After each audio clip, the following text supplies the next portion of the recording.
My wife, after 3 years of hard training without eating or drinking, finally broke through the chi refining stage.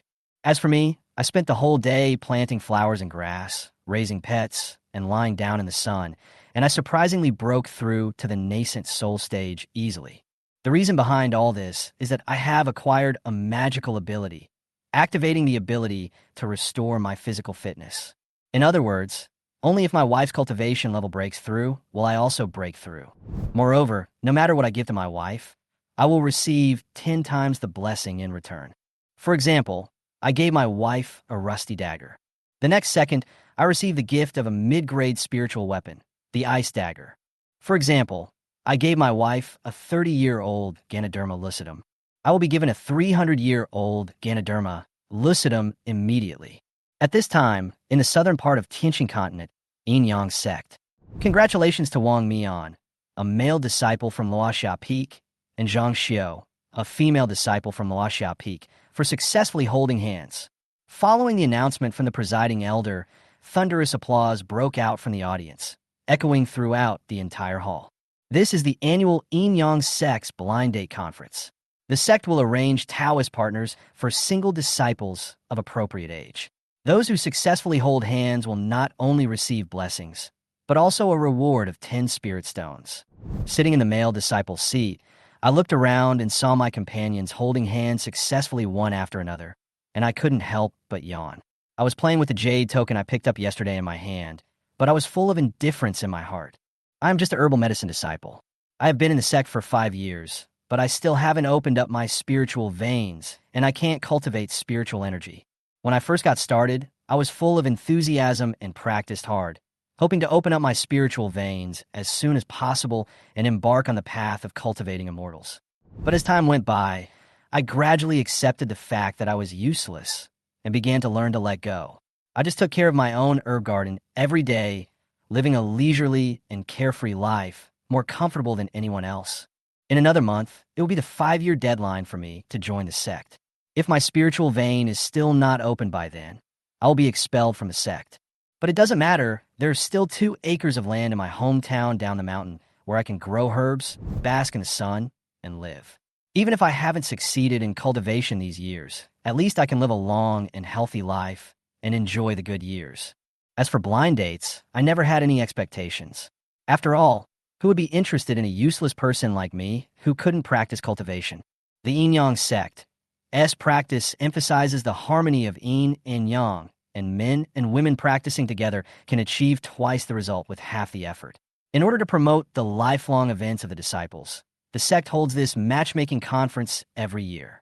However, for me, dual cultivation is really a hassle. Not only do I have to please girls, but I also have to give them gifts, spirit stones, and treasures.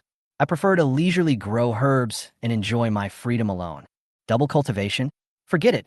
It's not worth it. Suddenly, I felt a heavy slap on my head, and my forehead hit the jade token in my hand.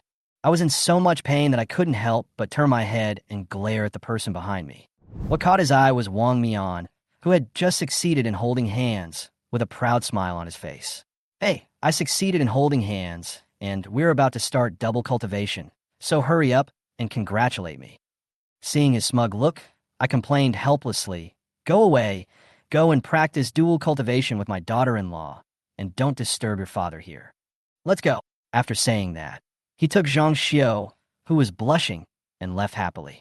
I curled my lips, turned back, and suddenly found that the jade token in my hand was gone. I just picked it up yesterday, and it was such a big jade token. How could it suddenly disappear? However, I was too lazy to care and continued to turn my attention to the stage. Soon, the male and female disciples on the stage all held hands successfully, and there was warm applause from the audience. Only 3 people were left. The most beautiful girl in Luoxia Peak, the talented Jang Suru.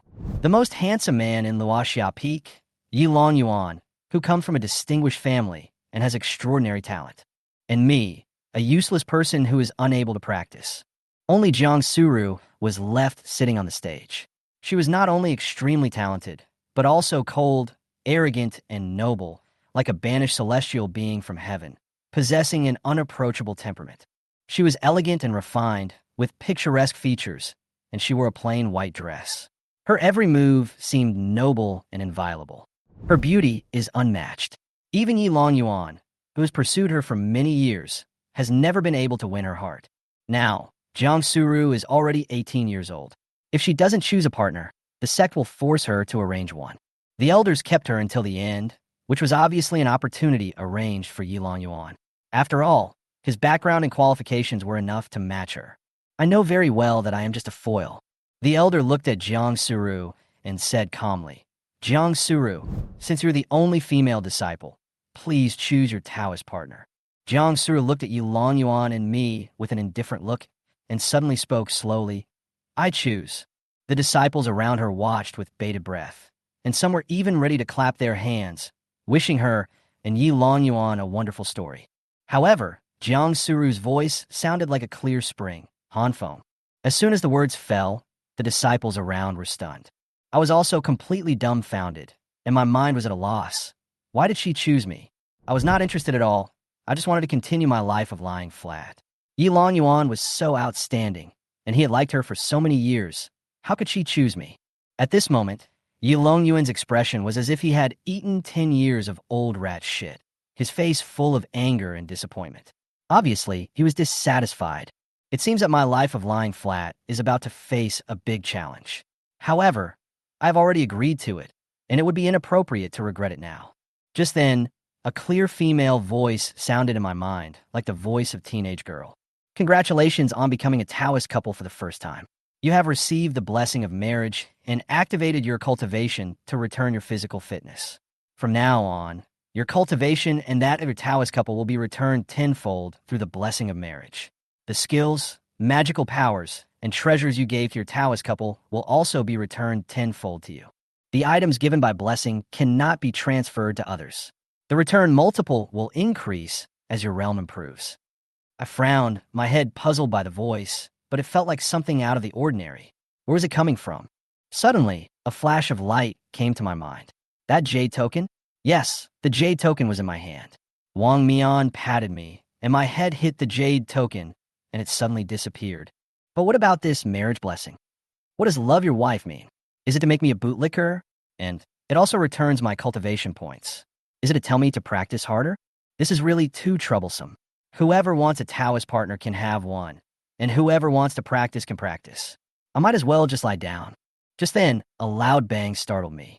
Yilong Yuan suddenly stood up and shouted angrily, Junior Sister Jiang, what do you mean? He got angry like this. Elder Feng's face darkened, and he shouted sternly, Yilong Yuan, watch your words and don't make loud noises. Fate is predestined, and everyone has the right to choose. We must respect each other. After hearing the elder's words, Yilong Yuan suppressed his anger and respectfully clasped his fists and said, Elder Feng, I am just confused. I have liked Junior Sister Jiang for 3 years. During these 3 years, I have always thought about her. Junior Sister Jiang should be able to feel my sincerity, but she chose someone else. I am not unwilling. I just want an explanation. Can Junior Sister Jiang give me an answer? After hearing this, Elder Feng looked at Jang Suru and said slowly, Jang Suru, since Yilong Yuan has doubts in his heart, then explain them to him. Yilong Yuan has outstanding qualifications, a distinguished family background, and good looks. I think everyone is confused. Jang Suru glanced at Yilong Yuan coldly and said in a low voice, You talk too much. As soon as these words came out, the disciples in the audience were stunned. Jang Suru was not a person who spoke easily. She said very little in this conference. In comparison, Yilong Yuan's mouth was like a machine gun, chattering nonstop. The elder sighed, turned to Jang Suru and advised, Suru, think carefully. You see, Han Feng can't even continue to practice. Even if you practice dual cultivation with him, you may not be able to open up your spiritual veins. It will not be of any benefit to you. Think about it again. It's not too late to withdraw now. The elder will make the decision for you. Jang Suru responded coldly, No regrets. The elder nodded helplessly, his eyes darkened, and he said, Okay, then I declare that Han Feng, the menial disciple of Luoxia Peak, and Jang Suru will officially become Taoist couples. As soon as the words fell, there was an uproar in the audience, and many people said, Flowers are stuck in cow dung. I couldn't help but frown. Why didn't you ask me if I would regret it later? Don't useless people have a right to choose? Alas, now that I have a Taoist partner, there will definitely be a lot of troubles. It seems that the days of lying flat are coming to an end. But, wait, her practice seems to make me stronger? If so, can I continue to lie flat? Never mind. If that's the case, I'll just let him be. I stood up and planned to go back to farming and basking in the sun. Just then, Elder Fong suddenly shouted, "Wait, what's wrong?" I turned and looked at him. Elder Fong looked confused. "Where's the token of love you and your Taoist partner exchanged?" I was stunned for a moment, and then walked onto the stage helplessly. Jang Suru also came over, took out a pill bottle, and handed it to me, saying "Qi condensation pill." I took a look and silently took out a rusty dagger from my waist and handed it to her. "This is a low-grade spiritual weapon. This is the only valuable thing I have." I dug it out from the medicinal field. The disciples in the audience burst into laughter. They obviously didn't expect me to give such a low-level treasure. A low-grade spiritual weapon is simply not worth mentioning. And I actually gave this thing to Jang Suru. I really don't know how to be ashamed. Nothing on me except this dagger, and my clothes and underwear are obviously not suitable for giving away.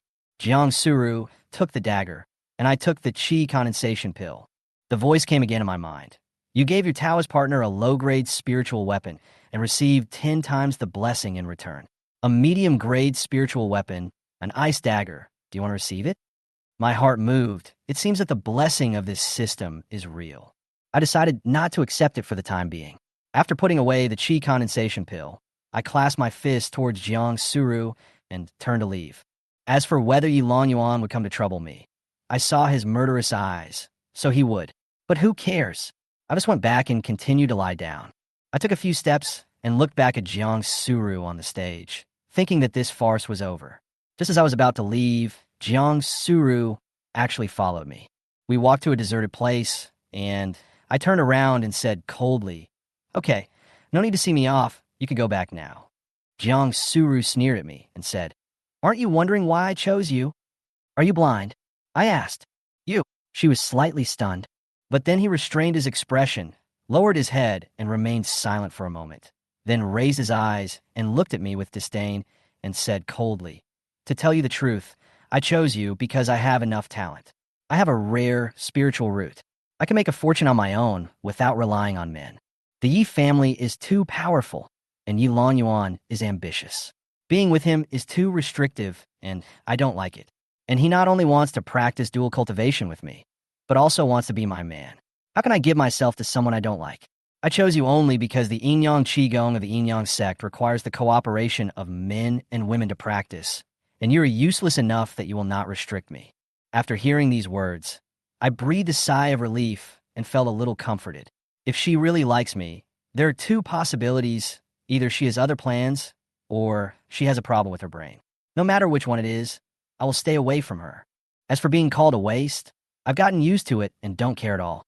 Yin-Yang sect is what every disciple must learn when they enter the sect. Although I cannot circulate spiritual energy, I can still practice it in this way. Dual cultivation does not necessarily require intercourse. It can also be effective if the palms of two people are facing each other and the spiritual energy flows between them. Jang Suru chose me, obviously not because she liked me, but because she thought I was useless and would not cause her any trouble. From today on, you and I won't bother each other. You be your fairy, and I'll grow my medicinal field. How about that? There was a glimmer of hope in my eyes. However, Jang Suru said, "It can't be said that I didn't bother you at all. Although I used you as a shield, it also caused you a lot of trouble. However, you still have to work hard on your cultivation. After you open up your spiritual veins, you can come to me for dual cultivation every 10 days. This will be good for both of our cultivation." She paused, then added, "Also, if Yilong Yuan causes you trouble, tell me, and I will help you deal with him." She took out a storage bag from her bosom and threw it to me. "These are the spiritual stones awarded by the elders. 10 pieces for each person. All are given to you." After saying that, she flew away on her sword. Work hard. Practicing dual cultivation? These sound really troublesome. I took the storage bag, sighed, and returned to my herb garden to continue working. Jang Suru returned to her residence, which was surrounded by spiritual stones. This time, she was ready to break through to the 7th level of Qi training. I hold an ice dagger in my hand. This dagger is quite practical. It can freeze the cut ends of herbs to prevent the loss of medicinal power. I like this thing very much. In the evening, I returned to my residence, but Wong Mean had not come back yet. He must be busy with some private matters with his Taoist partner. I put the dagger on the bedside and prepared to undress and go to bed. Suddenly, a huge amount of spiritual energy surged into my body. Your Taoist companion Jang Suru has broken through from the 6th to the 7th level of Qi training. The blessing will return 10 times the increase in cultivation level of your Taoist companion when he breaks through. I was shocked by the rapid growth of spiritual energy. I quickly sat down cross-legged and circulated the spiritual energy according to the exercises I had learned before. If I don't guide this spiritual energy, I'm afraid I'll explode and die. Soon, my spiritual veins were opened, and a spiritual root shone in my dantian, extremely pure. Spiritual veins are opened, spiritual roots are activated, and the heavenly spiritual roots mutate into wind spiritual roots. I have entered the 1st level of Qi training. But this is not the end. My cultivation is still breaking through. The 1st, 2nd, 3rd level of Qi training stage. In less than an hour, my cultivation level broke through to the peak of the 7th level of Qi training stage. Each level of cultivation is more powerful than the previous one, but what I gained is only 10 times the cultivation that Jang Suru increased from the 6th level to the 7th level, not 10 times all the cultivation from the 1st level to the 7th level. The increase in spiritual energy directly raised my cultivation from 0 to the peak of level 7. Is this the power of spiritual energy? I felt the power in my body and suddenly remembered that now that I had spiritual energy, I could open the storage bag.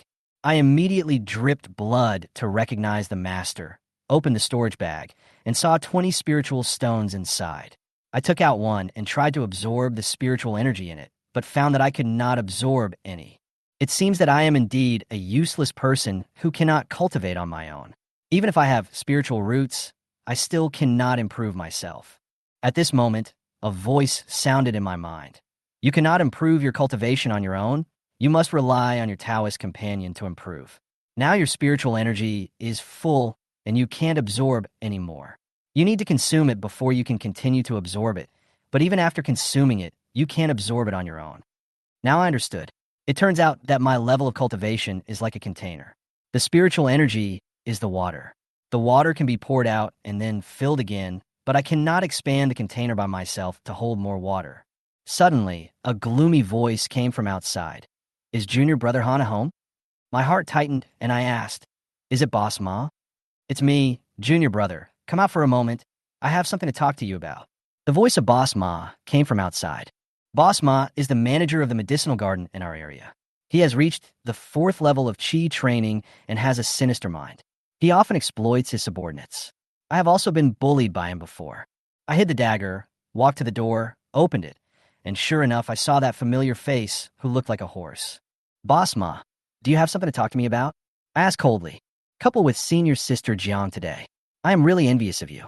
It seems that you will be very successful soon. After becoming a Taoist couple, you should have a lot of spirit stones, right? Do you want my spirit stones? I narrowed my eyes slightly. He shook his head and sneered. No, I not only want your spirit stone, I also want your life. Do you know who you offended today? Yilong Yuan, the young master of the Yi family. The Yi family has a Jin Dan strawman. How dare you, a waste like you, offend them? I raised my eyebrows. So, Yilong Yuan asked you to kill me? No. Senior brother, you just asked me to torture you first and destroy your penis, so that you can only look at senior sister Jiang forever, but not have her. Then I will break your legs and torture you slowly. I'm afraid you will go to the elders to complain, and then I will be in trouble. So I can only tell Master Yi that if you struggle too hard, I will accidentally beat you to death. Do you understand? I understand. I nodded and sighed helplessly. I just wanted to lie down peacefully. Why was it so difficult? Boss Ma grinned smugly and swung his palm towards me. I knew that if I wanted to survive, I had to kill him first. He mobilized the spiritual energy in his body and pulled out the dagger. I also poured spiritual energy into the ice dagger, and a chill instantly spread out, and Boss Ma suddenly felt his movement slow. In his eyes, I was as fast as the wind and appeared in front of him in the blink of an eye. The wind spirit root is good at speed, and my cultivation is far superior to his, so he had no time to defend himself. I smiled coldly and stabbed the ice dagger straight into his chest. His eyes widened, blood oozing from the corners of his mouth, full of disbelief You. How is it possible? Aren't you a waste? I drew out the dagger and said indifferently, yes, I am a waste, but I am a waste at the 7th level of chi training, and you're a waste at the 4th level of chi training in your 30s. Boss Ma fell to the ground and died before he could finish his words. I sighed, got up, picked up a shovel, dug a hole in the herb garden, buried his body, burned his clothes, and covered everything. Then I returned to peace. No one would care about a waste at the 4th level of chi training, except Yilong Yuan. When I returned to the house, I lit the oil lamp and looked down. There was not even a drop of blood on my hands. I picked up the ice dagger again, looked at it carefully, and found that there was no blood on it either. Driven by curiosity, I walked out of the house with an oil lamp and went outside to check the place where Ma Lauda died. To my surprise, there was no blood on the ground. I originally planned to get some soil to cover the bloodstains, but now it seems that it is not necessary at all. After returning to the house, I fell into deep thought. Finally, I had a guess. It was probably the icy power of the ice dagger that instantly froze the blood in the wound after piercing into Boss Ma's body, resulting in no blood flowing out. It seems that this dagger is really good. At least it leaves no trace when killing people. I put down the oil lamp, laid down on the bed, and began to think about what had just happened. When I killed Boss Ma, I used up a little bit of my spiritual energy. Now I feel like I can absorb spiritual energy from the outside world to make up for the consumption just now. While absorbing the spiritual energy, I couldn't help but start thinking that I had completely offended Yilong Yuan because of Jang Suru's matter. Yilong Yuan was not a powerful figure. After all, he was just a young cultivator at the 8th level of chi training. But his family was not simple, and there was a powerful Jin Dan stage master backing him up. Yilong Yuan has sent Boss Ma to deal with me. Boss Ma failed, and there will definitely be more people coming to him in the future. I am in real danger now. But what can I do? Work hard. Don't be ridiculous. No matter how hard I try, I can't break through. If Jang Suru doesn't break through, I will never be able to break through. Help Jang Suru break through? That's unbelievable. I'm so poor that I only have a dagger. How can I help? So, I'd better lie down, plant flowers, bask in the sun, and live a comfortable life. I lay down comfortably, still thinking in my mind. Boss Ma is dead. What if someone really wants to cause trouble? Although the body has been buried, it is said that a strong person in the foundation building stage can use his spiritual sense to scan and can see clearly what is happening within a few hundred meters. Buried in the herb garden, even a fool could guess that I did it. It seems that I still need to find a way to dig out the body and throw it farther away. As for whether Yilong Yuan would use this incident to inform on me, what a joke. How could he know that it was me who killed Boss Ma? If he dares to talk nonsense, I would like to see what evidence he has. Do you really think that the sex law enforcement elders are just there to eat and do nothing? I stood up, put on my shoes, picked up the catwalk and oil lamp, and prepared to go outside to find out what was going on. After walking out the door, I turned and walked to the medicine garden, stood in the moonlight, and looked towards that place. Suddenly, I saw a hole on the ground, and there was a faint rustling sound coming from the hole. Was it discovered so quickly? I walked over carefully with the iron catapult in my hand, looked down at the scene in the pit, and was suddenly horrified. There was a little white fox in the pit, squatting on the body of Boss Ma, busying itself with its head down. What kind of monster was this? Was it eating the body? I watched for a few seconds before I realized that it was not eating the corpse, but absorbing the remaining spiritual energy in the corpse. After a while, the little fox finished absorbing the spiritual energy, raised its little face, and burped. The man and the fox looked at each other for a moment.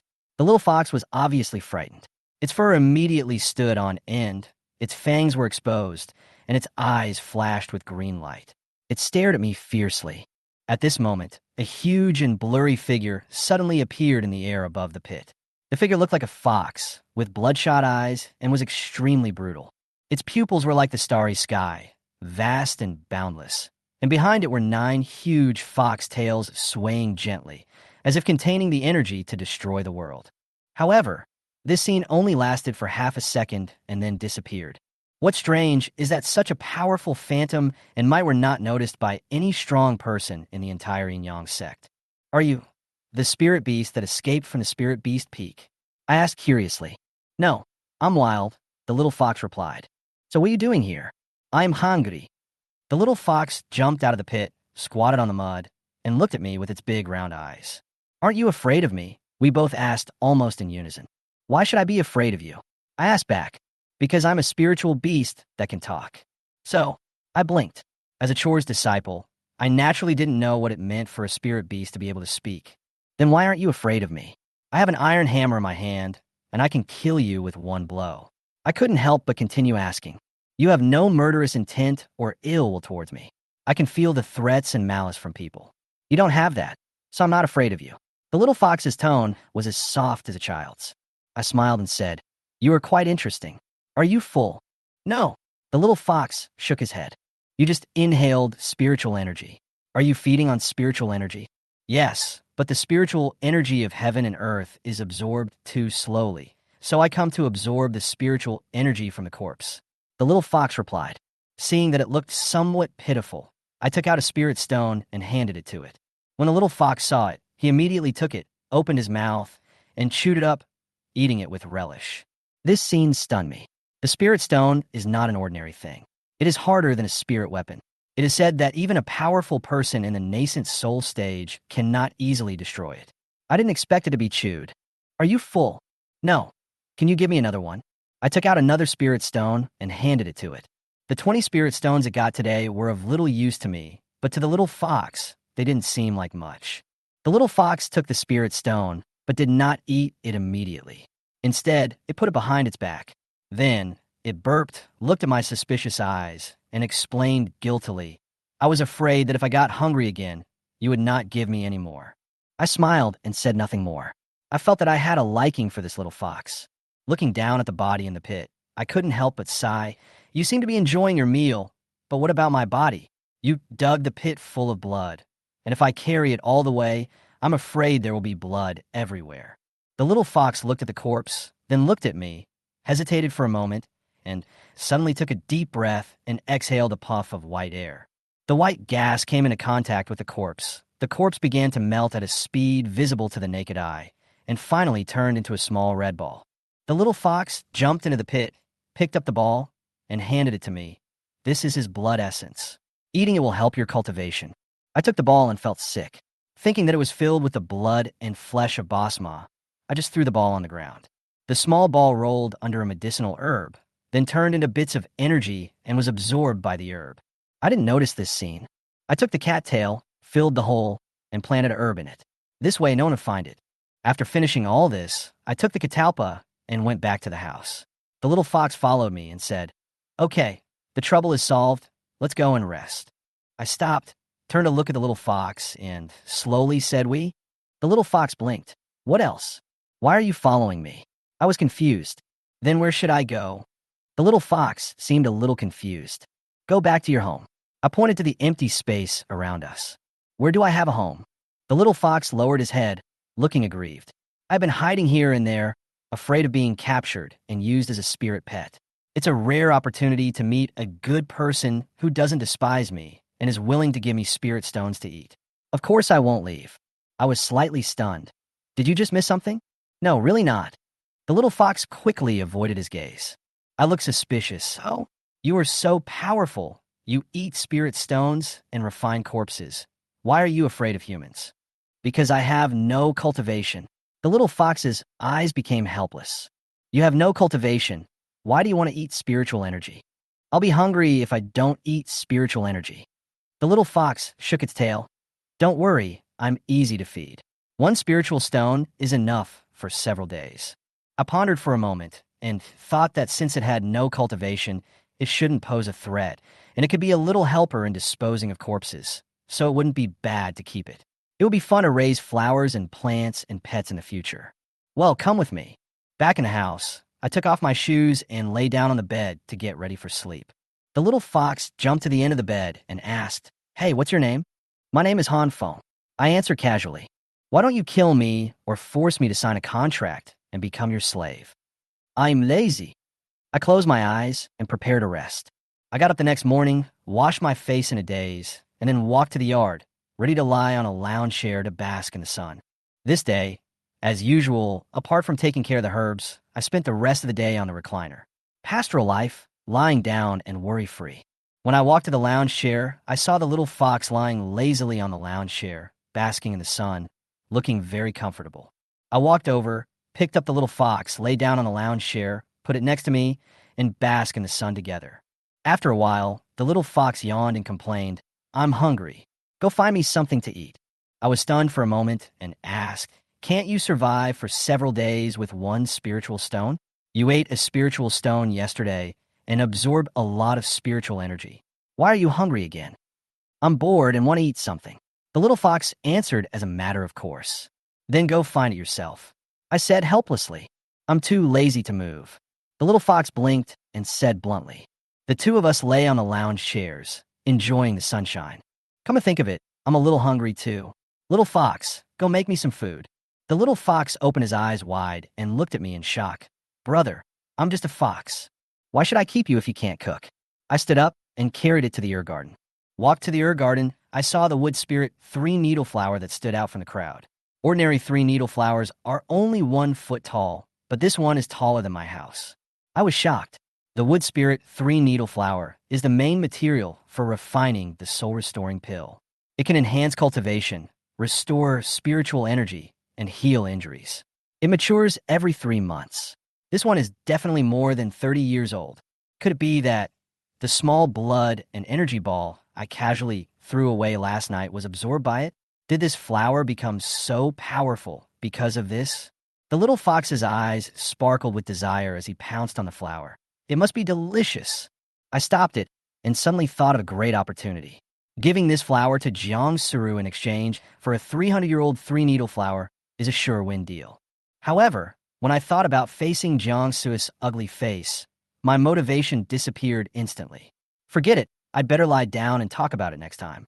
I took out the ice dagger, carefully cut off the 3-needle flower, and put it in the storage bag. In order to avoid attracting attention, I cut off another ordinary 3-needle flower and threw it to the little fox.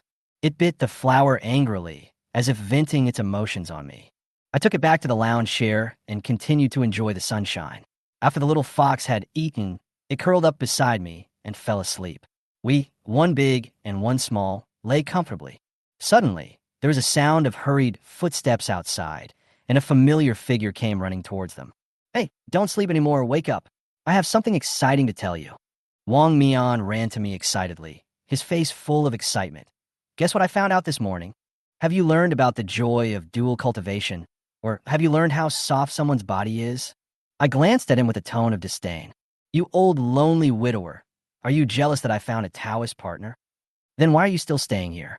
Zhang Xiao is an outer disciple and has a separate residence. Go and move in. When you break through to the 5th level of the Qi training stage, you can also become an outer disciple." "I'm not back to move. That's not what I want to talk about." Wong Mean waved his hand and said mysteriously, "At yesterday's matchmaking event, only Jang Suru, Yilong Yuan, and an errand disciple were left.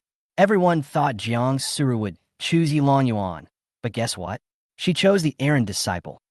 He immediately laughed out loud. This is so funny." I looked at him expressionlessly. "Do you know? That errand disciple is a real scapegoat. Jiang Suru doesn't like Yilong Yuan at all, so she chose him as a shield. As a result, Yilong Yuan threatened to teach that errand disciple a lesson. It's impossible for Jang Suru to practice dual cultivation with an errand disciple. Not only did this wretch not get a Taoist partner, he also offended the Yi family. He's doomed." I still looked indifferent. Why aren't you smiling? Are you born not to smile?"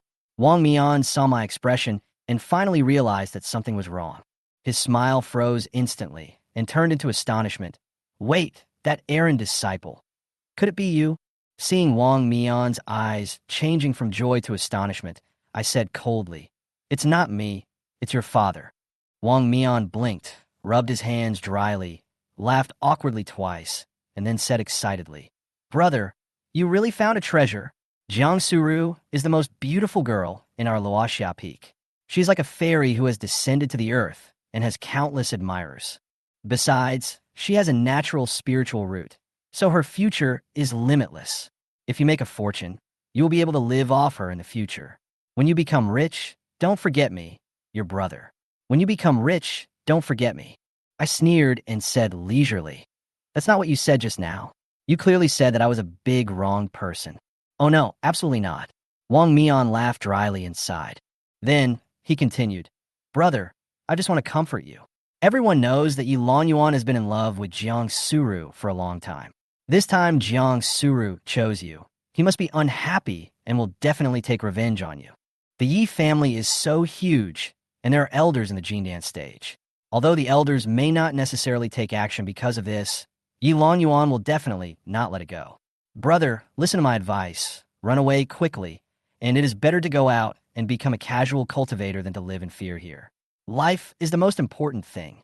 I chuckled and responded calmly. I have thought about what you said. If I go outside the sect, the Yi family can attack me without any scruples. With the law enforcement hall in the sect, even if the Yi family wants to do something, they can't touch me openly. After all, Elder Tian of our law enforcement hall is famous for being impartial and has the Nascent Soul cultivation level. Even the Yi family can't easily provoke him. As for what happens behind the scenes, we can only deal with it as it happens.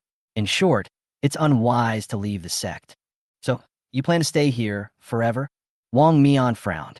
You forgot that if you can't open a spiritual vein this time, you'll be driven off the mountain after 5 years, unless you have a Taoist partner.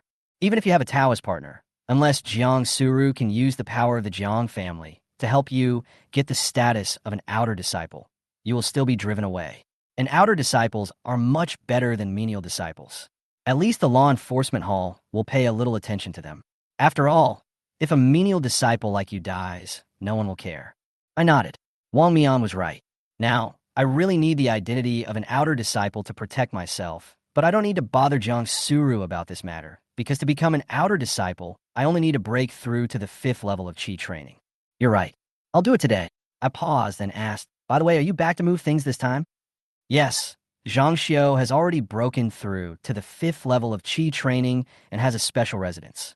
I can move in and live with her. In 2 months, I should also be able to break through to the 5th level of Qi training. By then, I can also become an outer disciple. However, I don't want to leave now. It's too dangerous for you to stay here alone. You have no skills. If the Yi family really comes to cause trouble for you, you won't be able to fight back at all. Wong Mean said with concern. Do you think you can fight back here? I asked with a smile. Wong Mean really cared about me from the bottom of his heart, and I felt a little warm in my heart, but I didn't want to drag him down because of me. So nice to live alone in such a big room. I said impatiently. Wong Mean was stunned for a moment, then laughed. You son of a bitch. If you really encounter danger, remember to run up the mountain. I live in Zhang Xiao's place in the outer disciples' residential area, in the 1st row, 3rd yard of section A. Remember that. I patted his shoulder. Wong Mean smiled back, then suddenly noticed the little fox on my leg and jokingly said, When did you buy a scarf? It's quite white, but it gets dirty easily. Isn't it inconvenient to wipe your butt with it? You are the scarf. Your whole family are scarves, and you are used to wipe your butt. The little fox instantly got angry and rushed towards Wong Mean with his teeth and claws bared, but I grabbed his tail. Wong Mean looked at the little fox in surprise, and then said, Wow, this is a fox quite small and cute. A fox that can talk. That's amazing. Where did you pick it up? I picked it up, so what? Is it strange that it can talk? I raised my eyebrows. It's rare, a spiritual beast that can talk. It must be very intelligent. Some spiritual beasts become intelligent early and have great potential, but some are late and even cannot speak after cultivating to the great power realm. This fox is definitely a treasure. You have to return it to the owner you found. You can't steal other people's things. Get away from me. I don't have a master. I am your master. The little fox straightened his neck and said seriously. I couldn't help but laugh, and my heart felt warm. You mean this little guy is really precious? I lifted the little fox up and looked at it carefully. Of course, it could be worth a lot of spirit stones, starting from 300 spirit stones. Wong Mean looked confident. $300? I asked in surprise. The little fox immediately became alert and said angrily, If you dare to sell me out, I will die with you. You? Are you willing to die with me? How much flesh do you have? I asked with a smile. Then I will tell everyone what you did last night. The little fox threatened hatefully. I said seriously, I never thought of selling you out. You're my best friend. What did you do last night? Wong Mean looked at me curiously. Stop asking. It won't do you any good. I replied coldly. Okay, I won't ask if you don't tell me. But this little guy is now ownerless. If he runs away and is caught one day, we can do whatever we want with him. It's my spirit animal. How can I let others do with it at will? I retorted. Wong Mean sneered. If you say it's yours, it's yours. Did you write your name? Then I'll write my name.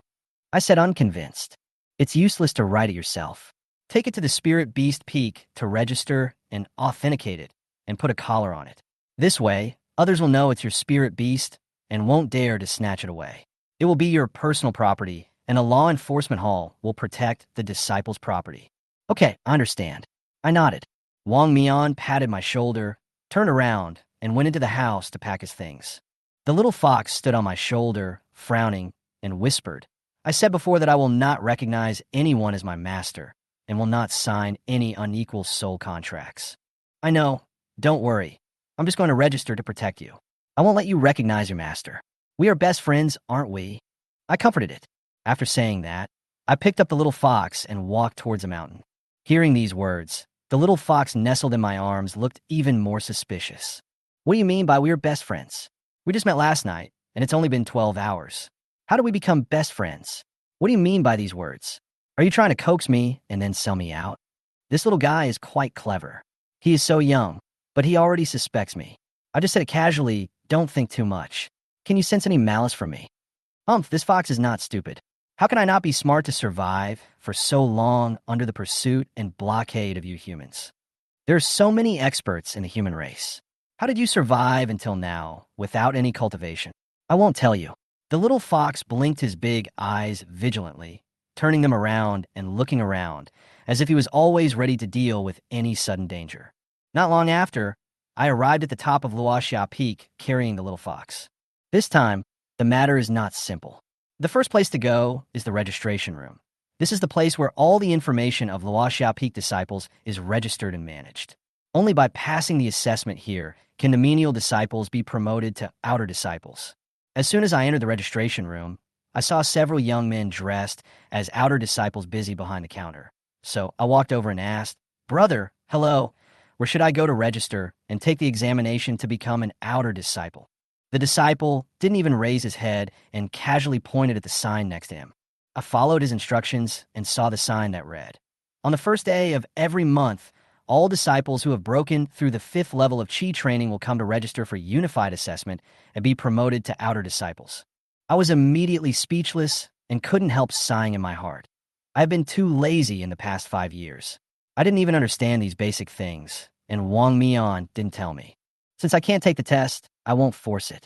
When I was about to leave, the disciple suddenly looked up and looked at me with a confused look. Wait a minute, you look familiar. I turned around and asked, Do you know me? Oh, I remember now. You are the lucky errand disciple from yesterday, the one who became a Taoist partner with senior sister Jiang. I can't remember your name.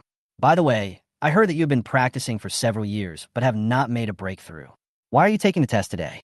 Did you break through to the 5th level overnight? I smiled and replied, How can that be possible? I'm not a deity. One of my fellow disciples is about to break through to the 5th level. He is currently in seclusion practicing, so he asked me to ask on his behalf when he can take the test. Since I cannot pass the assessment to become an outer disciple, I also don't want others to know that I have achieved some accomplishments, so it's better to keep a low profile. On the first day of every month, as long as you have a breakthrough, come and take the test. Thank you, senior brother. Just as I was about to leave, I suddenly remembered something and turned around to ask, Senior brother, where does senior sister Jiang live? Senior sister Jang Suru? What do you want to do with her? The disciple was stunned for a moment, then smiled and patted his head. Look at me. I forgot that you are Sister Jiang's Taoist partner. Turn left when you go out and walk 2 miles down, and you will reach the outer disciples' accommodation area. There's a 2-story small attic at the top. It's white. That's where Sister Jiang lives. Thank you, senior brother. I bowed and then turned and left. I originally thought that after passing the assessment and becoming an outer disciple, I would live halfway up the mountain, where there are many people and close to the law enforcement hall, which would be safer. But since I have to wait until a month later, Yilong Yuan will definitely send people to cause trouble. Moreover, he lived in the courtyard of the menial disciples, and it was not safe to sleep at night. If someone broke in and killed him, he would not know it at all. Therefore, the protection of the medicine garden must be strengthened. The best way is to set up a formation to prevent others from breaking in and provide protection. However, the formation is very expensive. I remember seeing it at the market. The most common spirit gathering formation needs 100 spirit stones.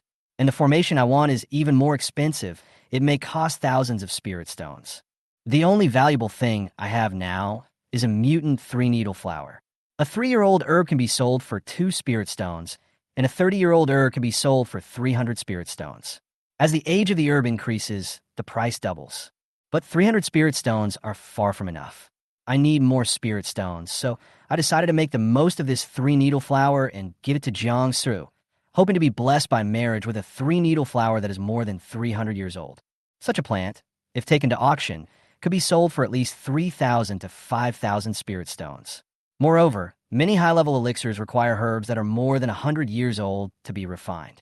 Once I sell the herbs, exchange them for spirit stones, and by a formation, I can lie down peacefully at home. So, I still have to find Jang Suru. We walked down the mountain and came to the residential area halfway up the mountain. On a sunny hillside, I saw the white 2-story attic. However, at this moment, I met someone I didn't want to see. Yilong Yuan. He was standing in front of the attic door, talking to the maid at the door. Master Yi, I really don't mean to stop you. The young lady has been in seclusion since last night. She said that she will not see anyone before she comes out of seclusion. She wants to make a breakthrough in one go. Please forgive me. Yilong Yuan frowned slightly, as if he was troubled by not being able to see his beloved. It doesn't matter, I'll wait here. I think it will take a few days to break through to the 7th level of Qi training. Thank you, Master Yi, for your understanding. Yilong Yuan nodded and was about to turn around to look at the scenery below the mountain. Unexpectedly, when he turned around, he actually met the person he least wanted to see. You are still alive?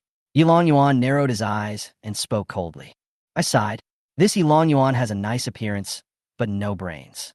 If it wasn't for Boss Ma reminding me yesterday, I wouldn't have known that it was Yilong Yuan who wanted to kill me. But I can't say that I knew about the assassination, because if I knew, it would be tantamount to confirming that I was the one who killed Boss Ma. Brother Yi, what are you talking about? I'm alive and well. I can eat and sleep. Why can't I live? Chapter 8. Yilong Yuan is pissed off. Hearing this, Yilong Yuan narrowed his eyes again. He thought to himself that the servant his men hired was too unreliable. He might have run away with the money, but he had allowed this guy to live until now. This was a complete shame for Yilong Yuan, because the principle he had always believed in was that grudges should not be left overnight and must be avenged on the same day. What are you doing here? This is the outer sect disciple area. It's not something a small servant like you can come here. Yilong Yuan said sinisterly. But there is no rule in the sect that menial disciples are not allowed to visit outer disciples' residences, right? They can even visit inner disciples' residences. Han Feng spread his hands and said innocently, as for why I came here, it was naturally to look for my Taoist partner. But senior brother, you was lingering in front of my Taoist partner's door. Is there something going on? Your Taoist companion. Hearing Han Feng repeatedly calling my Taoist partner, Yilong Yuan couldn't help but get angry. Is he trying to humiliate me? Is he trying to cause trouble for me? He knew that I had been pursuing Jang Suru for many years and treated her as my forbidden love, but he deliberately brought up this matter in front of me. Was he slapping me in the face? When he thought of this, Yilong Yuan clenched his fists and gritted his teeth. He seemed unable to control his anger. To be precise, it is jealousy that breeds hatred. As for Han Feng, he didn't care about these, because no matter what he did, he could not eliminate Yilong Yuan's murderous intent towards him. The moment Jang Suru chose him, he was sentenced to death in Yilong Yuan's heart. As for the fact that Jang Suru took advantage of him, he had no good feelings towards Jang Suru, so now he is taking advantage of Jang Suru in return without feeling the slightest bit of guilt. What's more, his use is to give good things, which is also good for Jang Suru. Han Feng was too lazy to say more to Yilong Yuan, so he just said, Brother Yi, do you have anything else to do? If not, please go back. I still have to visit Sister Jiang. What do you want with her? Yilong Yuan asked sinisterly. Me? What could possibly happen to me looking for my Taoist partner? I don't have anything to do. Han Feng looked innocent. He can't tell Yilong Yuan anything. But from Yilong Yuan's point of view, what could be the purpose of finding a Taoist partner? It must be dual cultivation. Damn it. This cheap, mud-legged, maggot-like guy actually wants to practice dual cultivation with her? How can my goddess be desecrated by you like this? Yilong Yuan was burning with rage. He gathered spiritual energy in his hands and was about to slap Han Feng to death with one palm. Han Feng was surprised to see this, pointed to the sky, and said, Brother Yi, the inner disciples of the law enforcement hall patrol the entire sect. As long as there is a cry for help, they will fall and enforce the law impartially. Could it be that Brother Yi wants to bully the weak and beat up a small errand disciple, like me, for no reason? Law Enforcement Hall? Do you think I'm afraid of them? Yilong Yuan gritted his teeth. How about we give it a try? Han Feng shouted to the sky. Law Enforcement Hall, there are people here. Shut up. Yilong Yuan's face changed drastically, and he immediately shouted in a low voice. As a useless mortal who can't practice cultivation, I can kill you with one strike. The Law Enforcement Hall can't patrol the entire sect all the time, and it's impossible for them to come across this place by chance. Hearing this, Han Feng shouted again. Law Enforcement Hall. Shut up. Persist. Shut up. Shut up. Shut up. Yilong Yuan was furious. He looked up at the sky and was relieved when he didn't see any Foundation establishment disciples from the Law Enforcement Hall patrolling. But fortunately, Han Feng stopped screaming. Han Feng also looked up at the sky, thinking that the Law Enforcement Hall was unreliable. He had called them twice, but they still hadn't come. If there was an assassination attempt, by the time they arrived, they would be able to have time for the banquet. Yilong Yuan's face was gloomy, and he said coldly, Little thief, don't think that my Yi family is afraid of the Law Enforcement Hall. I just don't want to cause trouble for Junior Sister Jiang. I just don't want to kill you at the door of Junior Sister Jiang. I will let you go today and let you live for a few days. Oh, Senior Brother Yi wants to kill me?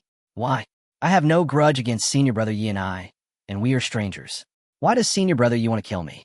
Does the Yi family, being so wealthy and powerful, allow them to kill innocent disciples at will? Is this sect now ruled by the Yi family? Han Feng was very surprised and put big hats on Yi family's heads one after another. You bastard. Yilong Yuan gritted his teeth secretly. Just then, the door of the attic in the yard opened, and Jang Suru walked out and looked over here. Junior Sister Jiang has finished a retreat. Congratulations to Junior Sister Jiang for breaking through to the 7th rank. Yilong Yuan immediately changed his expression, smiling, and looked very sunny and cheerful. Jang Suru looked at Yilong Yuan and Han Feng coldly and said calmly, What are you two doing here? While talking, he slowly walked towards this side. Yilong Yuan smiled and said, Junior Sister, I came here specially to congratulate you and wanted to have a few words with you. I didn't expect to meet Junior Brother Han. We had a great chat and exchanged some cultivation experiences. Hearing this, the maid beside her had a strange look on her face. Do you really think that I, who witnessed the whole process, am blind and deaf? Jang Suru looked at Han Feng and said, Is what he said true? No, he wants to kill me. Han Feng said calmly. As soon as these words came out, the 3 people present all looked at him in shock. Even Jang Suru, who is always calm and cool, had a hint of surprise in her beautiful eyes. No, are we so frank? It's okay to fight behind the scenes, but can't they be a little more polite and tactful on the surface and give each other a way out? Isn't this the etiquette between the big clans? However, Han Feng was not from a big family. He was just a servant and was too lazy to give Yilong Yuan a way out. You're going to kill me. Why should I give you face? Yilong Yuan narrowed his eyes and said coldly, Junior Brother Han, you must provide evidence when you speak. All right, Jang Suru said calmly. Since Senior Brother Yi has already congratulated you, please go back. I don't have anything personal to say to you. Without waiting for Yilong Yuan to respond, Jang Suru looked at Han Feng again and said, What are you doing here? Originally, Yilong Yuan was a little annoyed when he saw Jang Suru was rude to him, but now that he saw that she treated Han Feng the same way, he felt much more balanced. It seems that she doesn't like this Taoist partner very much. Han Feng clasped his hands and said neither humbly nor arrogantly, Junior Brother congratulates Senior Sister on her breakthrough. In addition, I have a few words to say to you. Jang Suru instinctively wanted to refuse, but after looking at Yilong Yuan, she thought this was a good opportunity to disgust him. So she said, Okay, come in then. Thank you, Senior Sister. Han Feng followed without looking away. Seeing this, Yilong Yuan was dumbfounded, and then his eyes burst into anger. I've been waiting for a long time, but Junior Sister Jiang wouldn't let me in. How can this peasant enter her boudoir just by saying a few words? This is outrageous. This is too much. Chapter 9. The Companion's Return Gift. After arriving at the first floor of the attic, Jang Suru sat down on a futon with a coffee table in front of her. She pointed to the futon opposite the coffee table and said, Please take a seat, Junior Brother. Han Feng sat opposite her. Jang Suru picked up the teapot, poured a cup of tea, and handed it to Han Feng. "Thank you, senior sister." Han Feng remained polite, then took out his ice dagger and said, "Sister, I received a dagger from a friend last night. I don't know whether it is good or not, so I would like to ask you to help me identify it." Han Feng did this because he wanted to see if his ice dagger could still be used in someone else's hands. After all, that marriage blessing said that anything blessed can never be given to anyone else. Han Feng wanted to see if this thing could not be transferred. Was it because it could not be given to others, or was it because after giving it to others, they could not use it? If it was the former, then his plan to exchange 30-year-old 3-needle flowers for 300-year-old 3-needle flowers to make money would have gone down the drain. After all, something that cannot be given to others cannot be sold for money. If it is the latter, then he can find a way to disguise the operation and sell the spirit stones. Seeing this, Jang Suru took the dagger and tried to input spiritual energy into it. After a moment, the dagger did not change at all. She shook her head. "It's just a piece of ordinary iron. It can't even hold spiritual energy. It's completely useless. It's even worse than the rusty, low-grade spiritual weapon you had yesterday. But the gift is small, but the sentiment is great. After all, it is from your friend, so you should keep it." After saying this, she returned the dagger to Han Feng. Han Feng took the dagger and put it away. In other words, other people cannot use his things even if they have them. In this way, even if someone steals his things in the future, they will not be able to use them. Although anyone can use spiritual weapons and spiritual treasures, once they reach the level of magic weapons, they need to recognize their master before they can be used. If they don't recognize their master, they cannot be used. However, there are still powerful people who can forcibly erase the mark of the magic weapon's original owner and then use it after recognizing its master. Now that he has this trick, no one else can use the blessed things in the future. This blessing is really a good thing. In fact, it would be best and safest to give it to Wong Mean for a try, but he only thought of this after he came here, so he could only ask Jang Suru to try it. Since the things can be given away, he can exchange them for the 3-needle flower, which is 300 years old. Han Feng took out the storage bag and then patted it lightly, and a 3-needle flower as tall as a house appeared in his hand. What's that smell? It smells so good." The little fox who was sleeping on Han Feng's neck smelled the fragrance of the 3-needle flower and immediately widened its eyes and looked at the 3-needle flower with shining eyes. Jang Suru glanced at the little fox. Just now she thought it was a scarf around Han Feng's neck, but she didn't expect it to be a spiritual beast. What a cute spirit beast, can I hug it? No matter how cold and aloof Jang Suru was, she was still a teenage girl. She had no resistance to extremely cute creatures like little foxes. Han Feng smiled awkwardly, placed the 3-needle flower horizontally on the table, and said, "Sister, how about this 3-needle flower?" Hearing this, Jang Suru took a look and said calmly, "This 3-needle flower is the main ingredient for refining the soul-restoring pill, right? Judging from its size, it should be several decades old and can be exchanged for a few hundred spirit stones." A few hundred spirit stones were nothing to Jang Suru, and she didn't care much about them. If it was a 3-needle flower that was hundreds of years old, she would still look at it with a glance. "In that case, I'll give this flower to senior sister." "Give it to me." Jang Suru looked at Han Feng in surprise, and then said, 3-needle flowers that are several decades old are still relatively rare and worth hundreds of spirit stones. It is not a small amount for you. Why are you giving it to me? Junior brother has little talent, so it would be a waste to use this flower. Senior sister is very intelligent and knows how to make alchemy. Giving this 3-needle flower to senior sister is the best use of it. I am just a laborer who grows herbs. I don't have anything to show off. I am grateful for your kindness, senior sister. I hope you will accept it. Jang Suru is not the type of person who likes to get something for free from others, but she feels that she owes Han Feng something. If she rejects his kindness, it would make her, as a fellow Taoist, seem unkind. After all, she was the one who caused Han Feng to suffer Yilong Yuan's jealousy and murderous intent. Well, I do need this herb to make pills, so I'll take it. But I can't take your things for free. I can buy your 3-needle flower at 120% of the market price. It's worth 300 spirit stones. I'll give you 360. No, it's awkward to talk about money between Taoist companions, and I really don't need spirit stones, junior brother. Doesn't Han Feng need spirit stones? He really needs them. But he can't sell it to Jang Suru, because the blessings returned can only be returned if they are gifted to the fellow Taoist. After selling it to his Taoist partner, Han Feng didn't dare to gamble whether he could get it back.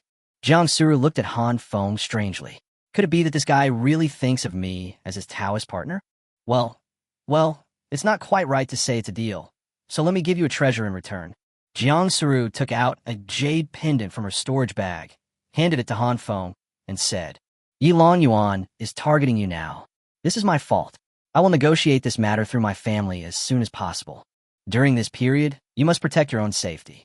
This is a protective jade pendant, which contains the power and magic array stored by my elders. It is used for protection and can withstand the 3 attacks below the foundation building stage. You just need to input spiritual energy to activate it. By the way, do you have spiritual energy now? I think you can even open the storage bag. Yes, I ate the chi condensation pill given by my senior sister last night. I have gathered spiritual energy and can practice now. Han Feng was lying. He was still a waste who couldn't practice. That's good, but if you are willing to give me that little spiritual beast, I can give you a better spiritual treasure. Jang Suru's gaze fell on the little fox. That look contained a hint of fondness and doting. The little fox's hair stood up when he heard this. He stared at Han Feng and said, You still said you didn't come here to sell me out? I really don't mean to sell you out. So you want to give me away? I won't give you away either. If you dare, I will scratch your face and let you see how powerful I am. The little fox waved its little paws majestically to prove how powerful it is, but the contrast between its childish voice and serious tone made it look even more adorable. Jang Suru liked it even more after seeing it. Senior sister, I'm sorry. I've raised this little fox for many years and have a deep affection for it. I really can't give it away. Sorry. It's okay. I was a bit abrupt. It's quiet here.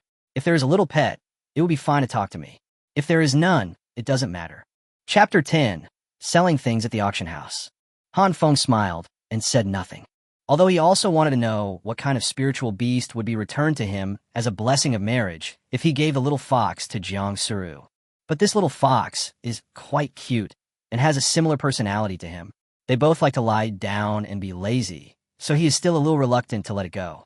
What's more, what if the little fox is given away in exchange for a more powerful and ferocious spirit beast, and it doesn't recognize him and eats him?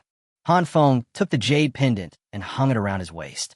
Jang Suru also picked up the 3-needle flower and put it in the storage bag.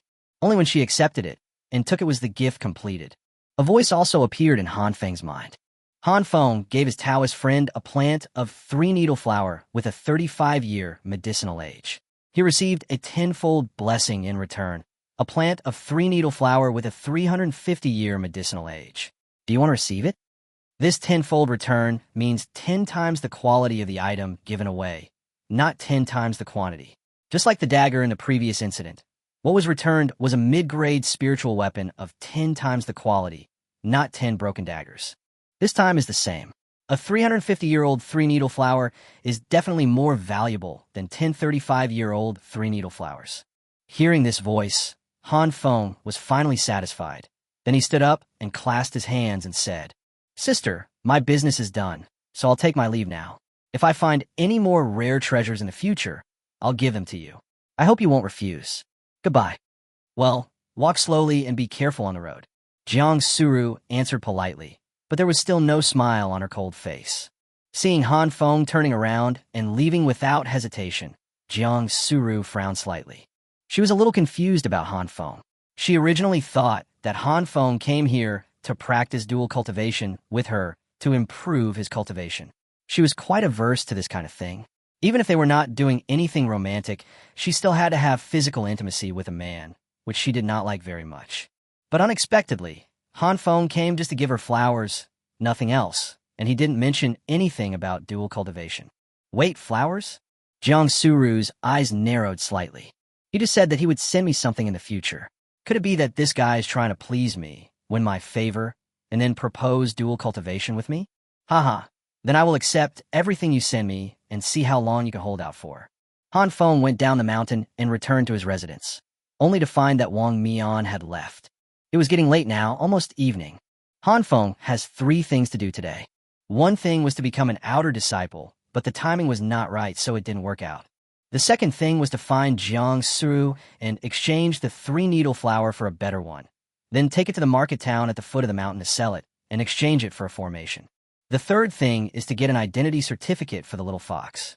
To get an identity for the little fox, you have to go to Lingshou Peak, and there's a hill between Lingshou Peak and Luoxia Peak.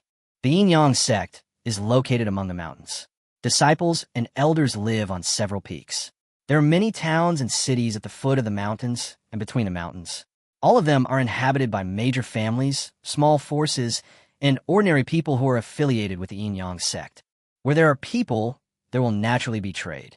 After Han Feng arrived at his residence at the foot of the mountain, he took out the three-needle flower. This three-needle flower is almost twice as long as the previous one and is much thicker. As soon as the three-needle flower appeared, the little fox's eyes lit up immediately and he pounced on it to bite it. "Come here." Han Feng held the little fox in one hand and said, "Come and feel whether this three-needle flower has any medicinal properties." Yes, I can feel the majestic spiritual energy, medicinal power, and vitality from a distance. Han Feng was puzzled. Why could this thing still be useful if it wasn't in his hands? Then try it. The little fox hurried over to support the three-needle flower, and then took advantage of Han Feng's inattention to bite the branch of the three-needle flower hard. The branch was thicker than it was, so it only bit off a tiny bit when it bit down. "Is it effective?" Han Feng asked. "Yes, it melts in my mouth, and the powerful medicinal power fills my body." This big gulp should have replenished my spiritual energy and medicinal power. Why don't I feel anything at all? The little fox was confused and wanted to take another bite. Han Feng picked it up and put the three-needle flower back into the storage bag. Now he understood that the returned spiritual treasure could be used by him, but not by others. The medicinal properties of the returned herbs are still there. They work for him, but others cannot absorb the medicinal properties. This is why the blessing cannot be passed on to others, because it's useless even if you give it as a gift. If the gift can be transferred, then Han Feng can go to Jang Suru to get treasures infinitely. Return one and get one in return, then return it again and get another one in return infinitely. Obviously, that marriage blessing would not give him this opportunity. Now that Han Feng has understood the rule, he calms down and can implement his plan. Night is the time for mortals to rest, but for monks, there's almost no distinction between day and night. Night is just as lively and easier to hide. Han Feng wore a bamboo hat on his head and a black scarf to cover his face. He put the little fox into his bag, told it not to talk, and then took it outside. In extraordinary times, it is better to be cautious. "What are you going to do?" The little fox in the bundle behind asked. "Sell the flowers." "But the flower has no medicinal effect. Wouldn't it be cheating if you sold it? You are a bad person. Sell it and exchange it for spirit stones for you to eat. You are such a nice person." After leaving the chore's disciple area, Han Feng entered the gathering place at the foot of the mountain. There were many scattered houses here, and the closer to the center, the more prosperous it was. Han Feng walked along, looking around.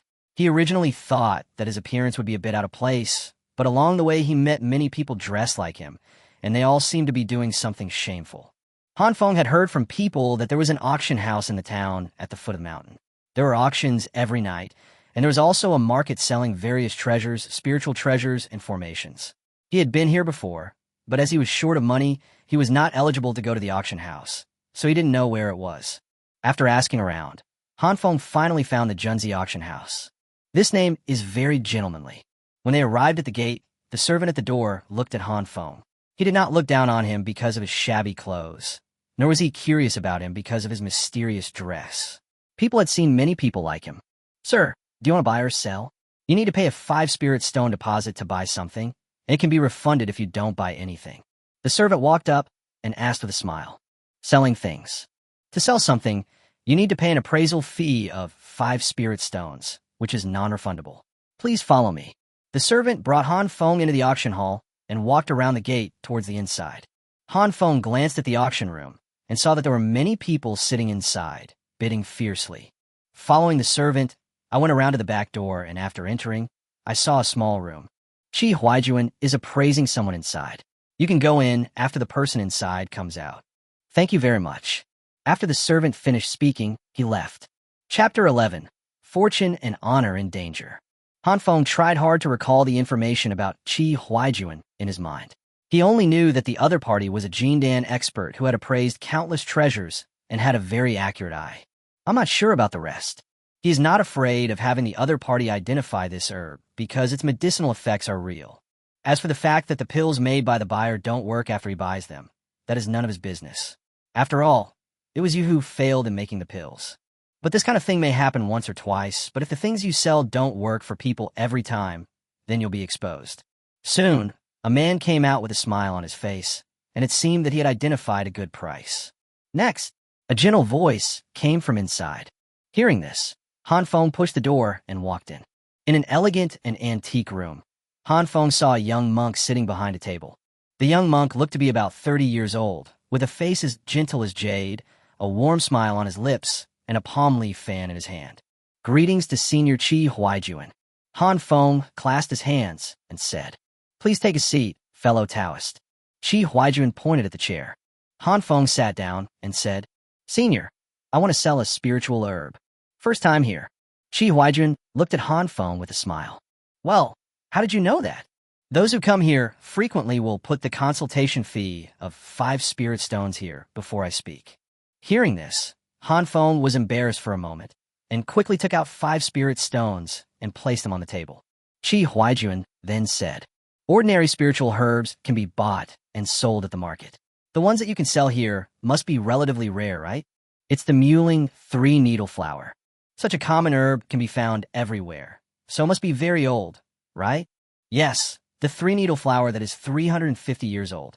Hearing this, Qi Huaijuan frowned slightly and said, Who would keep such an ordinary 3-needle flower alive for 350 years? Are you kidding me? Han Feng looked at the house and felt that it could accommodate most of the things in it, so he took out the 3-needle flower from the storage bag. As soon as the 3-needle flower appeared, it spanned the entire room, which surprised Qi Huaijuan a little. Seeing the other party's surprise, Han Feng explained with the words he had prepared. I discovered this 3-needle flower by accident. You don't need to tell me how this came about. There are rules at the auction house. This is your first time here, so I will explain it to you. First, it doesn't matter where the treasure comes from, as long as it is a treasure. Second, the seller does not ask about your identity. Although I can tell what you look like with a quick scan with my spiritual sense, I will not do that. Third, any item that I have appraised will be auctioned off at the auction house. All consequences will be borne by the auction house, and the seller will no longer have any relationship with it. I understand. Thank you for clearing up my confusion. Han Feng expressed gratitude. Although he is smart, he has too little experience and doesn't know many things. Qi Huaijuan nodded, picked up the 3-needle flower, looked at it intently, and examined it carefully. Well, the medicinal power is abundant. It has not been more than a day since it was picked, and there is no loss of potency. It is indeed more than 350 years old. This 3-needle flower can be used to refine at least 300 soul-restoring pills or several soul-restoring pills that can repair the injuries of powerful Jindan masters. Huh, why is there a bite mark here? It's really a waste of natural resources, but fortunately it's very small and won't have much impact. Qi Huaijuan put down the 3-needle flower, looked at Han Feng, and said, This item has passed inspection and is indeed a rare item and can be auctioned. I will give you 2 choices. First, you can sell this item to our auction house for 2,500 spirit stones. Pay it off in one lump sum, and it will have nothing to do with you anymore. Second, the auction will start at 2,000 spirit stones, and no one can predict the final transaction price. We will split the profits 70% to 30% based on the final transaction price. You can go and watch the auction process in person to ensure that there will be no fraud. Han Feng calculated that with a 30:70 split, this 3-needle flower would have to be sold for more than 3,600 spirit stones, and the spirit stones he would get would exceed 2,500. Would anyone spend so many spirit stones to buy this 3-needle flower? Just when Han Feng was preparing to play it safe and choose the guaranteed 2,500 spirit stones, suddenly a clear and pleasant voice came from the room. What are you afraid of? Fortune and wealth are achieved through risk. If we go to the auction, we will definitely be able to sell more spirit stones.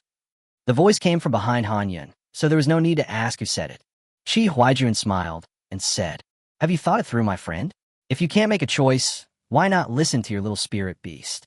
Hearing this, Han Feng gritted his teeth and said, Okay, let's auction it then. Okay, come on. Send this item to the auction as the finale of today. A man came in from the back door, took the 3-needle flower, and walked out. You can now enter the auction hall directly through the back door to watch the auction without paying a deposit. Thank you, Senior. Han Feng stood up and was about to say goodbye, but suddenly turned around and asked, Senior, I would like to ask you a question. You are a powerful Jinan master. Do you still need to rely on these scattered spirit stones for treasure appraisal to make a living? Qi Huaijuan smiled and said, This auction house is mine. If you have treasures like this in the future, you can send them to our auction house.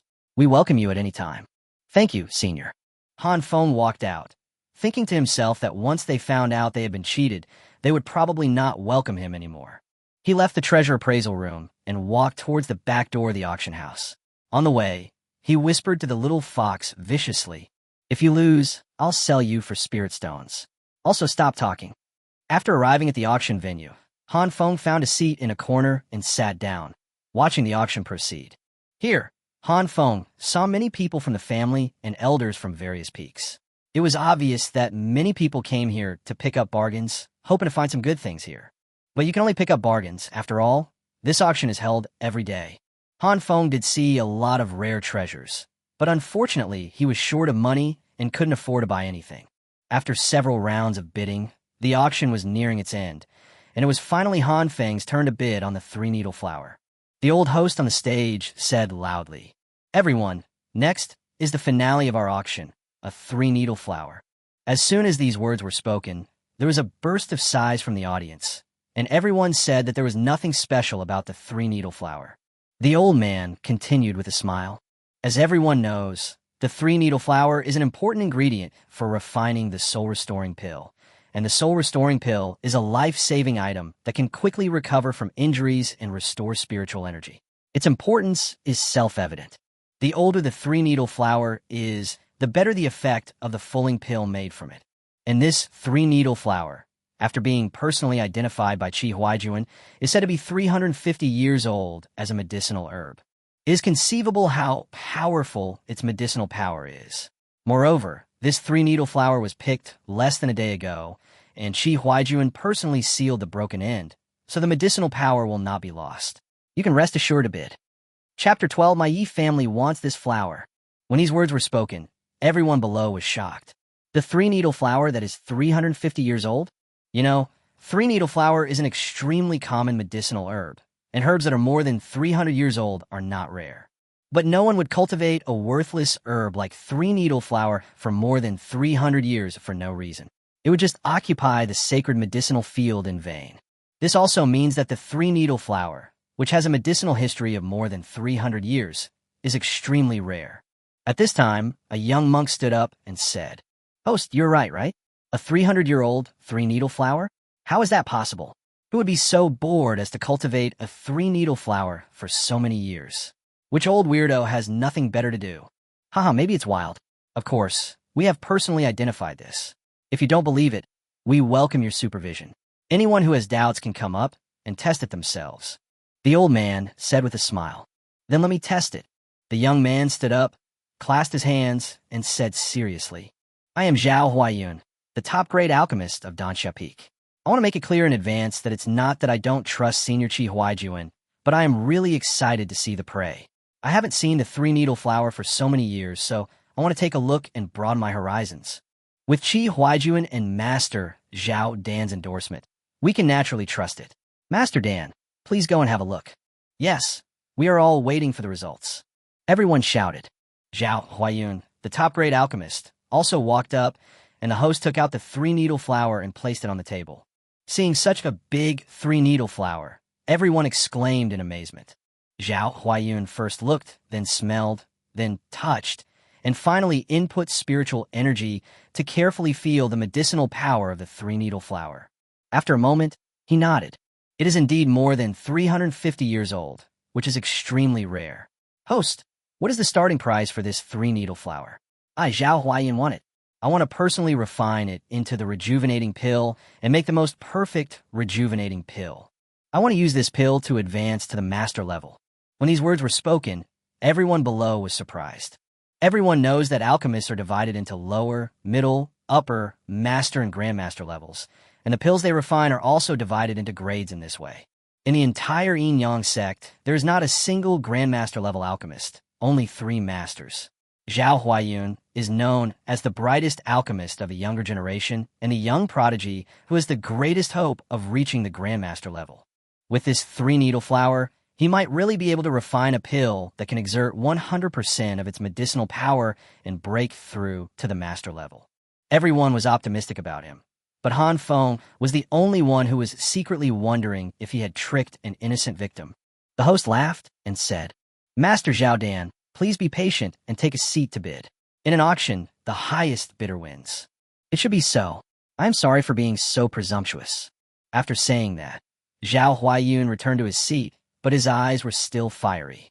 The host laughed and said, "I hereby announce that the starting price of the three-needle flower is 2,000 spirit stones. Each bid increase must not be less than 100. The bidding begins. I'll give you 2,005. Zhao Huayun was the first to step forward and bid, which showed his determination to win. But it was obvious that he was not the only one who wanted this treasure, and immediately many people started bidding. Even if they don't know how to make pills, they can still find an alchemist they are familiar with to make them for them. I'll give you 2,006. 2,007. My Jiang family will pay 2,800. My family will pay 2,009. 3,000. My Yi family offers 3,000. Who dares to compete with me? Hearing someone from the Yi family calling out, Han Feng couldn't help but perk up and looked at the person from the Yi family. That should be an elder of the Yi family. After all, it is impossible for the head of the family to come here in person to attend the auction every day. I, Zhao Huayun, will pay 3,001. Zhao Huayun was obviously anxious and even called out his own name. Obviously, the price of this three-needle flower has exceeded its original value, and no one is bidding anymore. But he still wanted it. My Yi family has 3,200. My Zhang family has 3,003. Now, there are only these three companies bidding. Jiang Lao Heir, do you really want to go against me? The elder from the Yi family was obviously anxious and pointed at the people from the Jiang family and said, "The elder of the Jiang family sneered. What do you mean by going against you? My niece Jang Suru has gained a lot of insights in alchemy recently. She is about to be promoted from the middle grade to the upper grade. After she is promoted, I will give her this three-needle flower as a gift. Is that not okay?" Han Feng was filled with black lines on his forehead. After all this twists and turns, this flower was going to return to Jang Suru's hands? If she knew that her elder spent thousands of spirit stones to buy a useless flower, would she be angry? My Yi family has 3,005. Then my Jiang family will be 3,600. I, Zhao Huayun, offer 3,008. My Jiang family has 3,900. My Yi family has 4,000. I am Zhao Huayun, 4,003. Dear seniors, please give me Zhao Huayun some face. This opportunity is very important to me. Zhao Huayun clasped his hands and said to the two men.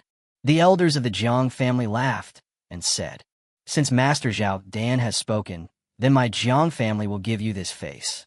I hope Master Zhao Dan will give my niece more guidance in the future." "I will," Zhao Huayun said happily. Han Feng secretly encouraged himself and continued to raise the price. My Yi family has 4,500. Sure enough, the Yi family lived up to Han Feng's expectations and immediately raised the price. Humph, your Jang Suru, in order to avoid choosing a Taoist partner, actually chose a menial disciple as her Taoist partner. It's really laughable. That little menial disciple will have to sit on the bench every day, right? She has brought disgrace upon your Jiang family. The elders of the Jiang family immediately retorted. The daughters of our Jiang family can choose whoever they want, as long as they are happy. We don't know how to arrange marriages like you do. Only when you are strong can you be truly strong. Sacrificing the happiness of your children to fight for power and profit is shameful. Since this is the Taoist partner she chose, he is a waste. We in the Jiang family respect her choice and can train that waste into an elite. Han Feng was very moved after hearing this, but it was useless. He couldn't practice even if he was trained further. At this time, Zhao Huayun sighed and was about to raise the price again when the elder of the Yi family smiled and said, "Master Zhao Dan, please give this herb to our Yi family. I promise you that after I take a picture of the herb, I will give it to you directly and you can refine it. Among the refined pills, you could take the best one to upgrade, and the rest will all be given to our Yi family. This is a win-win situation for both of us. What do you think?" Hearing this, Zhao Huayun's eyes lit up. This is great. He doesn't have to spend any money and can still get promoted, and the Yi family also gets the elixir. It's really the best of both worlds. Okay, it's a deal. Thank you very much, fellow Taoist of the Yi family. Seeing this, Han Feng secretly said what a pity. He could have made more money, but it was ruined by the Yi family. Huh. Itsiteha are the pills that are refined for the Yi family. When he thought of this, Han Feng's guilt for cheating others was much less. Han Feng didn't know that the pit he dug now would seriously harm Yilong Yuan on the first day of next month. Chapter 13 Wind Attributed Flying Sword. In the end, the transaction was concluded between the two parties. With Qi Huaijuan and Zhao Huaiyun as their endorsements, the Yi family had no doubts about the authenticity of the herbs. I wanted to make a deal immediately. The 3-needle flower returned to the Yi family, and 4,500 spirit stones were also delivered to the auction house. Then the auction ended. Led by the servant, Han Feng went to the accounting office to settle the spirit stones. The accountant took the abacus, calculated for a while, and said to Han Feng, 4,500 spirit stones, divided into 3 and 7 parts. You get 3,150 spirit stones. These are your spirit stones. Please mark them carefully. The accountant handed Han Feng a storage bag and then went on to do other things. Storage bags are not rare. Generally, the auction house will give one away for every transaction worth more than 1,000 spirit stones. The person counting the money only needs to use his spiritual sense to count the spirit stones in the storage bag. Unfortunately, Han Feng is not a foundation-building expert, and he has no spiritual consciousness, so he cannot easily scan with his spiritual consciousness. But in order not to show his cowardice, and also to believe that such a large auction house would not try to cheat him, he went straight out with the storage bag. After coming outside, he dripped blood on the storage bag to recognize its owner, just like last time, and then opened it. He saw the densely packed spirit stones inside, and he couldn't count how many there were for a moment. Xiao Hanzi, I'm rich now. How much of these spirit stones are you going to give me? Han Feng heard the voice of the little fox and turned his head to look. He saw that the little fox had crawled out with its little head resting on his shoulder, blinking its big eyes and looking at the storage bag. I have to go shopping first. If there's any leftovers, you can have as much as you want. Then you must not spend it all. Remember to leave some for me. Without me, you wouldn't be able to earn so many spirit stones. The little fox was extremely happy. Originally, Han Feng could only earn 2,500 spirit stones, but now he could earn more than 3,000. The extra money was all thanks to it. I understand. Don't talk anymore. Don't let others find out. Han Feng put away the storage bag and pushed the little fox's head back into the bag. Then, he straightened the hat on his head and walked forward. When he turned a corner, he looked back from time to time, fearing that someone was following him. Being sneaky doesn't seem like a good person. According to the location of the market in his memory, Han Feng turned a few corners and came to this market exclusively for cultivators. After all, there are still many mortals living among these mountains, and the huge base of these mortals also provides a source of disciples for the Yin-Yang sect. Han Feng is also a member of a village at the foot of a mountain outside the Yin-Yang sect. He lived in a farm family when he was a child. He cultivated the fields with his parents every day and occasionally read some books. His life was happy and lazy. Later, when he was 13 years old, his parents emptied their savings to buy him a place as a menial disciple, and then they both disappeared. He searched for his parents for a long time at that time. Whenever he had a holiday, he would go down the mountain to look for them, but he could not find them. His yard and fields were also abandoned. Later, he gave up, and since he had not been able to make progress in his cultivation, he planned to return to his hometown after the 5-year period was up, continue farming, basking in the sun, and live a carefree life. But it's no longer possible now. Yilong Yuan has hated him, so it would be safer for him to stay in the sect. He planned to bring back a protective magic circle to protect the small courtyard, and then lie down. The requirements for this defensive formation are not high. It will be enough to last until he calls the law enforcement team over. Han Feng came to the largest treasure house in the town and strode in. Please come in, fellow Taoist. What kind of magic weapon do you need?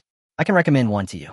At the door, a young monk came up to them, wearing clothes with the store's logo. I want a protective formation.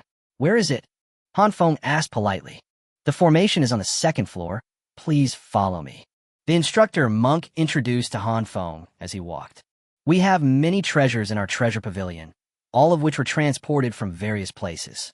There are also many magical treasures, spiritual treasures, and formations that were refined by the disciples and elders of our sect's weapon formation peak. We guarantee that the products are of good quality and low price, and the quality is the best. You can buy them with confidence. Han Feng knew about the Yin Yang sect's weapon array peak, which was famous for refining weapons and engraving array formations, just like Danxia Peak, which was famous for refining pills.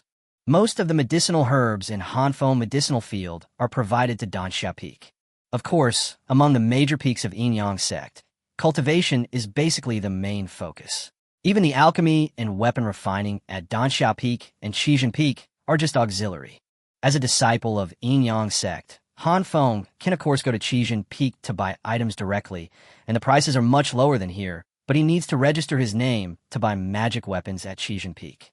And now he is a celebrity of some magnitude in the Yin Yang sect, and Han Feng really doesn't want to attract attention.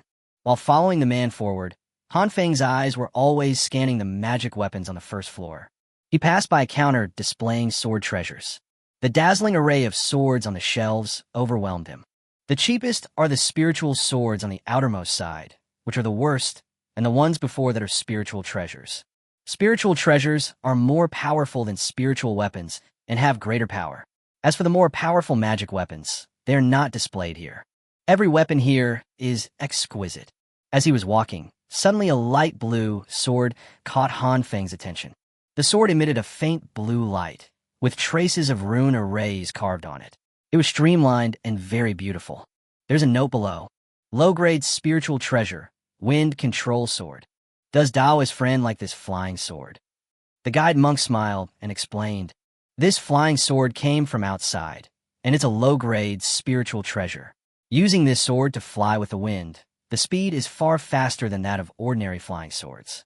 If used by a cultivator with wind spiritual roots, it will be more suitable and can better mobilize wind attribute spiritual energy, making it very powerful in both speed and power. It's a pity that wind-attributed spiritual roots are too rare, so no one has ever come to buy this sword. If you want it, the original price of this sword is 2,000 spirit stones, but I can give you a 10% discount and sell it to you for 1,800 spirit stones. What do you think? Han Feng couldn't help but think of Jang Suru's flying away on a sword when they parted yesterday. If he also had a flying sword and learned the sword flying technique, he would be able to escape quickly even if he was being chased by someone. Moreover, he has a natural spiritual root of wind attribute, and this sword is extremely suitable for him. Wait, if I buy this sword, give it to Jang Suru, and then return it with a blessing, wouldn't it be a mid-grade spiritual treasure, a flying sword with wind attributes? A mid-level spiritual treasure, worth tens of thousands of spiritual stones. But Han Feng only has more than 3,000 spirit stones now, and he still has to buy a formation. There is no other way. Han Feng gritted his teeth and said, let's go check out the formation first. Chapter 14, Bargaining. Okay, fellow Taoist, please follow me. The instructor smiled slightly and took Han Feng upstairs.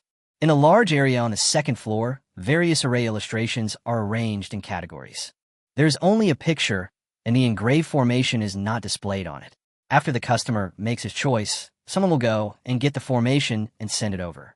There are spirit gathering formations, defense formations, teleportation formations, attack formations, spirit training formations, etc. There are so many of them that they are too numerous to count. Fellow Taoist, this is the area of the protective formation. If you see anything you like, you can choose whatever you like. Han Feng glanced at the rows of formations. He didn't even look at the top row. Those were the ones that could only be set up by Jinan cultivators. They cost tens of thousands or even hundreds of thousands of spirit stones, which was not something he could afford. Then look down. There are levels ranging from 5,000 to 10,000 respectively. Don't watch. I won't look at those in a range of 3,000 to 5,000. Only look at those below 3,000. Do you want to pursue a formation with the ultimate defensive power, or one that can be both offensive and defensive, so that while defending against enemy attacks, it can also achieve a certain degree of counterattack, or a formation with some other functions, such as gathering spirits, teleportation, etc.? Can it have any other uses? Of course. For example, look at this, the 5 Tigers Anti-Injury Formation, which uses the roaring power of tiger spirits as a formation and the positions of the 5 elements as a guide, to form a 5-element formation that is indestructible and unbreakable, capable of both offense and defense. When the enemy's attack hits it, the formation absorbs part of it, while also counterattacking part of it to the enemy. Look at this again, the Blood Armor Teleportation Array, which uses the blood of foundation-building spirit beasts as a guide and combines it with the power of teleportation. Although its protective effect is not as good as the 5 Tigers Anti-Injury Array, it does come with a teleportation effect. If the enemy breaks the protective formation, then when the formation is broken, you can activate this teleportation array and teleport immediately. But this is a one-time thing. After all, the formation has been broken, and the teleportation is also random, so there is no telling where you will be teleported to. Han Feng looked at the 2 formations in front of him. One was the kind that could defend and counterattack the opponent, but after being broken, he could only surrender. The other one is that after breaking, you can teleport away directly, but it is not certain where you will be teleported to. These 2 additional effects are life-saving skills for others, but they're disadvantages for Han Feng. Because if he was besieged, he would definitely put on an attitude of weakness in front of the enforcement hall. When the enforcement hall came, he would be unharmed while the enemy would be covered in wounds, and he would be the one to be captured. As for the other teleportation, who knows where it will take. The world of cultivation is so chaotic, and the outside world is very dangerous. If it is teleported to a demon cultivator or the lair of a monster, wouldn't that be like delivering food to people? Just then, the little fox behind spoke again. What are you afraid of? Fortune and wealth come from risk. If we want something that can teleport, at worst we can just run away and become independent cultivators. Han Feng has black lines all over his head. You really think so? The main reason is that the first one is cheap, only 1,500 spirit stones. The first one is too expensive, 2,500. The little fox said with a chuckle. After talking for a long time, it seemed that it wanted to keep some more spirit stones for itself. What level of enemies can these 2 formations resist? Han Feng asked the most crucial question. For those below the foundation building stage, it depends on the time and how long it takes to wear out. For those above the foundation building stage, the former can at least block 3 full-strength attacks, and the latter can also withstand 2. After it's arranged, can it be moved if it's moved to a new location? Of course, the flags and materials are movable. Just pull them down. The materials are all inside the formation, and the enemy can't pull them out. Han Feng touched his chin and said, This 1,005. Yes. The sword below is 1,008. 3,003 in total. Cheaper, give me a discount. I'll buy both. How about 2,500 spiritual stones? Han Feng gritted his teeth and decided to bargain with the other party, because he only had 3,100 spirit stones. The instructor was also confused. This was the first time he had encountered such a bargaining situation. The prices they marked here are all original prices, but the boss said that they can give a 10% discount, depending on the situation. In fact, this 10% discount means that they are all at the original price, but marked a little higher, just to rip off the customers. But it's the first time I've seen someone as ruthless as Han Feng, who cut the price to 25% off all at once. Fellow Taoist, the price I mentioned is already discounted. The Wind Spirit Sword is now 1,800 after the discount because it's not selling well. There is no discount for this Blood Armor Teleportation Array, but since you bought 2 at once, I can give you a discount of 100 spiritual stones at most, 3,200. What do you think? Look, you said it before, that sword is hard to sell, and I just happen to like it and want to buy it, so why not sell it to me? If you don't sell it and leave it there, it won't become a spirit stone and will be useless. If you sell it to me, you can get a spirit stone and get rid of an unsellable piece of junk. Moreover, this formation is disposable. Once it is broken, it will be gone. After I use it up, I will definitely come to you to buy it again. You are so generous in giving me a discount this time. I will come to you again next time and let you take a commission. Don't you agree? 3,001. It can't be reduced any further. 2008. It can't be any lower. I don't have that many spirit stones. 3,001. 2008. I'm not the shopkeeper, so I can't give you such a big discount. Then you can go ask the shopkeeper. Okay, wait for me. After the instructor finished speaking, he left with a sigh. He had never met such an unpleasant and stingy customer. Han Feng then looked at other formations.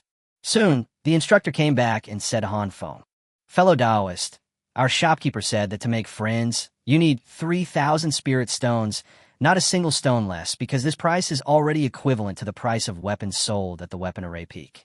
If you can buy at Chijin Peak, you won't come to our treasure pavilion. We're just doing business to pick up bargains, and we can't do business at a loss. If you don't believe me, you could go to Chijin Peak to check the price. Their business here mainly deals with independent cultivators and families outside, as well as some foreign goods that cannot be bought at Chijin Peak. Ordinary Yin-Yang sect disciples do not need to come to them to buy. The things in the Yin-Yang sect's weapon array peak are only sold to their own disciples and elders, and not to outsiders. Therefore, they often use various means to purchase goods from the weapon array peak. For example, after some weapon refiners have made weapons, they do not hand them into the sect, do not record them, and secretly take them down to sell. It's considered smuggling. Han Feng tried. 2009. Welcome to come again next time. 3,000 is 3,000 deal. Han Feng had just obtained 3,150 spirit stones, but before he could even warm them up, he gave them away again. Chapter 15. Another assassination. He handed over the spirit stones, and his fellow Taoist gave him the wind spirit sword and the formation materials, as well as instructions for setting up the formation. This simple formation did not require a specialized formation master to set up. Han Feng put away the treasure, left the treasure pavilion, and headed straight for the spirit beast peak. He had made up his mind. He would take the little fox to register its identity, make it his private property, and protect its safety. Then he would let the little fox give the sword to Jang Suru tomorrow. After all, this sword is now a low-grade spiritual treasure, and anyone who gets it can use it. If it is given to Jang Suru and replaced with a mid-grade spiritual treasure, and only he can use it, then he could get a better weapon, and no one else can use it. Isn't it wonderful? Han Feng knew the way to Lingshou Peak, and he ran towards it quickly at full speed. Oh, it would be great if I could wield a sword, so I could just fly over there and save time and effort. In the second half of the night, he came to Lingshou Peak, climbed to the top, and found the registration office. In the world of cultivators, there's no such thing as closing the door at night. At this moment, the registration office is also brightly lit. Various lighting arrays and night-shining pearls make the room brighter than during the day. Brother, I am here to register the spirit beast. Han Feng came to the counter, took off the bag behind him while talking, and took out the little fox. The disciple who was meditating with his eyes opened his eyes, glanced at Han Feng, and then said calmly, "Which senior brother raised the spirit beast? Why didn't he come to register and hand it over with you?" "I didn't raise it. I picked it up. I took it in because I felt sorry for it." "Adopted? That's fine too, as long as it's registered it complies with the regulations. Has the species bloodline been tested?" "No." "Well, tell me about the spiritual beast cultivation and species." "Fox, no cultivation." Hearing this, the disciple looked at the little fox in confusion and said, "A fox without any cultivation is called a wild beast, not a spiritual beast. Are you making fun of me? You are the beast, ba ba ba." The little fox bared his teeth and made faces to prove how powerful he was. "Oh, you can talk. You're smart in early age. You look a bit like a psychic jade fox. That should be it. I've registered you." The disciple nodded and then continued. "Master's name, identity, and cultivation level. Han Feng, a menial disciple of Luoxia Peak, has no cultivation." "No cultivation?" "Hey, savages are matched with wild beasts." The disciple sneered. He had never seen such a strange combination. "Okay, the registration is complete. Now this psychic jade fox is yours. As for whether you signed a master-servant contract or a life-and-death contract, I don't care. Put this around its neck and imprint your soul on it. Only you can open it." The disciple took out a thin little collar and handed it to Han Feng. Han Feng took the collar and put it around the little fox's neck, making the little fox pout unhappily. Fortunately, Han Feng did not sign any contract with it, so it is completely free and unrestricted. Otherwise, it would have tickled Han Feng long ago. After finishing, Han Feng walked out. That small collar is just an ID card and has no other restraining function. After he left, the disciple crossed his legs, took out a sound transmission jade slip, and said leisurely, "Second brother, Han Feng, the errand disciple who stole your Taoist partner a few days ago, just registered the identity of his spirit beast with me and is now walking down mountain. He was wearing a black scarf, a bamboo hat, and holding a spiritual jade fox. Just find someone to kill him. Don't do it yourself. It's not worth getting your hands dirty for this kind of rubbish. You are the pride of our family. Don't get shit on your hands." After saying this, he put away the jade slip and continued to practice. It was good enough for him to say yes to such a thing, but he would never personally kill a mere errand disciple. He is a member of the Yi family. Han Feng held the little fox in his arms and walked down the mountain under the cover of night. When they were almost at the foot of the mountain, Han Feng asked, "Little fox, are you the psychic jade fox?" "No." "So what kind of spirit beast are you?" I forgot. I can't remember." The little fox's face was full of seriousness and confusion, and he said seriously, "I don't know who I am, what species I am, what kind of spiritual beast I am, or even where I came from, but I can eat spiritual stones. After eating them, I feel full, but if I don't eat, I feel very hungry. But I vaguely feel that I'm not a psychic jade fox. I have seen psychic jade foxes, but their bloodlines are too low level. My bloodline is much higher than theirs." "Oh, it seems your bloodline is very valuable. Why don't you use the word noble, but valuable instead? What do you want to do?" "Nothing, I won't sell you. Do you want to keep me alive so I can sell my blood? Is your blood valuable?" "It's worthless, I'm just a beast." The little fox turned his head away guiltily. "By the way, how many spirit stones do we have left? You, a prodigal son, spent 3,000 in one go. There are more than 100 left. How can you support me when you are so poor? Did I ever say I would support you? Does it matter to me whether you starve to death or not? You are such an ungrateful person. You called me your good friend during the day, but now you have turned into—" Suddenly, the little fox's face changed drastically and he shouted, "Hide quickly, there are malicious intentions." Hearing this, Han Feng immediately dodged to the side without hesitation. A flying sword suddenly appeared and flashed past the place where he had just walked. Han Feng, who was scared out of his wits, couldn't help but feel fortunate that the little fox's ability to sense malicious intent was really useful. Suddenly, two black shadows flashed out from the bushes, each holding a sword, and quickly rushed towards Han Feng. "Little fox, go find someone from the law enforcement hall to save me." Han Feng's face suddenly changed, and he immediately took out his Fengling sword and slashed at the fastest enemy. He didn't know how strong the other party was, but it was a dark and windy night, and there were not many people around. It was difficult for him to escape when facing two enemies who could wield swords. The little fox immediately jumped off Han Feng's shoulder and ran away. I have to say that the little fox is still very fast. Almost in the blink of an eye, they arrived at a huge rock in the distance. But it suddenly stopped moving, stopped on the boulder, and blinked its big eyes at Han Feng fighting the enemy. Han Feng slashed out with his sword, but the assassin obviously did not take Han Feng seriously. Facing the attack of a disabled man, he did not dodge or evade, and let the sword pierce his body, and he also wanted to slash at Han Feng with his sword. However, the next second, his eyes widened in shock. Han Feng dodged his sword by leaning sideways, and the Fengling sword in his hand easily pierced his chest. "How could you possibly break my defense?" Chapter 16, My Brother-in-Law. The assassin was shocked, but Han Feng did not hesitate. He just used force to crush the opponent's heart. He knew that the physiological structure of a cultivator in the Qi training stage was similar to that of an ordinary person, and that a stab to the heart would result in death. When you reach the foundation building stage, you will not die as long as your dantian and brain are fine. After killing the assassin swiftly and efficiently, Han Feng turned his head and looked at the other one. The assassin looked at the scene in shock, then narrowed his eyes and turned around and ran without hesitation. He wanted to run, but Han Feng didn't want to let him go. Han Feng didn't want to attract the law enforcement team in the short term because he didn't want to expose the fact that he had cultivation skills. If Yilong Yuan knew his true level of cultivation, he would send stronger assassins to kill him in the future, and he would be in greater danger. Of course, if we really can't win, we still have to rely on the law enforcement team. Han Feng stirred the spiritual energy in his body and immediately chased after him. At this time, his wind attribute spiritual root played a big role. The wind attribute is good at speed. Han Feng was extremely fast. In the blink of an eye, he got to the assassin's back and slashed him with his sword. When the assassin heard the evil wind coming from behind him, he turned around without hesitation and slashed with his sword, which collided with Han Feng's Fengling sword. There was a loud bang and the sound of metal clashing violently.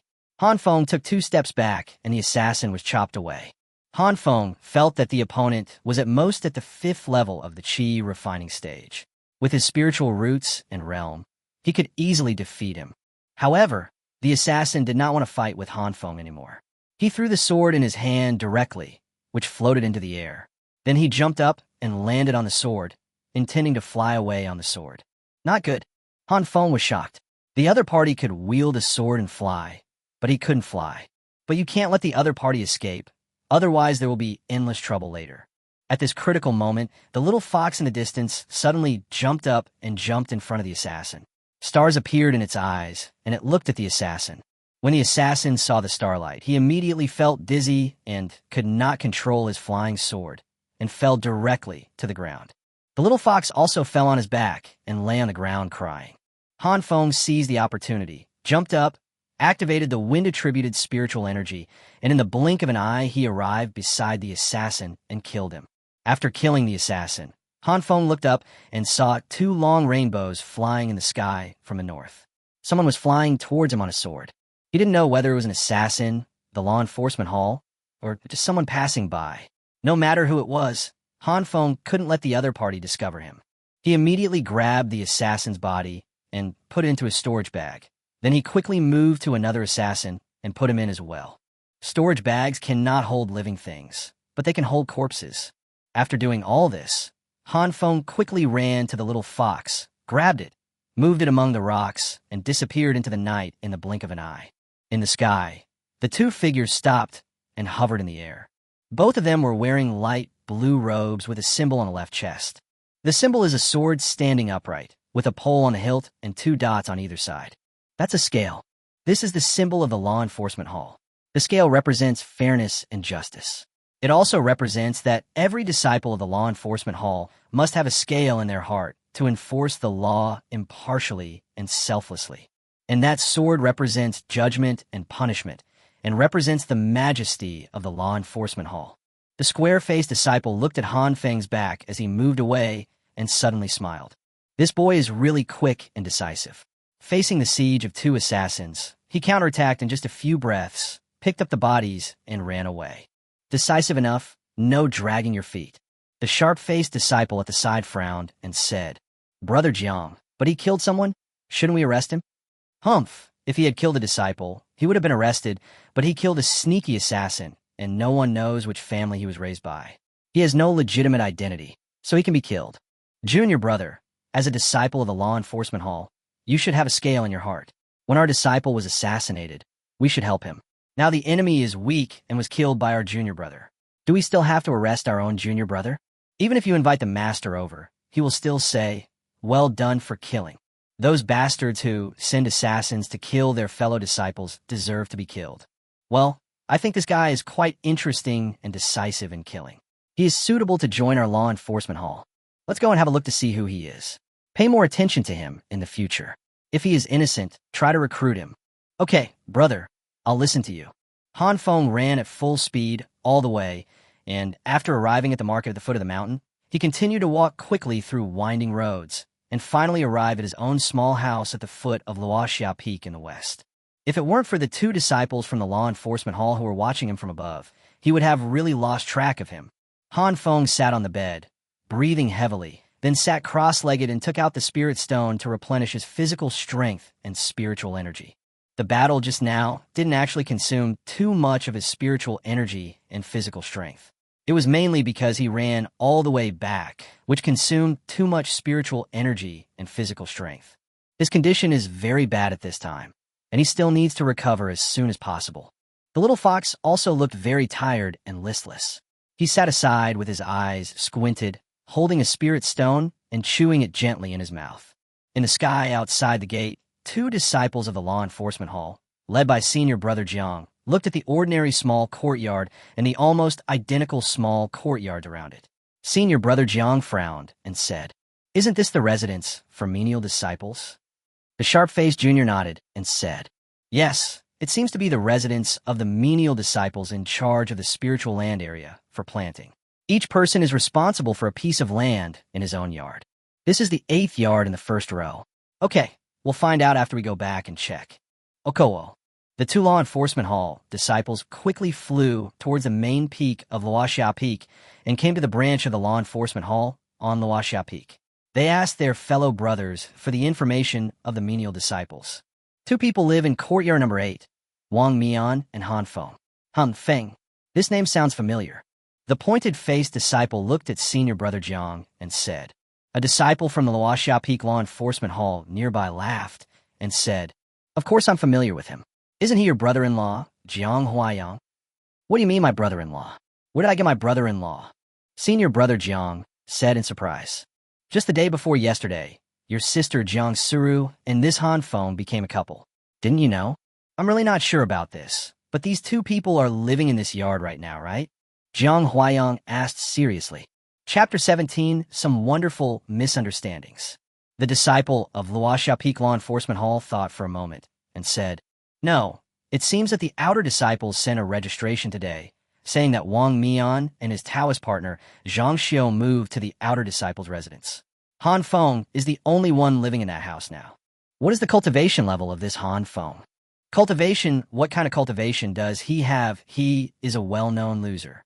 He has not cultivated any spiritual energy in 5 years since entering the mountain gate. He is the #1 loser in the entire Luoxia Peak. He was supposed to be kicked out of the sect next month, but he got lucky and was chosen as your Taoist partner by your sister. If you Jiang family can handle this matter, he will definitely not be driven away." Jiang Huayang hesitated for a moment, nodded, and said, "Okay, that Han Feng, does he have a white spirit fox?" "Who knows? I won't pay attention to a menial disciple if I have nothing to do." "Okay, thank you, senior brother. I'll take my leave now." "No." Jiang Huayang and his pointed-faced junior brother left Luoxia Peak and flew straight towards Lingshu Peak. The pointed-faced junior brother asked, "Brother, that kid is a useless person who can't practice? That's bullshit.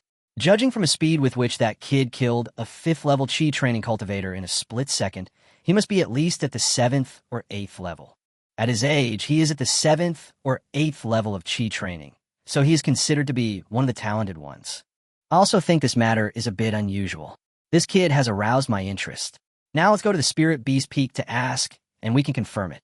Jiang Huayang looked calm as he came to the registration office of Lingshu Peak and walked straight in. The person sitting inside was still the Yi family disciple. "Hey, brother from the law enforcement hall, what's up?" The Yi family disciple quickly stood up and asked. Jiang Huayang asked, "Today or recently, has there been a disciple who brought a white fox to register?"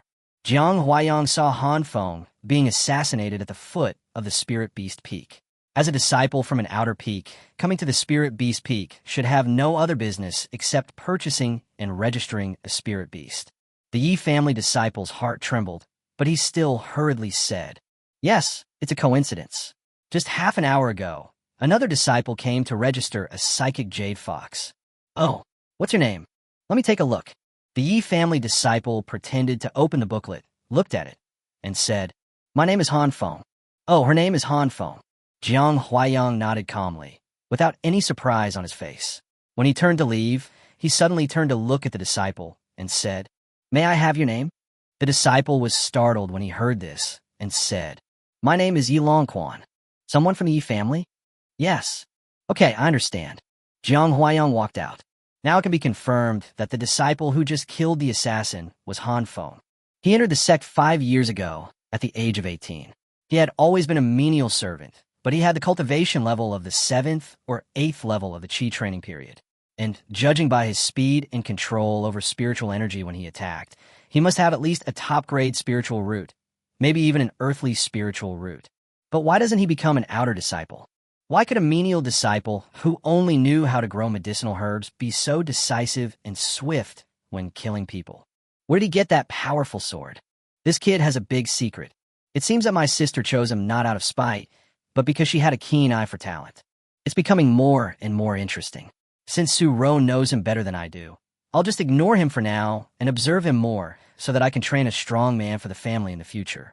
He told his fellow apprentice not to tell anyone about this matter, and then returned to the law enforcement hall. After he left, the disciple from the Spirit Beast Peak, named Yilong Yuan, became uneasy. Jiang Huayang didn't know him, but he knew Jiang Huayang, the famous genius of the law enforcement hall. How could he not know him? He had just informed Yilong Yuan to send someone to assassinate Han Feng when Jiang Huayang arrived and asked if he was from the Yi family.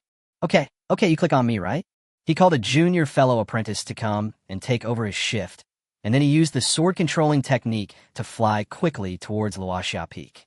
After arriving at Yilong Yuan's residence, he went straight in and met the other party. Second brother, have you sent anyone to assassinate Han Feng? I sent it, what's wrong? Yilong Yuan thrown it. Something bad has happened. Please contact the person you sent out and see if you can get in touch with him. Hearing this, Yilong Yuan immediately took out the jade slips and called out several times, but there was no response. His face also darkened, and he looked at Yilong Yuan and asked, "What's going on? Tell me." "Well, not long after I notified you, Jiang Huayang from the Jiang family came to see me just now." "Jiang Huayang? Junior sister Jiang's brother? What does he want to see you for?" "He first asked me if I knew who brought the fox to register today. I said it was Han Feng. Then he nodded and asked me what my name was. I said my name was Yilong Yuan. He said I was from the Yi family and then left." Yilong Yuan frowned and immediately said, "What did Jiang Huayang discover?" "He was pointing at you.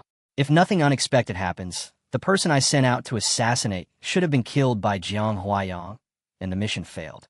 But he didn't have any evidence to prove that it was me who sent them, so he went to the Spirit Beast Peak specifically to hint at you. This was a warning to us, asking the Yi family to be more restrained." "That's absolutely right, brother. I think the Jiang family must be protecting Han Feng now. Otherwise, how could Jiang Huayang go so quickly? Maybe Han Feng has already been rescued. Brother, you have to be careful next time. This kid has become a supporter of the Jiang family." Hearing this, Yilong Yuan snorted coldly. What about the Jiang family? My Yi family is not afraid of them. If I want to swallow my anger, that's impossible. If I can't do it openly, I'll do it covertly. If he can't get any evidence, what can he do to me? However, the Jiang family is indeed a trouble, and I don't want to damage my image in junior sister Jiang's heart any further. Let's let this kid run around for 2 more days. Han Feng didn't know that because of what happened tonight, some wonderful misunderstandings had arisen in the minds of several people.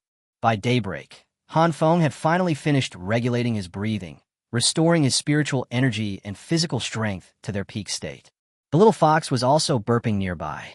Han Feng asked curiously, "How many spirit stones did you eat?" "No, I didn't eat much." The little fox turned his head away guiltily. "It's okay, just eat it. You helped me fight, so it's only natural that I give you spirit stones to eat. You can't expect a horse to run without giving it grass." Han Feng asked, "You were quite fast last night. You clearly have no cultivation, so how could you burst out at such a fast speed? Faster than me. It's a natural talent. Then you looked at that person yesterday, and he fell to the ground. What happened?" "I don't know. Maybe it's a natural talent." Chapter 18, Your Dog. Han Feng looked at the little fox with a frown on his face, and the little fox looked at him with its big, innocent eyes. The man and the fox looked at each other in silence. "So, although you don't have a realm or combat power, you do have many talents and abilities. For example, you can sense the malice around you, which can prevent you from being assassinated. It can also move very quickly, like lightning, and can confuse and stun enemies. Oh, and it also has a special ability, which is to absorb the spiritual energy in the bodies of dead people and turn them into a small ball of blood and energy. Live people can also suck it." The little fox said playfully, "Can you still absorb the spiritual energy of living people?" Han Feng's eyes widened immediately. "Yeah, but I got beaten easily, so I stopped sucking live people." "That would definitely make you easy to get beaten. Who would have nothing better to do than let you absorb their spiritual energy?" Han Feng picked up the little fox, came to the outer hall, and said, "Come, use your talents to help deal with these 2 bodies." Han Feng took out 2 bodies from the storage bag and threw them on the ground. Seeing this, the little fox frowned and said, "That's disgusting. I don't like this." "Disgusting ass, just something you spit on. But it also consumes a lot of my spiritual energy. It's very difficult for me to deal with this matter." Looking at the treacherous face of the little fox, Han Feng frowned and said, 5 spiritual stones. Make a deal." The little fox smiled happily and opened his mouth to get ready for work. Han Feng suddenly reached out and took away the storage bags on the 2 corpses and the sword in his hand. The little fox took a deep breath and spit it onto the 2 corpses. The corpses quickly melted away and turned into 2 small balls of blood and energy. This thing is helpful for improving cultivation, but unfortunately Han Feng cannot improve his own cultivation. He took 2 small balls of energy and blood and buried them under the most expensive white silk flower in the medicine field. It seems that it won't be long before he can harvest a white silk flower that is many years old. After returning to the house, Han Feng opened the 2 storage bags. Inside the bags were some chi-condensing pills and healing pills, a few upper and middle-grade spiritual weapons, and 30 or 40 spirit stones. Without anything else, it is obvious that an assassin would not carry anything that could prove his identity when he goes out to kill someone. Han Feng gave the little fox 10 spirit stones. Oh, so generous? If you're being nice to me for no reason, you are either a traitor or a thief. Tell me, what dirty work of murder and robbery do you want me to do? The little fox said calmly. Han Feng took a storage bag, hung it under the little fox's collar, and said with a smile, "This storage bag is yours. You can use it after you drip blood to acknowledge its master. You're giving more and more. What are you going to do? Tell me, I have principles." "Girl, are you a female?" Han Feng was very surprised. He picked up the little fox and wanted to look between her hind legs. "Let me go, you filthy rascal. You pervert. Do you think you could just look around there?" The little fox was furious and kicked Han Feng with a series of shadowless kicks, but did not hurt the enemy at all. "You, a spirit beast, still care about this? Okay, let's get down to business. Do you still remember the way to Jang Suru's place?" "I remember. What's wrong?" "Then help me deliver this." Han Feng took out his Fengling sword and placed it on the table. "Wind spirit sword? Didn't you just spend 1,800 spirit stones to buy it yesterday? You're going to give such an expensive thing to that woman." The little fox was shocked and suddenly realized what was going on. He pointed at Han Feng and said loudly, "Oh, I know you're a licking dog. What do you mean by licking a dog? That's so ugly. This is called loving your wife, caring for your wife, and being a good man. Do you understand?" Han Feng said with a frown on his face. In fact, he had no feelings for Jang Suru. If it weren't for getting something better, he wouldn't even give her anything. Being a bootlicker? It's impossible in this life. He is not Yilong Yuan. Then why did he go by yourself? Wouldn't it be more sincere and more pleasing to her if you go by yourself? Because she likes you a little more. You are so cute and speak so sweetly. You will definitely be able to get this done. If I go, she will be embarrassed to accept me. Okay then, I get it. I'll say a few good words for you. Well, if she asks where the sword came from, you can just say that I sold some of the herbs I've accumulated over the years, exchanged them for spirit stones, and bought this sword from the treasure pavilion. This sword has been there for a long time, and many people must have seen it. This cannot be hidden. When she is happy, you could just mention it and say that I saw her flying with a sword and it was so amazing. I wish I could fly with a sword too. Why is that? Don't worry about it. Just say it.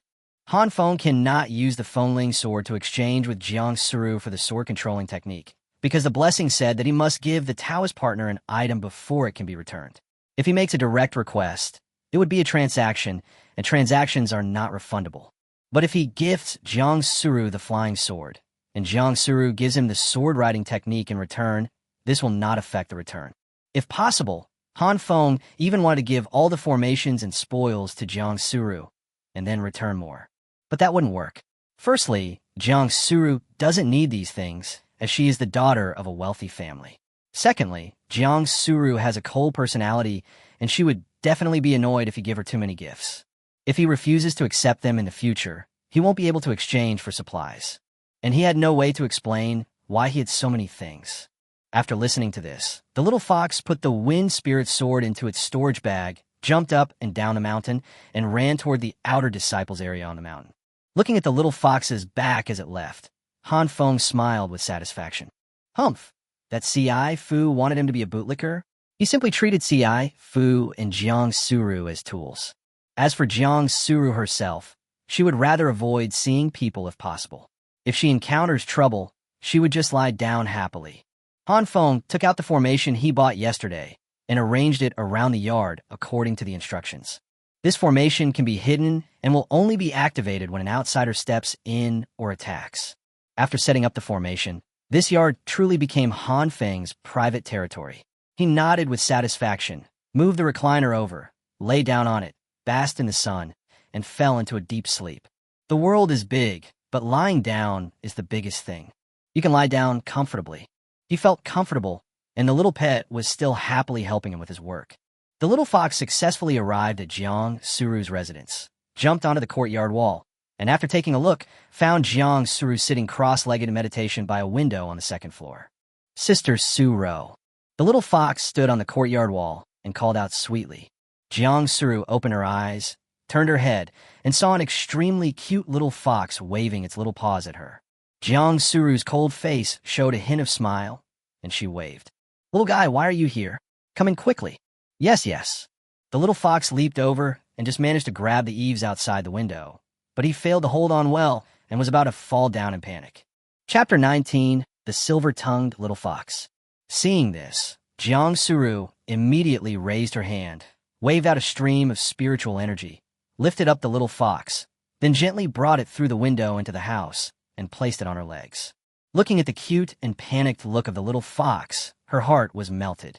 Jang Suru gently stroked the little fox's fur. The white fur was so fluffy and felt so comfortable. "Don't be afraid, little fox. You won't die from falling from the second floor. But it hurts. It hurts a lot when your butt is hit." The little fox raised his little face and said seriously, "Haha, that's so cute. What's the matter with you coming to see me?" Jang Suru asked with a smile. She never smiled at anyone, nor was she polite to anyone, but she loved this cute little fox the most and was not stingy with her smile. "Sister, you look so beautiful when you smile. You should smile more often. Others will be very happy to see you smile. I'm not a sly person, but you, little guy, are really adorable." The little fox chuckled, then jumped onto the tea table in front of Jang Suru, stood up on its front hooves, waved its little paws, and said, "I came to see my sister today for two things." Looking at the little fox's serious yet cute expression, Jang Suru held her chin with one hand and smiled leisurely. "Tell me what's the matter." "The first thing is that I miss my sister. I want to come over to see her, to cuddle with her, and give her a hug." "Haha, your little mouth is so sweet." Jang Suru chuckled and reached out to rub its little head. "And what's the second thing?" Seeing Jang Suru's happy expression, the little fox felt very proud. He thought to himself that he should let that big fool Han Feng come over and learn how he can make a girl happy. He was such a fool and acted like a bootlicker all day long. He didn't even dare to deliver a gift in person. "If you continue like this, when will you be able to hold the hand of a young lady?" "The second thing is that I have a gift for my sister." The little fox patted the storage bag under his neck, and then a light blue flying sword appeared on the table. "A sword? Why are you giving me a sword?" Jang Suru picked up the sword, held it in her hand, and input spiritual energy to feel the quality of the sword. Then, she looked slightly surprised and said, "This is a spiritual treasure. It should be a low-grade spiritual treasure.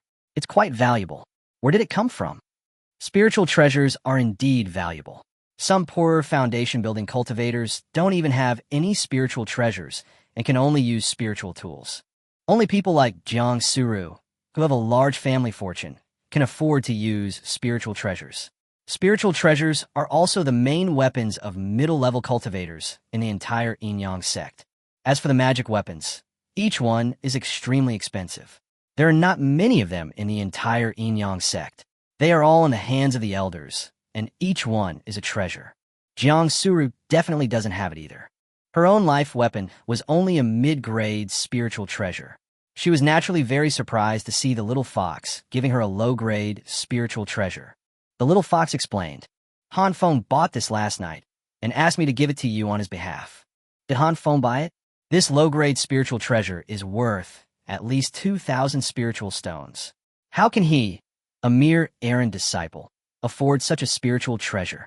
Jang Suru didn't believe it. "It's not 2,000, it's 18,000. I bought it at the treasure pavilion at the foot of the mountain. Really, I went there with him to buy it." "Sister, don't be distrustful." The little fox frowned and pouted. "I don't distrust you. I'm just curious. Han Feng has been doing odd jobs for the past few years and has no cultivation. Where did he get so many spirit stones to buy a spiritual treasure?" Jang Suru put down her sword and picked up the little fox. The little fox said seriously, "Han Feng said that these were reward seeds that he had obtained over the past 5 years. He secretly planted some medicinal herbs at the foot of the mountain and exchanged them for spiritual stones. He had no way to practice before, so he didn't exchange the herbs he had accumulated for spirit stones. Last night, he took those herbs to exchange for spirit stones, and then he bargained for a long time and finally got the sword for 1,800 spirit stones." Hearing this, Jang Suru was somewhat moved, raised her eyebrows slightly, and said, 1,800 is not a small sum for me. It is not easy for him to save so much.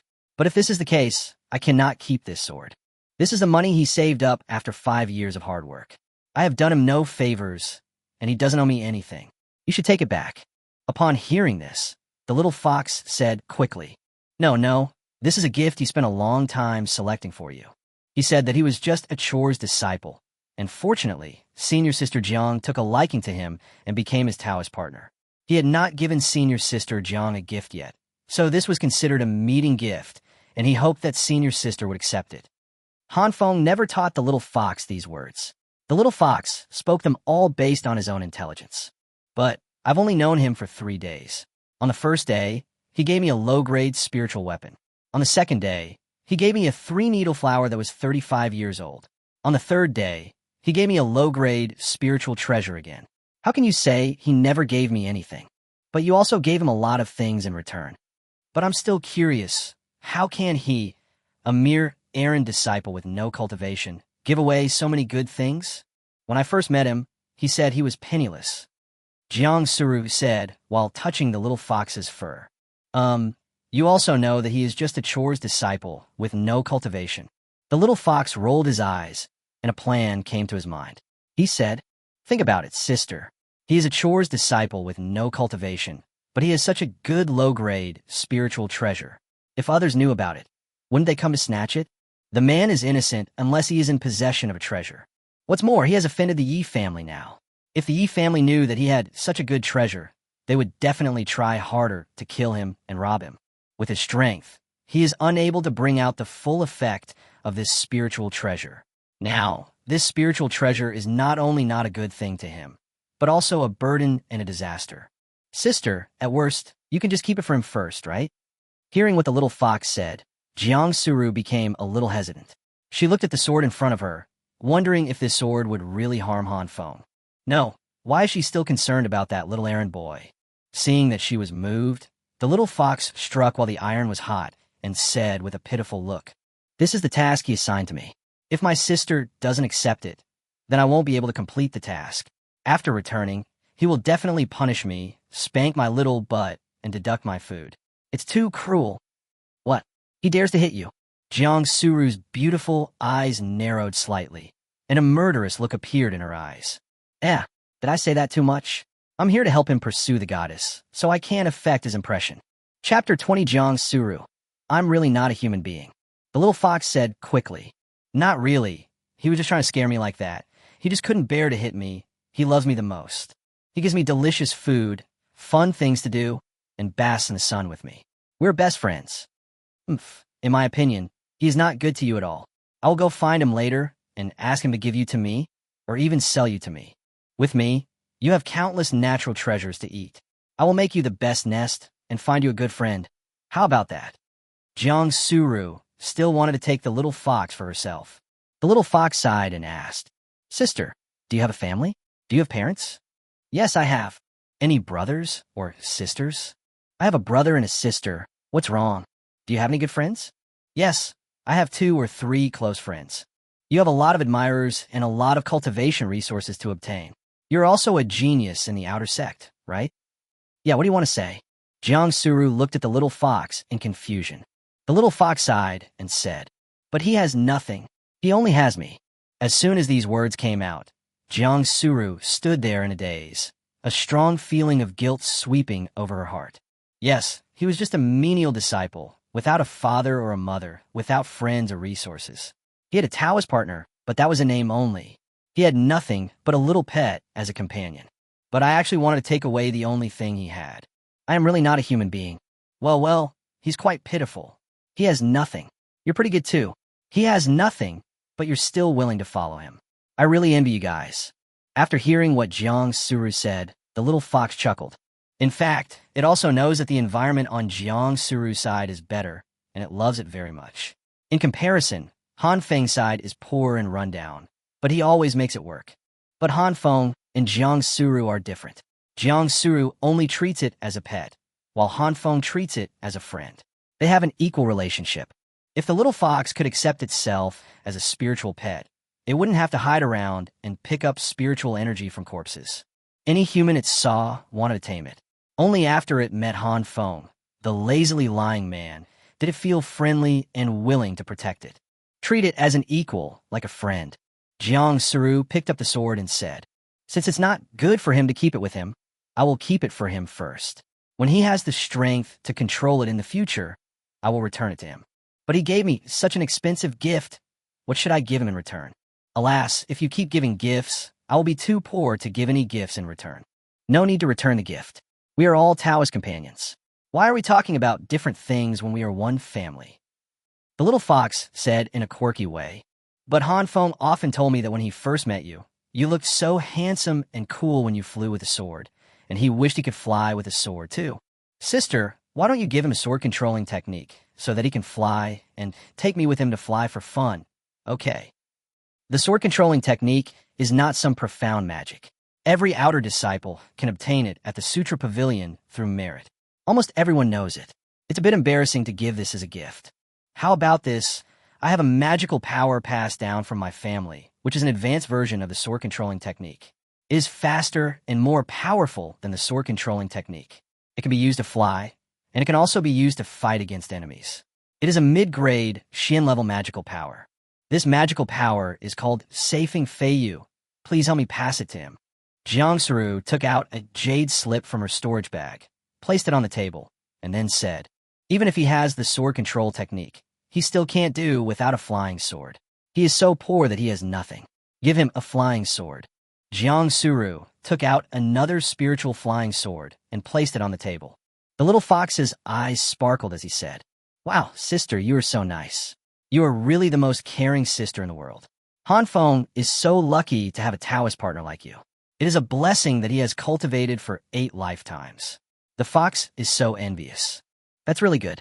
Tell him that this magical power can swing forward several wind blades to fight the enemy. It is very powerful. Let him practice diligently. When he reaches the 5th level of Qi training in the future, he will be able to display its power. Yeah, remember that. The little fox nodded quickly. Then it played with Jang Suru for a while, then said goodbye and left with the flying sword and jade slip. After the little fox left, Jang Suru looked at the Fengling sword in front of her.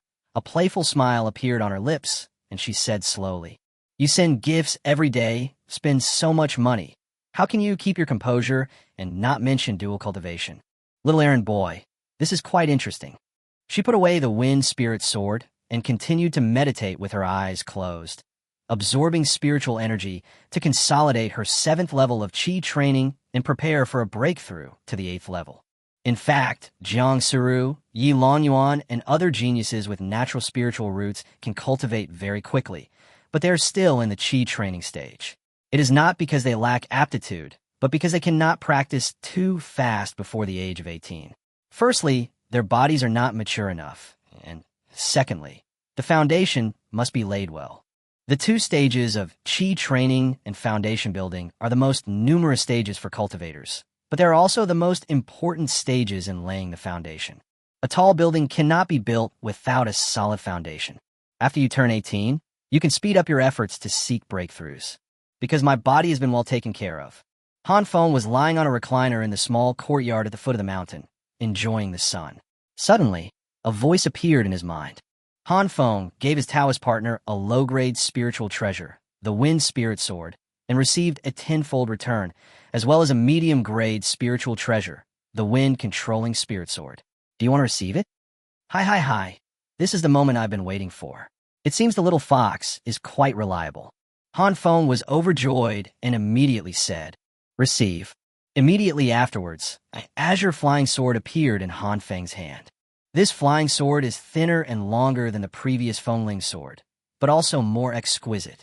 The Taoist formation in the pattern on it is engraved on it, shining brightly in the sun. He now has 2 weapons. One is the wind-controlling sword, a mid-grade spiritual treasure, and the other is the ice dagger, a mid-grade spiritual weapon.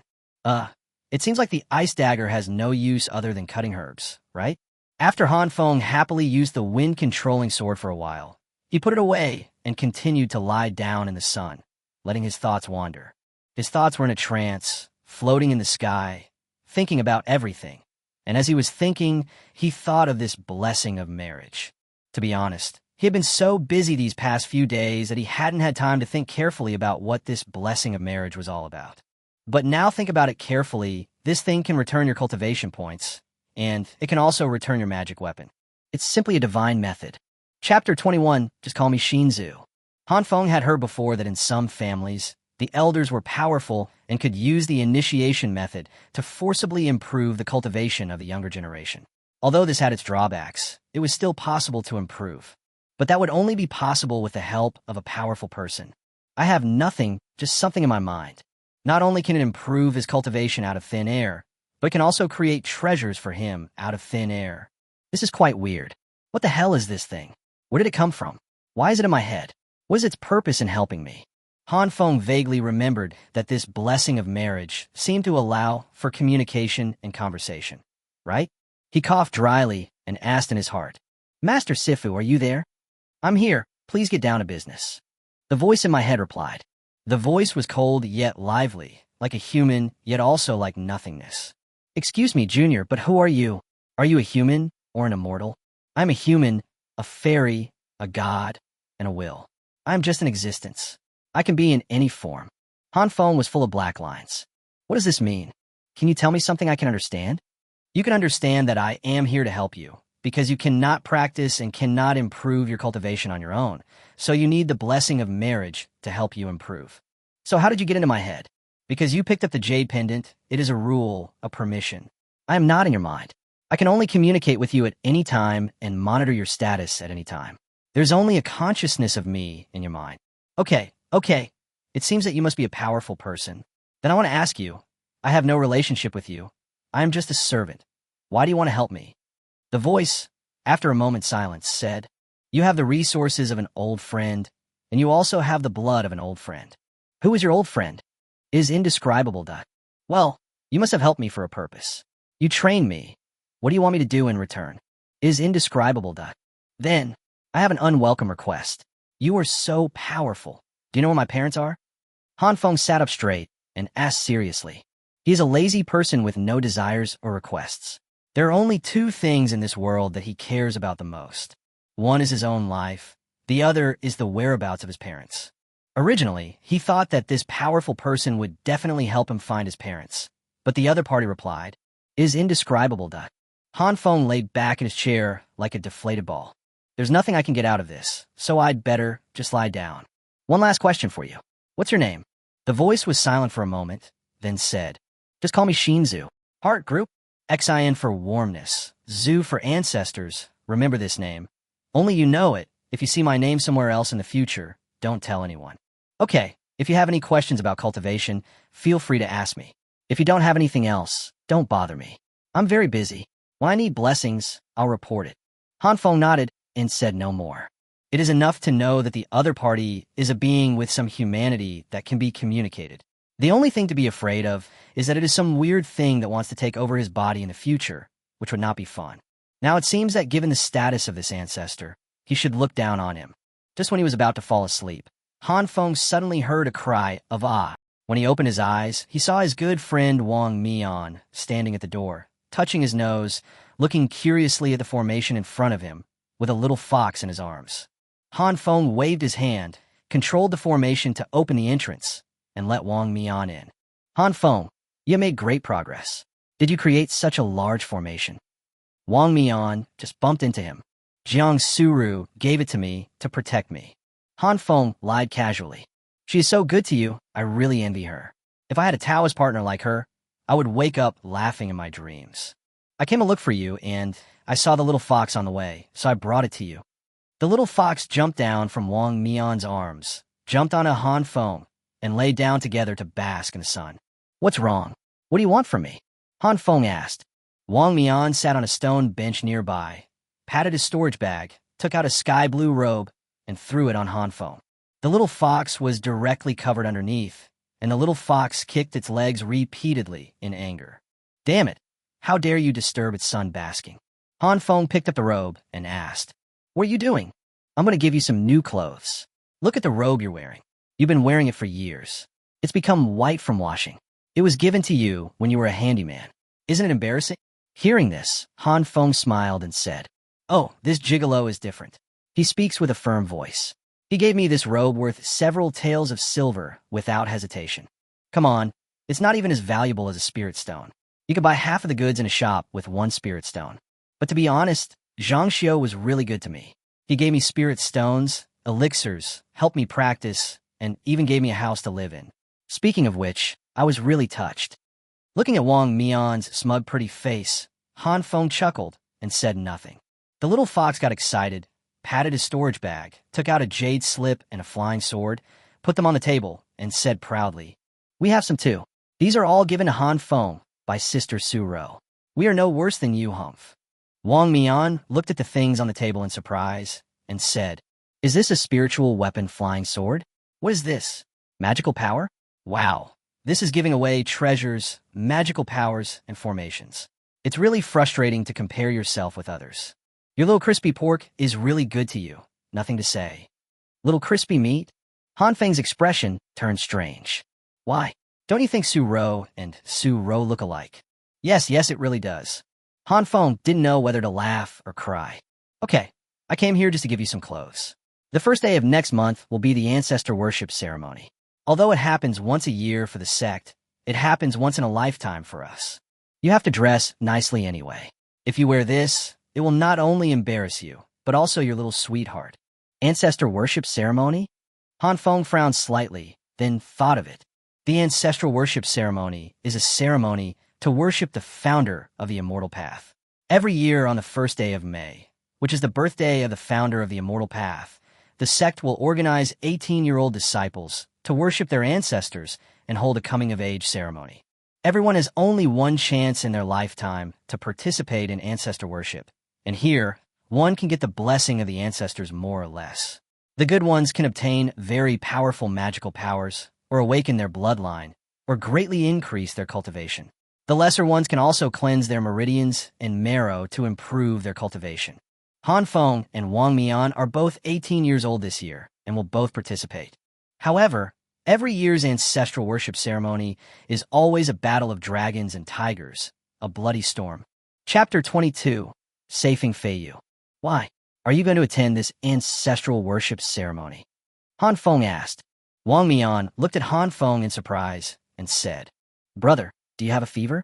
That's a grand ceremony to worship our ancestors, a great opportunity that you can only participate in once in a lifetime.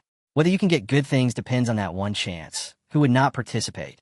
Besides, he is the ancestor, the founder of the immortal way, the most holy teacher, the ancestor of all cultivators, the first person of the immortal way. If you don't attend the ancestor worship ceremony, it would be disrespectful to the ancestor. If the elders find out, peeling your skin and pulling out your tendons would be the least of your punishment." Okay, we could go together then," Han Feng said impatiently. "It's the first day of next month. What a coincidence." He had planned to take the examination to become an outer disciple on that day. The examination lasts for a month and only lasts for that day. However, compared to the assessment, the sect will definitely attach more importance to the ancestor worship ceremony. By that time, there will be countless people visiting, and it is possible that the elders in charge of the assessment will also be there to visit. He could only attend the ancestral worship ceremony first and then take the test. Wong Mean continued, "But it's not just the two of us going together. There's also Zhang Xiu, your little Su Ro, and Yilong Yuan. These people are all 18 years old this year, and they all have to participate. That was a fight between dragons and tigers. I can say that Yilong Yuan would definitely take advantage of that opportunity to deal with you openly. When the time comes, just follow me closely, I'll protect you, and we can just sneak through it quietly." Is the ancestral worship ceremony dangerous? Han Feng only knew that there would be fighting there, but he didn't know how brutal it would be. It's definitely dangerous. There are hundreds of thousands of people in our sect, and there are about 1,000 to 2,000 people aged 18 every year. These 1,000 or 2,000 people all entered the secret realm of ancestor worship, and then fought each other to fight for the opportunity to become immortal. The more immortal opportunities you grab, the greater the probability of exchanging them for good things. Another purpose is to fight with each other so that the founder of the immortal way can see and understand the qualifications and talents of these young disciples. The better the performance, the more favor the founder will give to them. You tell me, can everyone stop fighting and snatching desperately? If killing is not prohibited, at least half of the people would die every year. At this point, Wong Mean patted his chest with lingering fear, as if he had experienced something very scary. Han Feng nodded and said, "So according to what you said, It is indeed very dangerous in there. You do not say. And Yilong Yuan can take that opportunity to beat me up openly without having to worry about the law enforcement haul. Yes, he has a big family, a lot of money, and he can even call a group of people to beat me up. That makes sense. Then why should I follow you? Can you protect me? I might as well follow Jang Suru. She is much stronger than you. Listening to Han Feng's cold and ruthless words, Wong Mean felt very hurt. Han Feng said calmly, "Okay, I know everything I need to say. Don't come over here again. Stay away from me." Wong Mean's face changed, and then he sighed, patted Han Feng on the shoulder, and said, "Fuck you, you son of a bitch. How can I, your father, ignore you? Let's go back and hug my wife." After speaking, Wong Mean waved his hand gracefully, turned around, and walked outside. Wong Mean and Han Feng have known each other for 5 years, so how could he not understand what he meant? Han Feng has offended the Yi family now. Given the size and strength of the Yi family, it would be too easy to crush Han Feng to death. Han Feng asked Wong Mean to stay away from him and not have any contact with him because he was afraid of implicating him. He was afraid that the Yi family would retaliate against him and take care of Wong Mean as well. After Wong Mean left, Han Feng picked up the flying sword and jade slip on the table in front of him. The flying sword was just a low-grade spiritual weapon. After taking a look at it, he put it directly into the storage bag. Then he picked up the jade slip, placed it on his forehead, and read the contents inside. After all, in about half a month, it would be the first day of May, the day for ancestor worship. At that time, I will have to go, otherwise I will have to face Yilong Yuan's hostility. I still have to learn the sword-wielding technique as soon as possible. Then with my wind spiritual root, if I can't beat the opponent, can I still run away? He just keeps running and makes sure the enemy can't catch up with him. As for fighting to snatch the immortal opportunity, it was too troublesome just to think about it. He just wanted to lie down and not work hard. He has no spiritual consciousness now, so he can only place the jade slip between his eyebrows to read. There's a magical power inside. Safing Feiyu? What kind of magical power is this? Don't I want to use the sword-controlling technique? Han Feng said in surprise. Sister Su Ro said that this is a more powerful sword-controlling technique. Not only can it be used to fly, but it can also be used for fighting. Oh, that's pretty cool. I have to take a closer look. No, you should praise me first. This time I helped you deliver the spiritual treasure, and I praise you a lot, and also brought you some mysterious magical powers. Alas, the mysterious magical power is as valuable as your low-grade spiritual treasure, so you won't lose out this time. The little fox stood up proudly and asked Han Feng for credit. Yeah, you're the best. I've known for a long time that you're the most reliable. Letting you do the work will get twice the result with half the effort. You're the biggest contributor. After Han Feng praised the little fox, he began to study the magical power. The magical power of Safing Feiyu is naturally suitable for the wind attribute, but because there are so few people with wind attribute, other people can also use it through practice, but it's more suitable for the wind attribute.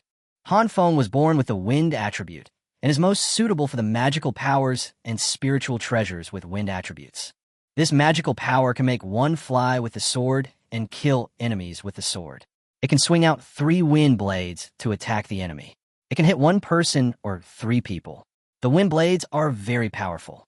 It is a magical power unique to the Jiang family. Even the Yin-Yang Sect's Zunjing Pavilion does not sell it. Han Feng spent an entire afternoon learning this magical power. After learning it, Han Feng took out the top-grade spiritual weapon that Jang Suru gave him and tested this magical power. He first attached spirit to the spiritual weapon and controlled it to float and fly in front of him. Then he flicked his fingers lightly, and the flying sword followed his movement, waving in all directions very flexibly. Then he picked up the little fox, jumped up, landed on the flying sword, and flew in the air in the yard. He flew very low, and the errant disciples around him did not see him. Whoa, fly, fly. The little fox waved his little paws happily, enjoying the feeling of flying. Fortunately, his formation has the function of soundproofing, so no outsiders can hear it. After experimenting with flying with a sword, Han Feng felt that his speed was much faster than that of the assassin he met last night. Because his cultivation is relatively high, and he also has the wind attribute and is naturally good at speed, so he is faster. After experimenting with flying with a sword, Han Feng then experimented with a wind blade attack. The wind blade was in the shape of a feather, attacking straight ahead. Han Feng had no spiritual awareness, so he couldn't control the wind blade to turn, so he could only attack forward. Chapter 23, Brother-in-Law. Han Feng looked at the 3 pits that appeared on the ground. He had no idea about the power of the attack, so he had to cover the 3 pits and got up to cook. In the next few days, Han Feng planted herbs, cooked, ate, slept, and basked in the sun. I occasionally bicker with the little fox and rarely go out, but I live a very enjoyable life.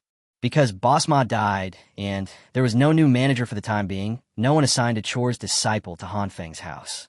Moreover, Wong Mean has not yet broken through the 5th level and is still a menial worker. In theory, this place still belongs to him and Wong Mean.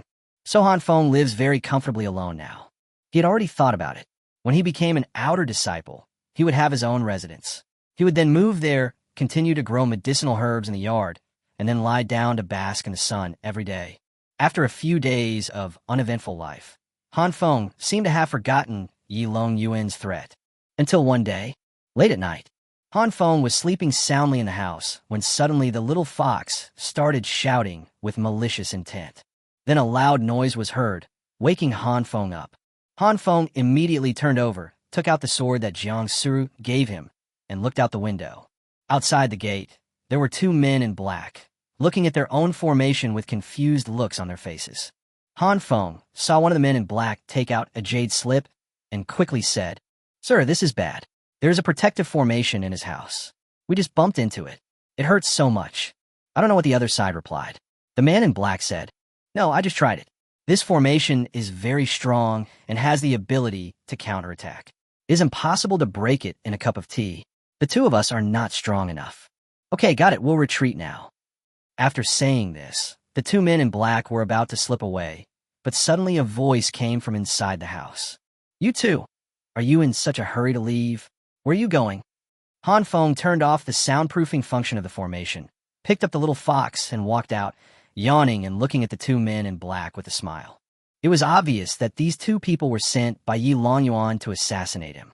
To be honest, Han Feng really admires Yilong Yuan's perseverance. If he fails once, try again twice. If he fails twice, try again 3 times. This is the 3rd assassination attempt. Are you so impatient? Han Feng walked out with a sword in his hand. When these 2 people saw Han Feng coming out, they were not in a hurry to leave. Judging from the boy's posture, he wants to fight with us. If he wants to fight, he must come out, or we have to remove the formation so that we can kill this boy instantly. The man in black said to the sound transmission jade slip, "Sir, this kid is out, we can kill him." Han Feng was full of black lines. "Brother, now that you've said that, can I still go out? Why did I buy this formation? Isn't it just to protect me?" Han Feng was weighing the pros and cons. If he killed them, even if Yilong Yuan was a fool, he would be able to guess that he was the one who killed them. In this way, he will not send this kind of rookie to kill me in the future, but will send an expert. There are endless troubles. Just as he was hesitating, he suddenly saw 2 long rainbows across the sky. The rainbows were emitting light, allowing him to clearly see the logo of the law enforcement hall on it. It is better to arrive at the right time than to arrive early. Han Feng immediately shouted, "Help! Murder! Someone is trying to kill someone here." After hearing the sound, the 2 long rainbows immediately rushed over here. The 2 men in black looked terrified and immediately fled to both sides. The 2 disciples of the law enforcement hall separated to the left and right and chased after the 2 men in black. The man in black who just spoke said quickly to the jade slip, "Master, the people from the law enforcement hall are here. We can't run away." After saying this, he crushed the jade slip with one hand, turned around, and stopped. Jiang Huayang landed in front of him, raised his hand, and grabbed him. Suddenly, the exposed skin of the man in black turned visibly purple, and then he fell to the ground. Jiang Huayang's face turned pale. He squatted down and pulled off the veil of the man in black. "Oh shit." Seeing that the other person was dead, Jiang Huayang cursed angrily, threw the veil in his hand fiercely, grabbed the body of the man in black, and flew away. When he arrived at the door of Han Feng's courtyard, the pointed-faced junior brother also flew over, holding a corpse in his hand. "Brother, this kid committed suicide by taking poison." The pointed-faced junior brother threw the body to the ground and said helplessly, "That's normal. These people are the assassins trained by the family. If they fail in their mission and can't escape, they will immediately commit suicide by taking poison. No clues can be found from them." Jiang Huayang didn't even look at the corpse on the ground. He turned his eyes to Han Feng in the yard, stretched out his hand and knocked on the formation, then smiled and said, "Junior brother Han, we are disciples of the law enforcement hall. Can you open the formation so we can go in and talk?" "Okay, brother." Han Feng opened the formation. If the two assassins they were chasing had not committed suicide by poisoning, Han Feng might not have trusted them in the middle of the night. Jiang Huaiyang and his sharp-faced apprentice walked in and said, "Open and close the formation again." Han Feng was stunned when he heard this, and then he did as he was told. He felt a majestic and powerful aura from these two people. They should be foundation-building cultivators. Jiang Huaiyang stood straight in front of Han Feng, with his hands behind his back, and said slowly, "Junior brother Han Feng, right? Please introduce yourself. I am Jiang Huaiyang, and this is my junior brother Liu Yufa. We are both disciples of the law enforcement hall of the main peak." "Well," junior brother greets the two senior brothers. "Please come inside and talk."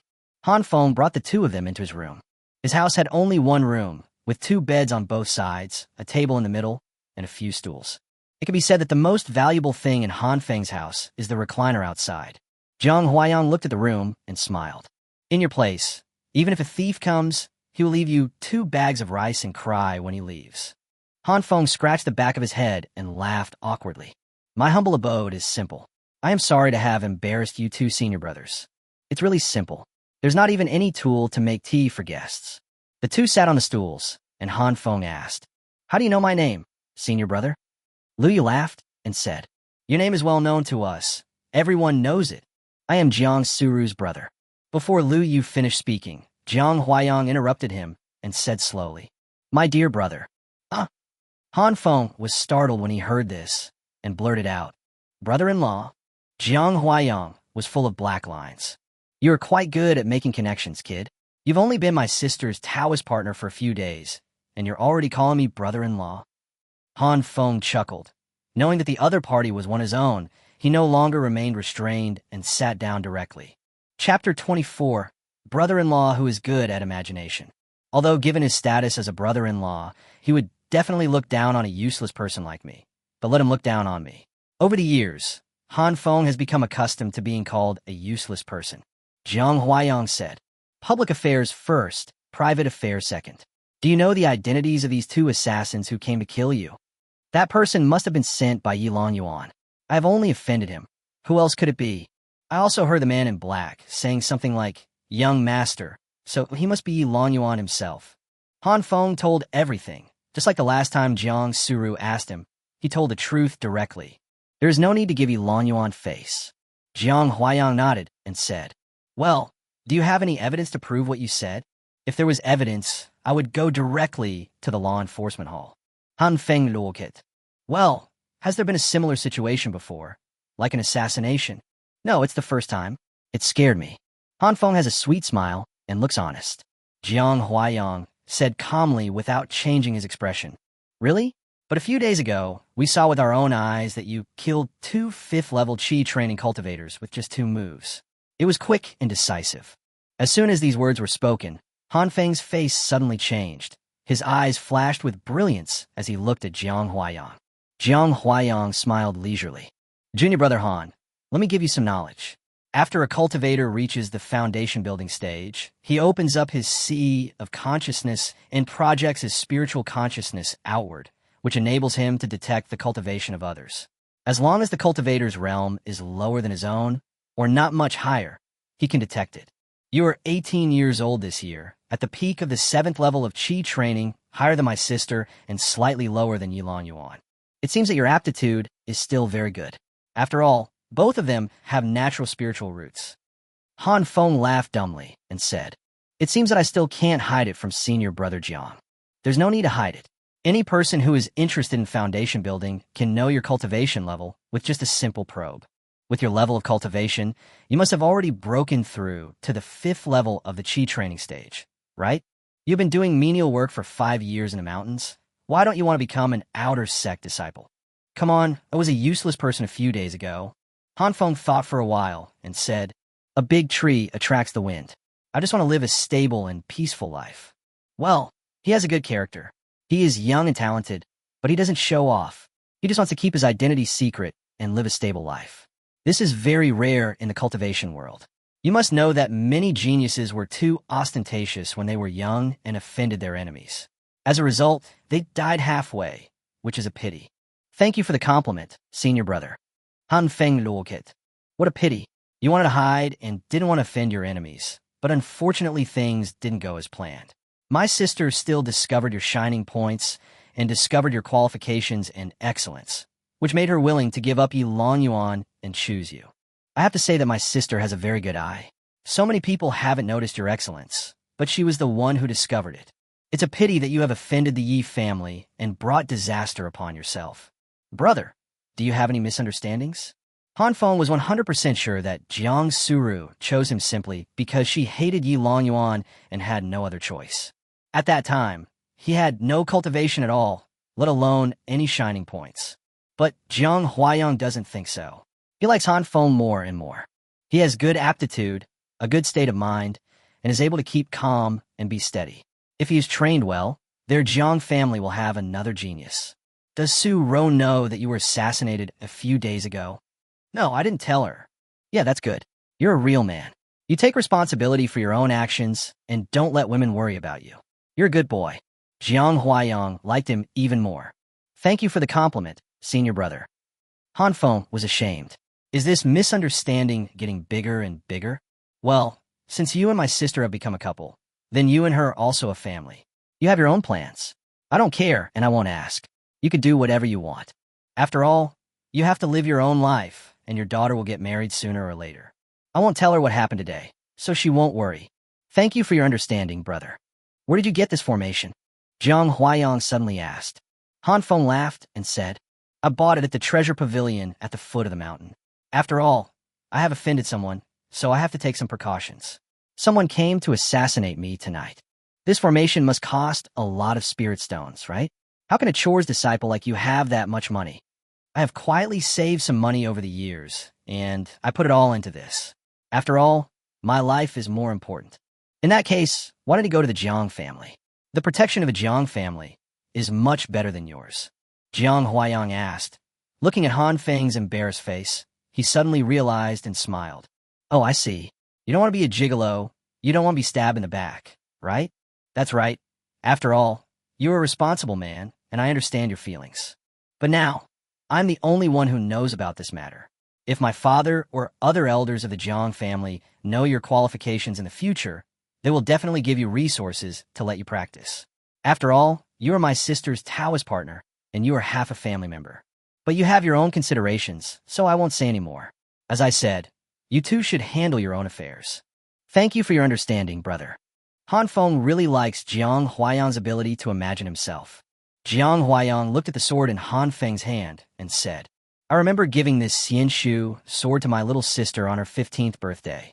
Oh, senior sister Jiang gave it to me a few days ago. If you want to take it back, you can take it. Han Feng put the sword on the table. Look at what you said.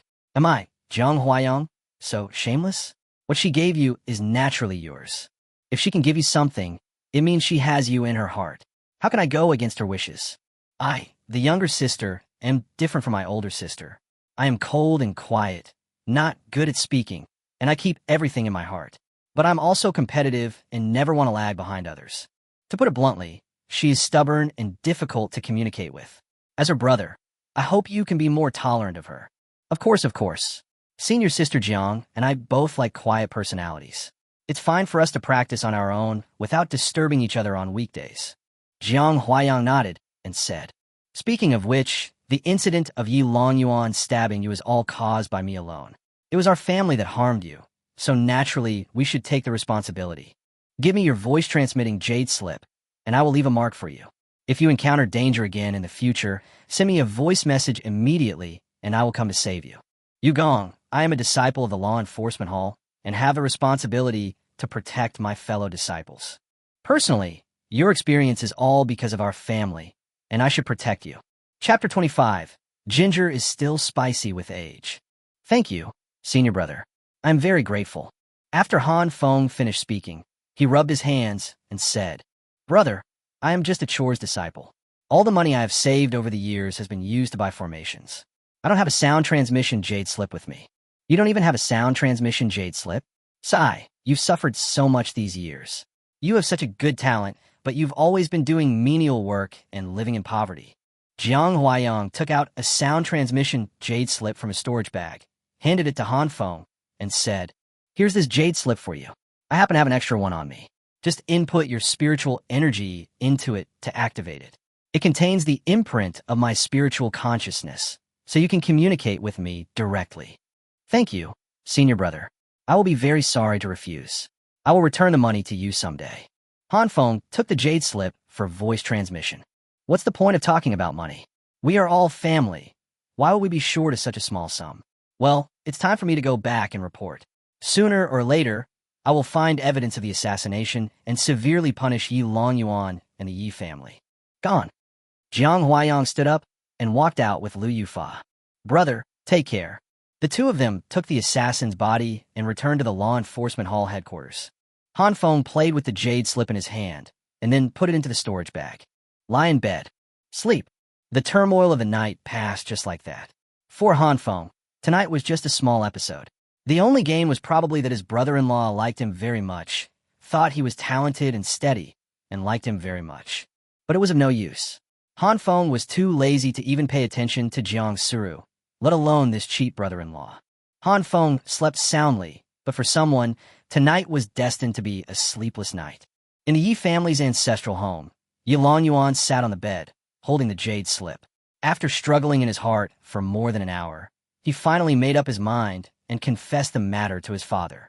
After all, he used the assassins in his family, not just his own assassins. The assassins were an important asset of the family. It would be unacceptable for him not to give an explanation after 4 of them died. Leniency to those who confess, severity to those who resist, and if you surrender yourself, the crime can be lighter. Yilong Yuan left the room, walked to the master bedroom, and knocked on the door. "It's Yuaner, come in." There was a voice from inside.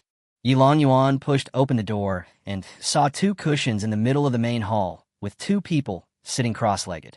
A middle-aged monk and a beautiful woman who looked to be only in her 30s. The charm remains.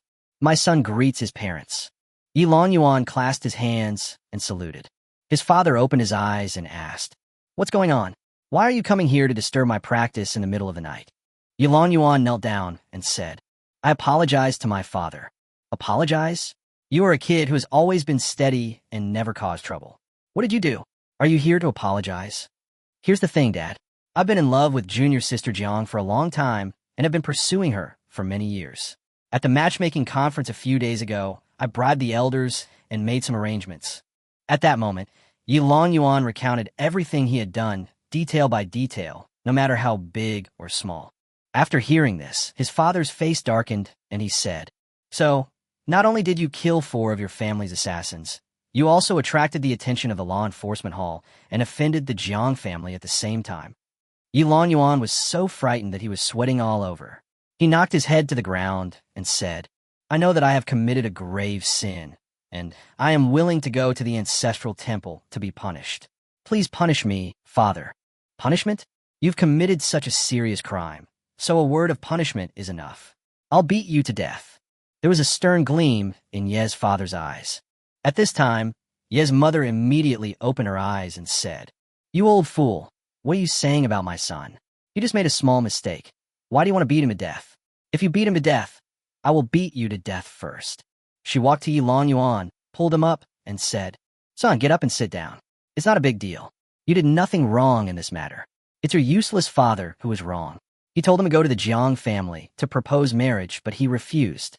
Now all these problems have happened. It's all his fault." Father Yi looked at his Taoist partner helplessly and sighed bitterly. A loving mother often spoils her child. Ye's mother was also a hot-tempered person. She pointed at Ye's father and said, "Shut your stinky mouth. He's your son. He is still young. He is so young. He certainly can't handle everything. If he has difficulties, he will definitely look for you as his father first.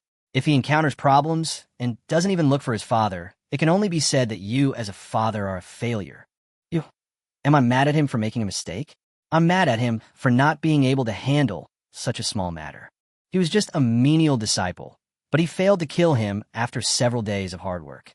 This shows that there is something wrong with his ability. How can such a person inherit the family business in the future? How can I compete with my eldest brother for the position of future head of the family? At this point, Ye's father calmed down a little and continued. The only good thing you did in this matter was that you didn't kill Han Feng yourself and didn't let the law enforcement hall get the evidence. Otherwise, no one could protect you. Tai Yin, that old guy, doesn't give face to anyone and is very impartial. Okay, my son, don't worry. It's just the Jiang family. We in the Yi family are not afraid of them. It's just that your way of doing things needs some discussion from your father. My son is all ears. Yilong Yuan said quickly. First of all, to deal with a person, to destroy a person, you don't necessarily have to kill him to relieve the hatred in your heart. There are many ways to make him wish he could neither live nor die. If you want to vent your anger yourself, you can go and take care of him openly during the ancestral worship ceremony on the first day of next month. You can make him useless and make him a useless person who will never be able to practice cultivation for the rest of his life. That will make you feel better. Yilong Yuan thought about it and said, Dad, he is a useless person. You can't handle a useless person 3 times? Father Yi glared at him angrily and continued. Even if he is a useless person, don't even think that he can use the law enforcement hall to deal with you. Can't you use the law enforcement hall to deal with him? What's his job? Can't you think about how to use him? We have our people in the law enforcement hall. If he refuses to confess, can't we torture him? Beat him half to death, leave him disabled, and expel him from the sect. Outside, we can kill him however we want, right? Hearing this, Yilong Yuan suddenly realized and quickly clasped his hands and said, Father, this move of yours is really brilliant. I understand. I understand it all. Thank you very much, Father. Okay, go back. As for the deaths of several assassins, just make up a false account for your father and say that you went on a mission. Father Yi waved his hand impatiently. I'm leaving now. Yilong Yuan immediately clasped his hands and went out. Looking at Yilong Yuan's departing back, Ye's father shook his head and said, You're still too young. You need more experience. Chapter 26. Outwitting the Enemy. I got up early in the morning to pick up manure. When I came back, I didn't see my woman. On a sunny morning, Han Feng was cultivating the medicinal field with a hoe. The little fox sat on the eaves, watching Han Feng work. Your singing is so awful. Could you please stop singing? The little fox spoke. Then can you sing a nice song for me? Han Feng said with a smile. The little fox was about to speak when his expression suddenly changed, and he said, No, there is malicious intent. Han Feng's heart sank when he heard this. He came to assassinate last night, and he came again this morning. Just then, a voice came from outside the door. Is Junior Brother Han here? Who is it? I'm the new errand boy, and I'm in charge of your area now. Today is April 15th, and it's time to hand in the herbs. I'm here to collect them. New. Han Feng put down the hoe, walked over, and opened the door. Although he knew that the other party came with bad intentions, Han Feng had no choice but to open the door. After all, they were doing their business, so he could only be more cautious. When he opened the door, he saw a young disciple outside, wearing Chore's clothes and smiling. Brother, I have never seen you before. Han Feng frowned. Oh, I'm the errand manager at Danxia Peak. The previous manager, named Ma, disappeared, so the elders transferred me here to be the manager. We will be colleagues from now on, so please take care of me, Junior Brother Han. Looking at the other party's polite expression, Han Feng almost thought that the other party was a good person. Okay, what's your name, Senior Brother? My name is Zhang Xiang. Okay, please come in, Senior Brother Zhang. The two entered the yard. Zhang Xiang looked at the herbs in Han Feng's yard and smiled. Junior Brother Han, these herbs are growing very well. They are all vigorous and not withered at all. It seems that Junior Brother Han takes good care of them on a daily basis. Brother Zhang, thank you for your compliment, but these herbs are not yet mature. I'm afraid you will have to wait another month before you can come and get them. Han Feng was unwilling to let the other party take the herbs, as who knew what tricks the other party would play. As for next month, he is already an outer disciple, so why should he worry about this? It's okay. It doesn't matter if the medicine is not old enough. Just take some so that I can report back. After all, it's my first day at work, and if I come back empty-handed, the elders will scold me. As Zhang Xiang spoke, he walked towards the medicine field. Han Feng stopped him immediately upon seeing this, and said, Let me do it. As he spoke, Han Feng took out the ice dagger, cut off a few 4-leaf orchids, and handed them to Zhang Xiang. A few days ago, the white silk flower that had absorbed energy and blood for more than 30 years had been cut and put away by him. That thing must not be seen by others. Zhang Xiang took the 4-leaf orchids, took out a notebook, and started recording. On April 15th, I will take away 5 4-leaf orchids that Han Feng planted. Junior Brother Han, do you think what I wrote is correct? If it is correct, please sign your name. It is a rule that you have to sign when receiving medicine and assign responsibilities to individuals, and Han Feng knows it. There is no problem with the other party's procedures. However, Han Feng smiled and said, Brother, you have just arrived at our Luoxia Peak and may not be familiar with the rules here, so I will dare to tell you. Those of us who collect herbs must personally check the efficacy of the herbs, and only after confirming that they are correct and signing their name can they take them away. Is that so troublesome? Zhang Xiang asked in confusion. Yes, after all, everyone is responsible for this procedure. It's all for the safety of our disciples. I give you this herb. You must check it yourself and return the unqualified ones to me and replace them with qualified ones. I see. I understand. We don't have this rule in Danxia Peak. Ha! Zhang Xiang smiled, checked the 5 4-leaf orchids, and wrote on the paper. On April 15th, I collected 5 plants of the medicinal herb 4-leaf orchid planted by Han Feng to confirm its efficacy. Zhang Xiang. He tore off the paper and handed it to Han Feng. Is this all right? I haven't put my fingerprints on it yet. How do I press my fingerprints? Zhang Xiang asked in confusion. Just bite your finger and press it. Is it so brutal? Who told you not to bring ink? I don't have anything like it. Han Feng said with a smile. Zhang Xiang smiled and said nothing. He bit his finger, pressed the fingerprint on his name, and handed it to Han Feng. Okay, if there's nothing else, I'll leave first. There are other people who have confiscated it. Brother, take care. Remember to bring ink pad next time. Han Feng waved goodbye enthusiastically. After the man left, Han Feng sat on the stool, looked at the paper in his hand, and said to the little fox, Now I can be sure that the man came just for me and didn't go to other people's homes to collect herbs. How do you know that? Because we don't have the rule of writing a receipt and pressing fingerprints when collecting herbs here. If he has been to other families, he should have asked why other families don't have to press fingerprints. Hearing this, the little fox was shocked and said, In that case, then this person must be fake. He is here to cheat you out of the herbs. Humph, these 5 herbs can be sold for several spirit stones. What a pity. How can you be so stupid? Han Feng looked at the little fox as if he were a fool and said, First of all, the ID card hanging around his waist is not fake. He is indeed the errand boy. Secondly, if I really could steal a few herbs and sell them for money, then I wouldn't have to worry too much. I'm afraid this person might use my herbs to cause trouble. What can you do? For example, they took my herbs, made them into pills, and then said that my herbs were of poor quality or were poisonous, causing serious consequences in order to frame me. I have not offended anyone except the Yi family, and the only one who can deal with me is the Yi family. That's why I asked him to write a document to confirm the efficacy of the medicine. If Zhang Xiang is not the new errand boy, he has no right to confiscate my herbs. The document I signed is invalid, and I can say that the herbs are not mine. If he is really the new manager appointed by the Yi family, then I can use the written evidence to say that he switched my herbs. After all, he personally confirmed that my herbs are effective. Hearing this, the little fox's eyes lit up, and he said, Wow, you are amazing. I didn't expect that you, a dog licker, are so smart. I'm not a dog licker. Speaking of licking dogs, Han Feng suddenly had an idea and said, But just having a written document is not enough. After all, I don't know how to make alchemy. I need someone who knows how to make alchemy to prove it for me. So, if someone wants to take me away, you go find Jang Suru and tell her that I have been framed and the Yi family wants to deal with me. I hope she can help prove my innocence. Do you understand? Little Fox got it. The little fox immediately said solemnly. Chapter 27, The Presiding Judge Has Become a Criminal. By asking Jang Suru for help this time, Han Feng has another reason to give something as a gift. He was just worrying about having no reason to give away the white silk flower that was more than 30 years old. After giving this flower away, I can exchange it for a flower that is more than 300 years old, and then sell it for a lot of spirit stones. Hee.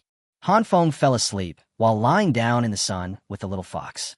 In the afternoon, there was a sudden loud shout outside Han Feng's door. Han Feng, wake up and come with us. Han Feng opened his eyes and looked outside, only to see a disciple from the law enforcement hall standing on a flying sword and looking at him sternly. So you're my brother from the law enforcement hall. I wonder what you have done to deserve being taken away. Han Feng stood up and asked. The herbs you gave me were refined into qi condensation pills, which were then taken by my disciple. He became possessed, and his vitality was severely damaged. Now his body is seriously injured. We need you to go with us to the law enforcement hall to confront him in court. Okay, I understand, but let me make it clear first, I will not go anywhere other than the law enforcement hall. Han Feng carried the little fox out of the house, then threw the little fox to the ground, and the little fox immediately ran away. The disciple from the law enforcement hall looked at the little fox without saying a word, then turned to look at Han Feng with a puzzled look. He didn't understand why Han Feng reached out to him. I can't fly. How about we climb up the mountain? Han Feng said with a smile. The disciple of the law enforcement hall curled his lips helplessly, pulled up Han Feng, let him step on his flying sword, and flew towards the mountain. On the way, Han Feng quietly took out the jade slip and sent a message to Jang Suru, saying that he was framed by the Yi family and asked him to come to the law enforcement hall to help with the trial. After arriving at the law enforcement hall branch at Luoxia Peak, he brought Han Feng down and walked inside. Inside the law enforcement hall, an elder sat on top, with disciples of the hall on both sides and 4 people in the middle. Han Feng saw 2 familiar people, Yilong Yuan and Zhang Xiang. Disciple Han Feng, hello to the elder. The elder of the law enforcement hall, who was sitting at the head of the table, slapped the table and shouted, How dare you, Han Feng, tell the truth? Han Feng looked confused and asked, May I ask, elder, what have I done so I can confess? The elder snorted coldly and said, Today, Danxia Peak's alchemist Yilong Zhao came to this elder to complain, saying that after the pill he made was eaten by Luoxia Peak's disciple Yi Yuntang, Yi Yuntang's spiritual energy immediately became disordered, his dantian was damaged, and his meridians were injured. It seemed that he had gone astray, and his vitality was severely damaged. After inspection by alchemist Yilong Zhao, it was found that there was a problem with one of the ingredients in the elixir, which was the 4-leaf orchid. After he brought Yi Yuntang to this elder personally examined Yi Yuntang's injuries and found that it was indeed as he said. Afterwards, this elder personally went to Danxia Peak to investigate the records of medicinal herb transactions. After finding the record, it was recorded that the herbs were sent by Zhang Xiang, the errand manager of Luoxia Peak. Zhang Xiang had a document proving that the herbs were planted by you, Han Feng, and were given to him. He then took them to Danxia Peak and put them into the warehouse. Right and wrong. Han Feng clasped his hands and said neither humbly nor arrogantly, Elder, I did give Zhang Xiang 5 4-leaf orchids this morning. It's good that you admit it. Come on, someone, throw Han Feng into jail on the charge of poisoning herbs and murdering a fellow disciple. The trial will be decided on a certain day. Hearing this, Han Feng's expression suddenly turned cold. It seems that this elder was also invited by the Yi family. The Yi family is both a contestant and a referee, right? Just then, a voice came from outside the door. When will we in the law enforcement hall be able to arrest people without any discrimination? Han Feng turned his head and saw Jiang Huayang and Jang Suru, who was holding the little fox, walked in. Jiang Huayang was holding a jade slip in his hand, facing the law enforcement hall, and seemed to be recording something. Behind him was a group of disciples from the law enforcement hall. Jiang Huayang, this is the law enforcement hall of our Luoxia Peak. What are you doing here? The elder said with a gloomy face. Jiang Huayang smiled slightly. Disciple greets Elder Yi. Disciple remembers that Elder Tai Lien, the head of our law enforcement hall, personally set the rules, saying that any trial in the law enforcement hall is fair and transparent, and anyone can come and watch. Anyone can raise any questions they have in order to protect the fairness of the trial, right? So what? Then it's not wrong for the disciple to come and watch, right? You can watch as you please, but don't disrupt the order of the trial. It is you who disrupted the order of the trial, Elder Yi. Jiang Huayang snorted coldly. First, according to the law enforcement hall regulations, if you want to detain a disciple who has committed an offense, the disciple must confess his guilt and sign his name before he can be detained. The trial has just begun. There is insufficient evidence. Han Feng has not begun to defend himself and has not signed his name, yet you openly want to detain him. It is you, Elder Yi, who is breaking the law. Second, the law enforcement hall stipulates that when a judge encounters a family case, he must avoid suspicion and cannot judge in person. The judge must have no blood relationship or master-disciple relationship with both the plaintiff and the defendant. This is the second law you violated. Third, every disciple of the law enforcement hall has the right to arrest anyone who breaks the law. Elder Yi, everything you did just now was recorded by the disciples. You broke the law knowingly, which is an even greater crime. Come here, arrest Elder Yi and send him to Elder Tianyan, who will personally judge his crimes. Yes, a group of disciples from the law enforcement hall immediately rushed over to capture Elder Yi. Elder Yi was furious and shouted, "This elder is a Jindan strongman. Judge the elder who dares to arrest me. Resisting arrest is an even greater crime." Jiang Huayang sneered. What? Do you want me to ask the Jindan elders to come and arrest Elder Yi? Elder Yi's expression changed, and he snorted coldly. Since it's my fault, the most I can do is to pay a fine. You just wait. And you, Jiang Huayang, you and Han Feng are also relatives, so you're not qualified to participate in the trial. Elder Yi, don't worry. I'm just listening. Jiang Huayang sneered and waved his hand, and a group of foundation-building disciples took Elder Yi away. The foundation establishment disciples captured the core formation elders. This was something that other sects would not dare to imagine and was not in line with common sense. The reason why the Yin-Yang sect's law enforcement hall dared to do this was because they had an upright and impartial Elder Tailian. Yilong Yuan was a little dumbfounded. He originally thought that he could cut the Gordian knot by interrogating and arresting Han Feng, and after completing the formalities, he would directly torture him to extract a confession and beat him half to death. But he didn't expect that the people from a Zhang family would come so quickly and capture their elders in the blink of an eye. The presiding judge has become a criminal? Yilong Yuan's face darkened. He didn't expect that he not only failed to punish Han Feng, but also lost an elder. Big loss. I will be scolded again when I go back this time. Fortunately, this time the evidence is solid and the chain of evidence is complete. Han Feng can't escape. Even if a different person is tried, he can be put in jail. Chapter 28. Fighting in the Law Enforcement Hall. After Elder Yi was captured, some disciples went to invite other elders to come here for trial. While waiting for the elder to come, the hall suddenly became quiet, so quiet that it was a bit awkward. Yilong Yuan, Yilong Zhao, and Yi Yuntang stood on the left, Han Feng, Jang Suru, and Jiang Huayang stood on the right. Jang Suru looked Yilong Yuan up and down and asked, "Yilong Yuan, what are you doing here?" Yilong Yuan said with a smile, "If I remember correctly, this is the first time that junior sister Jiang has taken the initiative to talk to me, right?" Cut. Jang Suru looked at the other person's face full of servility, rolled her eyes, and didn't bother to pay attention to him. Yilong Yuan continued to speak in a self-satisfied manner. "Actually, this matter has nothing to do with me. I just came here to listen. After all, Yilong Zhao and Yi Yuntang are both my brothers. One of them makes pills while the other takes them.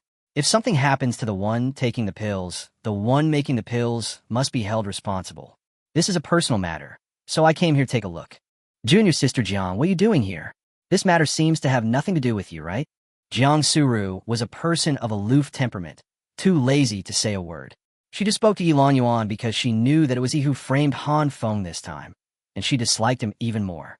She didn't say anything, but Jiang Huayang spoke directly. "Han Feng is my sister's Taoist partner.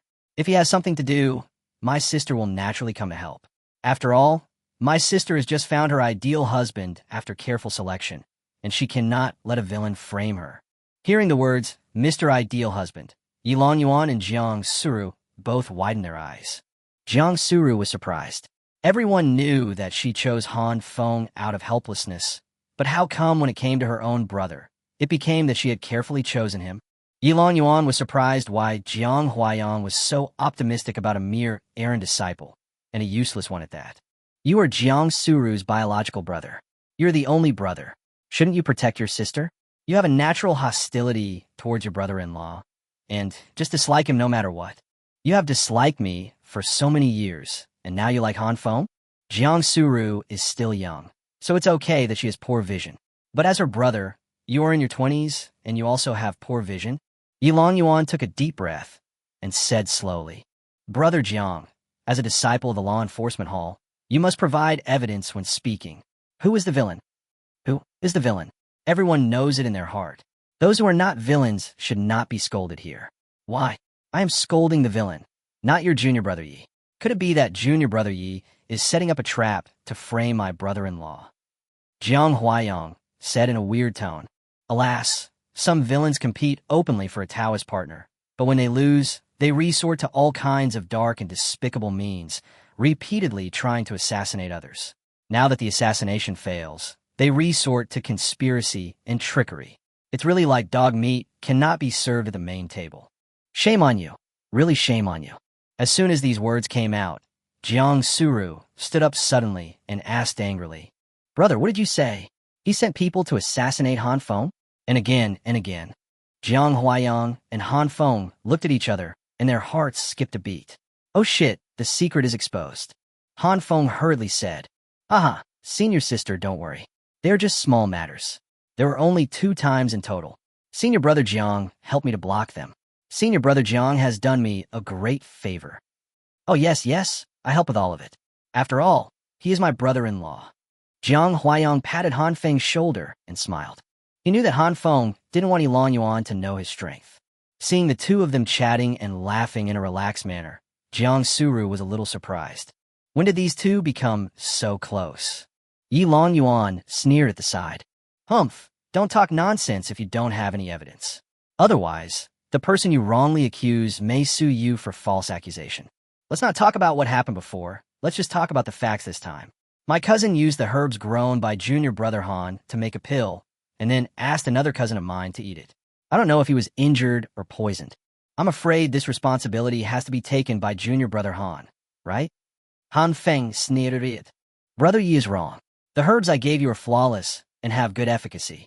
They were personally checked by brother Zhang Xiang, who also wrote a receipt to prove that there were no problems before taking them away.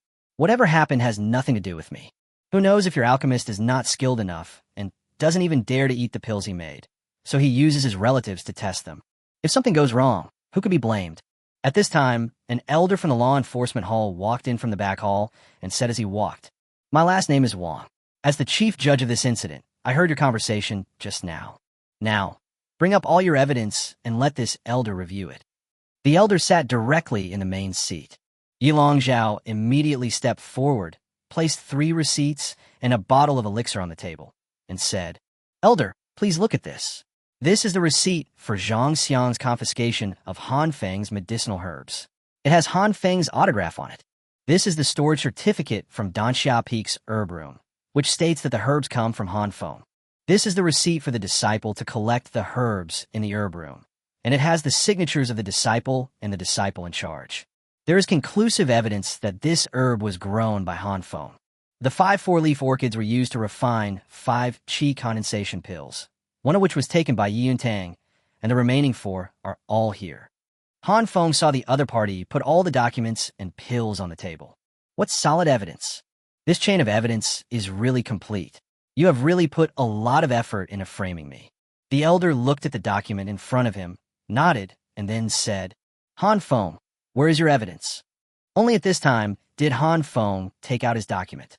To be honest, Han Feng would not take out the receipt before Jiang Huayang arrived, because he was afraid that the elders would collude with the Yi family to destroy the evidence. What he expected was correct. The elder was indeed from the Yi family. Fortunately, he had kept a trick up his sleeve. Han Feng put the receipt on the table and said, "Elder, this is the receipt that senior brother Zhang Xiang wrote when he took the herbs away. It clearly states that he personally tested them and found that there was no problem with the efficacy. He also signed and stamped his fingerprints." Elder Wong nodded, looked at Zhang Xiang again, and asked, "Zhang Xiang, did you write this document?" Zhang Xiang quickly stood up and said, replying to the elder, "The letter was indeed written by the disciple, and the herbs were also collected by the disciple and sent to Danxia Peak." The elder nodded and said, "In this case, it can be proved that Han Feng's herbs are fine and have been tested." No, elder, I did not test the medicinal properties of the herbs at that time," Zhang Xiang suddenly said loudly. Han Feng's eyes narrowed instantly. Chapter 29. Smart and Clever Jang Suru. "Good man, he is trying to drag me down with him, even at the cost of his own life." Sure enough, Zhang Xiang continued, "Elder, when I was at Danxia Peak, I also confiscated medicinal herbs, but I never asked the collectors to check their efficacy. I, the disciple, came to Luoxiao Peak to take up my post today and went to collect the medicinal herbs, but junior brother Han said that he still needed me to test the efficacy of the herbs personally. But the disciples only know how to manage chores. How can they check the efficacy of medicine? They don't understand medicinal herbs at all. It was my first day as a disciple at Luoxia Peak, and my mission was to collect the medicinal herbs. If I didn't collect them, I would be punished. If I didn't check, Junior Brother Han wouldn't give me the herbs. So I had no choice but to go along with him, pretending to check the herbs and writing a receipt. Afterwards, the disciple went to ask other servants, and they found out that Luoxia Peak did not require those who collected the medicine to check its efficacy. Junior Brother Han clearly wanted to shirk responsibility, bully me because I was new and ignorant, and put the blame on me. Elder, I am innocent.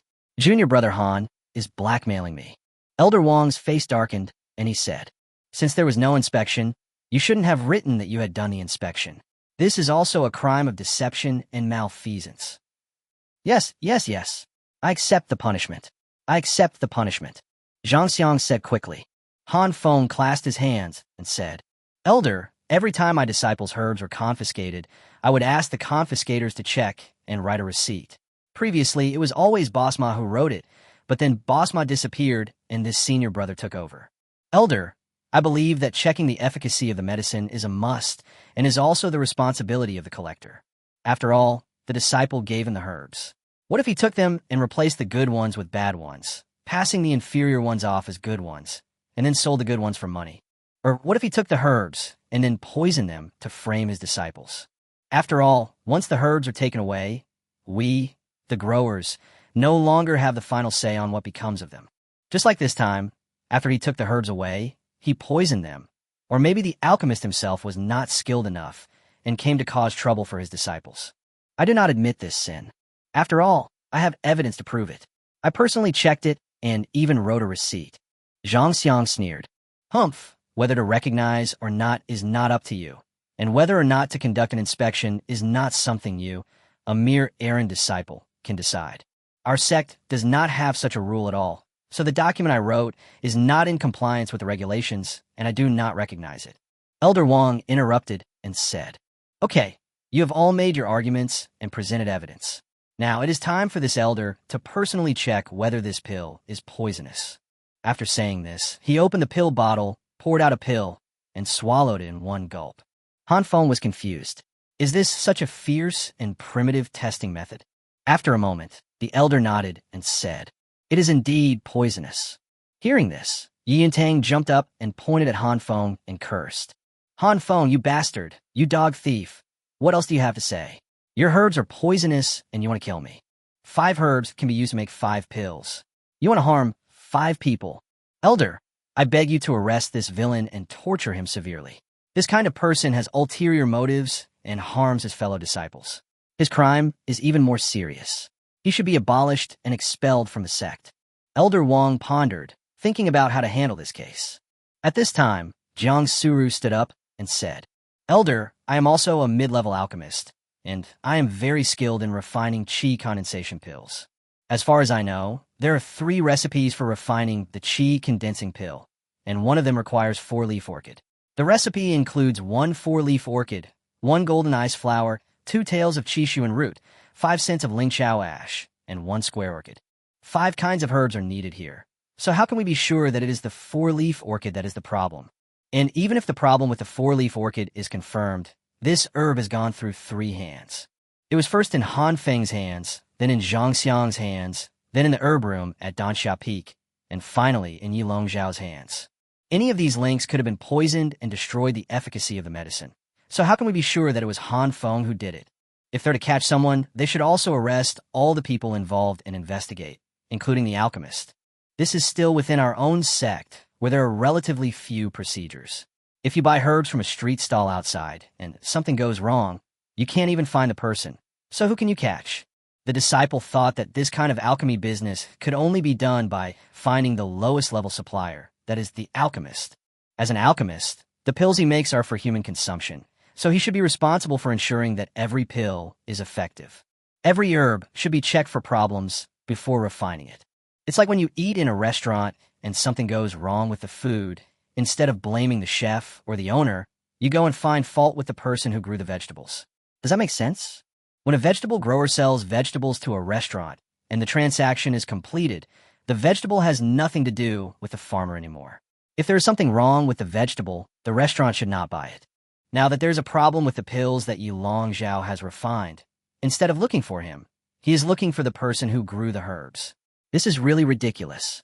If Han Feng is punished this time, then in the future, should we disciples who grow herbs start from home, keep an eye on every herb, send it to the herb room, have it taken away by the alchemist, and then watch the person taking the medicine take it, and only leave after making sure there's no problem? Doesn't every participant in this process have to keep an eye on it personally? If that's the case, how much manpower and resources will be wasted?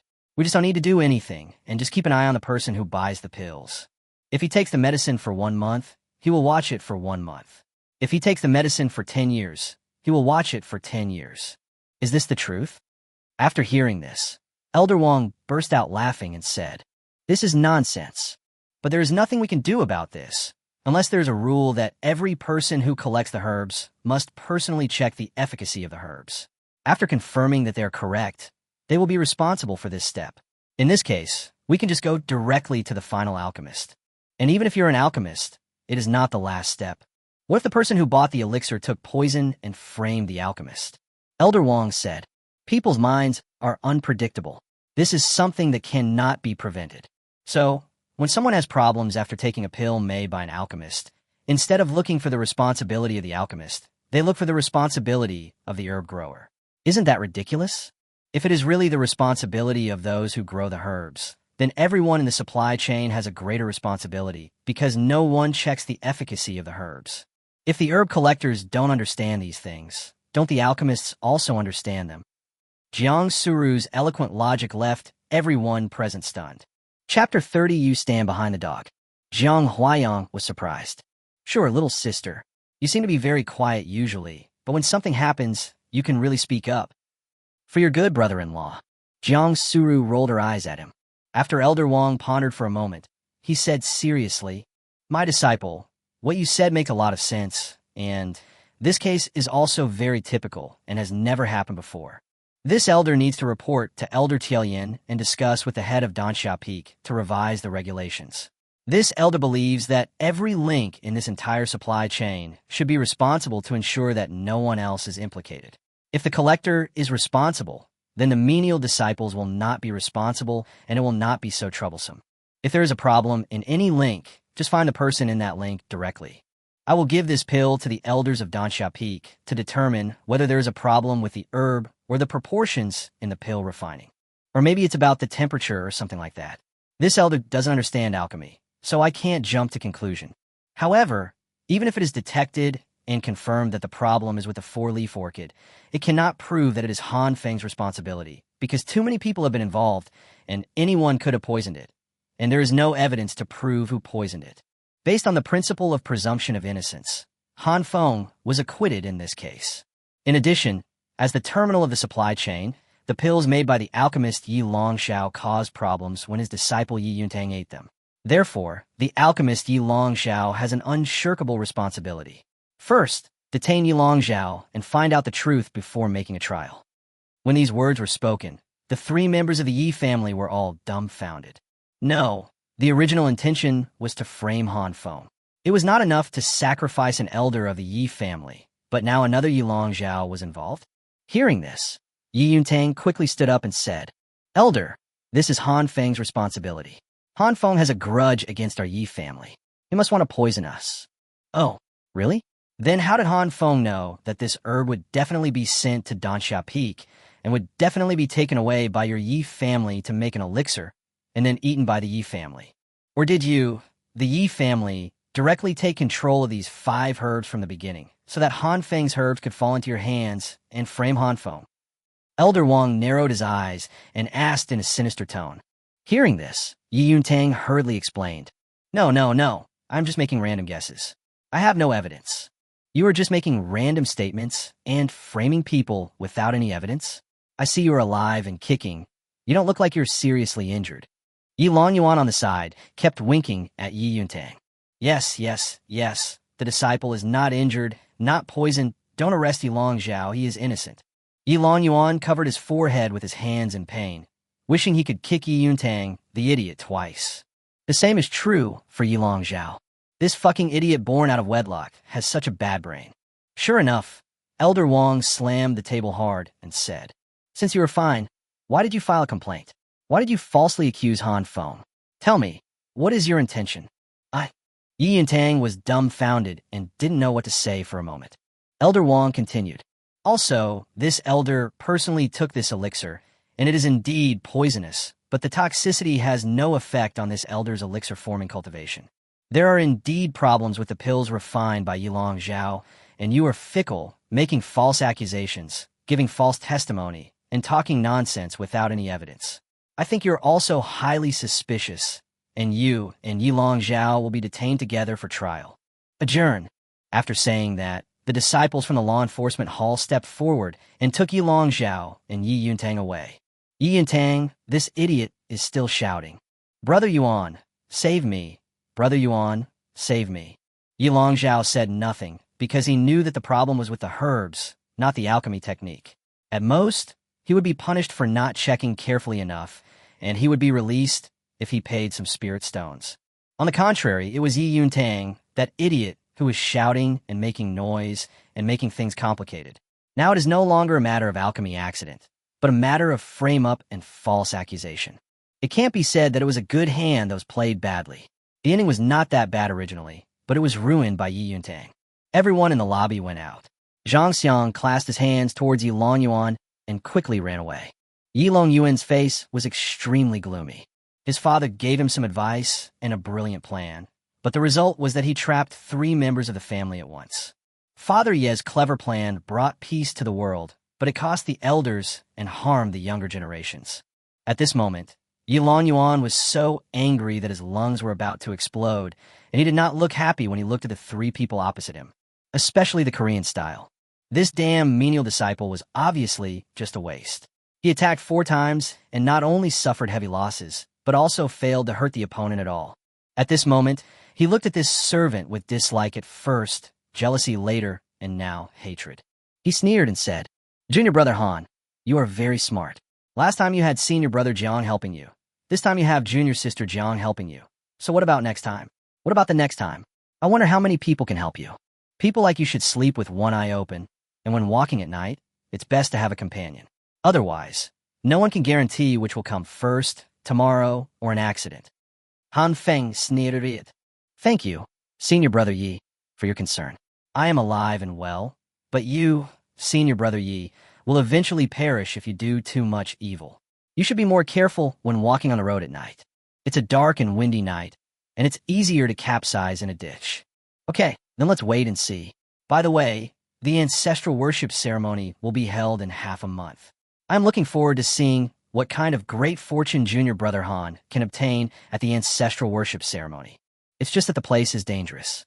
When the time comes, junior brother Han, you must remember to hide behind the woman and cry quietly.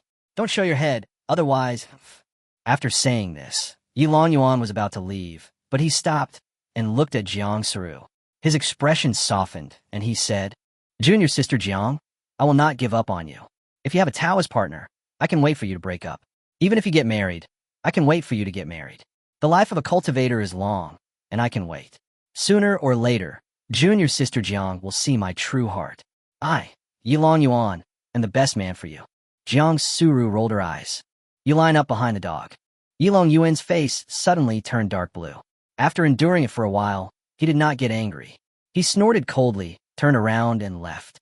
After he left, Jiang Huayang and Han Feng laughed. Jang Suru rolled her eyes at them both and said, "What's so funny? Yilong Yuan is obviously targeting you. You have to find a way to deal with him." Chapter 31. Failed to trick the little fox away. Jiang Huayang smiled and said, "Reform? How to reform? Like Han Feng said, we also find someone to assassinate him? This is unrealistic. Firstly, Yilong Yuan is at the 8th level of the Qi training stage. Secondly, as a direct descendant of the Yi family, he must have a lot of defensive treasures on him, and he might also be protected by masters trained by the Yi family. If it is an assassination, then it has to be a quick kill. However, to kill an 8th level Qi training cultivator who is covered in protective gear in seconds, even a 9th level Qi training cultivator cannot do it, and a foundation building cultivator has to be used. However, if a foundation building cultivator were to take action, The fluctuation of spiritual energy would be too great, and the elders of the law enforcement hall would be very perceptive and would be able to detect it immediately. For a foundation-building assassination, the one who goes out to enforce the law must be a Jindan-level expert, and our assassin will surely die. For the sake of Yilong Yuan, a precious foundation-building cultivator will die, and there is no guarantee that he can be killed. The family will not agree to do this. Jang Suru sneered. You won't agree to do this, right?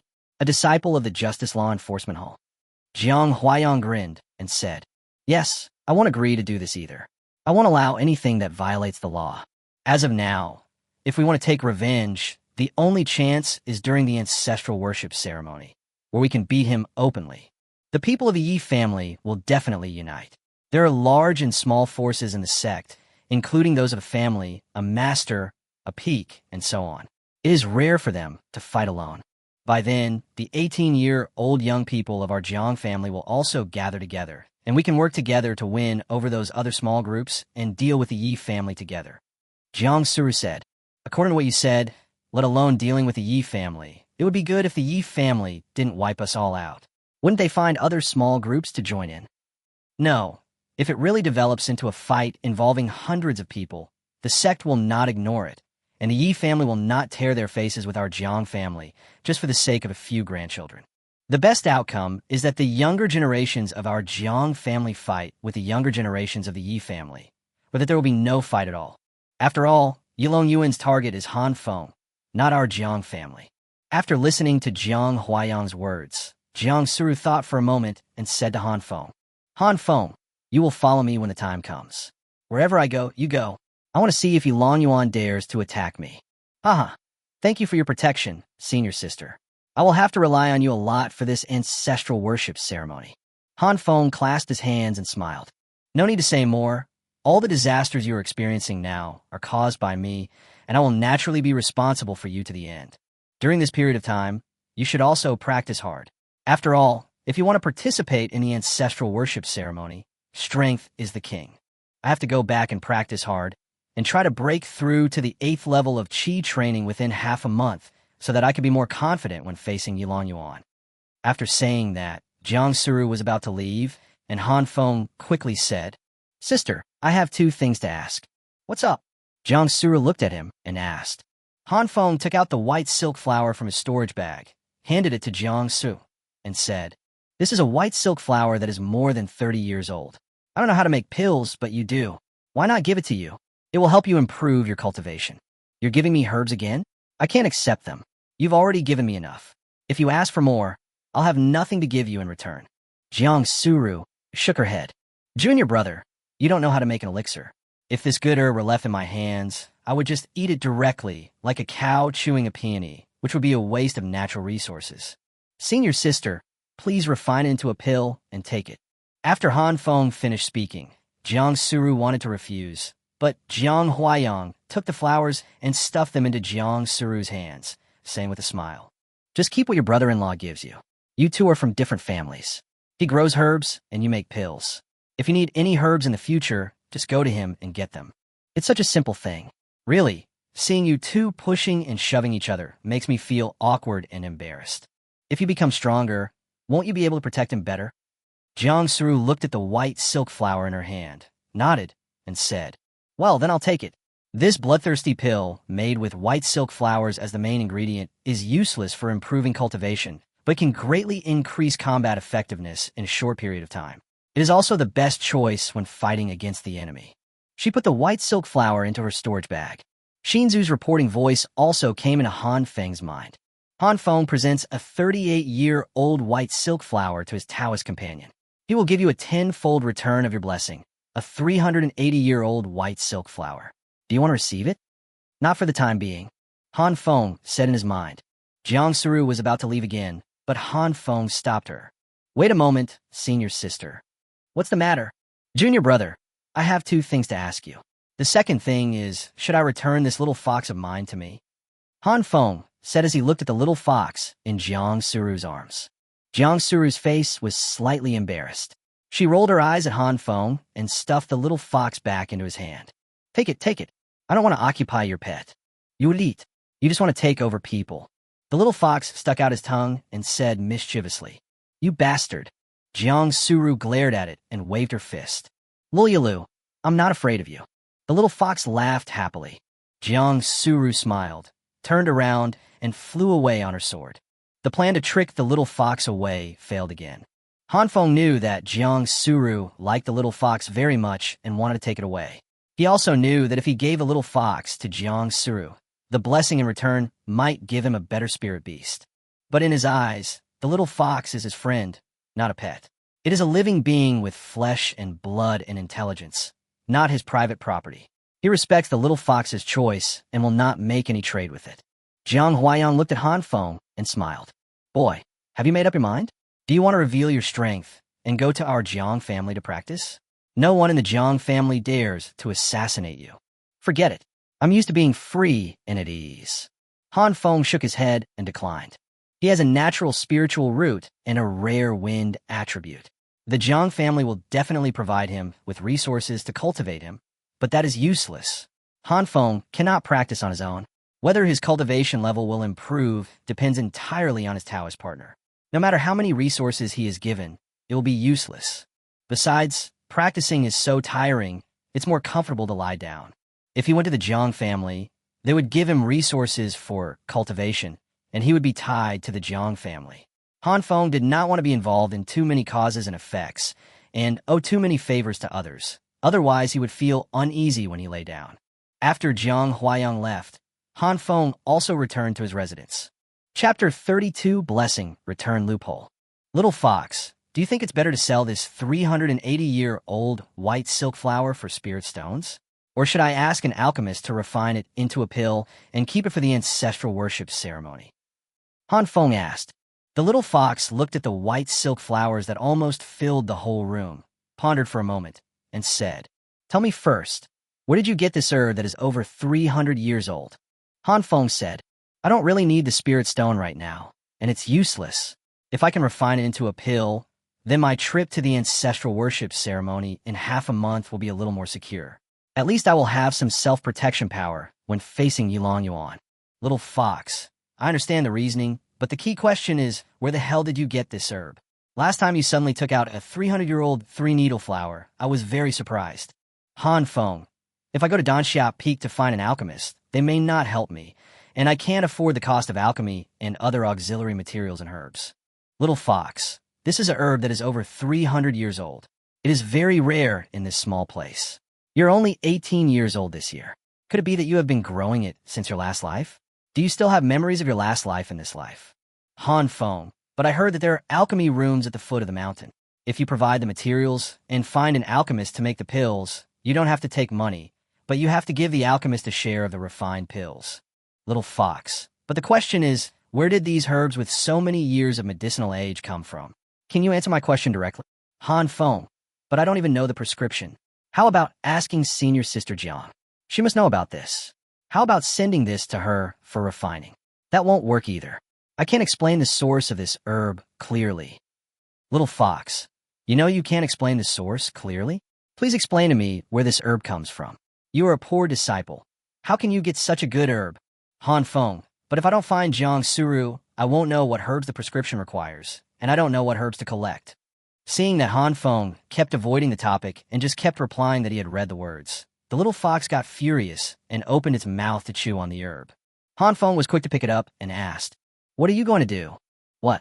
Are you listening to me?" The little fox was so angry that it bared its fangs and claws and used its shadowless kick to attack Hanfeng again.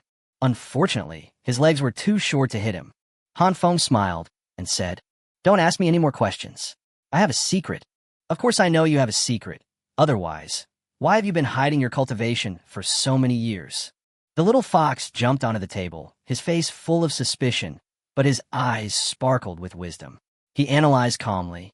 "Last time, you gave Sister Jiang a three-needle flower that was more than 30 years old, and at night it turned into a 300-year-old three-needle flower, which you sold to buy formations and swords. Today, I gave her a white silk flower that was more than 30 years old, and in the blink of an eye, a white silk flower that was more than 300 years old appeared. I understand everything." Looking at the confident look of the little fox, Hanfeng sighed and said, "Okay, I knew I couldn't hide it from you. You're pretty smart. I'll tell you the truth. The truth is, you don't give Sister Jiang the good things you have, and you only give her the bad things. You keep the good things for yourself. You don't love her at all, right? The little fox was very proud and felt that he was a great detective. Han Feng's face was filled with black lines, and his eyes were dull. You've been analyzing for so long, and this is all you've analyzed. Han Feng thought that he might need the little fox's help to deliver things to Jang Suru in the future, and since he lived with it, he couldn't hide the good things from it, so he decided to tell the truth. This will save me from having to question him all the time and getting annoyed. Little fox, didn't you discover last time that the 300-year-old three-needle flower I used last time actually had no medicinal effect at all? Yes, it seems so. It's the same with this one. This one has no medicinal effect, either. The little fox was shocked and immediately took a bite of the medicine. After swallowing it, he found that the medicine had no effect. Huh? What's going on? Because it's not that the medicine has no effect, it just works on me. Han Feng hesitated for a moment and said, Here's the thing. There's a strange thing in my brain. Whatever gift I give to my Taoist partner, it will give me 10 times the gift. Do you understand? There are such good things. You give me a herb that is more than 30 years old, and that thing will give you one that is more than 300 years old. The little fox was smart this time and immediately thought of a possibility and said, Then if you give this to her, can you get a plant that is more than 3,000 years old? Then give her the one that is more than 3,000 years old in exchange for one that is more than 30,000 years old. Hey, I've made a fortune. I've made a fortune. The little fox's eyes lit up. Han Feng smiled bitterly and said, Obviously, people have thought of this a long time ago. So there's a rule, that is, the things it returns to me cannot be given to anyone else, including my fellow Taoists. If I give it to her, it won't give me anything in return. Only I can use the returned items. No one else can use them. So this herb is not without medicinal effect, but it is only effective when I use it. Do you understand? I see. It seems that there is no way to infinitely refresh. The little fox said disappointedly. There is still a way. For example, I can sell this herb for spiritual stones, and then use the spiritual stones to buy something of equal value, give it to her, and then return it with something 10 times better, and sell it again. After selling it for spiritual stones, I can buy something even better for Jang Suru, and then return it. Yes, this is also a solution. Although it is a little troublesome, it is a good solution. This is not a good idea. Han Feng continued. First, as the things I sell become more and more expensive, people will definitely check them carefully, and slowly they will find that the things I sell are completely unusable. By then, I will have aroused public anger, and many major forces will join forces to hunt me down. This kind of thing is okay if I do it once or twice, but if I do it too often, even a fool can tell that something is wrong with me. The second reason is that I actually have no way to practice. The blessing returned is not just the return of the gift, but also the return of the cultivation level of the Taoist partner, which is currently 10 times. If I continue to shamelessly farm spirit stones and gifts like this, and anger the being behind it, and take back the blessings, I will once again become a real useless person. I've been a useless person for 5 years. Now, I finally have a way to improve myself and have the strength to protect myself in this chaotic world of cultivation. I don't want to lose it again. So we can't take the risk of doing that, understand? Chapter 33, Finding Someone to Make an Elixir. The little fox thought for a moment and said, That is to say, the strange thing you blessed actually has its own emotions and will. It is not just a rule, but is controlled by a very powerful being, right? Yes. Then why does it help you? I don't know either. Maybe it's because I'm a useless person. The purpose of that blessing is to help me become stronger, not to let me use it to make money. After all, a being like that will definitely not be short of money. I have to understand the other party's intentions, so I can know how to avoid offending it and keep using it. Okay, I get it. And I also understand why you didn't use this herb to sell spirit stones, but instead wanted to exchange it for elixirs. As for that auction house, if you go there again, people will think something is wrong. After all, who can bring out hundreds of years old medicinal herbs one after another, and none of them work? Han Feng nodded and said, Yes, in fact, the safest way is to refine the pills myself. I can buy the pill formula and give it to Jang Suru, and then exchange it for a better pill formula to refine. But I have no basic knowledge, and it will take time to learn to make pills. The ancestral worship ceremony is imminent. So I should first find a way to make this flower into a pill. The The little fox thought for a while and said, "No, I think you're just lazy and want to lie down instead of learning alchemy." "No, I'm not lazy." "No, you're lazy. I'm just lying down, not playing slack." Lying down is a leisurely way to enjoy life. Growing herbs is also an enjoyment, and refining pills is also an enjoyment. It's enough to get fun from it. Laziness is just playing it down and not wanting to do anything, understand? You are right. The little fox rolled his eyes at him. Han Feng is lazy and has no ambition, but he is not idle. He takes good care of every herb in his herb field because he enjoys it and enjoys the feeling of farming. What I need now is the prescription for the bloodthirsty pill. Jang Suru has it. I'll ask her. Han Feng took out the sound transmission jade slip, but then he remembered that there was no mark of Jang Suru in it, so he had no way to contact her. So he looked at the little fox. "You still say you're not lazy? She likes you. You can communicate with her. Go ahead. 5 spiritual stones. $1. I have to run 2 errands this time. $2 for each errand. Make a deal." The little fox took his voice transmission jade slip, put it into the storage bag, walked out, and ran quickly towards the mountain. Han Feng put away the white silk flower, walked outside, lay down on the recliner, and continued to bask in the sun. Half an hour later, the little fox came back. "Well, the mission is accomplished. The sound transmission mark has been imprinted, and the recipe for the bloodthirsty pill is also included." Sister Su Rose said that the blood-sucking pill requires 1 white silk flower, 3 grams of cold tree grass, 1 ounce of soft shell, and 1 gram of pyrocore. If the age of the white silk flower is more than 30 years, the age of the other herbs cannot be less than 1 year. Only according to this ratio can 5 bloodthirsty pills be refined. If the medicinal age is more than 300 years, the other herbs must be at least 10 years old, and more than 10 high-level bloodthirsty pills can be refined. "Okay, I have all these herbs that are over 1 year old." As Han Feng spoke, he walked toward the medicine field. "But your herbs are over 300 years old. You need other herbs that are over 10 years old." "Soon," Han Feng said calmly. He walked to the herb field, picked all the herbs as required, put them on the table, and said, "Send these to her." "I see. You want a tenfold return, right? That way the medicine will be 10 years old." "Clever. I'll go right away." The little fox diligently went to find Jang Suru again. Anyway, no one knew how it communicated with Jang Suru, but it still sent the herbs out. In Han Feng's mind, a blessing announcement was heard. Han Feng gave his Taoist friend 3 qian of 1-year-old Hanshu grass, 1 liang of soft shell, and 1 qian of pirol core, and he received 10 times the return. The above herbs are 10 years old. Han Feng took the herbs and put them into his storage bag. After the little fox came back, the two continued to bask in the sun together. "There's no rush. It's so comfortable to bask in the sun. I'll wait until it gets dark and then find someone to make the elixir. For things like this, you can only trade with someone you don't know, and it has to be an outsider at that. People from a sect can't do that. If they take the elixir and it doesn't work, they will have to come and cause trouble for Han Feng." At night, Han Feng disguised himself, put the little fox into his bag, and took it out. After coming down the mountain, Han Feng made inquiries from many sources and finally found a suitable alchemist. This man's name was Bai Nuo, and he was a mid-level alchemist. He used to be an alchemist in Danxia Peak. However, because he always took kickbacks when he made pills for other disciples in the sect, he was reported and expelled from the sect. After leaving the sect, he went down the mountain and came to the market town to do some business of helping people make alchemy. Make a living from this. Later, he was refining elixirs at the foot of the mountain and withheld medicinal herbs. After one of his legs was broken by someone, he became a well-behaved person.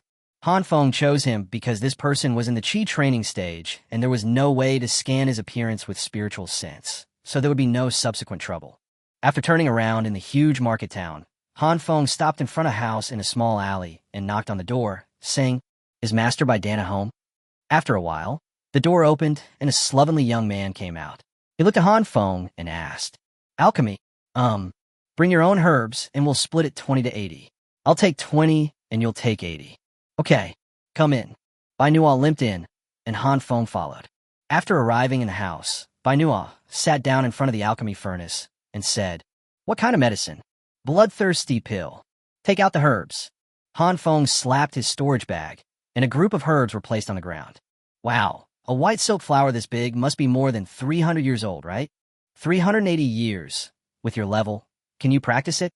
Han Feng asked calmly, acting like a master. Bai Nuo sneered and said, "Fellow Taoist, you can question my character, but you can't question my alchemy skills. I have already become a top-grade alchemist. I just don't want to go back to the sect. There are too many rules in that place, and I don't like it." After saying this, he stretched out his hand, and a flame appeared from his hand, entered the alchemy furnace, and ignited it. Then, while inputting spiritual energy to maintain the flame, he put the herbs in one by one. The white silk flower was put in 10 times. He refined all the herbs, extracted the medicinal power, and then fused them together with spiritual energy, controlling the temperature and slowly warming the elixir. Han Feng had been seeing it with his own eyes the entire time, and the other party indeed did not withhold the herbs. It seems that after his leg was broken, the other party has indeed become obedient.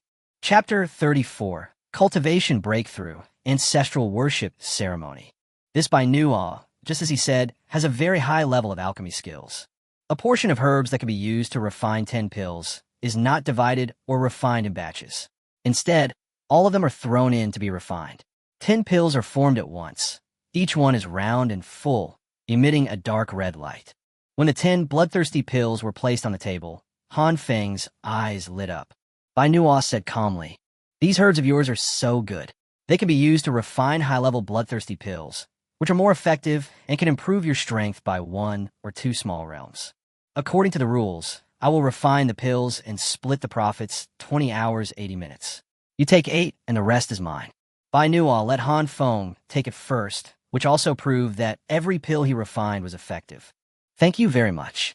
Han Feng separated out 8 pills and put them into the storage bag. "Don't you even have a pill bottle? Without the pill bottle, the efficacy of the medicine will be lost." As he spoke, Bai Nuo took out a pill bottle and handed it to Han Feng. "I'll give it to you." "Thank you." "You're welcome. Next time you need something, just come to me. I'm best at refining foundation building pills. If you don't know the recipe, you can come to me. I'll tell you, and then you go prepare the ingredients and I'll refine it. But the foundation building pills are split 50 to 50, and the others are 20 to 80. In other words, you need to prepare 2 sets of ingredients." "Okay, I get it. I'll come if you need me." Han Feng clasped his hands, then went out and left Bai Nuo's house.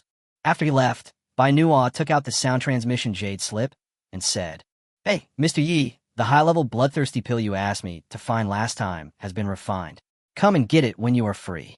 Han Feng left the market town and returned to his home without any accidents. After returning home, he went to sleep. For the next period of time, Han Feng had nothing to do and Yilong Yuan did not bother him again. Jang Suru was practicing in seclusion. After she had refined the bloodthirsty pill, she returned to her room, took out a lot of spirit stones, and concentrated on practicing breathing exercises. She had just broken through to the 7th level some time ago.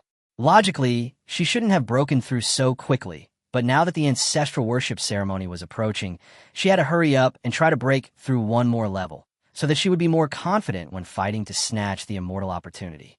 In this way, during this half-month, Jang Suru practiced diligently, not daring to slack off for a quarter of an hour, and it was very hard. Han Feng, on the other hand, plants flowers and grass every day and plays with the little fox when he has nothing to do. He and the fox lie on recliners to bask in the sun every day, living a relaxed and leisurely life. If Jang Suru saw Han Feng being so comfortable, she would probably be so angry that she would hit him. Han Feng happily enjoyed the wonderful time for half a month. He did nothing but lay down and watched his wife Cheng Long. It was so comfortable. On April 30th, Jang Suru sat in the secret room of her attic, looking at the spirit stones piled on the floor, her eyes gradually becoming firm.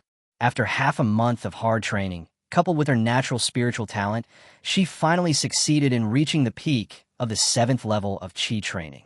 Next, what she had to do was to make a breakthrough to the 8th level in one go.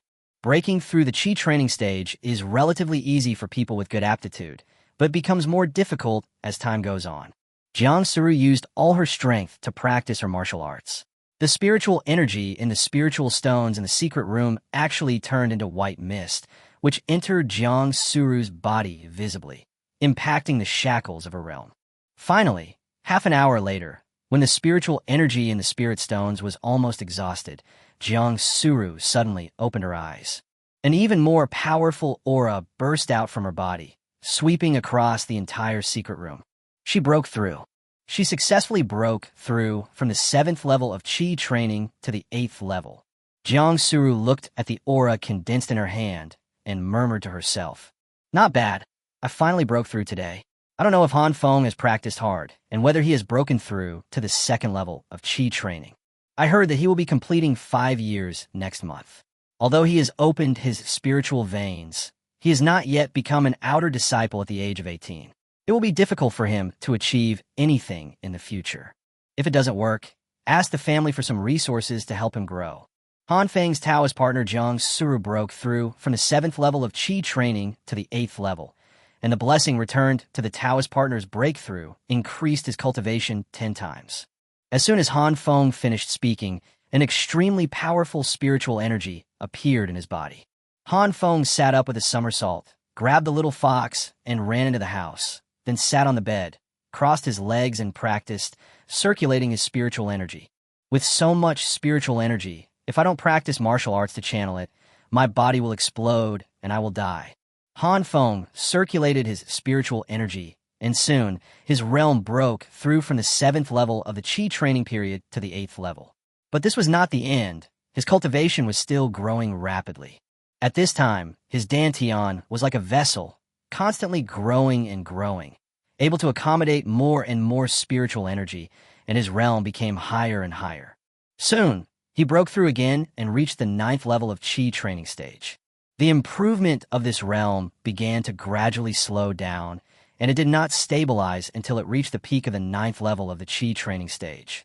After Jang Suru's cultivation level increased tenfold, it could only allow Han Feng to advance from the peak of the 7th level of Qi training to the peak of the 9th level. Congratulations to Han Feng for his successful breakthrough. His current cultivation level is the 9th level of Qi training. There are 9 levels in total in the Qi training stage.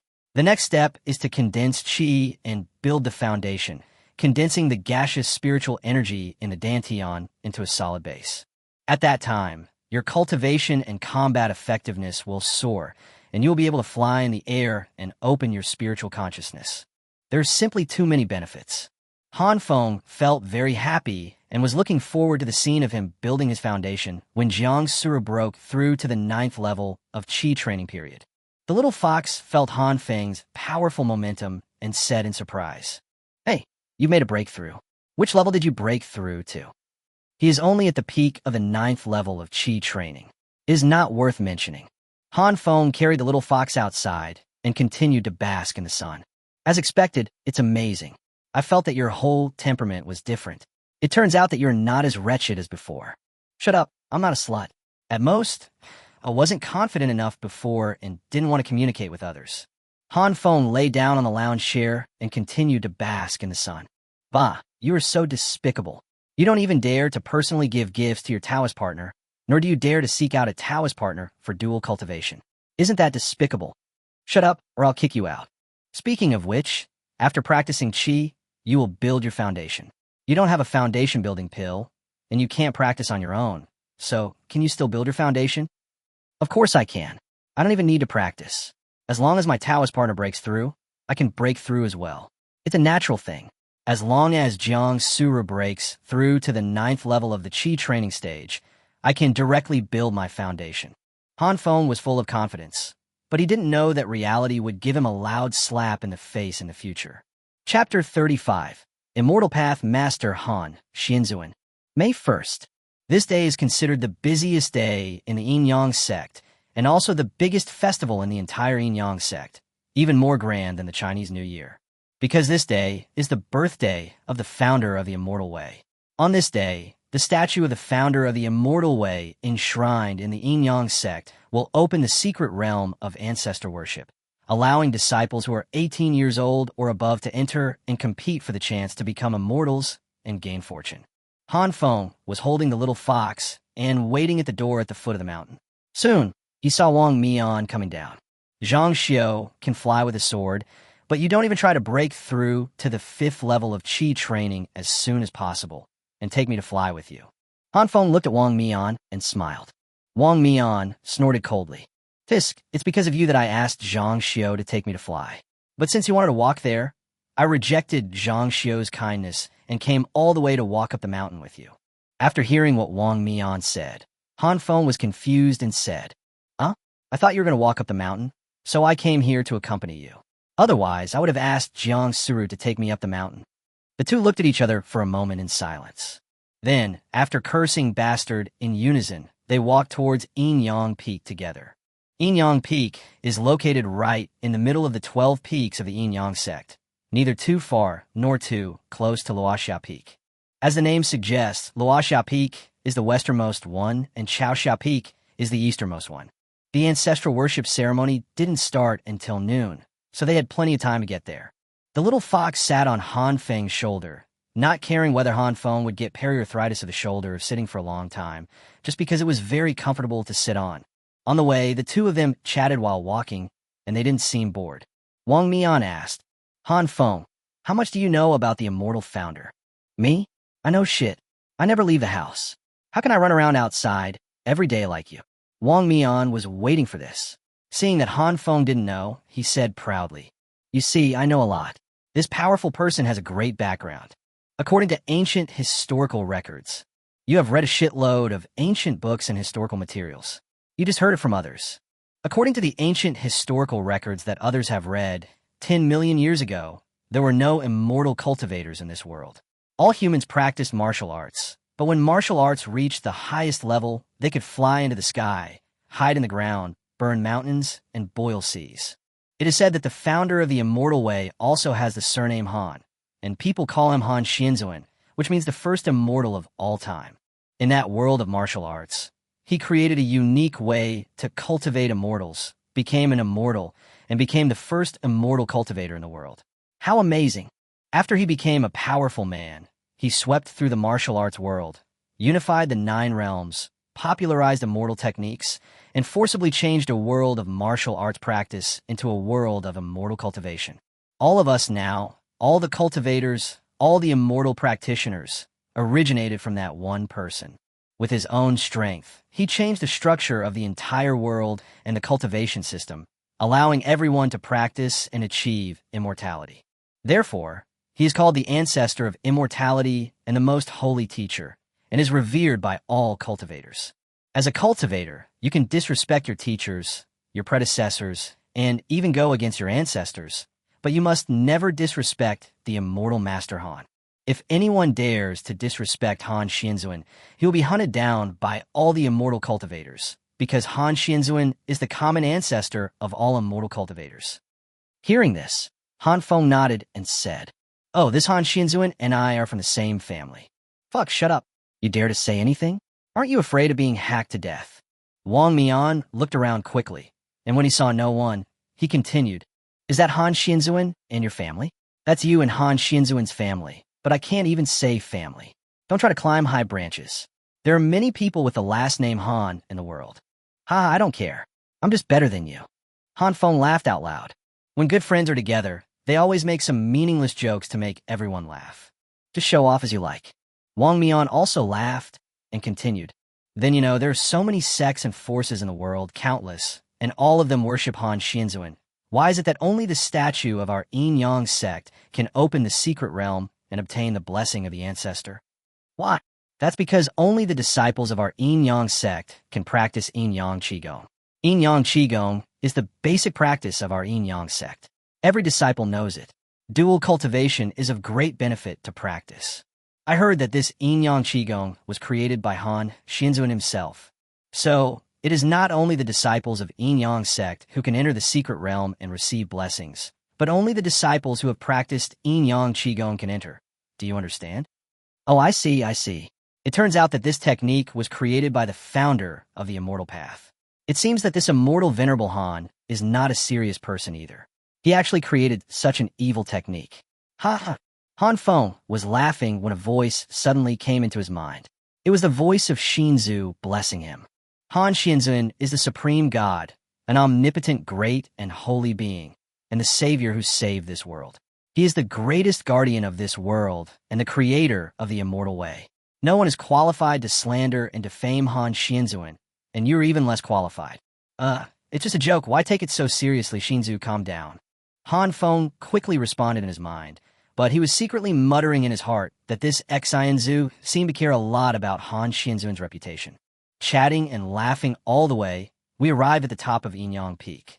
Yinyang Peak is the main peak of the Yinyang sect.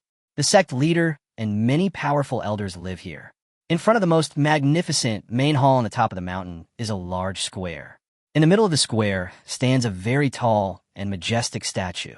The statue was a colorful sculpture and was 100 feet tall. It was the appearance of a young man who was wearing a white robe with long black hair fluttering in the wind. He had a handsome and gentle appearance, a slender figure, and was slightly thin.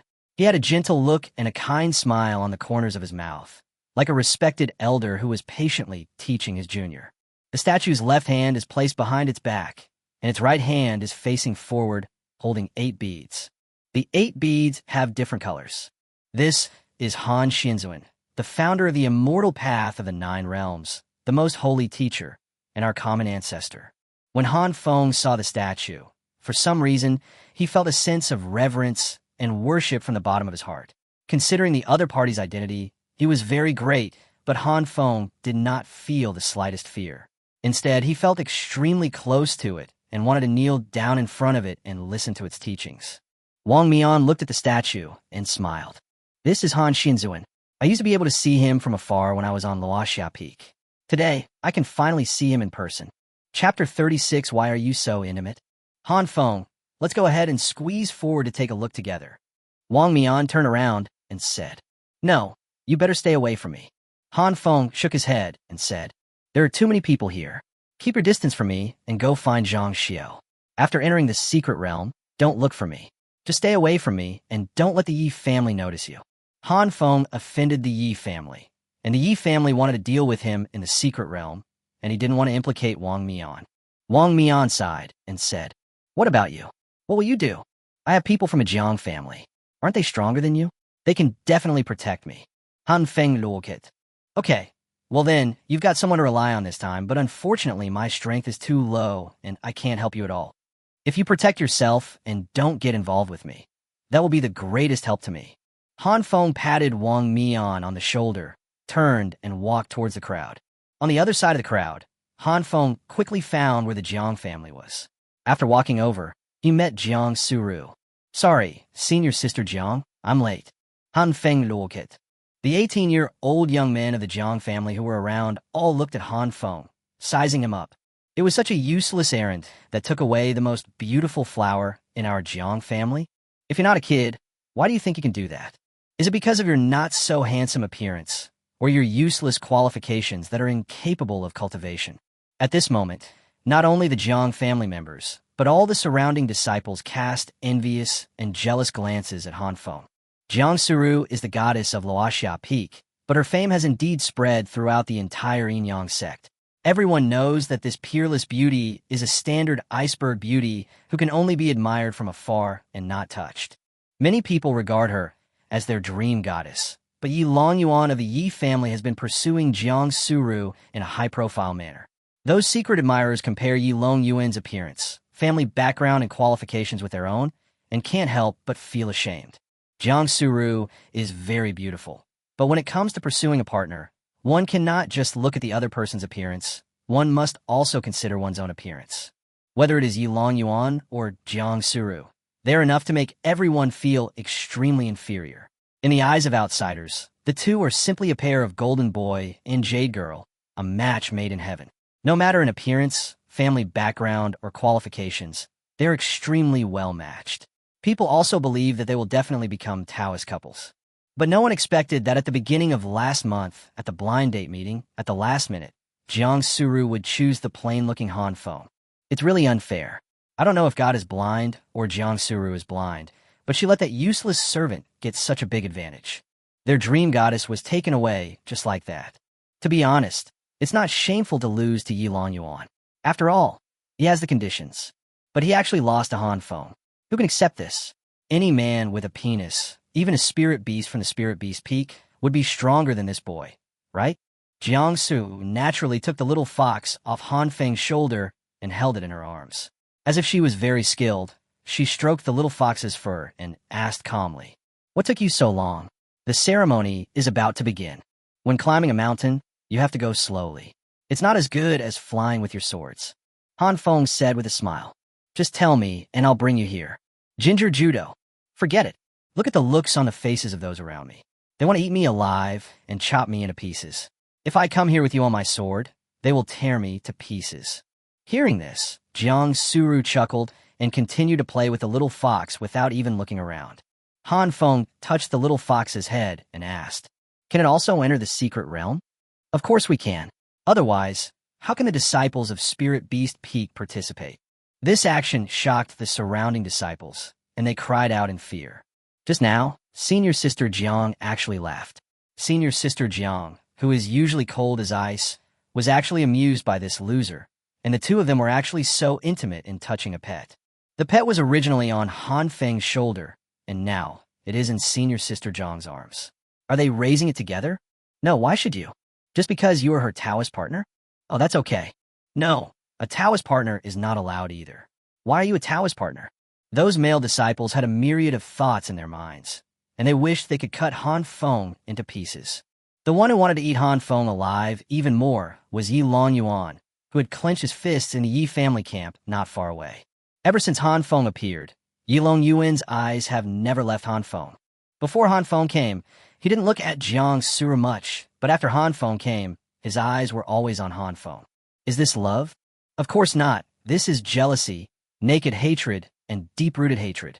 Yilong Yuan's emotions towards Han Feng changed from jealousy, envy, and contempt in the beginning, but later he fell into Han Feng's hands again and again, causing the family to suffer heavy losses. He suffered repeated defeats and was punished by the family one after another. He blamed all the suffering he had endured on Han Feng, thinking that if it weren't for Han Feng, he wouldn't be so unlucky and bring shame to the family. His hatred for Han Feng has surpassed his love for Jang Suru. He wanted to kill Han Feng not just to get Jang Suru back, but to take revenge. This is a grudge between him and Han Feng, and has little to do with Jang Suru.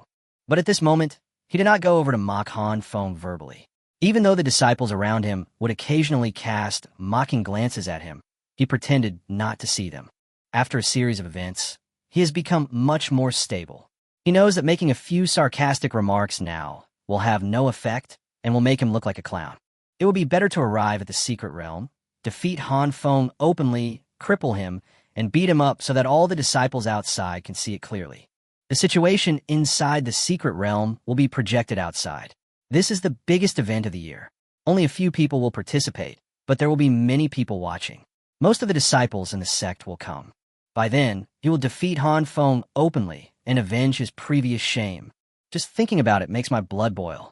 Han Feng did not go to see Yilong Yuan, but teased the little fox with Jang Suru and did not even go to say hello to the Jiang family. He knew that those people looked down on him, so why bother trying to please them? However, his action also made the Jiang family even more dissatisfied. They felt that this Phoenix man was too arrogant. He was obviously a waste, but he refused to lower his posture. I find him increasingly unpleasant to the eye. Finally, with the sound of the bell, all the disciples fell silent and looked towards the main hall. The leader of the Yin Yang sect came out. Chapter 37, Entering the Secret Realm of Ancestor Worship. The leader of the Yin Yang sect does not look old. He looks like a middle-aged monk with a thin figure. He wears a Taoist robe and has an immortal-like appearance. A group of elders followed behind him. After the headmaster came out, all the disciples clasped their hands and bowed. Greetings, master. No need to be polite. The headmaster flew in the air, looked down, and said with a smile, "You're all good kids. Seeing you is like seeing my younger self. I was just like you, full of vigor and vigor. You are all the young generation of our sect, representing the new power. Because of you, our sect can be passed down from generation to generation. Today is the birthday of the founder of the Immortal Way, and it is also the day when the founder's secret realm is opened. It is the most important day for our Yin Yang sect. When you go in, you will see a statue of the founder, which is exactly the same as the one in front of you. In the secret realm, some fairy crystals will appear randomly, and you can snatch them. There are also many phantom spirit beasts, which are randomly produced with varying strengths. Most of them are below the foundation building level. Occasionally, phantom spirit beasts at the lower foundation building level will appear. This is the time for you to unite. Killing spiritual beasts can also produce fairy crystals. These fairy crystals are of no use to your cultivation because everything in them is fake.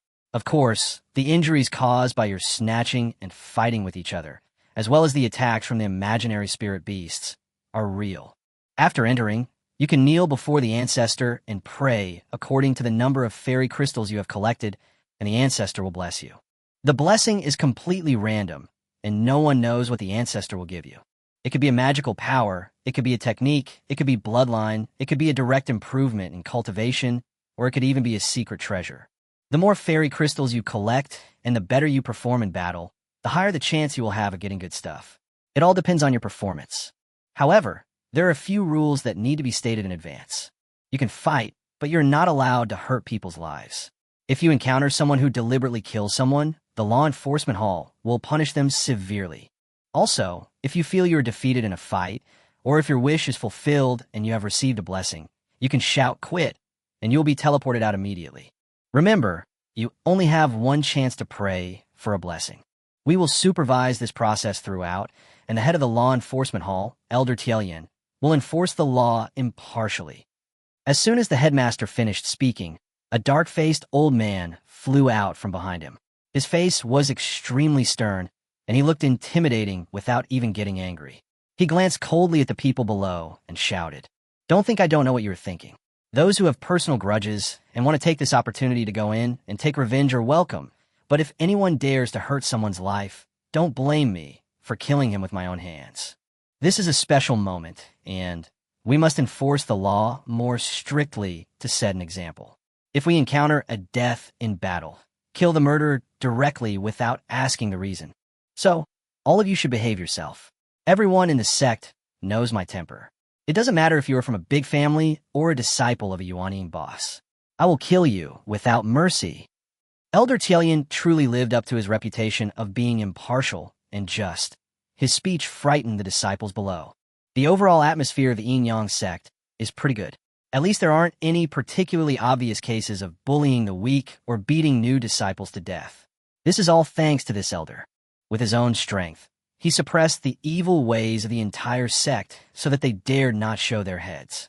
The reason why Han Feng dared to stay in the sect, even though he offended the behemoth Yi family, was because of this elder. If he were in any other sect, he would have been killed 100 times already. The headmaster took over and said, "All right, I hereby declare that the ancestor worship ceremony has officially begun. All disciples, follow me and kneel down to worship our ancestors." As soon as these words were spoken, all the disciples knelt down in unison.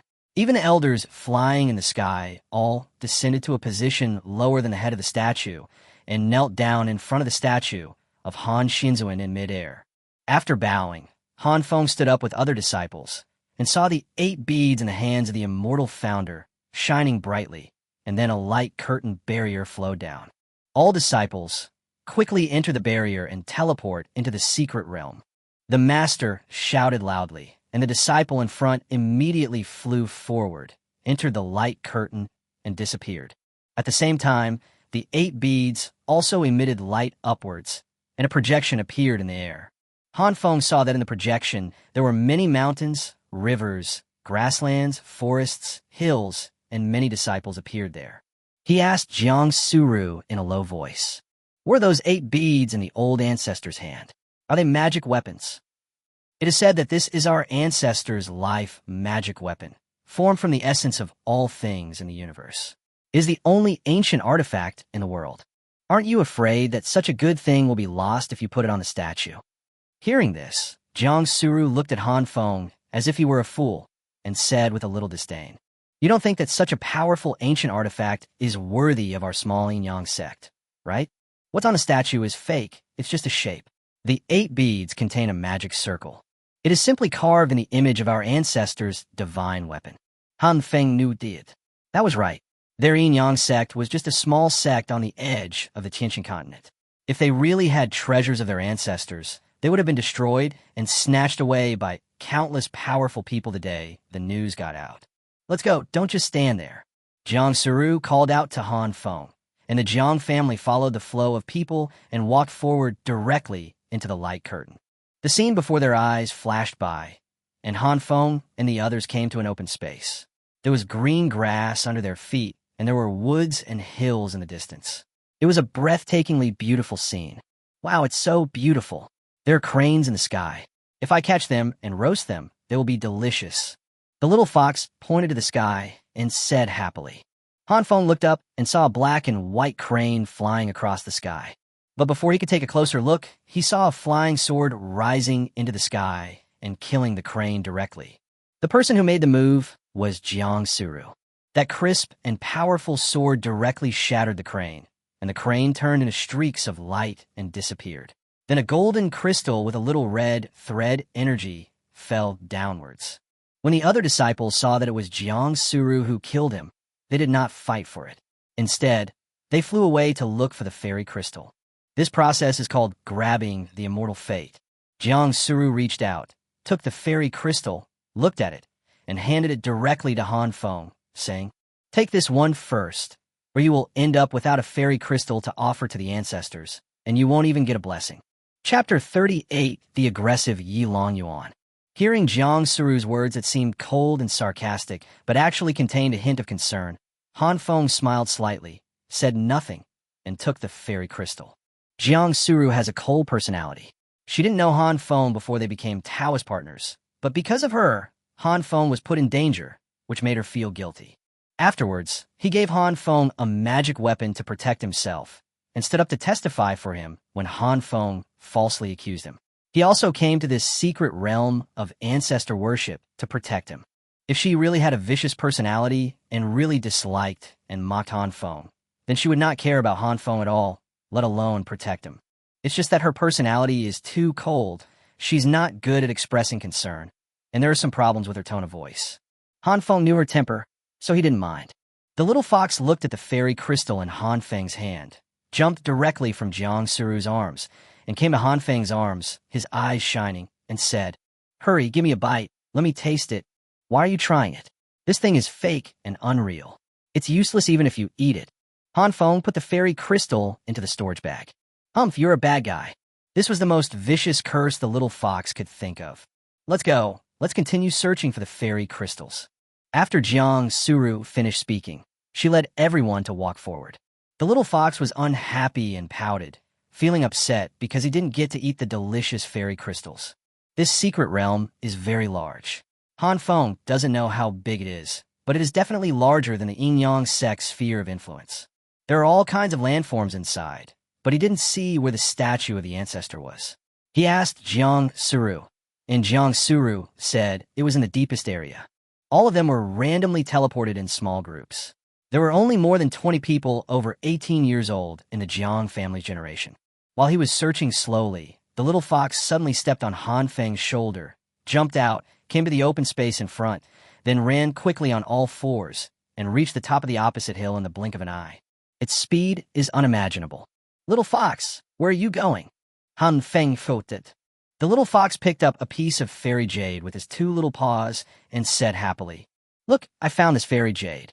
After saying that, the little fox opened its little mouth and gobbled the food in a few gulps. After eating, it wiped its little mouth. He looked as if he was still unsatisfied. It ate the fairy crystal? What kind of spiritual beast is this? How could it be so fierce? No, can this thing be eaten? The Zhang family disciples looked at this scene in amazement. No one knows how many times the secret realm has been opened in the past. Disciples in each generation have collected fairy crystals and offered them as sacrifices to the ancestors, asking for blessings, for fear that if the sacrifices were insufficient, the things they would get would be inferior. Occasionally, some disciples would secretly hide a piece or two, but after they went out, the fairy crystals would disappear without a trace. Everyone just assumes that this thing is imaginary. But unexpectedly, the little fox actually ate the fairy crystal directly. It was the first time they knew that this thing was edible. Suddenly, the little fox looked at the other side of the hill and was terrified. It immediately ran towards Han Feng and the others, shouting as it ran, "Oh no, the bad guys are coming. There are so many bad guys." The little fox quickly dived into Han Feng's arms. Han Feng and others looked up and saw a group of people flying on swords behind the hill. There were more than 50 of them, and the leader was Yilong Yuan. Han Feng and Jang Suru's faces turned a little ugly. They didn't expect that the other party would come to them so soon and bring so many people with them.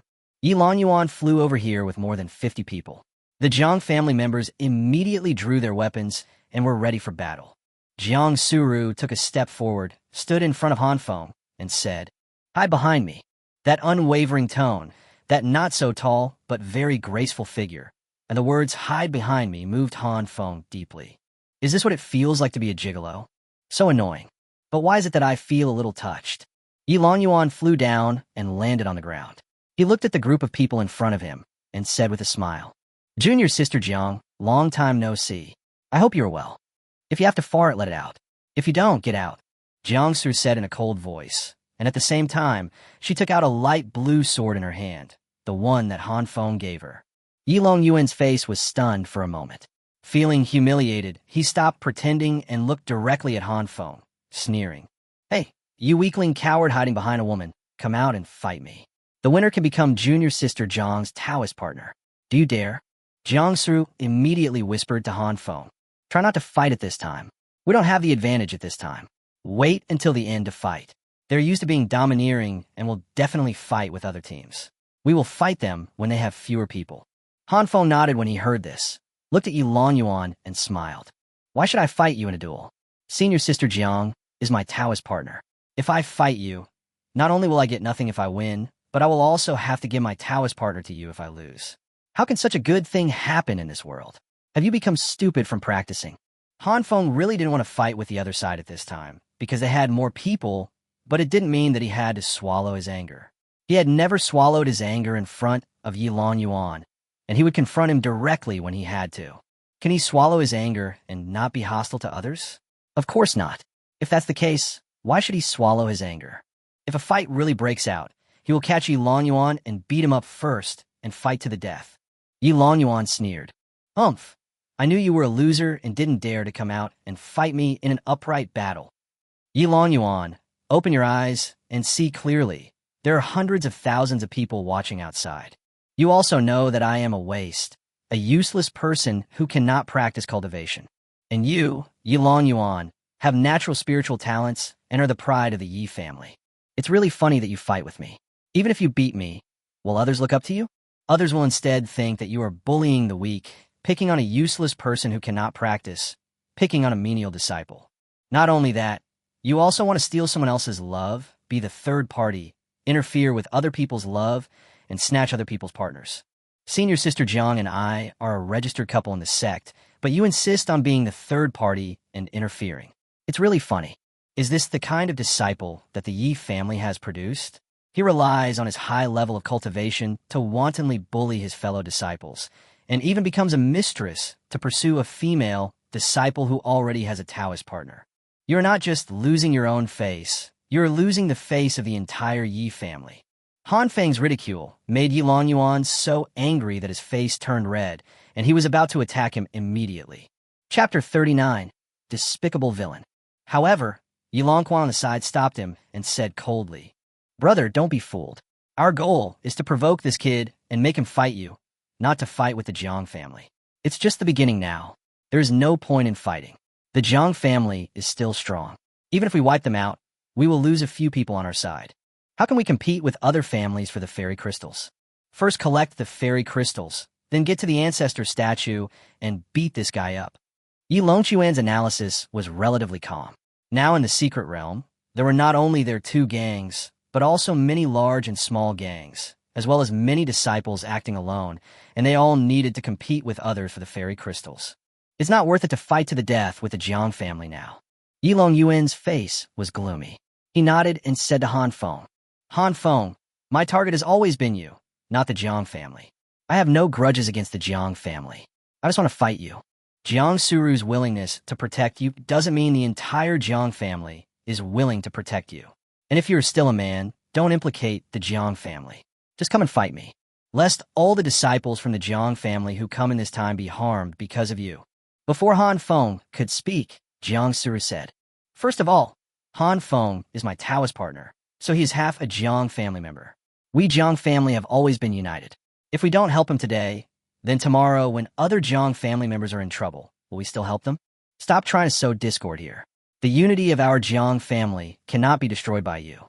Secondly, even if our Jiang family lost the fight, it was your Yi family who fought. Stop trying to divert the conflict. We don't hate you perpetrators, but do we have to hate the victims like us? Finally, even if Han Feng wasn't there, wouldn't you attack us when we fight for the fairy crystals later? The result is the same. You just want to shift the conflict to Han Feng and make us hate him. What a sinister and cunning villain. Do you really think that our Jiang family will be fooled by a despicable person like you? Jang Suru's words instantly woke up the Jiang family members and made them realize that they almost fell into the other party's trap. Even if they dislike Han Feng, even if Han Feng is useless, he is still on their side. Now the enemy wants to bully their people. If they give Han Feng away, how can the Jiang family gain a foothold in the sect in the future? Wouldn't that make us a laughing stock? Outside the secret realm, in the sect square, most people were looking at the part about the Jiang family and the Yi family. These two families are both well-known and prominent families in the sect. Now that the first one is in opposition, coupled with the hot events of last month's most popular goddess Jiang choosing a menial job and Yi Tianjiao losing his Taoist partner, it is enough to attract the attention of most people. After all, who doesn't love gossip? They all wanted to know how the matter would be resolved in the end. At the Jiang family's seat, Jang Suru's parents sat together, with Jang Suru's brother and sister on both sides. Jang Suru's father looked at this scene, nodded, and said, Rower is a quiet girl on weekdays, but she has clear thoughts and quick wits. At critical moments, she can really speak well. She also knows how to protect her own people and unite as one. She didn't fall for that villain's trick, which is really good. Jang Suru's mother also nodded and said, Yes, Rower handled the situation very well this time, and did not bring shame to our Jiang family. I used to be optimistic about the boy from the Yi family, but now it seems that the boy is too vicious and even resorted to such methods of sowing discord. He is such a mean person. Fortunately, my daughter did not choose him. Otherwise, her life would be ruined. Jang Suru's sister sneered. Then was it the right choice to choose this menial disciple? What future can a useless person who can't practice cultivation and only knows how to hide behind his Taoist partner and talk nonsense have? Hearing this, Jang Suru's father snorted coldly. As long as my daughter is happy, I didn't interfere at all when you were choosing your Taoist partner. I'll let you choose your ideal husband. Sister Jang Suru smiled and said, Of course, my father is the best father in the world, but the Taoist partner I chose is also a top-grade alchemist with earth spirit roots, much better than this errand boy. Jang Suru's father sighed. After this ancestral worship ceremony is over, bring that kid home and let me take a look at him in person. I can get some natural treasures and elixirs to improve his physique. My daughter's Taoist partner can't always be a useless person. He needs to practice more to improve himself, and practicing with Rower will also help Rower. Jiang Huayang on the side chuckled and said, Dad, you don't have to worry about this. This kid will definitely surprise you. Oh, does this kid have any hidden shining points that I haven't discovered? It's okay, just keep watching. Why are you in such a hurry? Jiang Huayang smiled slightly and kept the question in suspense. In the secret realm, after Yilong Yuan was choked by Jang Suru, his face became even gloomier. He ignored Jang Suru and sneered at Han Feng. Han Feng, I'll say this one last time. My target is you. If you come out on your own, everyone will be in trouble. It doesn't matter if you don't come out. I remember that you have a good friend named Wong Mean, right? We have known each other for 5 years, and we're like a brother. He also came to this secret realm this time. You can just hide behind that woman and wait until I catch your friend and see if you come out. Oh, by the way, I have to remind you that I am at the 9th level of Qi training, so it is easy for me to capture a 4th level servant. After saying that, Yilong Yuan waved his hand and flew away on his sword with the people of the Yi family. Han Feng's face suddenly turned gloomy. He always told Wong Mean to stay away from him, but what he feared came true. Yilong Yuan still wanted to take action against Wong Mean and use Wong Mean to threaten him. He thought calmly that even if he went to challenge Yilong Yuan in a duel now, even if he could defeat Yilong Yuan, the more than 50 people of the Yi family would still besiege him. His only option now was to leave the Jiang family and go find Wong Mean alone, find Wong Mean before Yilong Yuan, take him to be blessed, and then leave. Only in this way can Wong Mean be saved. The people of the Jiang family have their own things to do, and they have to look for and snatch the fairy crystals, so it is definitely impossible for them to go with him to find Wong Mean. Moreover, The fact that the Jiang family would protect him did not mean that they would protect his friends. After all, Wong Mean had nothing to do with the Jiang family. He acted alone and was not afraid of being discovered by the Yi family. After all, he was at the peak of the 9th level of the Qi training stage, and coupled with his natural spiritual roots of wind attribute, his speed was enough to make him the fastest in the secret realm. If he can't beat him, can he run away? If he wants to run, no one can catch up with him. The drama has begun. It's time for Han Feng to show his fangs. The new book needs your support.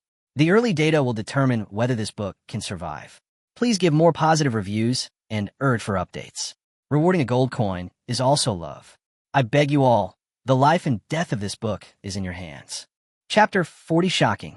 Han Feng can actually fly. After thinking about this, Han Feng made up his mind and wanted to find an opportunity to sneak away. At this time, Jang Suru said to Han Feng, "Don't be afraid of him. If he really threatens you with your friend, we will fight him. Such a despicable person must be killed by everyone." Han Feng felt warm in his heart and nodded with a smile. However, a Jiang family disciple, standing by, said calmly, "Forget it. I think we should not fight if we can. They have more people, and there is no need for us to confront them head-on. We are here to pray, not to fight with the Yi family. Of course, if they bully us, we will just ignore what I said and fight them back. There are no cowards in our Jiang family." His words were meant to hint at Han Feng, implying that the Jiang family could protect and help him, but would not fight the Yi family for his friends. Han Feng also understood this principle. He had no intention of blaming the Jiang family. They had done well enough. This is his trouble. Wong Mean is his friend. Now his friend is in crisis because of him, and he should be the one to save him. Okay, stop talking. There's no one else in this area. Let's split up and look for the fairy crystals. After we finish searching, we'll move on to the next place. After Jang Suru finished speaking, she reminded Han Feng not to go too far. Han Feng knew did. The group dispersed and began to search for fairy crystals in the area. Han Feng held the little fox in his arms and pretended to search for it. While searching, he deliberately moved towards the woods. After entering the woods, Han Feng immediately took out his bamboo hat and veil from his storage bag, put on his head, covered his face, and ran quickly away while holding the little fox. After climbing over a mountain, the little fox asked, "Why are you being so mysterious?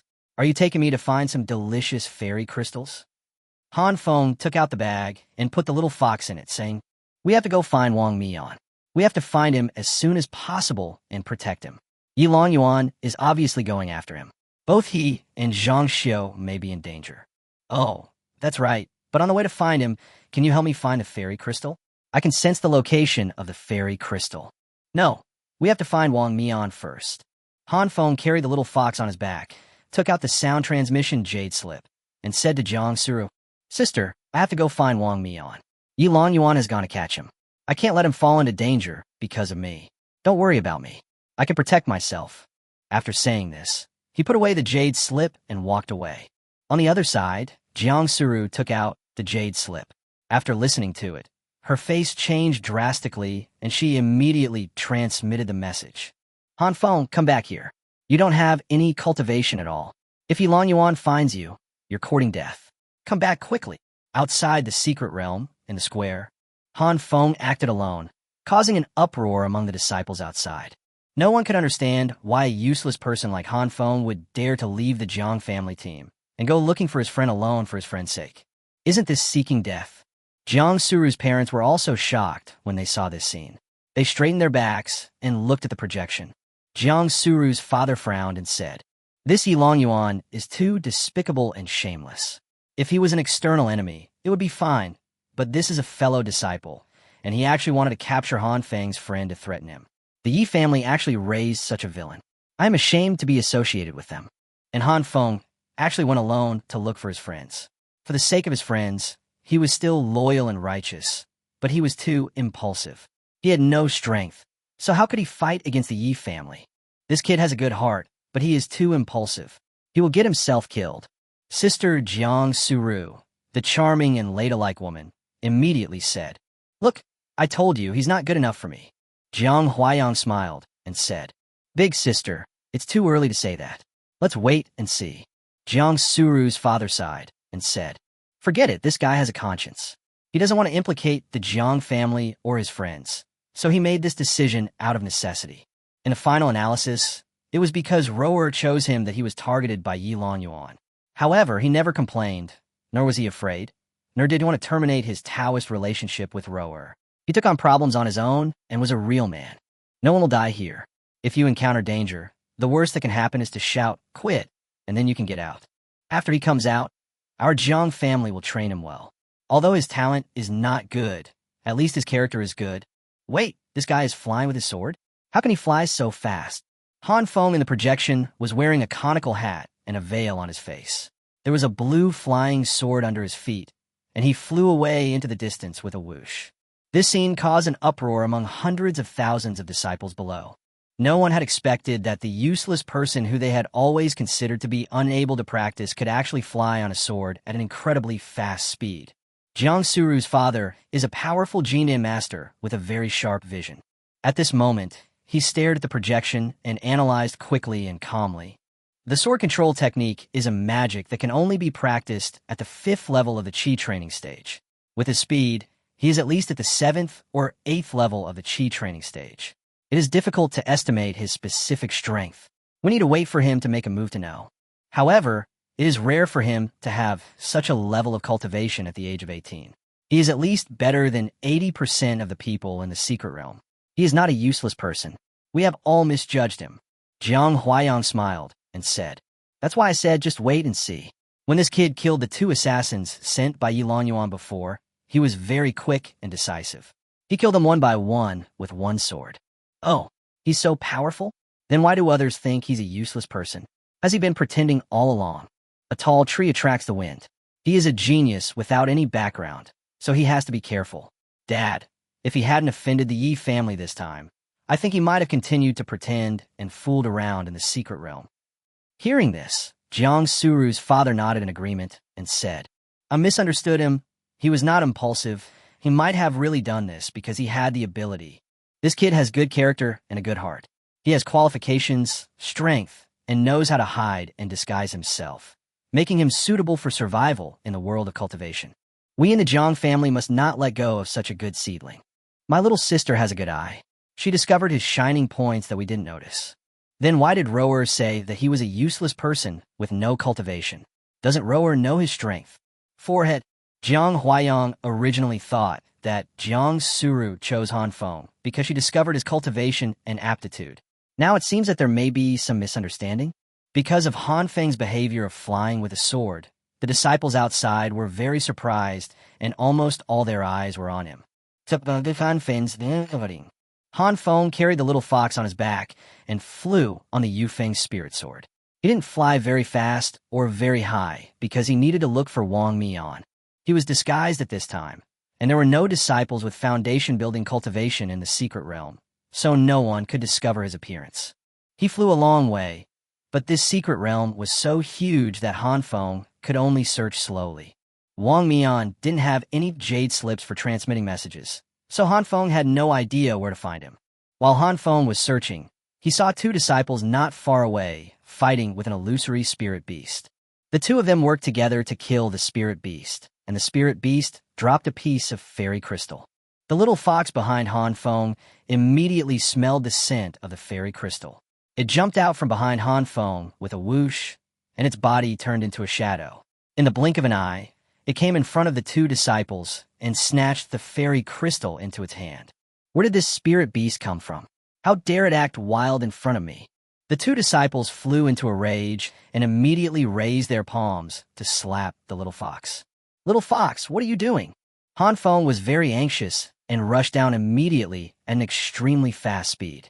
Before the attacks of the 2 disciples reached the little fox, he hugged the little fox and blocked the 2 attacks with his body. Seeing this, the 2 disciples sneered and said, "Humph, it turns out it has an owner. You dare to steal my fairy crystal, then you are kicked." Han Feng turned his head and swung out with his sword. A sword blade appeared and slashed at the 2 disciples. The 2 disciples resisted immediately, but to no avail. A sword beam struck them, and they vomited blood and flew far away. They fell heavily to the ground and could not get up for a long time. "What did you kick? Did you kick Cotton? It's not your turn to teach my spirit beast a lesson." Han Feng snorted coldly, picked up the little fox, and flew away at the fastest speed. He dotes on the little fox and doesn't allow others to bully it, but that doesn't mean he will always indulge the little fox.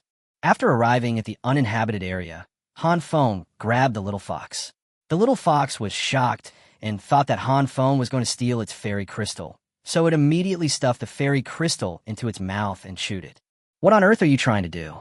I've already told you that we're going to save Wong Mean, so why are you looking for trouble and provoking others to snatch the fairy crystals? Don't you think we have enough enemies? Han Feng looked at the little fox fiercely. The little fox lowered his head aggrievedly and whispered, I'm sorry, this is the first time I've encountered something that can make me stronger, and I really couldn't help it. After I ate this fairy crystal, although I still have no combat power, it can increase my speed, perception, and physical strength. It allows me to run faster, detect danger earlier, and withstand more attacks. These are all life-saving abilities. After all, your human world is too dangerous. I am really scared of being beaten. Please don't be angry. I won't rob you anymore. I won't cause you any trouble anymore. Looking at the pitiful and tearful appearance of the little fox, Han Feng's heart softened at once, and his anger disappeared. It is so weak and pitiful, and has been hunted by humans who want to subdue or kill it. It has been hiding for so many years, and the fear of humans has been engraved in its bones. It can only stay alive by eating spirit stones. Now it has finally encountered something that can make it stronger and better save its life, so it must want more. I am really not a human being. How could I be so cruel to it? Han Feng sighed and said, Forget it. We don't have a destination anyway, and we have to search along the way. Why don't we look for the fairy crystal and Wong Mean at the same time? After we find Wong Mean, we will pray and then go out. Along the way, use your perception to find fairy crystals. Pick them up when you find them. If you can't pick them up, steal them from the disciples. Huh? Really? Aren't you afraid those disciples will hunt you down? The little fox raised his little face, his two big eyes full of tears, and spoke coquettishly. Han Feng rubbed its little head and said, As long as you like, then just rob them. What are you afraid of? Besides, if you can't beat them, can you run away? With my speed, who can catch up with me? I have a wind-attributed spiritual root, and I am at the peak of the 9th level of the Qi training stage. Looking at the entire secret realm, is there anyone faster than me? Okay, let's go and rob them. The little fox was full of energy and fighting spirit. It jumped on a Han Feng's shoulder with high morale. Looking at the little fox's cheerful look, Han Feng always felt that he had been fooled. Was this guy pretending to be pitiful just now? Get back to your bag and step on my shoulders. People already know who I am before you even show up. I know. The little fox entered Han Feng's bag again. Outside the secret realm, in the square, all the disciples were in an uproar. They had just seen with their own eyes that the fox was incredibly fast and snatched Feng Yu's fairy crystal, and they also saw Han Feng defeat the two men with one sword. Wait a minute, what did I see? Isn't that Feng Yu? That's our senior brother Feng Yu from Chao Xia Peak. Brother Feng Yu is the only disciple in our Chao Xia Peak who has a natural spiritual root and is in the Qi training stage. He is at the 8th level of the Qi training stage. He is the idol of many female disciples, and he was defeated by just one sword. He's at the 8th level of Qi training. The one next to him is junior brother Lu, who is also at the 6th level of Qi training. Can't the two of them together block Han Feng's sword? This Han Feng is so amazing. Who said before that he was a useless person? And who said he couldn't practice? Fuck, if he is a useless person, then we are all useless among useless people. Aren't we ashamed to use these two words on Han Feng? Wait, look at his speed. He disappeared in the blink of an eye. What kind of speed is this? Is this the speed that can be burst out by a Qi training stage? Could this kid be in the foundation building stage? This is too fast. Keep your voice down. He's talking to his spirit beast. Listen to what he's saying. So domineering, so damn domineering. What a great sentence. As long as you like, we will go and rob them, treating thousands of disciples as nothing. Love, what kind of love is this? Just because his pet said, he was willing to be the enemy of all the disciples in the secret realm. If it was his Taoist partner, wouldn't he be loved to the sky? I used to envy this boy for finding a good Taoist partner like Senior Sister Jiang. Now I envy Senior Sister Jiang for finding such a domineering and caring man. Yes, I kowtow to this pair. Are you supporting Han Feng and Jang Suru, or Han Feng and Little Fox? The disciples were talking about this, but as soon as Han Feng finished his last sentence, everyone fell silent. If they were just surprised, gossiping and gossiping just now they were truly shocked beyond words. Chapter 42. Peak of Qi Training. The whole sect is shocked. Just when everyone was shocked, a disciple blurted out, "What? Did I hear it right? He has a natural spiritual root, or a rare mutated wind spiritual root. Or is he at the peak of the 9th level of the Qi training stage? Is there really such a talented person in the world? Wind spiritual root, there are not many in our entire sect, let alone one with wind spiritual root. The key is that he is at the peak of the 9th level of the Qi training stage, the strongest in the entire secret realm, and he is only 18 years old. How is it possible? He is just a menial disciple. He has no resources to practice. He can't even get spirit stones. How can he rely solely on breathing and spirit energy and practice to the peak of Qi refining in 5 years? What kind of genius is this? Yilong Yuan, this loser, actually has the nerve to laugh at Han Feng for being useless and cowardly? He is just a recent breakthrough to the 9th level of the Qi training stage, right? His family gave him so many resources, but Han Feng was just a handyman. Yilong Yuan tried to pick on the weak this time, but he hit a wall. I'm really looking forward to the fight between Yilong Yuan and Han Feng. I want to see who is stronger. The disciples were shocked and began to gloat over the misfortune. After seeing this scene, the head of Yin Yang sect immediately said to the head of Luoxia Peak, "Siyu, how did you become the headmaster? You have a spiritual root of wind attribute. What a good seedling. You only see this once in 1,000 years. How come I can only be a menial disciple in your place? Why didn't you find such a good disciple and just let him be buried?" The leader of Luoxia Peak is a slim beauty, wearing a silk dress that reveals her mature and charming curves when the wind blows. But no one had ever seen what she looked like, because she always had a white veil on her face, revealing only a pair of charming peach blossom eyes. Some people speculated that it was because Master Siyu had a good figure and beautiful eyes, but her face, nose, and mouth were not good-looking, so she had to cover them up deliberately to hide the flaws. Some people also said that Master Siyu's appearance was too perfect, and she had too many suitors, which made her very annoyed, so she covered her face. It is worth mentioning that President Siyu joined the Yin Yang sect halfway through and was already a powerful Nascent Soul stage cultivator when she arrived, so she was not forced to choose a Taoist partner when she was 18 years old. After hearing what the headmaster said, Siyu headmaster nodded slightly and said, "Master, I have never heard of Han Feng before. He has always been a menial disciple and has hidden himself very well. No one knows his cultivation and qualifications, so I don't know either. There are tens of thousands of disciples in Luoxia Peak, and it is impossible for me to personally check every one of them. Failure to do one's job is failure to do one's job." Such a good piece of unpolished jade was almost buried. The headmaster sighed. Hearing this, Siyu's beautiful eyes widened, and she shouted, "Gold will always shine. He is still in the Qi training stage now, so it is not too late to train him. If you keep nagging me, don't blame me for spanking you." The headmaster looked embarrassed for a moment and quickly whispered, Okay, I won't say anything about you. There's so many people here, and you don't even give face to me, the sect leader. Look at you. After this ancestral worship ceremony is over, you should accept him as your disciple. After all, he's a good talent from your Luoxia Peak. If you don't want it, look at the other peak's masters. They're all drooling over it. Be careful that someone else will snatch it away. Let them try to grab one. It's mine, and no one can take it away from me. When he comes out, I will personally check his qualifications. If he really is a spiritual root of wind attribute, I will naturally accept him as an outer disciple. After he has established a foundation with his own abilities, I will accept him as my personal disciple. Also, it is not your turn to worry about our Luoxia Peak's affairs." Siyu's words were contemptuous and arrogant, but they did not cause dissatisfaction among the other leaders. The reason is simple. This woman is really strong. I can't beat her. In the Yi family area, Yilong Yuan's father's face had become extremely gloomy. "I've been fooled. This guy is trying to play the pig and eat the tiger. He wants to trick you on air. This Han Feng, this useless errand boy, actually has such strength and qualifications. Once he showed up this time, he was seen by all the strong men in the entire sect. The sect will definitely train him vigorously. It will be difficult to deal with him in the future." The beautiful woman beside him said anxiously. You still have the mood to care about the future. Quickly find a way to inform Yuan. This kid is very strong. Yuan can't suffer any loss. Yilong Yuan's father said helplessly. What the hell are you talking about? This is a ceremony to worship our ancestors. The headmaster and the leader are all here, and they are in 2 different spaces. How can we communicate? No one can get in at this time.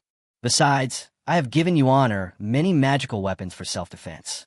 They are magical weapons that can withstand a full strength attack from a Foundation establishment expert. If a chi condensation expert attacks him, how many hits will it take for him to break them? Isn't this period of time enough for Yuan to kill a poor boy like him? We don't have to worry about it in the future. Although this kid has good talent, there are many cases of geniuses dying young. A genius is just a genius. Before he grows into a strong man, he can only be considered a weakling. In the Jiang family area, when the Jiang family saw that Han Feng had such qualifications, they all became excited and looked at Han Feng carefully. Jang Suru's father looked at the projection and said slowly, I've made a mistake. Peak of the 9th level of Qi training, wind attribute, natural spiritual root, 18 years old. These words combined together are extremely rare in the entire sect. And, judging from his appearance, he already knew his qualifications. Everyone thought that this boy was a useless person, and they mocked and insulted him at will. But he never refuted, argued, or fought with others.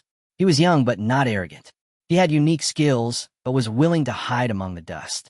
If he had offended some big enemy outside, it would be understandable, but he had a clean background and had always been in the sect.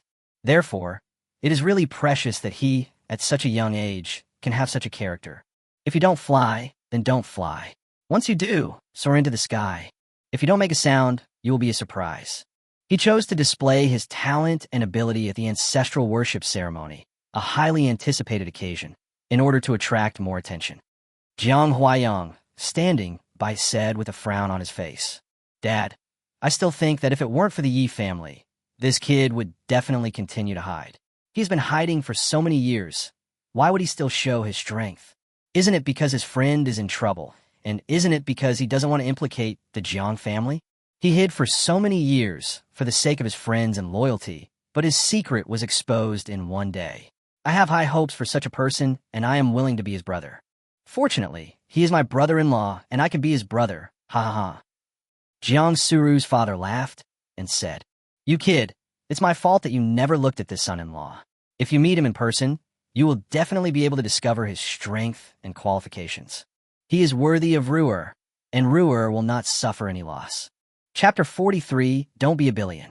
Han Feng didn't know that the outside world had already caused an uproar because of him, because he always thought that the projector could only play images but not transmit sound.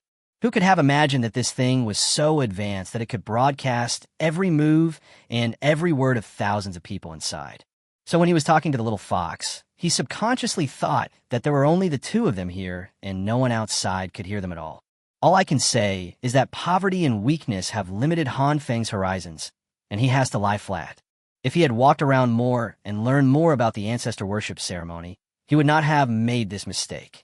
At this time, Han Feng, carrying the little fox on his back, was wandering aimlessly in the secret realm, looking for Wong Mean's whereabouts. There are fairy crystals. The little fox shouted loudly, jumped down, and immediately picked up a piece of fairy crystal from the ground, holding it in his hand, and started to chew it. However, when it was eating happily, it suddenly ran towards Han Feng, holding half of the fairy crystal, shouting as it ran, There is malicious intent. There is malicious intent. As soon as it finished speaking, an illusory creature that looked like a scorpion suddenly jumped out from the ground. The scorpion was bigger than a human, and it rushed towards Han Feng with its fangs and claws bared. The little fox jumped on a Han Feng's shoulder and said quickly, Kill it, and we'll have more fairy crystals to take. However, Han Feng said, We need to conserve our spiritual energy now. We still need to fly, find Wong Mean, and snatch the fairy crystals. Killing spirit beasts consumes too much spiritual energy. Oh well, let's go. Why are you leaving? I have a solution. After saying this, Han Feng held the little fox and flew low, luring the scorpion spirit beast to fly towards the 3 disciples in the distance. Fellow Taoist, help me. Han Feng Yi Lit. When the 3 disciples saw someone being chased by a spirit beast, Their eyes immediately lit up. The leading disciple sneered. You useless piece of trash. You can't even defeat a spirit beast. Get the hell out of here. What a waste. He can even be hunted down by a spirit beast. You still have your face covered. Are you afraid of being embarrassed if someone sees you? The three disciples mocked Han Feng while charging towards the spirit beast. The three men opened fire at full force and beat the spirit beast hard, and in just 1 minute, they blew it up. After the spirit beast was killed, a piece of fairy crystal fell off. Han Feng immediately used his fastest speed to grab the fairy crystal in his hand and fled. Just kidding, the spiritual energy consumed by flying is much less than that of fighting. You bastard! How dare you steal our fairy crystals? Give me your life. The three disciples were furious and tried their best to chase Han Feng, but Han Feng quickly disappeared. He turned a deaf ear to the insults behind him and acted as if nothing had happened. After all, here, fellow disciples were attacking and fighting with each other everywhere. He just took advantage of them a little bit. He was already very merciful by not beating them up or extorting their fairy crystals. This scene stunned the disciples outside. Fuck, how shameless. He clearly has the ability to defeat the spirit beast, but he chose to lure it to his fellow disciples. You didn't take action in order to save your spiritual energy, so you let others help you fight, and you just sit back and reap the benefits.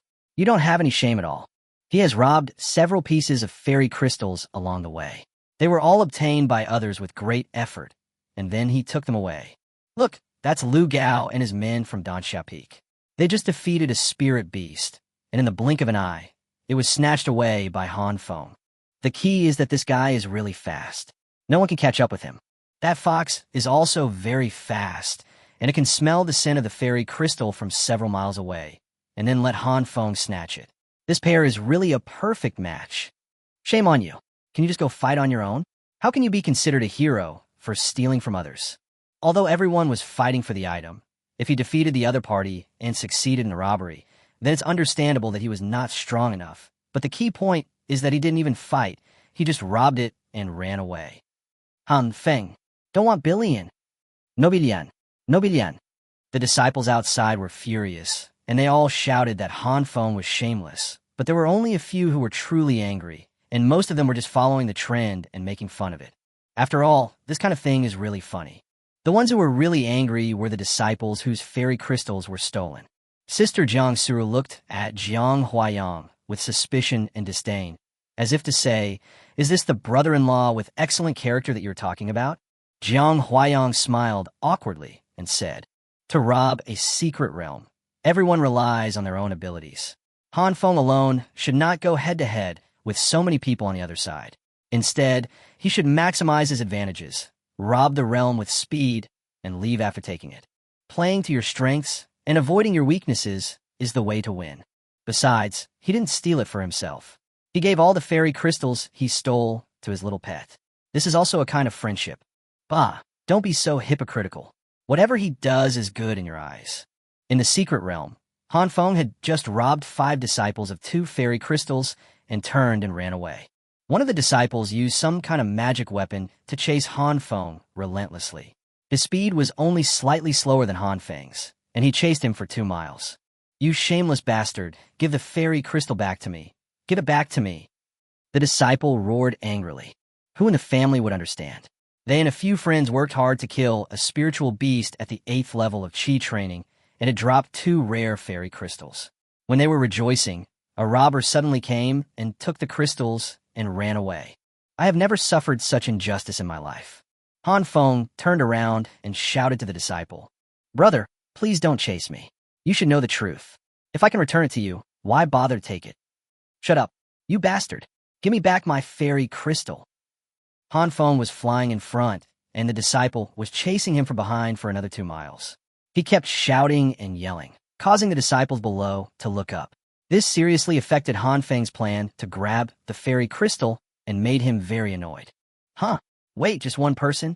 Han Feng suddenly stopped running, turned around and swung his sword, directly chopping the disciple down, causing him to spit blood and fly backwards, falling heavily to the ground. Han Feng left leisurely. Damn it, you dare to pursue me alone? You really overestimate your own abilities. Oh, it's so annoying. I just made another move, and wasted some spiritual energy. Han Feng shook his head and sighed, while continuing to fly forward holding the little fox. Hey, little fox, you've eaten about 20 pieces, right? How do you feel? Have you become much stronger? Yes, I have indeed become stronger. I can now sense malicious intent more quickly and sensitively. The little fox nodded cutely. Then can you sense Wong Mean's location? No, I can only sense malicious intent. I don't have a spiritual sense scan. Chapter 44, Being Robbed. Han Feng's cultivation had not reached the foundation building stage, so he was unable to perform a spiritual scan. The little fox was even worse than him, having no cultivation at all. There was no other choice. Han Feng could only continue looking. He searched aimlessly in this area for a whole day. It seemed like he had searched the entire secret realm thoroughly. He even found the statue of the founder, but still couldn't find Wong Mean. This is not surprising. Although the space in this place is limited, everyone is moving around. Whether it is the Yi family, the Zhang family, or Wong Mean, everyone is moving around. It was normal that Han Feng couldn't find it after searching everywhere. Maybe someone he knew came to that place right after he left? Throughout the whole day, he gained almost nothing except robbing several hundred disciples of their fairy crystals. Han Feng had no choice but to continue searching. He walked away from the ancestor statue and searched back and forth for a long time. Suddenly, the little fox said, "There's a fairy crystal on the ground in the woods below. I saw it. Okay, let's go get it. You hide in the bag and don't move. I'll get it for you to eat." Okay. The little fox was obedient. Han Feng landed in the woods and saw a piece of fairy crystal on the ground, so he bent down and picked it up. Suddenly, the little fox behind him said, "No, there is malicious intent, such strong malicious intent." Han Feng was startled when he heard this. Suddenly, a figure and 5 white spirit beasts jumped down from the tree beside him. "I'm sorry, but the fairy crystal you are holding was left behind by us." Seeing this, Han Feng knew that this was a trap and immediately prepared to escape, but he suddenly saw the appearance of the person who came and immediately stopped and did not run anymore. Because he had seen the person who came. Seen twice. The first time he had seen him was when he was registering the little fox's identity at Lingsho Peak. The person in front of him was the one responsible for registering him. The second time was the day before yesterday, when he met Yilong Yuan. This person followed behind Yilong Yuan. It is obvious that the other party is from the Yi family. Han Feng also figured out. He had done a very good job of hiding his tracks, but why was he assassinated as soon as he arrived at Lingsho Peak? How did the enemy know his location so quickly and accurately? Now he understood everything. The disciple who registered for him was from the Yi family, and it was this person who betrayed him. The disciple sneered. "Senior brother, let me introduce myself. I am Yilong Yuan, a disciple at the registration office of Lingsho Peak. During this day, I kept hearing that there was a disciple from the Spirit Beast Peak, wearing a hat with his face covered and accompanied by a white spirit beast. He came and went without a trace, and robbed at least hundreds of disciples of their fairy crystals. Look, I used only a piece of fairy crystal to get my senior brother out. I guess senior brother must have a lot of fairy crystals on him. Sharing happiness is worse than enjoying it alone. You and I are both disciples of the Spirit Beast Peak. I'm sure we will help each other. Why don't you give me half of your fairy crystal, and we can go to the ancestor statue to pray together.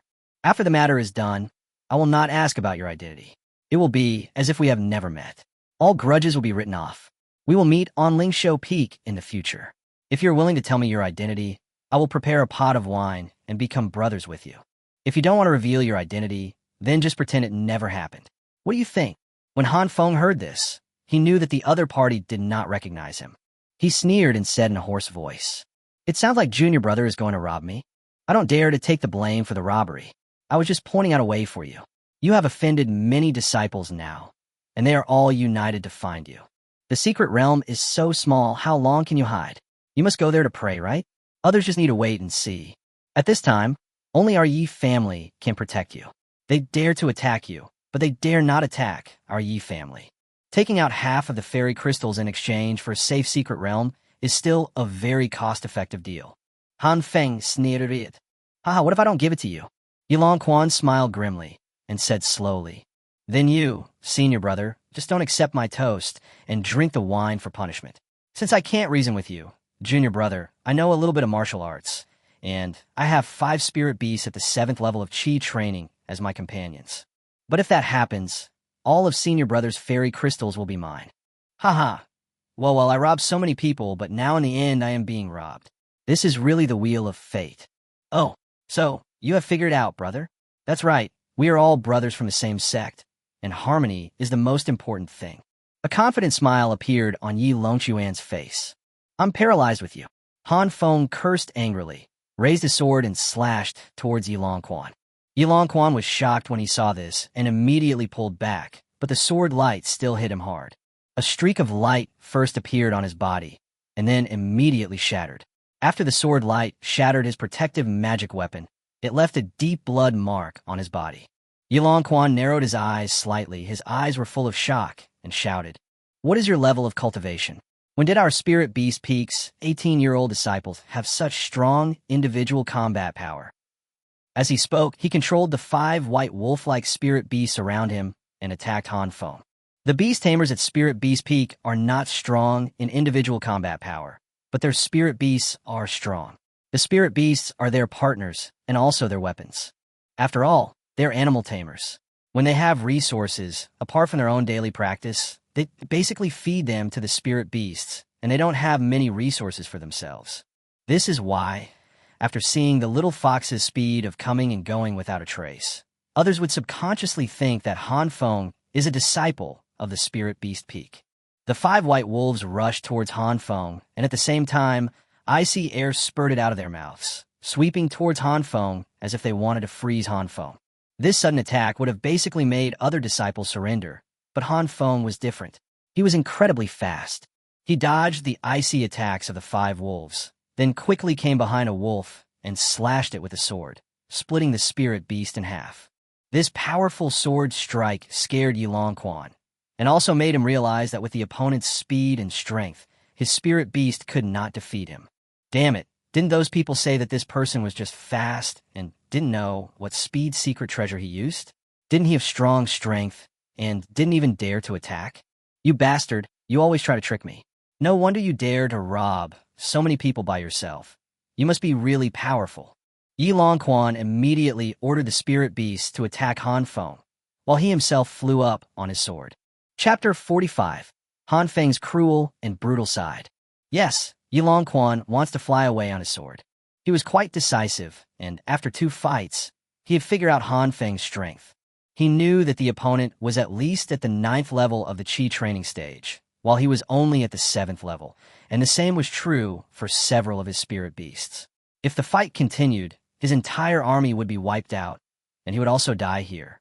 Although spirit beasts are the apple of every tamer's eye, it's better to lose them now than to be caught and beaten to death, right?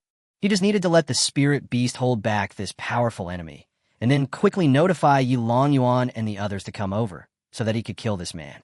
Of course, not killing him, but beating him to death and stealing his storage bag. This man is so powerful. He must be very rich. As long as they can snatch his storage bag, then all the good things and fairy crystals inside will be theirs, which can make up for the loss of the 5 spirit beasts. As soon as he flew up, he immediately took out the sound transmission jade slip and was about to send a message to Yilong Yuan. However, before he could activate the jade slip, 3 feather-like wind blades suddenly flew from beneath him and pierced his stomach and ankles. He lost his balance and fell to the ground. Han Feng grabbed him and threw him to the ground, then stomped on him hard, crushing Yilong Yuan's jade slip in his hand. Ah! Yilong Yuan screamed loudly, feeling heartbroken. Han Feng took the opportunity to pierce his dantian with a sword, making it impossible for him to raise his spiritual energy. He pierced the opponent's dantian, but did not disable him. After getting out, Yilong Yuan could take elixirs to recover. Now it's just about removing his fighting power. Immediately afterwards, Han Feng attacked repeatedly, swinging out several wind blades and killing all 4 white wolves. After doing all this, he slowly walked to Yilong Yuan's side. When he saw that Yilong Yuan did not choose to escape but chose to expend his spiritual energy to fight with the opponent, he made up his mind. He wanted to use Yilong Yuan to threaten Yilong Yuan. Didn't Yilong Yuan like to use his friends to threaten him? Then he would do the opposite. Blood for blood, tooth for tooth. Yilong Yuan covered his dantian with his remaining left hand, glared at Han Feng, his eyes full of resentment, and said angrily, "You bastard, Do you know who I am? I am from the Yi family. You dare to kill my spirit beast and destroy my Dantian? I tell you, you are ruined. The Yi family will not forgive you. From now on, you will not be able to take a single step in the sect, and you will die without a complete body. Haha. The Yi family still like to resort to assassination tactics to deal with your fellow disciples. Then, do you know who I am?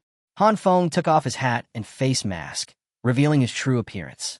Yilong Yuan's pupils suddenly shrank, and he said in horror, You're Han Feng? Aren't you a useless person? How can you be so powerful? Waste? Yes, I'm a waste. Then what are you? Are you even worse than a waste? Han Feng sneered, squatted down, stretched out his hand, and patted the other person on the face and said, If someone else came to rob me, I might have defeated him and left, but you're a member of the Yi family, the brother of Yilong Yuan, so you should just consider yourself unlucky. If you want to blame someone, just blame your brother Yilong Yuan, right? Yilong Yuan is your cousin, right? Why should I tell you? Yilong Yuan sput. Han Feng dodged sideways, then slowly took Yilong Yuan's left hand and put it on the ground. He raised his foot and stepped on it. Han Feng crushed Yilong Yuan's wrists and palms bit by bit. Yilong Yuan screamed and recovered after a while and shouted breathlessly, Han Feng, you dare to treat me like this. Are you going to fight to the death with our Yi family? Fight till death? That's really funny. Han Feng said leisurely. Since your Yi family sent people to assassinate me 3 times, framed me once, and tried to kill me again and again, weren't we already at war to the death?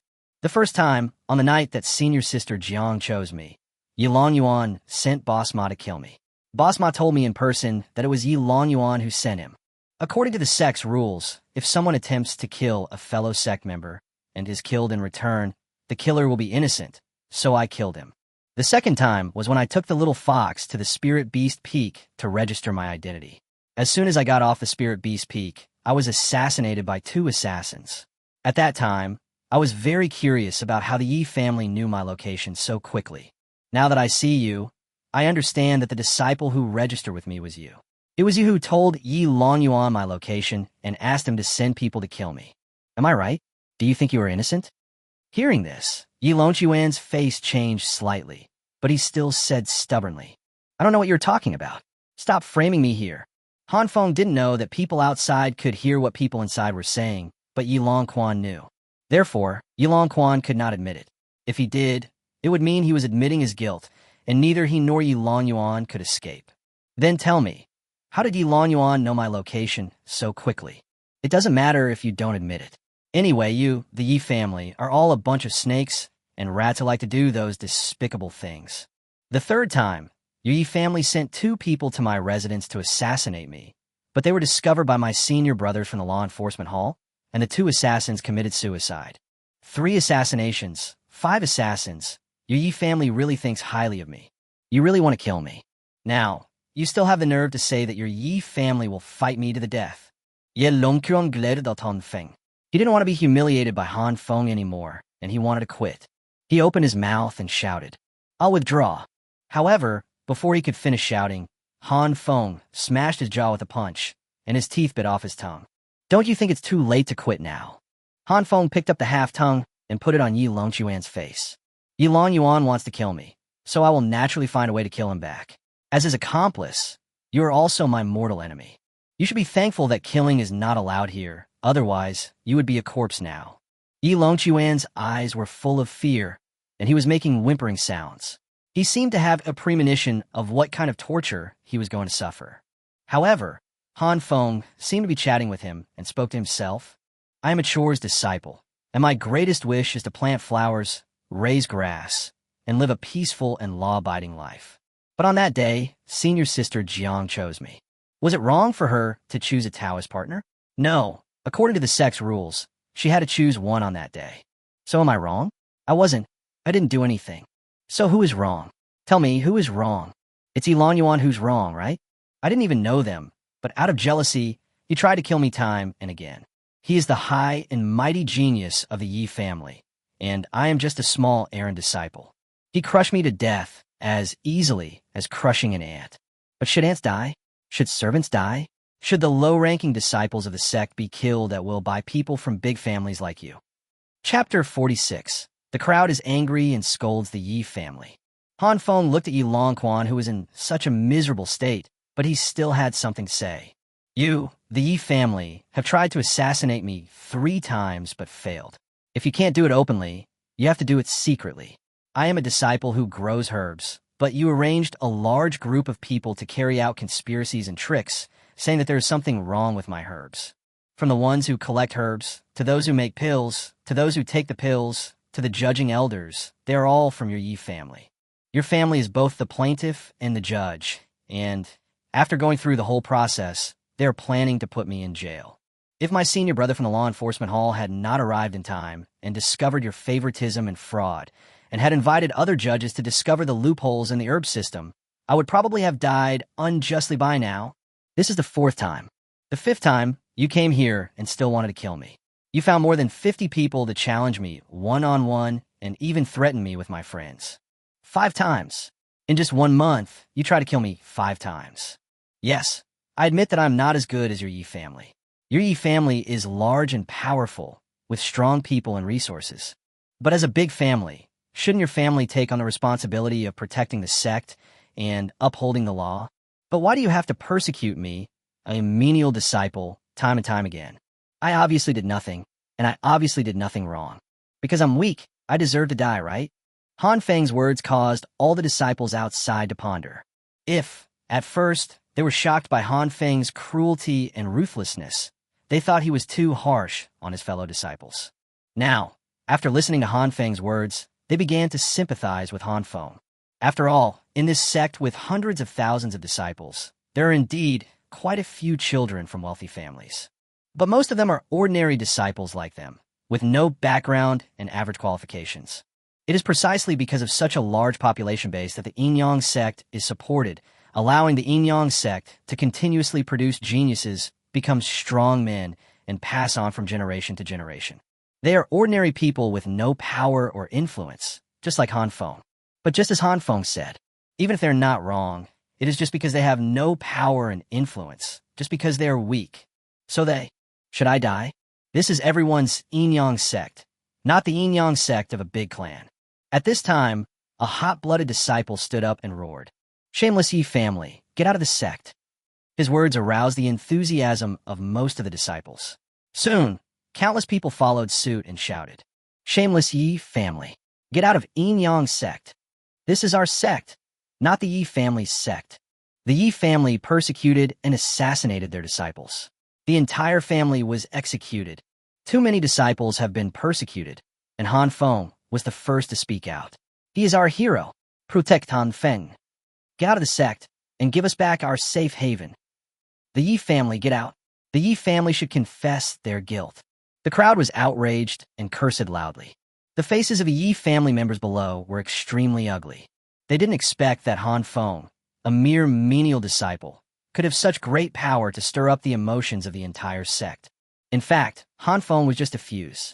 He simply ignited the resentment of all the disciples who had been bullied by the big clans for many years. Han Feng is just a role model, representing the hundreds of thousands of ordinary disciples of Yin-Yang sect. Everyone's eyes are on Han Feng. It can be said that if Han Feng encounters any accident in the future, everyone will think that it was done by the Yi family. If not them, then they will. The head of the sect saw the people below were furious and immediately shouted, "Be quiet. During the ancestral worship ceremony, no loud noises are allowed. The sect will make the final decision on right and wrong. You can rest assured and continue to watch the ceremony." The master spoke, and the disciples sat down one after another without saying anything more. They didn't say anything, but the Yi family was anxious, especially Yilong Yuan's father. Yilong Yuan's father is the 3rd child in the family and is a brother of Yilong Yuan's father. Yilong Yuan is the 2nd child in the family, so Yilong Yuan calls him second brother. At this time, Yilong Yuan's father immediately flew up, came to Elder Tianyan, and said loudly, "Elder Tai, the way Han Feng treated my son is no longer a fair fight. It is torture and murder. My son has just shouted to quit. We should teleport him out and then catch the little thief Han Feng and execute him on the spot. Doesn't the law enforcement hall care? My son is almost killed by him." Hearing this, the elders in the sky all looked at him as if he were a fool. "Damn it, your Yi family has caused public outrage now, and you are still clamoring here. You really have no tact at all." Sure enough, as soon as he said this, the disciples below started shouting again. Yilong Yuan brought this upon himself. If he hadn't harmed Han Feng, would Han Feng have treated him like this? Han Feng is just retaliating. You're going to kill Han Feng, but you still don't allow him to beat up your family members? The Yi family is too domineering. Get out of the sect. Han Feng did not kill him. Han Feng did not break the rules. Han Feng is innocent. The Yi family is full of villains and bastards. How could our sect have worms like you? Trash. Yi family, I'm C&M. I will fuck the Yi family's 18 generations of ancestors. The entire Yi family will not have a good death. All the disciples were furious, as if they had a blood feud with the entire Yi family. In fact, the Yi family was just a typical example used by them to vent their resentment. Should the entire Yi family die? Of course not. There are good people and bad people everywhere, and it is impossible for everyone in the Yi family to have committed a capital crime. But the disciples didn't care about that. They didn't know the name of the person who jumped out. They only knew that the other party was from the Yi family. Then just scold the Yi family. The Zhang family members and people from other families standing by were all delighted when they saw the Yi family being humiliated and scolded like this. Especially Jang Suru's sister. She was overjoyed and said, "Scold, curse harshly, curse those bastards of the Yi family to death. Drive them out of the sect, huh?" Jang Suru's father rolled his eyes at her and said, "Pay attention to your image. You still have the nerve to smile." Han Feng was repeatedly assassinated and persecuted because of Ro-er. This happened within a month. It was our Zhang family's fault for not protecting him well. We should reflect on our own responsibilities. Damn it, the damn Yi family is so despicable and shameless. The one who is bad is not just Yilong Yuan, but the entire Yi family. Let's record this account. This feud between our Jiang family and their Yi family has been settled. Sister Jang Suru beside her also said immediately, "Yes, we in the Jiang family are not afraid of them. Those who dare to bully us like this will die miserably." Chapter 47 Han Feng's Rage. Elder Tianyin glanced at Yilong Yuan's father and then said to the disciples below, "Everyone be quiet. Stop talking. After the ancestral worship ceremony, I will personally send someone to thoroughly investigate Han Feng's case and give Han Feng justice." The disciples quieted down and sat back down again. Elder Tianyin's prestige is simply too high. Because of the presence of this iron-faced and impartial elder, they dared to loudly insult the Yi family. If it were any other sect, who would dare to mess with a big family? He didn't even know how he died. But the degree of unity among those sects is naturally not as high as that of the Yin-Yang sect, because the disciples were all holding a grudge. Then, Elder Tianyin said to Yilong Yuan's father, "First of all, Yilong Yuan did not say the word quit. If he had said it, the secret realm would have naturally teleported him out, and I would not be able to control this. Secondly, Han Feng did not kill Yilong Yuan, so it was not against the rules. If Han Feng killed someone, I would kill him with my own hands without mercy. The same is true in reverse. If your Yi family dares to kill anyone, I will also kill someone from your Yi family. Han Feng has not violated any rules. You leave immediately. If you disrupt the order of the ceremony again, I will arrest you and throw you into jail first." Hearing this, Yilong Yuan's father's face changed again and again, and he sat back in his seat helplessly. No matter how powerful the Yi family is, they cannot compete with the masters of the 12 Peaks, let alone the master of the Law Enforcement Hall, whose status is higher than that of the master. In the secret realm, Han Feng finally finished speaking his mind. When he said these words, he seemed calm and indifferent, but inside he contained endless anger and resentment. He said this just to vent his resentment. After Han Feng finished speaking to Yilong Yuan, he would not tell Yilong Yuan. He had to find Wong Mean, rescue him, and then pray to make Wong Mean withdraw. Han Feng will try to find Yilong Yuan and beat him up if he can. If he can't, he will just quit. The premise of everything is to ensure Wong Mean's safety. Han Feng picked up Yilong Yuan's storage bag, placed it between his eyebrows, and said, "Remove the mark." Yilong Yuan was whimpering, and no one knew what he was saying, but it was obviously not that he was wishing Han Feng good health. "If you don't cooperate, I will break your legs and feet again, crush them bit by bit, and turn them into slag. If you can bear it, then let's give it a try." Yilong Yuan's eyes became filled with fear. After a moment, he nodded resignedly. Han Feng took the storage bag, recognized it as his master, and looked inside. Yilong Yuan is quite rich. His storage bag is filled with many elixirs, spiritual treasures, spiritual energy, spiritual beast feed, more than 2,000 spirit stones, and more than 20 fairy crystals. Han Feng poured out all the fairy crystals and gave them to the little fox to eat. Eat them all. I'll get one piece for Wong Mean. Maybe he hasn't found even one piece. Okay, take it. The little fox happily held the fairy crystal and started to chew it. After the little fox finished eating, Han Feng put it back into his bag and planned to take Yilong Yuan with him. However, just when Han Feng was about to go find Wong Mean, the sound transmission jade slip in his storage bag suddenly sent a message. He took out the jade slip, and Jang Suru's voice came from it. Han Feng, where are you? Yilong Yuan has captured your friend and is now blocking us at the ancestor statue. Don't come over here. Don't come towards the statue. We will fight them here first and try to rescue your friend first. If that doesn't work, you should withdraw first. Remember, don't come over here. Han Feng's face suddenly became extremely gloomy. What you fear will come true. Wong Mean was finally caught by them. Fortunately, he also captured the other party's hostage.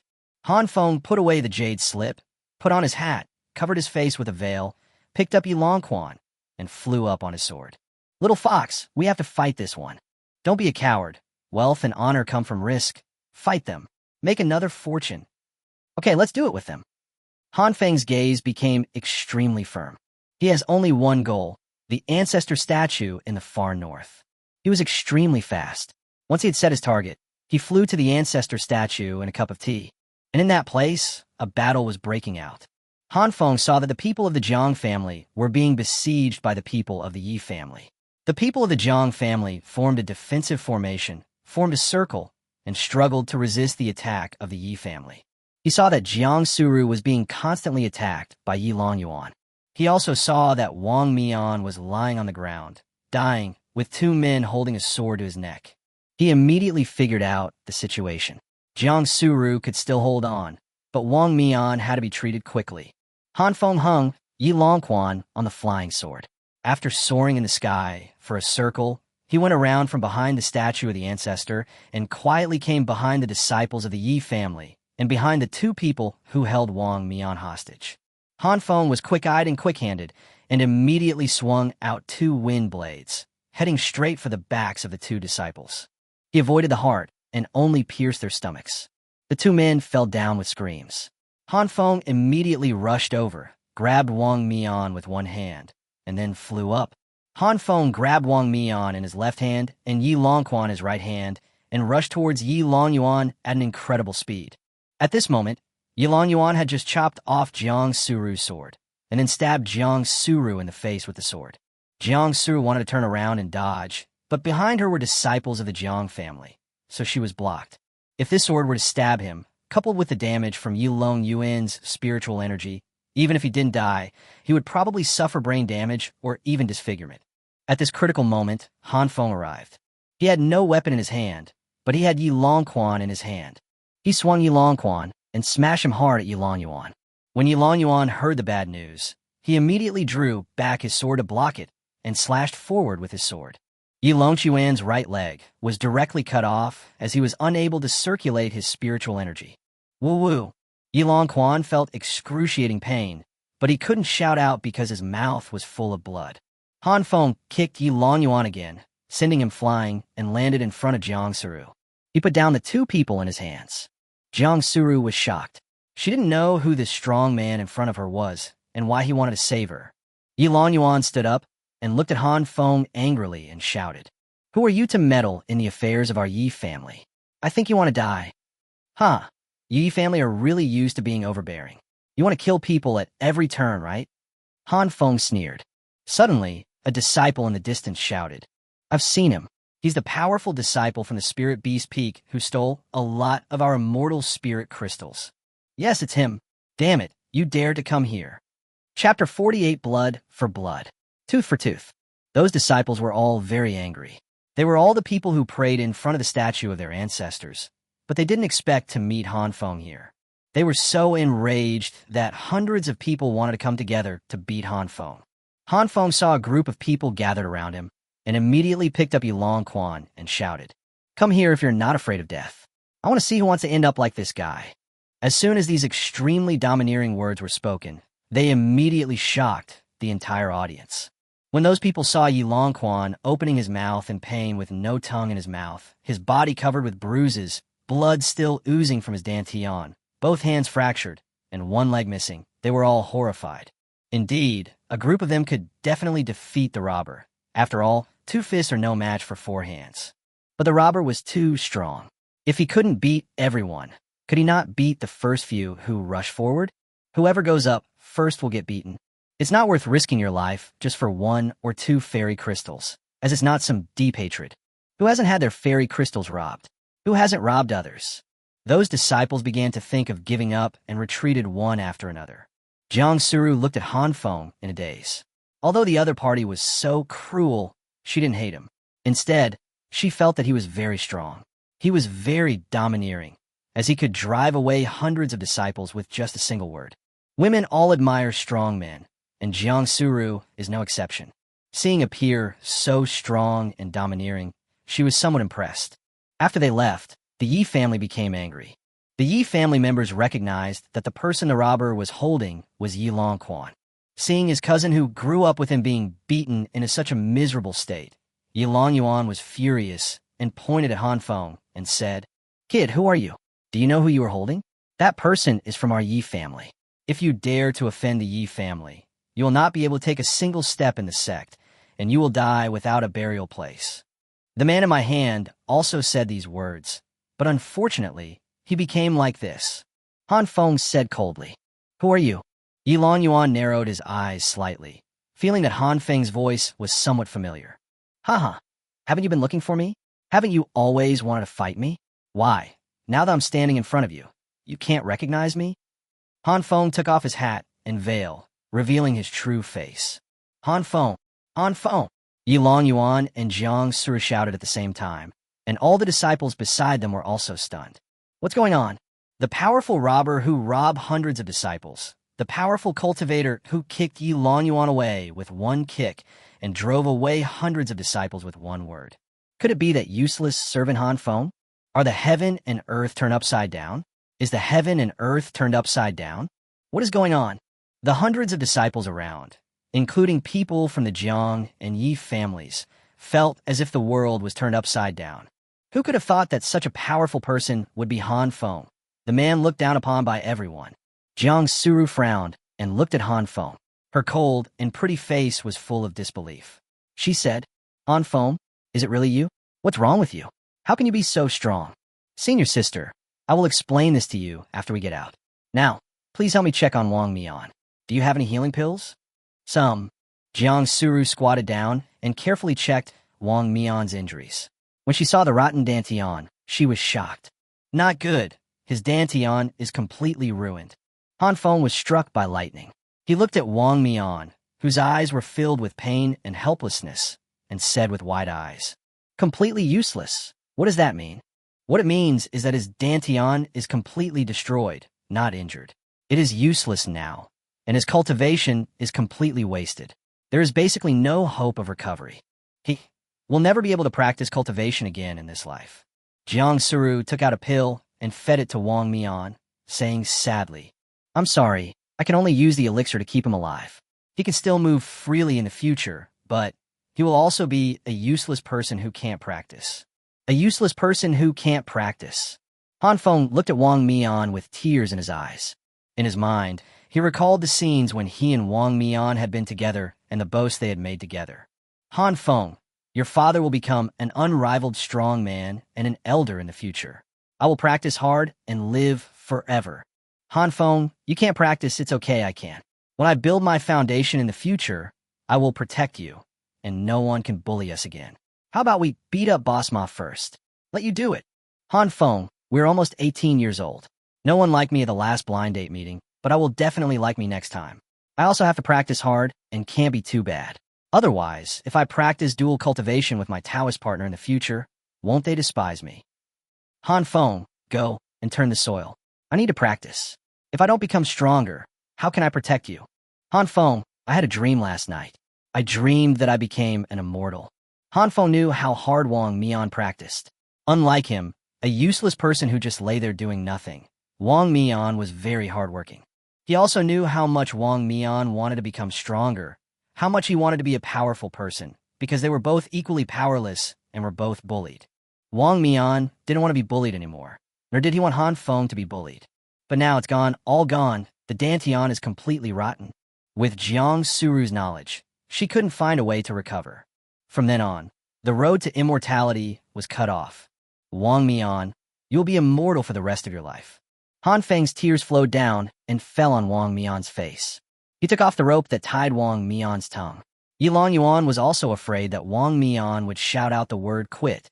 Wong Mean looked at Han Feng and said with difficulty, "Fengzi, don't cry, run. Run quickly." Han Feng held his hand and said, "Wong Mean, from now on, I will support you for the rest of your life. Now, I will avenge you first." Han Feng picked up Wong Mean and handed him to a Jiang family member, saying, "Brother, help me take care of him first." The disciple nodded and stepped back. Han Feng turned his head and saw Yilong Yuan at his feet. His face was covered with tear marks, and his eyes were filled with bloodthirsty hatred. "Yilong Yuan, I arrested Yilong Yuan because he helped you kill me. But Wong Mean has no grudge against you. Why do you treat him like this? Why? Why don't you ask yourself, if it weren't for you, would he have ended up like this?" Yilong Yuan sneered. "Boy, I advise you to let my brother go quickly so that I can leave you with an intact body in the future. Stop. What are you doing?" Before Yilong Yuan finished speaking, his expression changed drastically. Han Feng picked up the Yufeng spirit sword and pierced Yilong Yuan's dantian with it. Then he twisted it hard, crushed Yilong Yuan's dantian, and then poked it hard again. A fist-sized piece of dantian was picked out by Han Feng. This clean and ruthless scene shocked everyone present. "Han Feng, you picked out the dantian of a living person? So cruel." Chapter 49, Battle of Deadly Enemies. Han Feng versus Yilong Yuan. Whether inside or outside the venue, everyone was stunned when they saw this scene. In this sect, the vast majority of people have never killed anyone. Even if someone had killed someone before, it was a quick and clean kill, not as brutal as this, picking out a person's dantian alive. Especially those disciples in the Qi training stage. They had experienced the most intense battle, which was the battle in the secret realm of the ancestral worship ceremony. That was just defeat or being defeated. There was no deep hatred to speak of. And Han Feng's action is undoubtedly a blood feud. To cut off someone's path to immortality is like killing his parents. Yilong Yuan deposed Wong Mean, which angered both humans and gods and was cursed by everyone. However, Han Feng's move did not cause any condemnation, because when people saw this scene, what they felt was not anger, but fear. A living person's dantian was dug out just like that. It's too bloody and brutal. This scene left an indelible shadow in the hearts of many disciples. Outside the field, Yilong Yuan's father roared in anger like a madman, shouting at Han Feng that he was killing people. But Yilong Yuan did not die, and Han Feng did not violate the rules. Han Feng slammed the dantian on the sword into the stunned Yilong Yuan's face, and then, with red eyes, he said word by word, "Yilong Yuan, the road of cultivation is long, and there's a long way to go. I, Han Feng, will fight you till death." Yilong Yuan's handsome face was covered in blood from the fall, and he finally came to his senses. Seeing his close cousin being murdered like this, he was furious and screamed loudly, "Han Feng, how dare you do this to my brother? I want you to die. I want you to be torn into pieces." Han Feng had a cruel grin on his face and said, "Really? Do you regret it? When you treated Wong Mean like this, did you ever think that you would also suffer the same retribution? You just said that it was my fault that Wong Mean became like that. Then, it is you who caused Yilong Yuan to become like this." After saying that, Han Feng kicked Yilong Yuan fiercely and slammed him hard towards Yilong Yuan. Immediately afterwards, he flew up and slashed at Yilong Yuan with his sword. Yilong Yuan caught Yilong Yuan in his arms, and seeing Han Feng slashing at him with a sword, he was worried that Han Feng might hurt Yilong Yuan, so he immediately turned around and used his back to block the full-strength sword for Yilong Yuan. When there was a loud bang, and a layer of light curtain appeared on Yilong Yuan's body, blocking Han Feng's attack and shielding Yilong Yuan from most of the damage. Yilong Yuan staggered, handed Yilong Yuan to a Yi family disciple, and said, "Hold on to Long Quan. Shout, 'Quit!' and let the teleportation array take you and him out together. No! The disciple hugged Yilong Yuan and shouted to the sky. I quit. As soon as he finished speaking, a teleporting light suddenly appeared and took him and Yilong Yuan out. After they went out, Yilong Yuan's father hurried to pick up Yilong Yuan. Seeing that his son's tongue was broken, his dantian was gone, and only one of his limbs was still intact, Yilong Yuan's father was heartbroken. While cursing Han Feng, he carried his son home and hurried home to heal his wounds. In the secret realm, Han Feng and Yilong Yuan have already started fighting. When Jang Suru saw Han Feng going up, she had no time to ask Han Feng about his current level of cultivation. It was obvious that Han Feng was already the strongest person on their side, and facing Yilong Yuan, the strongest person on the opposite side, they had to hold back the other disciples and members of the Yi family so that Han Feng could fight Yilong Yuan to his heart's content. But there were obviously too few of them here, and everyone around was just watching the fun. No one came to help, and no one wanted to offend the Yi family. So although Han Feng seemed to be fighting with Yilong Yuan, he was actually being besieged. Han Feng didn't want to fight at first. He just wanted to find Wong Mean and take Wong Mean out with him. After all, the Yi family had many people and would be at a disadvantage if they fought. At that time, he was still very rational and focused on protecting himself. But after seeing Wong Mean's miserable condition, he was really angry and had a fight. Even though the enemy outnumbered him, he had to fight hard to avenge Wong Mean and himself. Han Feng stepped on the flying sword that Jang Suru gave him, holding the Yufeng spirit sword in his hand, and launched a fierce attack on Yilong Yuan. After fighting for dozens of rounds, Han Feng swung the flying sword in his hand, and 3 feather-like sword beams flew towards Yilong Yuan. The protective magic weapon on Yilong Yuan's body lit up and blocked all of Han Feng's attacks. Han Feng only had a magic weapon for protection given to him by Jang Suru, which could withstand 3 attacks below the foundation building stage, but it was crushed by Yilong Yuan in 3 moves. Now, Han Feng had to face Yilong Yuan's attack with his own flesh and blood. The 3 feather-like sword beams were unable to do anything to Yilong Yuan, but only weakened the power of his protective magic weapon. Yilong Yuan sneered, then raised his sword and attacked Han Feng again. This time, he gathered all his strength and slashed at Han Feng with his sword, vowing to defeat Han Feng in one fell swoop. Han Feng did not dodge or give way. He also raised the wind-controlling sword high, condensed the wind-attributed spiritual energy in his body, and slashed at Yilong Yuan with an extremely sharp and domineering momentum. When the piercing sound waves from the huge noise made everyone present cover their ears, and Han Feng and Yilong Yuan both flew backwards and fell heavily to the ground. After Han Feng fell to the ground, he stepped on the ground with his feet, slid back 2 meters, and stopped steadily. Yilong Yuan fell flat on his face, hitting the ground with a bang. The protective magic weapon on his body flashed a few times and then shattered with a loud bang. Yilong Yuan struggled to get up, looking in a state of disgrace. Han Feng sneered. Yilong Yuan, your protective magic weapon is gone. Let's see how you can fight me. However, Yilong Yuan was not panicked at all. He patted his storage bag, took out another protective magic weapon from it, put it on his chest, and said leisurely, Han Feng, you poor bastard, you don't think that I only have one magical weapon to protect myself, do you? Yes, I admit that you are very strong. But if it's just a contest of strength and speed, I can't beat you. But don't forget, I am a member of the Yi family, and you are just a poor guy, a mud-legged peasant, and a country bumpkin. I have many protective tools and many helpers. If you break one, I can get a bunch more. Even if you fight me off alone, I still have a group of helpers. This is the difference between a poor guy and a rich family kid. Do you understand? In the end, you'll be the loser. Yilong Yuan waved his hand and shouted, Come on, let's fight together and destroy Han Feng. Yes.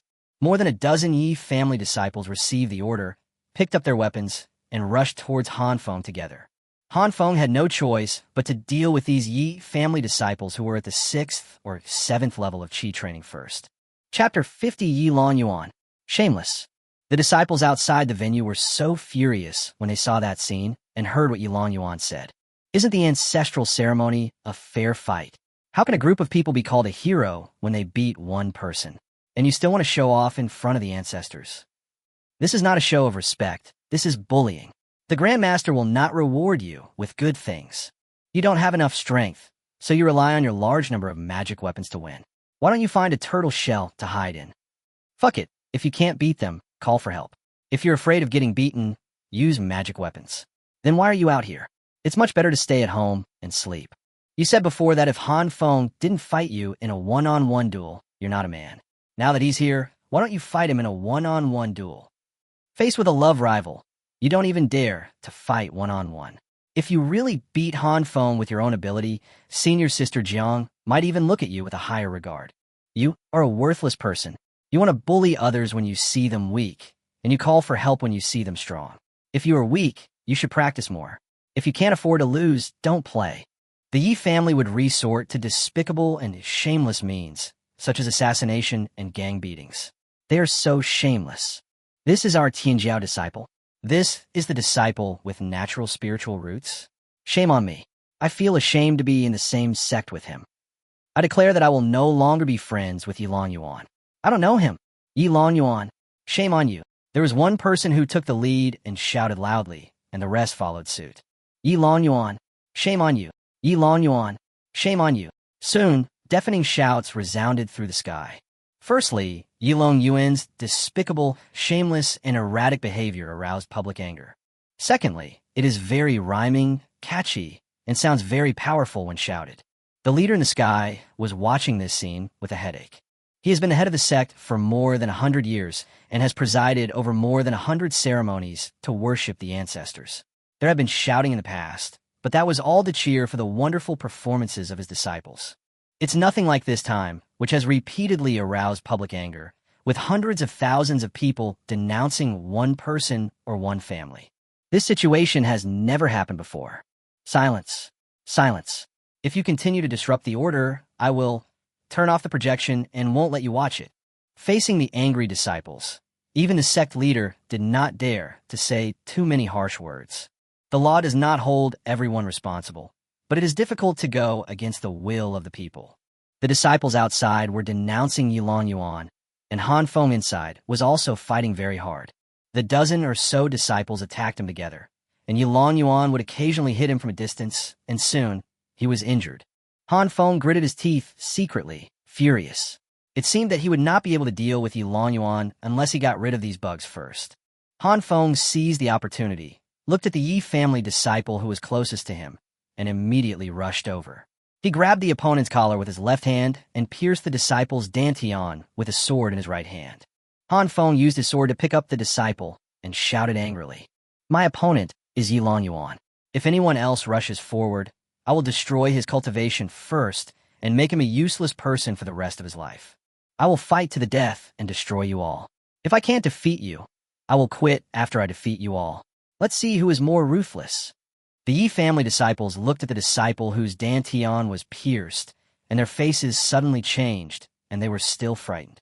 If they attacked together, they might be able to defeat Han Feng, but Han Feng has obviously gone crazy and is ruthless in killing, aiming directly to destroy his cultivation. Whoever goes up first will have his cultivation destroyed, and none of them wants to be destroyed. At this time, a disciple of the Yi family came forward and said, "Han Feng, return the man in your hand to us. We will not get involved in your affairs with Yilong Yuan. He can still be saved. If you destroy him, you will force us to work together to destroy you. If you want to seek revenge on Yilong Yuan again, it will be impossible. Give him to me, and we won't fight you. You and Yilong Yuan can solve it yourselves." "Yuan, what nonsense are you talking about?" Yilong Yuan's face suddenly changed, and he roared loudly. "Shut up, you bastard, haven't you harmed the Yi family's children enough?" After Yiwen yelled at Yilong Yuan, he reached out to Han Feng and said, "Han Feng, give him to me." After Han Feng thought about it, he drew his sword and threw the Yi family disciple to Yiwen. However, after Yiwen caught the disciple, he threw him back and said, "Quit yourself." Then, he quickly stepped forward and stabbed Han Feng's dantian with lightning speed. Han Feng was horrified. No matter how fast he was, the opponent's sword had already reached him, and it was too late for him to dodge it completely. He could only try his best to dodge to the right, and barely avoided a distance of a few centimeters. The opponent's sword pierced through the left side of his dantian, and the tip of the sword pierced him from the side of his dantian, without hurting his dantian. The intense pain of having his body pierced made Han Feng snort coldly. Seeing this, Yilong Yuan's eyes lit up, and he said, "You and good job. Let's go together and kill him." After saying this, Yilong Yuan led the disciples around him and rushed towards Han Feng. The disciples in the square outside the secret realm were all holding their breath, watching the battle on the projection. When they saw that Han Feng was willing to use that disciple in exchange for other members of the Yi family not taking action, they did not scold Han Feng for being a coward, because this was the most correct choice. Han Feng's wish was to have a fair fight with Yilong Yuan. Being surrounded by those disciples would be too much of a distraction to him, and there was a possibility of him losing. They originally thought that the transaction could go smoothly, but they didn't expect Yi Yuan to go back on his word and take the opportunity to attack Han Feng. At this moment, everyone's anger was ignited again. Damn it, Yi Yuan, this bastard, actually used deception to sneak attack Han Feng. You are a villain who goes back on your word, a shameless person. So many people are fighting against one person, yet they still cheat and attack by surprise. Are all the people in the Yi family such bastards? What I just said is absolutely correct. All the people in the Yi family are despicable and shameless. No one is innocent. They're all snakes and rats from the same nest. How can there be such a despicable and shameless family in the world? Is meanness in their blood? They really are a family. When I work with the Yi family in the future, I have to be careful of them. This family is very bad, and they are all very cunning. I don't know what will happen if I get stabbed in the back. You still want to work with the Yi family? I will draw a clear line between myself and the entire Yi family from now on. I dare not eat any of the pills made by the Yi family. I'm afraid of being poisoned to death. You are competing with your fellow disciples, using your numbers to bully the few, and even cheating and attacking by surprise. Why don't you just die? Seeing that the crowd was outraged, the leaders simply stopped caring about it. Do whatever you want. The main reason was that the Yi family was too disappointing. A grand ceremony to worship their ancestors and a series of outrageous actions made the reputation of their entire family plummet to the bottom, and they became the rats crossing the street that everyone wanted to beat. Chapter 51, it's Han Feng's hunting moment. Jang Suru's father, who was standing by, gnashed his teeth and said, "I never thought that the Yi family, with whom I have worked for so many years, would turn out to be such a nest of snakes and rats. Han Feng is in trouble now. He's going to be beaten up. How can he withstand so many people beating him alone? He should withdraw immediately." Jiang Huayang shook his head and said, "Dad, to be honest, if your friend was harmed by his enemy and became like that, you would not quit before you avenged him." Han Feng is now filled with anger. He will not quit, at least not before defeating Yilong Yuan. Alas, he's a good kid. It's also my fault that I didn't discover his talent sooner and couldn't give him resources and treasures. Now his opponent has protective magic weapons, healing pills, offensive magic weapons, and so many helpers. But he had nothing. Even Rower doesn't have many of these things, so how could he have so many? If he had these, he wouldn't have to face such an unfair battle. After hearing his father's words, Jiang Huayang also sighed. "It's my fault too. I actually knew he was gifted a long time ago, but I didn't tell him. After you return, kneel down in the ancestral hall for 3 days to apologize for your sins." Me? Han Feng felt severe pain as more than a dozen swords around him suddenly stabbed at him. Sword beams whizzed towards him. Han Feng had no time to hesitate. He immediately stepped back and pulled the sword out of his body, then dodged as quickly as possible. But the sword light was so fast that it finally arrived in front of him. Suddenly, a little fox jumped out from behind him and stood in front of Han Feng. The dozen or so sword beams all hit the little fox. The little fox screamed, spitting out blood from its mouth, and was smashed into Han Feng's arms by the impact of the sword. Han Feng held the little fox in his arms, flew quickly to create distance between them, and looked at it. Seeing the little fox vomiting blood, injured and weak, Han Feng felt extremely distressed. "You little guy, you don't have any skills. Why are you trying to block for me? You will die, do you know that?" Han Feng said anxiously and distressedly. The little fox looked at Han Feng with his dying breath and said, "It doesn't matter. You're my best friend and the only human being I have ever met who has no ill will towards me. For you, I am willing to resist attacks for you. I'm fine, don't worry. I'll recover after eating 50 spirit stones when I get back. Don't worry, from now on, all my spirit stones will be given to you." Han Feng felt heartbroken. "Okay, it's a deal. Don't go back on your word." The little fox stood up quickly and jumped on a Han Feng's shoulder. Han Feng saw that it looked full of energy and didn't look like it was injured at all. Phew, you can really act. The disciples outside the field couldn't help but smile and laugh together. They all said that Han Feng's little fox was so clever, naughty, and cute. The little fox stood on Han Feng's shoulder and said quickly, "Listen to me. You have to play to your strengths. They have more people, and fighting them head-on is the stupidest approach. You are fast, and no one can catch up with you. But the opponent's skills vary. Some are fast, and some are slow. You just need to keep a distance, and the opponents will slowly keep a distance. Don't worry about Yilong Yuan, who is the fastest. Use your fastest speed to catch a lone one and kill him. Then run and fight again. In just a few rounds, you will kill several of them and scare the others away." "That makes sense, little fox. You have a pretty good IQ." Han Feng immediately did as he was told and circled around the area with a group of Yi family disciples. Just as the little fox said, the speed of these people was different. After a while, the distance between each of them was several hundred meters. Yilong Yuan, who was closest to him, was still cursing and shouting, but Han Feng turned a deaf ear to him and walked around in circles, observing the battlefield. Suddenly, his speed suddenly exploded, and he immediately pounced to the middle position and killed a disciple of the Yi family.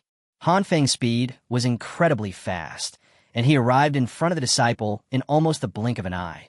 The disciple was overjoyed and immediately shouted, "Han Feng is here, come and beat him up."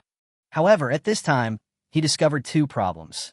First, the disciples around him were too far away from him, with the closest one being several hundred meters away. Second, he is only at the 6th level of the Qi training stage. Han Feng slammed into the disciple's body with the force of thunder and the impact of a mountain, causing him to spit out blood, but he did not fly backwards, because Han Feng caught him. Han Feng grabbed the opponent's neck with his left hand, held the sword in his right hand, pierced the opponent's dantian with one sword, and then twisted it hard, smashing the opponent's dantian into pieces. One wasted. The disciple was terrified and immediately shouted, "Ikvit!" A teleportation array appeared in the sky and came rapidly downwards. Han Feng immediately let go of the opponent and stepped back. He didn't want to be teleported away with the other party. The teleportation array teleported the disciple away, and the Yi family members outside rushed to catch him and rescue him. Han Feng was observing the battlefield and saw that the disciples were surrounding him, but it would take a while for them all to arrive. He still had time to kill one more enemy. He immediately flew towards the Yi family disciple on the right. He and that person were flying towards each other at an extremely fast speed and collided with each other in the blink of an eye. Han Feng did the same thing, grabbed the opponent, and stabbed his sword towards his dantian. However, a layer of light appeared on the opponent's body, blocking his sword. "You didn't expect that I have a protective magic weapon." The disciple sneered and raised his sword to chop toward Han Feng. Han Feng was filled with anger. He first chopped the opponent's sword away with a sword, then raised the sword and chopped the opponent 3 times with all his strength, breaking the opponent's protective magic weapon. Without giving the opponent time to get a new protective magic weapon, he stabbed the sword towards the disciple's dantian. The disciple was horrified when he saw this, and immediately shouted, "Ikvit!" A curtain of light suddenly appeared in the sky and descended downwards. But Han Feng was faster. He pierced the opponent's dantian with one sword. Before the light curtain fell on the opponent, he twisted it hard, input a stream of spiritual energy, and shattered the opponent's dantian. The light curtain disappeared along with the disciple and his screams. This scene frightened the Yi family disciples who were chasing him. They knew that Han Feng was cruel and ruthless, but they did not expect that Han Feng would deal with them in this way. Han Feng looked at those people and sneered, "Are you still chasing me? I warned you that if you don't want to be crippled, just get out of here. But you guys kept going back on your word and refused to change your ways. So don't blame me for being ruthless. If you keep chasing me, whoever chases me will be ruined. Your life is over." Chapter 52, Yilong Yuan is in trouble. After saying that, Han Feng immediately turned around and left, continuing to rely on his speed to kite the enemy. Yilong Yuan was almost mad with anger. Originally, he had made sufficient preparations for coming to the secret realm this time. He had already inquired about it. There were only more than 20 people in the Jiang family, and Han Feng could not rely on anyone else except the Jiang family. He called over 20 people from the Yi family. Both families were large families with a large population, countless side branches, and many legitimate and illegitimate children. Every year, they could always find a dozen or 20 people among the 18-year-olds. To be on the safe side, Yilong Yuan also used his family connections. The elders in the family all had disciples, and he called on disciples who were of the right age to enter the secret realm, bringing together a total of more than 50 people. Now it's almost certain that we can defeat the Jiang family. But he didn't expect that he would continue to suffer casualties, and 4 Yi family disciples had already been killed. Among these 50 people, not all of them are members of the Yi family. Those other disciples can help him fight, but they are unlikely to fight for his life. The only ones who really come to help Yilong Yuan hunt down Han Feng are people from the Yi family.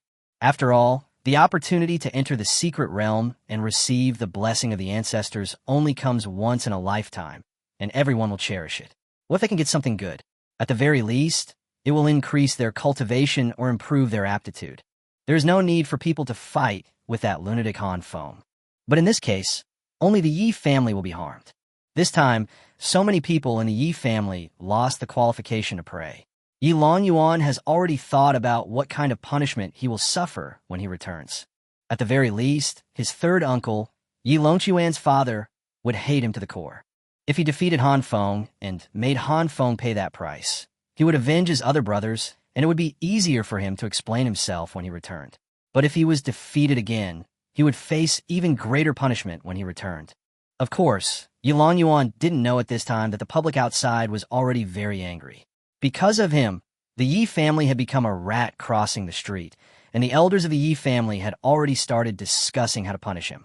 As for his father, because of his eldest son, he had no hope of winning the title of heir to the family. It's such a bummer. However, as if things weren't bad enough, just when Yilong Yuan was about to lead his men to hunt down Han Feng, a direct disciple of the Yi family said, "Yilong Yuan, we have helped you enough, and the family has suffered a lot of casualties. The rest is up to you.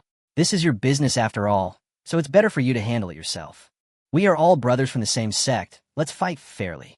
After saying this, he turned around and flew downwards. "Don't go, come back." Yilong Yuan looked at them and shouted anxiously. When there was a group of them. Others followed suit and left one after another. Only one disciple from a side branch was left. He grinned at Yilong Yuan and said, "Brother Yuan, it's okay. I'll still help you." He wanted to take this opportunity to show his loyalty and get close to Yilong Yuan. After all, he was just a concubine's son, and the resources he got were different from those of Yilong Yuan, a direct descendant. "Good brother, even though I don't know your name, you'll be my real brother from now on." Yilong Yuan was deeply moved. The disciple also nodded repeatedly. Suddenly, he felt a sharp pain in his dantian. He looked down in disbelief and saw a sword blade emerging from his dantian. The sword blade twisted violently and shattered his dantian into pieces. Behind me, there came a ghostly voice. "You like to be a hero, don't you? You should be thankful that killing is not allowed here." Han Feng had already quietly circled behind him. He swung his sword violently, throwing the disciple down, and he fell heavily to the ground. "Yilong Yuan, you have been deserted by everyone. Your brothers have been crippled. Now it's your turn." Han Feng snorted coldly, raised his sword, and rushed towards Yilong Yuan. Yilong Yuan's face looked extremely ugly. He didn't even look at the brother below and started fighting with Han Feng directly. After seeing this scene, the Yi family disciples who had left earlier were secretly glad that they had done the right thing. The Yi family disciple who left first came downstairs and said to the other Yi family disciples and accomplices, "Okay, stop it." The disciples who were besieging the Jiang family immediately withdrew, but did not disperse the encirclement. He said to Jang Suru, "There's no need for our 2 families to fight anymore. After all, this is a personal grudge between Yilong Yuan and Han Feng. Let them solve it themselves. It has nothing to do with you. Now, if the Jiang family wants to pray or leave, we will not stop them. But you can't help Han Feng. Similarly, in exchange, we will not help Yilong Yuan. But if you want to continue to attack, we don't mind continuing to fight. We will treat your family the same way Han Feng treated our family. After all, you are not an advantage in terms of numbers, and you are all seriously injured." Indeed, after the fierce battle just now, the Jiang family, who were at a disadvantage in terms of numbers, were at a disadvantage. Everyone was injured, and it was indeed not suitable for them to fight any further. Moreover, because of Han Feng and Yilong Yuan's actions, The cost of the battle has risen to the point where all cultivation has been wasted, and there is no hope of achieving immortality. In the past, the most they would do was to defeat someone and then snatch the fairy crystals. No one would kill anyone or destroy someone's cultivation. After all, there was no deep hatred. But now, several people have had their dantian destroyed. If they really get angry, the Yi family and the Jiang family will destroy each other's dantian, and that would be an endless feud between the two families. The Jiang family and the Yi family understand this principle, and they all know what the price of doing so is. After fighting till now, the best outcome would be to stop fighting. Jang Suru thought about it and said to the people behind her, "Take turns to pray, and the others stand guard. After you finish praying, don't leave yet. Come back and continue to stand guard." Jang Suru doesn't trust the Yi family and is afraid of a sneak attack from them. Yes, everyone nodded immediately. However, Jang Suru was worried about Han Feng. Han Feng was currently fighting with Yilong Yuan. Yilong Yuan had a lot of elixirs and protective magic weapons on him, but Han Feng had nothing. If we continue to fight like this, we will suffer a lot. Jang Suru thought for a moment, then looked at the Yi family's direct disciple and said, "Do you dare make a bet with me?" "What bet?" "I'm going to fight you. If I beat you, I'll go help Han Feng. If you beat me, you can also help Yilong Yuan. How about that?" Hearing this, the Yi family disciple burst into laughter and said, "Junior sister Jiang, don't you see that we are afraid of Han Feng?"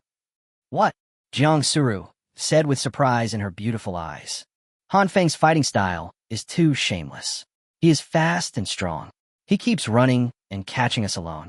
We can't play to our advantage in numbers and will be defeated by him one by one." Chapter 53, The Pit That Was Set Before Trapped Yilong Yuan. "So, even if I defeat you, I won't help Yilong Yuan. If that's the case, why should I fight you?" The Yi family disciple had clear ideas, and his analysis was logical and logical. Jang Suru thought for a while and said, "Then you are not afraid that after Han Feng defeats Yilong Yuan, he will cause trouble for you if he comes to you again?" "Of course we're not afraid. Han Feng was able to defeat us because we chased him. If he came to attack us, we would just passively defend and kill him with one wave. Han Feng is not a fool. He will not come a fight with all of us in the Yi family. The only person he hated was Yilong Yuan. So, let them solve their own problem. As a disciple of the Yi family, the only thing I can do is to help Yilong Yuan contain the people from your Jiang family. There is no deep hatred between our two families. There is no need to hurt the relationship. Of course, if junior sister Jiang insists on taking action, our Yi family doesn't mind using ruthless force to destroy her. The rest of the Jiang family will also suffer the same fate as you.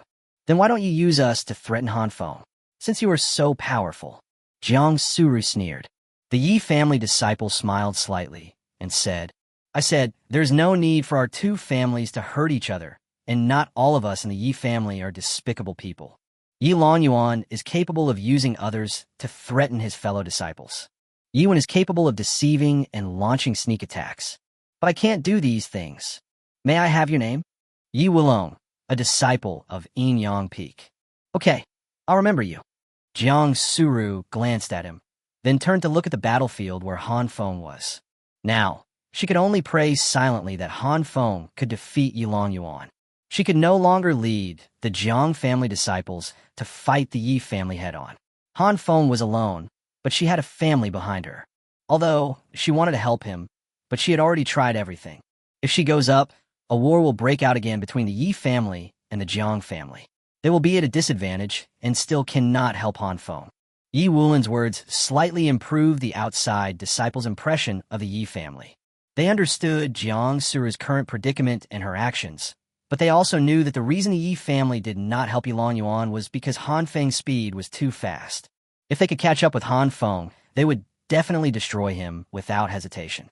On the battlefield, the battle between Han Feng and Yilong Yuan has entered a white-hot stage. Even though Yilong Yuan had many protective magic weapons, and even though the Yi family was wealthy and powerful, Yilong Yuan was just one of the descendants. It was impossible for him to possess too many resources that were not in line with his realm. The two fought fiercely. Han Feng was not stupid either. He no longer fought Yilong Yuan head-on, but relied on his speed to move flexibly, avoiding Yilong Yuan's attacks while attacking Yilong Yuan at the same time. Basically, if Yilong Yuan can attack Han Feng once, Han Feng can attack Yilong Yuan 3 times. Both of them are in the Qi training stage and cannot display too many powerful magical skills. Their fighting style is also relatively primitive. Yilong Yuan continued to inflict injuries on Han Feng, and Han Feng also broke Yilong Yuan's protective magic weapons one after another. After fighting fiercely for 3 hours, both of them were covered in wounds and lacked spiritual energy. Finally, Han Feng successfully destroyed Yilong Yuan's last protective magic weapon. Both of them fell from the sky to the ground, both panting and exhausted. Han Feng sneered.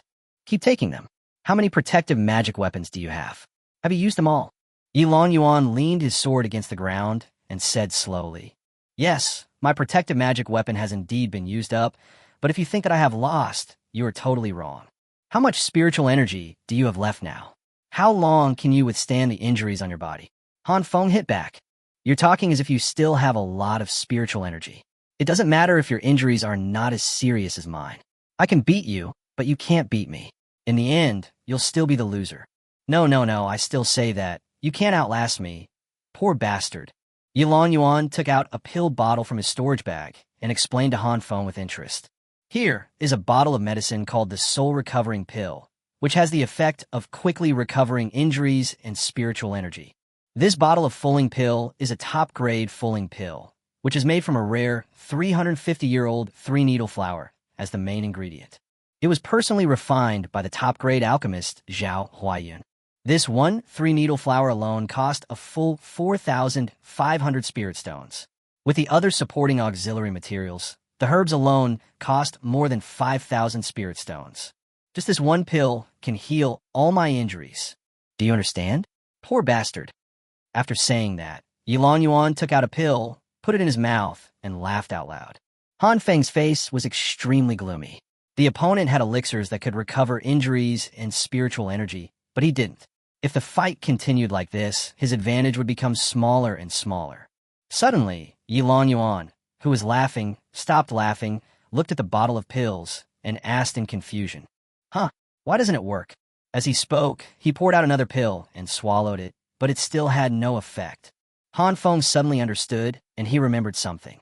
Last month, he took a 350-year-old 3-needle flower that was blessed and returned to the auction house.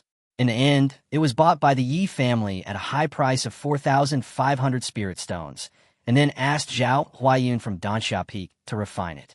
And the pill that Yilong Yuan is holding in his hand now is exactly it. The pit that Han Feng dug casually last month just happened to trap Yilong Yuan now. The former he fired a shot, and the bullet hit the present Yilong Yuan. Han Feng looked at the bottle of medicine in Yilong Yuan's hand. His eyes became hot. It had no effect on the other person, but it worked for him. Han Feng immediately swung out with his sword, and the sword light instantly hit Yilong Yuan's right hand, injuring his right hand and breaking the bottle of medicine in his hand. The remaining 5 soul-restoring pills fell to the ground. Yilong Yuan was furious and didn't care about the pills on the ground. They were useless anyway, and he immediately rushed towards Han Feng to kill him. Han Feng took out the little fox and threw it next to the pills, then went to hold Yilong Yuan back. The little fox was confused at first, looked at the pills on the ground, and remembered that Han Feng once told it that the things he returned could only be used by him. The clever little fox understood everything in an instant. He immediately picked up the rejuvenating pill on the ground, jumped up, came to Han Feng's chest, and secretly put the pill into his arms. This small movement was not noticed by anyone because it was blocking with its own body, and Han Feng and Yilong Yuan were fighting fiercely. Beautiful, my little fox. Han Feng was overjoyed and immediately controlled the pills into the storage bag. Then, while fighting, he took out a pill from the storage bag and swallowed it himself. Chapter 8 Yilong Yuan. Defeat. From the outside, everyone would think that this pill was taken out by Han Feng from his storage bag, and no one would think that it was Yilong Yuan's pill. After Han Feng took the pill, the powerful medicinal power immediately filled his body along with his spiritual energy, healing his injuries while restoring his spiritual energy. The high-level elixirs refined by top-grade masters are really not exaggerated. The effects are really good. The injuries on Han Feng's body were healing almost visibly. Han Feng felt the spiritual energy gradually filling up in his body and got the health and mana recovery buff, which boosted his spirits. He had more energy when fighting with Yilong Yuan, and directly suppressed Yilong Yuan. Yilong Yuan found it harder and harder to fight, and Han Feng fought harder and harder. Finally, Yilong Yuan couldn't stand it anymore.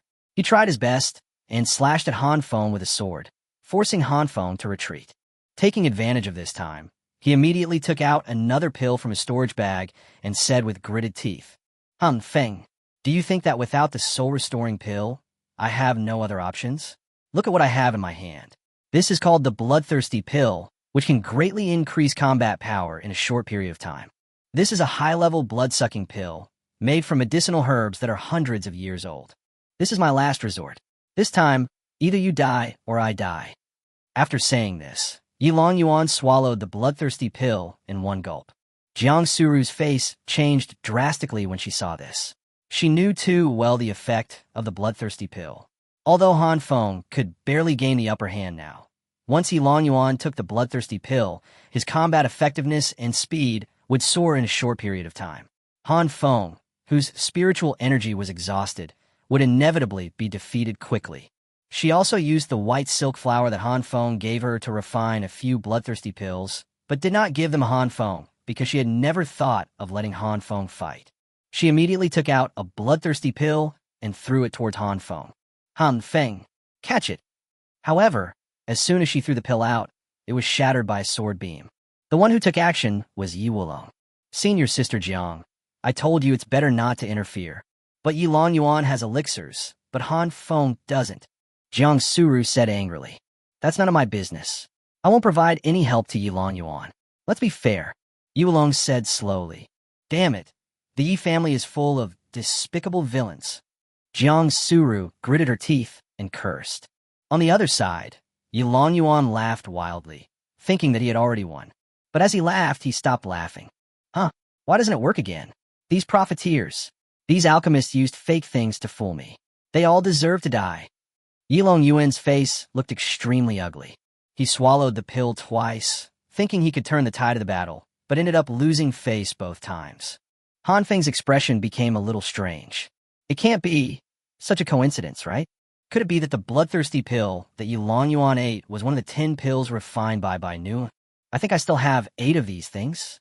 This unintentional act has deceived Yilong Yuan twice. You should do less of this kind of thing in the future. If you walk by the river too often, you'll get your feet wet. One day you will be caught by someone. But when he thought that the other person was Yilong Yuan, Han Feng no longer felt embarrassed. No guilt at all.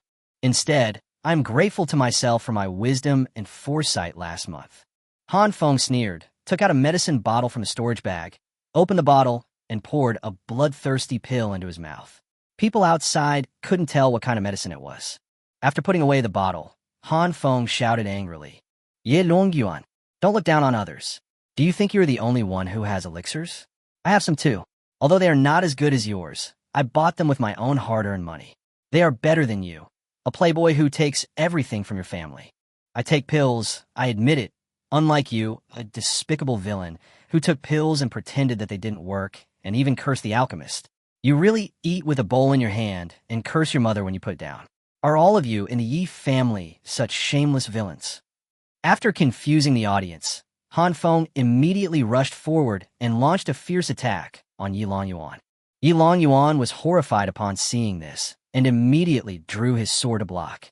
However, how could he, whose spiritual energy was exhausted and whose injuries were too severe, be a match for Han Feng, whose spiritual energy and injuries had been recovered and whose combat power had been greatly enhanced by the bloodthirsty pill? What's more, Han Feng already had the upper hand against him. Han Feng's sword directly knocked Yilong Yuan to the ground. Yilong Yuan fell heavily to the ground, his bones broken and tendons ripped all over his body, as if he was about to die. Immediately afterwards, Han Feng swooped down and raised his sword again. First, 3 feather-like wind blades chopped down, hitting Yilong Yuan's left and right arms, causing him to be more seriously injured, and then he slashed at him fiercely with the sword. Yilong Yuan quickly jumped up and held his sword horizontally to block, but Han Feng's powerful sword hit Yilong Yuan's sword heavily. There was a loud bang, and a big crack appeared on the sword in Yilong Yuan's hand, and then it slipped out of his hand. Yilong Yuan himself also had a hideous wound on his chest, so deep that the bone was visible. He flew backwards and hit the ground heavily, creating a big hole in the ground. Yilong Yuan vomited blood and was so seriously injured that he couldn't even stand up.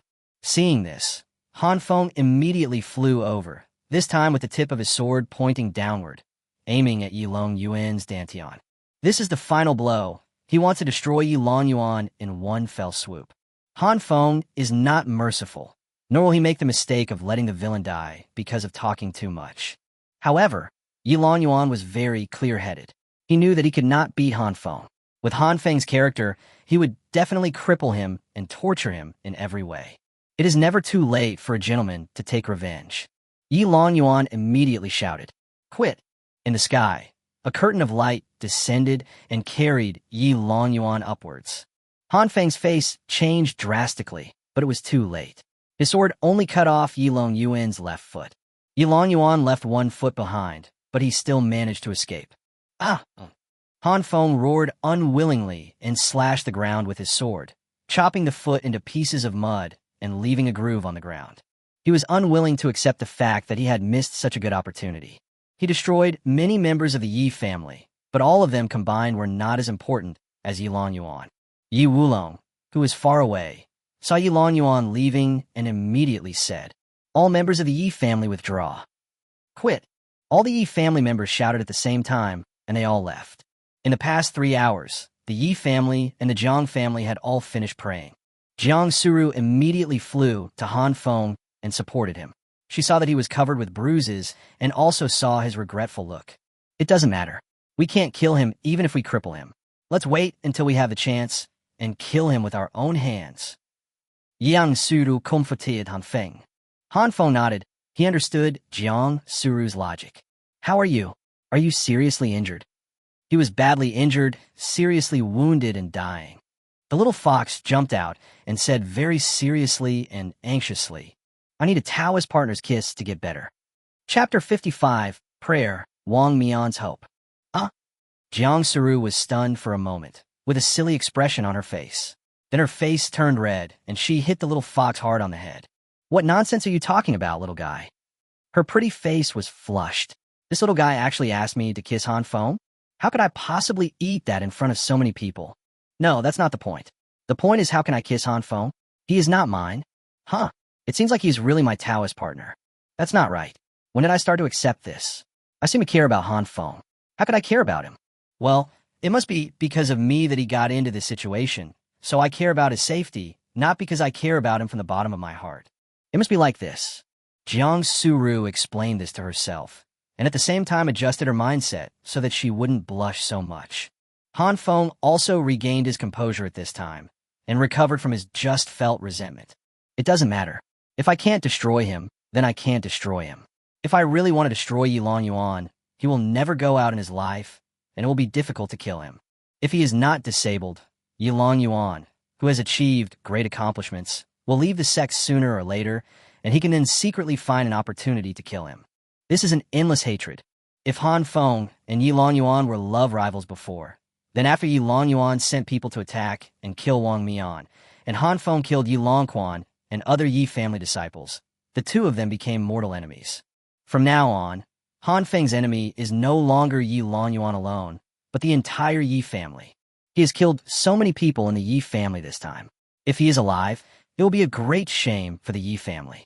The Yi family will definitely try every means to kill him. But he did not regret it, and even felt it was not enough. "Thank you for your concern, senior sister. I'm Fine. How are you? Are you seriously injured?" Han Feng looked at Jang Suru and asked with concern. "I'm Fine. I just have some internal injuries. I'll be fine soon after taking some medicine. But you're seriously injured. Take the medicine first." Jang Suru took out the rejuvenating pill and gave it to Han Feng.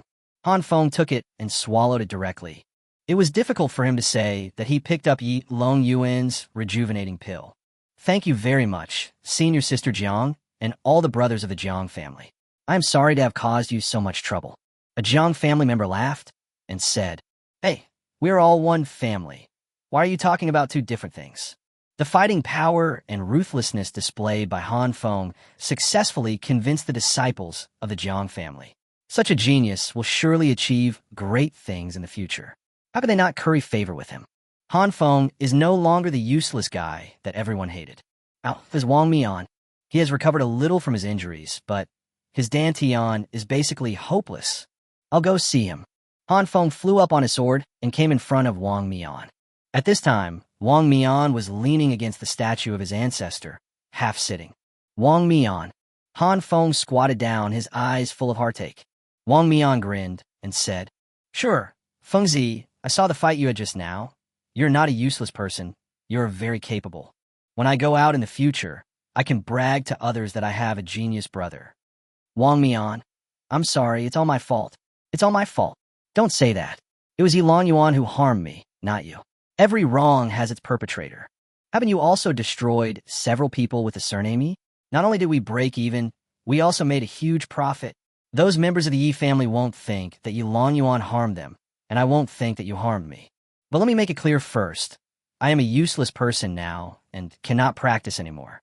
For now on, I will be counting on you to protect me. Fengzi, you have to live well, even if it's just for me." Han Feng nodded solemnly, then took Wong Mean's arm, helped him up, and said, "Brother, you haven't prayed yet, right?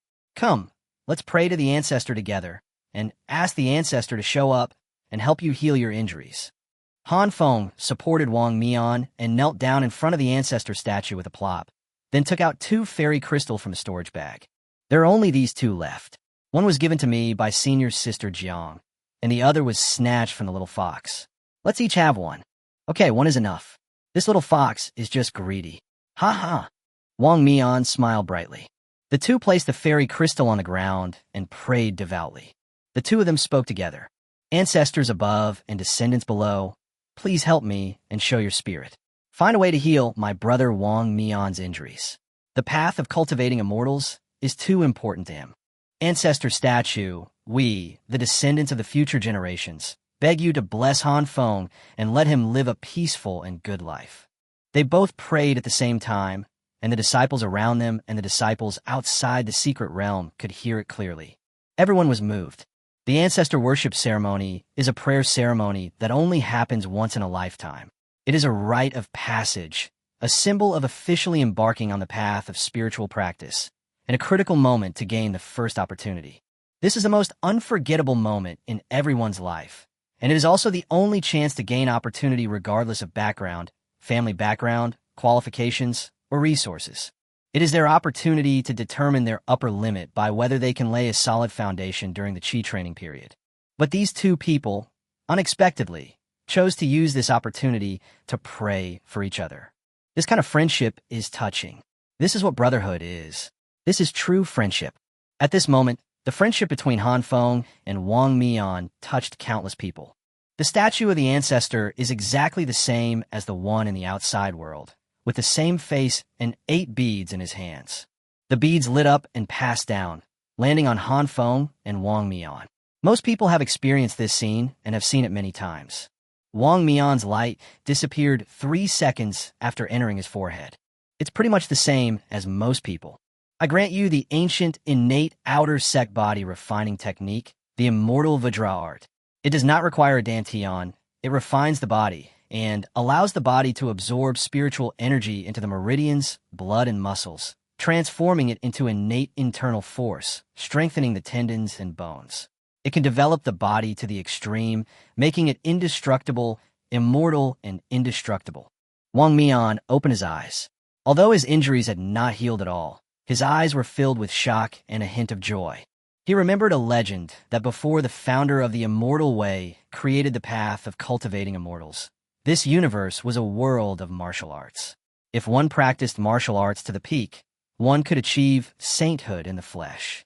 Could it be that this ancient body-refining technique was the one that the founder of the Immortal Path specially selected from that period and passed on to him? He turned his head to look at Han Feng, wanting to share his joy with Han Feng, but found that the beam of light that was transmitted to Han Feng did not disappear. On the contrary, Han Feng closed his eyes as if he was unaware of anything. His body gradually relaxed along with the light and flew up. This scene stunned everyone. It was the first time they knew that the ancestral light could actually carry people flying. Chapter 56, Supreme Kung Fu, Sunziju. Han Feng's body gradually flew up. He could not perceive any sounds or scenes from the outside world, as if he was in a world where he was the only one. A majestic yet gentle voice came. Observing your innate wind spiritual root, you are suitable for wind attribute magical skills. I grant you the magical skills. Sun character formula, first chapter. A complete and complex martial arts technique instantly filled Han Feng's mind. Is this what praying is? It is rumored that praying can gain magical skills, or increase cultivation, etc. It turns out to be true. But is this Sun character's secret a magical power or a martial art? Kung Fu is a method of cultivation, and supernatural power is a skill, whether it's defense, attack, or assistance. They're not the same thing, ancestor. Of course, Han Feng would not use his limited knowledge to question his ancestor.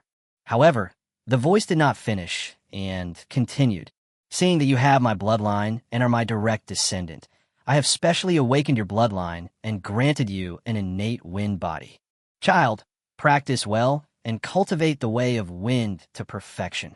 The ancestor spoke briefly and to the point, and added a word of caution at the end. Immediately afterwards, Han Feng felt severe pain all over his body. Every inch of his flesh and skin was screaming out the word pain, as if he was being cut into pieces by 1,000 knives. Is this the awakening of bloodline? But why did our ancestors say that I have his blood? Xinzu, blessed Xinzu, are you here? I have something I don't understand. At this time, Han Feng still couldn't control his body. He was confused and could only ask for help from Xinzu, who blessed him. Finally, that familiar voice came into my mind, a voice that sounded like that of a little girl of 15 or 16 years old. I am here. Xinzu's voice is still as pleasant as ever, but her tone is still cold. Did you see all this just now? Can you hear what the ancestors said to me? I see. What are you wondering about? Two things. What is that Sun character formula? It doesn't sound domineering at all. The simpler the name, the more it contains, the more powerful it is. You may not know that Han Xianzuan used the art of Bagua to comprehend the supreme laws of the universe. The 8 trigrams of the Bagua represent the 8 supreme basic origins of the universe. They're the most powerful and impressive techniques. All techniques and supernatural powers are derived from the properties of the Bagua.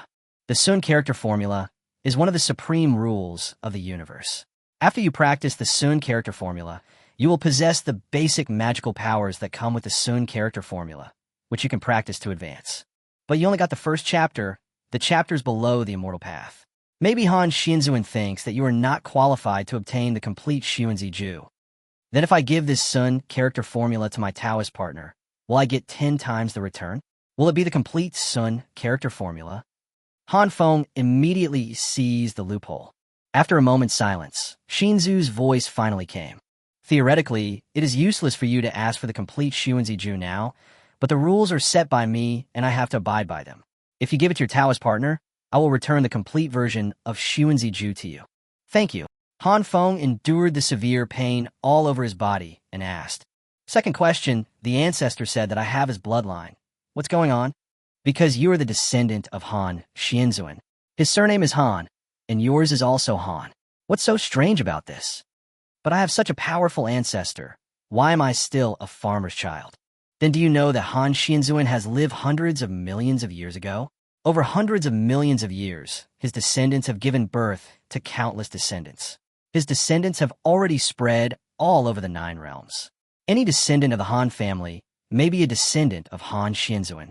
The difference lies in whether or not Han Xianzuan's bloodline can be awakened. So, I am awakened now, right?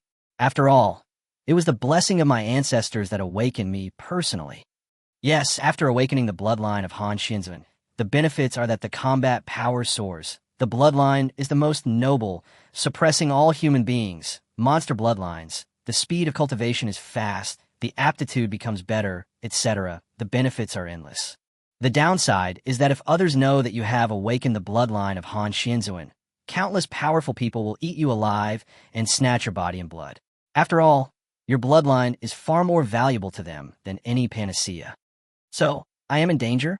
Then I must not let anyone know about my bloodline. By the way, Xinzu, now that my bloodline has been awakened, can I practice on my own? No, you just obtained the innate wind body and awakened the ancestral bloodline, which does not mean that you can practice. You still cannot practice and improve your realm by yourself. You are useless. You don't have to add these last two words. Han Feng thought about it and decided that he would probably continue to lie down in the future. After all, if I can't practice, what else can I do besides lying down? Then just take care of the flowers and plants, bask in the sun, and keep an eye on Yilong Yuan. It's great to be able to lie down again. As Han Feng was thinking, he suddenly thought of something. His eyes lit up immediately, his heart beat fast, and he asked, Xian Zhu, I asked you before why you wanted to help me, and you said that I have the appearance and blood of an old friend. Now, I have awakened the bloodline of Han Xianzuan. So, is your old friend Han Xianzuan? Han Feng's heart was beating rapidly. If this Xian Zhu really knew Han Xianzuan, it would mean that she and Han Xianzuan were from the same period. Being able to live for more than 100 million years, she must be a big shot. But Xian Zhu was silent for a long time.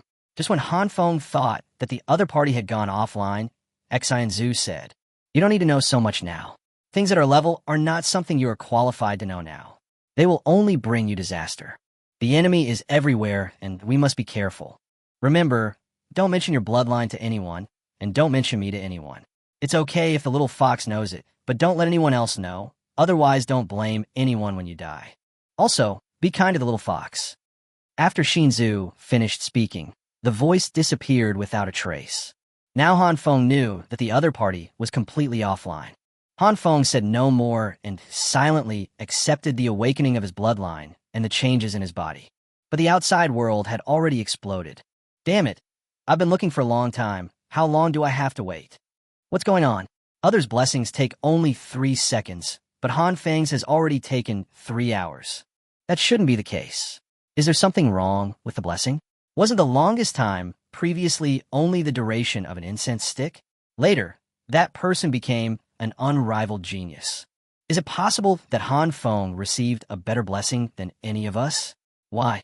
He only sacrificed a piece of fairy crystal.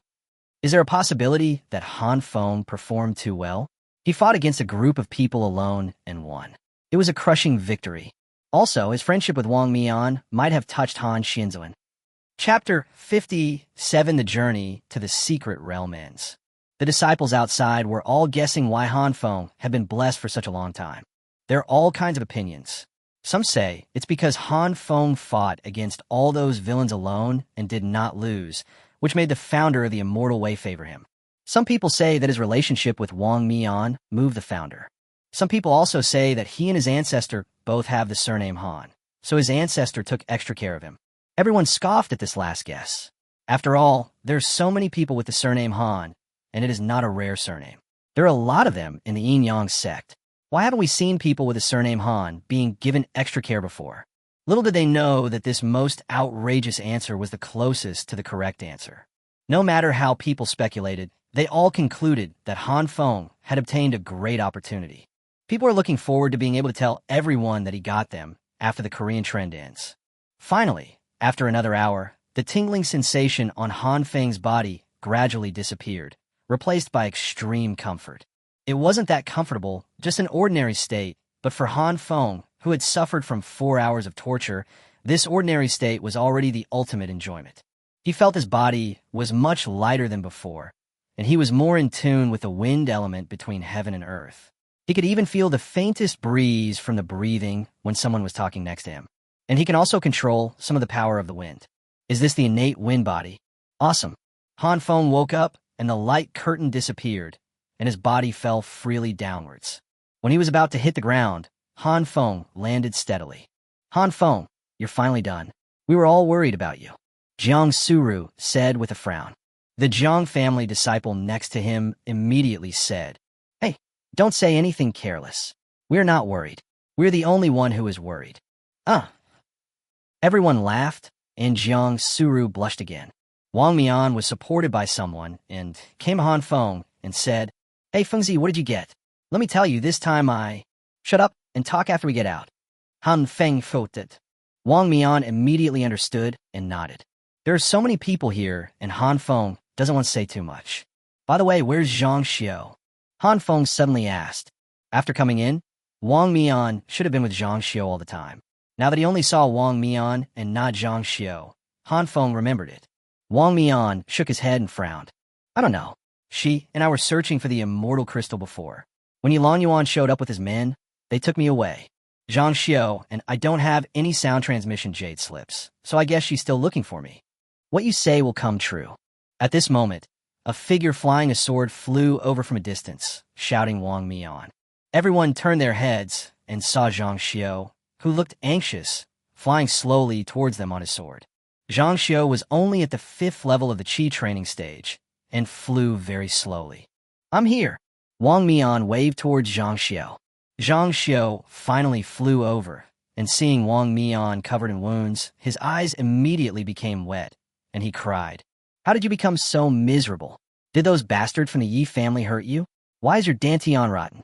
Come on, let's go out and heal our wounds. Wong Mean heard this, smiled bitterly, and said, Basically there's no hope of recovery. I am sorry, Zhang Xiu. I can't keep my promise to you that we would practice together and grow old together. I am sorry. What are you talking about? A husband and wife for a day is a bond of grace for 100 days. Although we have only known each other for less than a month, we are also certified Taoist couples by the sect. Even if you are useless, you still have me. I can take care of you. Don't be afraid. I will protect you and support you. Zhang Xiu. Wong Mean was deeply moved. People around them were extremely envious. Husband and wife are birds of the same forest, but they fly away separately when disaster strikes. However, true love is tested in times of adversity. They were only 18 years old and had not known each other for long, but they had such a deep affection. After Zhang Xiu realized that there was no hope for his lifelong practice, he still stayed with his partner, which was truly enviable. Wong Mean, I failed to protect you. After you were captured, I kept looking for you everywhere. In the southern mountains, I met a senior sister. She said Yilong Yuan was fighting with Han Feng near the statue of the founder, so I hurried over. I flew too slowly. It took me several hours to get here, but I was still late. Looking at Zhang Xiu crying, Wong Mean reached out and wiped her tears, smiling. It's okay. Han Feng has already avenged me. He killed several members of the Yi family. I won't say any more. Go and pray. After that, we'll leave. No matter how good this place is, it's not as good as our own home. Okay, wait for me. Zhang Xiu nodded, took out the 2 fairy crystals he had found, and knelt down to offer sacrifice. A stream of light appeared, entered Zhang Xiu's forehead, and disappeared after 3 seconds. So soon, Han Feng said in surprise. Wong Mean rolled his eyes and said, Brother, you are the only one who can bless 4 hours throughout history. Okay, let's go out. Han Feng carried Wong Mean on his back himself. All the people in the Jiang family and Han Feng and the other 2 shouted to withdraw, and the teleportation light curtain brought them all out. There was a moment of confusion before their eyes, and the scene changed. Han Feng saw the hundreds of thousands of disciples and elders watching the battle outside, as well as the sect leaders and the heads of various peaks who were looking at them in midair. Han Feng, Han Feng, Han Feng. The disciples below shouted and cheered in unison, cheering for Han Feng. Firstly, Han Feng's performance was too extraordinary, whether in battle or praying. Secondly, Han Feng was an ordinary disciple with no background, which made him more resonant with ordinary disciples. Han Feng is now a role model for ordinary disciples to resist the oppression of powerful clans. Han Feng was shocked after seeing this scene and didn't understand why these people were shouting his name. The headmaster came out and first stopped the disciples from cheering. Then, with a kind smile on his face, he said to Han Feng, Han Feng, don't be surprised, because the things you did and the words you said in the secret realm made the disciples look at you with new eyes. Now, you're a well-known existence in our sect. What? Can people outside hear what I say inside? Han Feng was shocked. He always thought that people outside couldn't hear what people inside were saying. That's why he told the little fox his little secret of his wind-attributed spiritual root without restraint. Of course you can, don't you know? The headmaster was surprised. I don't know. You didn't tell me. The disciples below burst into laughter. Han Feng quickly thought about what he had said in the secret realm. Fortunately, there was nothing awkward or immature in his words. Otherwise, he would have been so socially awkward that he couldn't face anyone. It's such a shame. The journey to the secret realm is over, and the first major event has come to an end. A new major event will begin. The author has been making progress, and it will only become more exciting. I am glad that you are all die-hard fans here. If you have any opinions or suggestions, you can come and communicate with the author. Chapter 58, Domineering Beauty Cu. The head of the sect waved his hand and said, "Okay, stop flying the sky and follow me to the main hall." The leader led the other leaders and flew towards the Yin Yang sect's main hall behind the statue. The head of the sect gave the order, and Han Feng dared not disobey. He carried Wong Mean on his back and flew towards the main hall with Zhang Xiu and Jang Suru. The Jiang family disciples want to find the area where their family was located. The main hall of the Yin Yang sect is where important matters are discussed and foreign guests are received. It is extremely spacious and magnificently built. Han Feng feels that it is larger than the main hall of the Imperial Palace, although he has never seen the Imperial Palace. After arriving in the hall, all the masters sat down. The master waved his hand and said, "Bring a chair to my disciple Wong Mean." The servant outside the door immediately brought a chair over, and Han Feng asked Wong Mean to sit on it, and then immediately asked, "Master, can you help check Wong Mean's injuries? Is there any hope for recovery?" The headmaster shook his head and said, "If there is still hope, why would you, Han Feng, destroy the dantian of other disciples?" What he meant wasn't it because Han Feng saw that his dantian was destroyed and couldn't recover that he took such ruthless action against those disciples? Han Feng understood what the other party meant. Wong Mean's body was really beyond saving. Maybe there really is a panacea in this world that can bring the dead back to life and heal all injuries unconditionally, but it is not something that Han Feng can get, and not even the entire Yin Yang sect has it. The head of the law enforcement hall, Elder Tai Lien, said with a cold face, "From now on, the ancestral worship ceremony will have an additional rule. Not only can't people be killed, they can't be disabled either. No one had ever been so ruthless before, so there was no such rule. This time, Yilong Yuan and Han Feng set a bad example. According to the rules, they did not violate them, so they were not punished. But we can't do this anymore. If everyone were like them, we would waste so many good seedlings every year." The chairman nodded, indicating that this resolution could be passed. Then, Elder Tilian looked at Han Feng again and said, "As for you, Han Feng, I have two things to tell you. First, we at the Law Enforcement Hall will thoroughly investigate the Yi family's assassination attempt on you and give you justice. In the future, if someone tries to assassinate you again, you can call on the Law Enforcement Hall for help. If you can defeat him alone, remember not to kill the assassin, but send him to the Law Enforcement Hall. I will search his soul myself and produce evidence to punish the Yi family. I will never tolerate evil."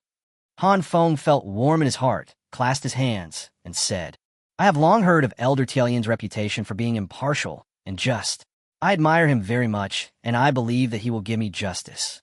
Well, the second thing is, I see that you are ruthless, but you also value friendship, you have righteousness in your heart, and you have good aptitude.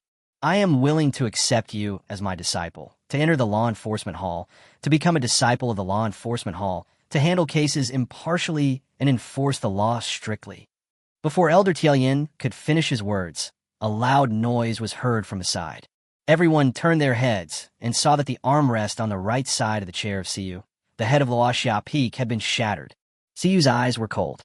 He stretched out his hand, threw the broken wood chips in his hand to the ground, and said slowly, "The chairs in the lobby are too flimsy. It's time to replace them." The hall was completely silent. Looking at the domineering Siu, not a single seat owner stood up to speak. The headmaster smiled awkwardly and said, "Elder Tai, Han Feng is a disciple of Luoxia Peak after all. If you want to poach him, you have to ask the Siu master first, right?" Elder Talian stood up and shouted angrily, "Why should I ask her? Every disciple has the right to choose his or her master, and the master also has the right to choose his or her disciple.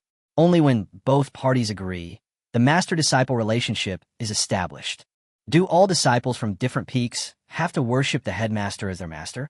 Then will my law enforcement hall still recruit disciples?" Han Feng then realized that it was the head of his own peak who got angry when he saw that Elder Tai Lien wanted to take him as a disciple.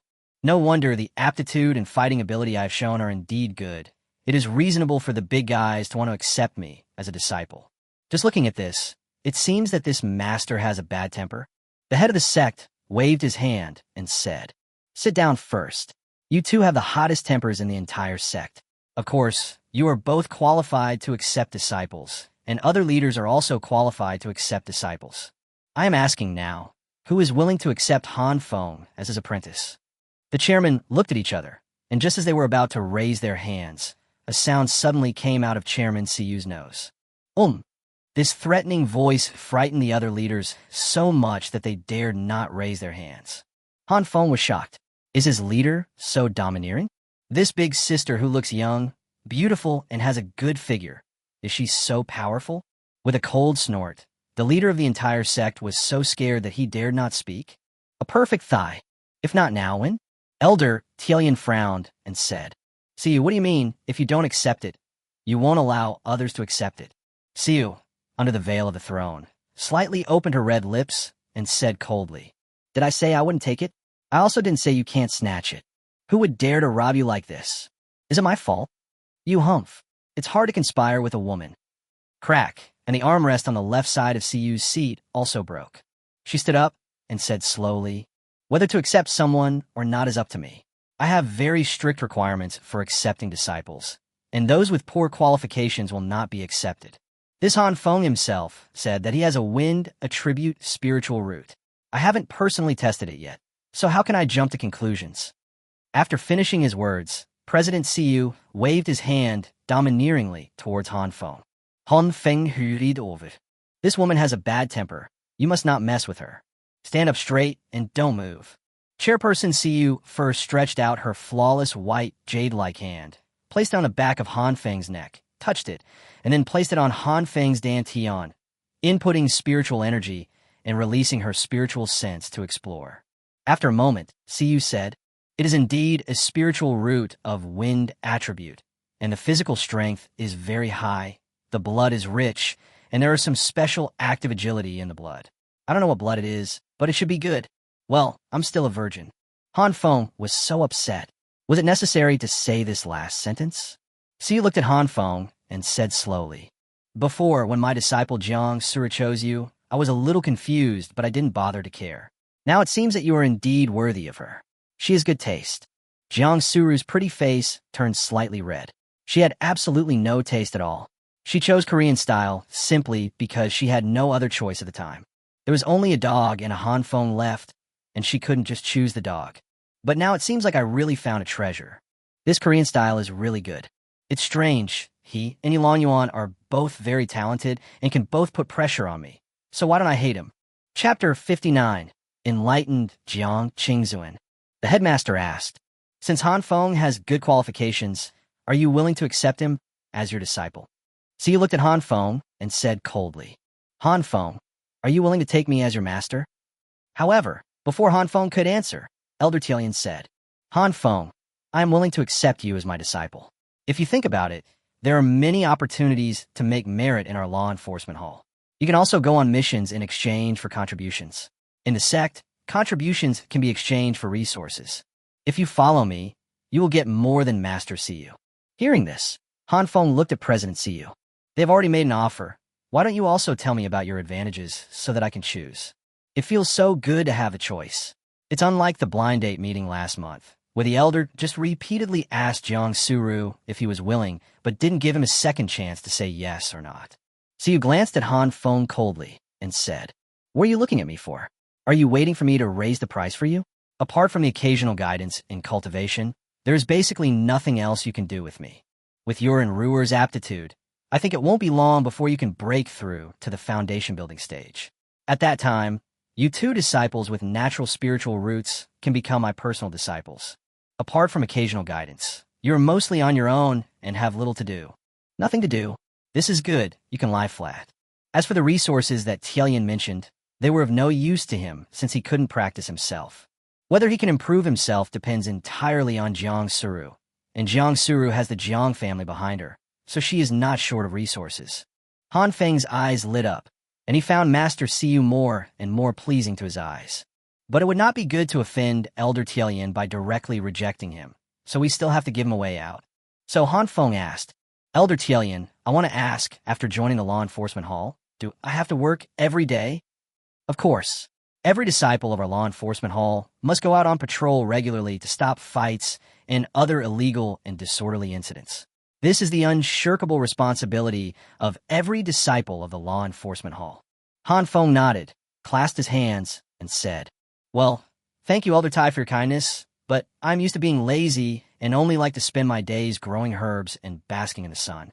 If I have to work every day, I am afraid it will be too much for me to bear. Moreover, my skills are low and I am really powerless. As a disciple of Luoxia Peak, I have deep feelings for my own master. Moreover, my Taoist partner is also a disciple of Master Siyu. I want to accompany my Taoist partner and become his disciple together. I hope Elder Tai will forgive me." Han Feng spoke very sincerely, and everyone understood and nodded. However, there are always unexpected things. The little fox on Han Feng's shoulder suddenly raised his little face and said seriously, "He's talking nonsense. He chose Sister Siyu just because she's pretty." Everyone was stunned and looked at Han Feng in astonishment. Even Jang Suru, who was standing beside her, narrowed her eyes towards Han Feng with a dangerous gleam in her eyes. Han Feng was furious. He took the little fox and stuffed it into his bag, gnashing his teeth and saying, "You're everywhere. Just shut up and stop spreading rumors. Sister Xiao Suro, bullied me, Anfen bullied me." The little fox cried for help. Jang Suru pulled the bag over, took out the little fox, and held it in her arms, then glared at Han Feng. "You are not allowed to bully it." Elder Tielian laughed in silence for a rare moment and said, "Yes, I did say that I don't have the beauty of Master Siyu, so I can't attract young disciples. You old thing, you are still the head of the law enforcement hall. If you continue to spread rumors, I will tear your mouth apart." Siyu glanced at him coldly and then said to Han Feng, "Well, since you have chosen me to be your master, there is nothing else to do. When you go back, go through the formalities to become an outer disciple and choose a place to live. After you're settled, you can go to the top of Luoxia Peak to find me. I will give you a meeting gift. You can practice with peace of mind in the future." "Thank you, master." Han Feng clasped his hands and bowed. After saying that, Siyu left alone. The headmaster said, "Okay, you guys should go back too. The ancestral worship ceremony will end in one day, and we old guys still have to keep an eye on it. Master, all the masters, Elder Tai, disciples, and others, please take your leave." After leaving the main hall, I met the Jiang family in front of the hall. Unfortunately, Han Feng only knows Jiang Huaiyang. "Dad, Mom, you are here." Jang Suru greeted them. Han Feng then looked carefully. Are these his father-in-law and mother-in-law? Then the remaining one who looks very coquettish and doesn't look like a good person should be his sister-in-law, right? Jang Suru introduced. "Han Feng, this is my father Jiang Qingzuan. This is my mother Li Qin. This is my brother, you know him too, and this one who doesn't look like a good person is my sister, Jiang Yining." "You damn girl. I'm the only one who doesn't look like a good person, right?" Jiang Yining walked over and tried to pinch Jang Suru's face, but Jang Suru opened her hand. However, she still had a smile on her face, and it seemed that the two sisters had a good relationship. Han Feng greets his uncle and aunt, and greets his senior brothers and sisters. Han Feng still had Wong Mean on his back, and just clasped his hands to greet him.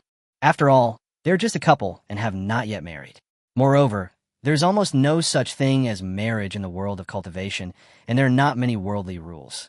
Jiang Qingzuan came up and said to Han Feng with a smile, "Han Feng, you performed really well this time. We in the Jiang family have a new respect for you. I didn't expect that there's a genius like you on our Luoxia Peak. I'm very pleased to see you." Han Feng clasped his hands and said, "Thank you for the compliment, uncle. This time, thanks to the brothers and sisters of the Jiang family, I was able to survive successfully.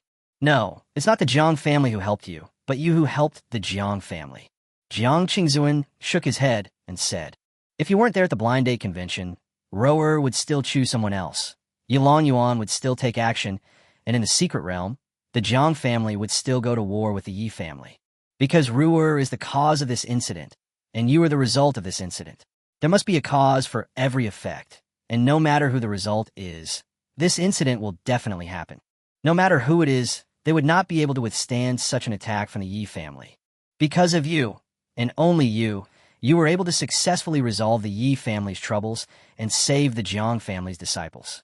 Of course, although this matter was all caused by Rower choosing you, I will not blame my daughter, because my daughter has the right to choose her own Taoist partner.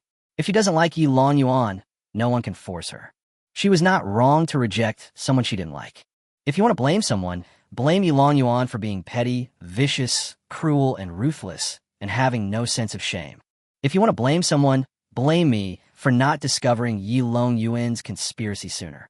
Blame me for not paying enough attention to you. If I had met you in person before, I would have discovered your talent and made a corresponding strategy. Chapter 60, Ancient Body, Refining Method. Han Feng was very surprised to see that Jang Suru's father was so open-minded and did not put the blame on himself or Jang Suru. He felt that this father-in-law was sensible and protective, able to distinguish right from wrong, and doted on his daughter. Jiang Qingzuan continued. Last month I was busy outside, handling sect affairs. I didn't come back until the day before the ancestral worship ceremony, and that's when I learned about Rower and you. I had been thinking that the ancestral worship ceremony was coming up soon, and I would see you after your ceremony was over. Now think about it. If I had met you before the ceremony, I would have discovered your talent and aptitude, and given you enough spiritual treasures, magic weapons and elixirs according to your fighting ability. You wouldn't have had such a hard time fighting against Yilong Yuan. He has elixirs, protective spiritual weapons, and a large group of helpers. The Jiang family has only held back a portion of the enemies, and there are still many disciples left that you need to face on your own. This matter is all my fault. I didn't prepare you well. I underestimated this ancestral worship ceremony, and I also underestimated the ruthlessness and shamelessness of the Yi family. Uncle, please don't say that. These things were all unexpected. After all, no one could have imagined that the Yi family would be so cruel. From the beginning, I didn't want to fight with the Yi family. I just wanted to get out after the ancestor worship. Not only us, but no one else would have thought that the Yi family would do such a thing. Han Feng explained it. Jiang Qingzuan nodded and said, I'm glad you think this way. I was worried that you had some problems, and it would be hard to explain them to others. If we talk it out, everything will be fine. As Rower's Taoist partner, I should have met you in person to see your qualifications and character, but your performance in the secret realm made me think that there was no need for me to test you in person. You were good, very good.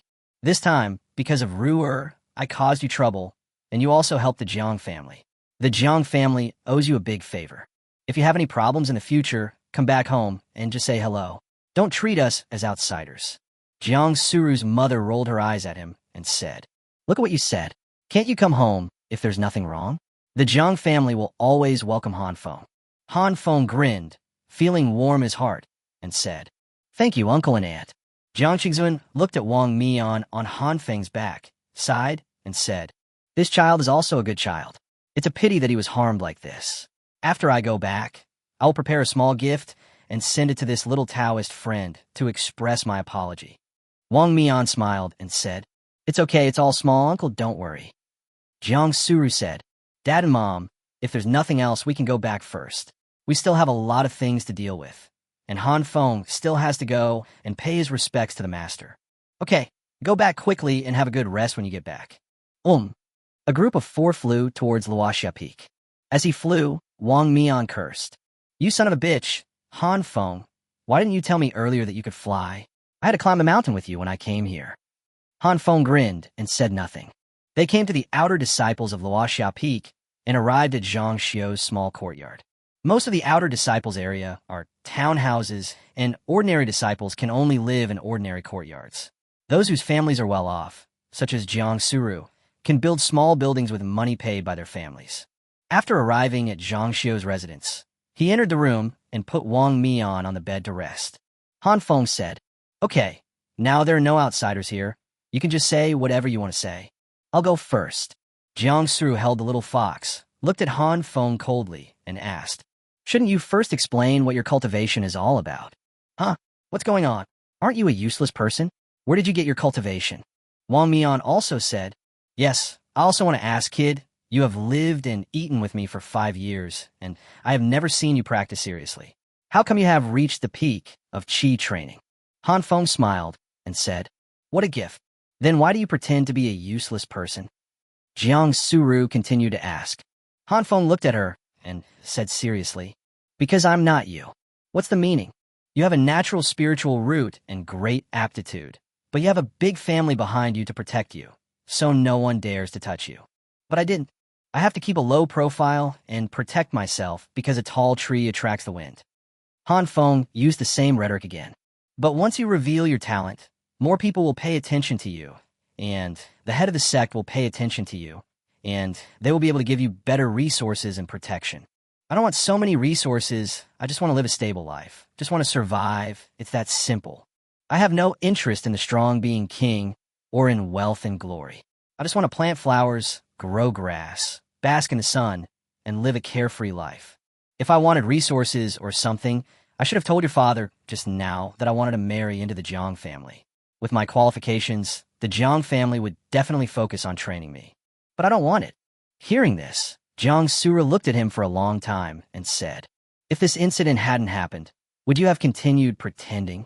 In fact, when I secretly left you to find Wong Mean, I had no intention of revealing my strength. I just want to pray with Wong Mean and then continue to live a stable life. It was not until the little fox said it wanted to eat the fairy crystal that I revealed my strength and went to snatch it. You're so nice to me," the little fox said happily. "I really don't understand what you're thinking. You have no ambition." Jang Suru rolled her eyes at him. "It doesn't matter if I'm greedy for comfort or if I have no ambitions. I just want to live a stable life. I don't want to offend anyone." This time, I really had no choice but to take action because of Yilong Yuan's pressure. Han Feng glanced at Jang Suru and said with a smile, "If I'm too dazzling, wouldn't that steal your limelight, my dear senior sister?" "Oh, I am rare." Jang Suru turned her head away coldly. "Alas, I am sorry, Wong Mean." Han Feng sat aside and sighed. However, Wong Mean just smiled and said, "Fengzi, believe it or not, I can still practice." "Can you still practice?" The three of them were shocked, and Jang Suru immediately said, "Impossible. Your dantian is useless. Where can you store spiritual energy?" Wong Mean smiled proudly and said, "Then guess what blessing I receive from my prayer. If you keep keeping me in suspense, I'll crush your balls first." Han Feng gritted his teeth. "Haha, I won't tease you anymore. You all should know that our world was a world of martial arts before the founder created the immortal way, right? In that ancient era, martial arts were really practiced to the peak. It was said that the strongest one could break the void with his physical body and was on par with saints. The blessing my ancestors gave me is a volume of ancient bodybuilding methods called the Immortal Vajra Sutra. No need for dantian, just train your body. When you train it to the peak, your body will be immortal and indestructible and extremely strong. Chapter 61, what does Shao Crispy Pork mean? When Wong Mean said this, the three people present were all stunned. Han Feng was silent for a moment before he said, "Ancient body refining techniques? Does that mean we should give up cultivating immortals and practice those obsolete martial arts instead? Or has it eliminated hundreds of millions of years of martial arts?" Jang Suru added the finishing blow. Wong Mean smiled bitterly and said, "Do I have any other choice now? My dantian is ruined, so I can't cultivate. Maybe the ancestors took pity on me and gave me a method so that I can cultivate again. Actually, I think practicing martial arts is not a bad thing. Before Han Shinzuan appeared, wasn't this world also a world of pinnacle martial arts? At that time, people had no concept of cultivating immortals.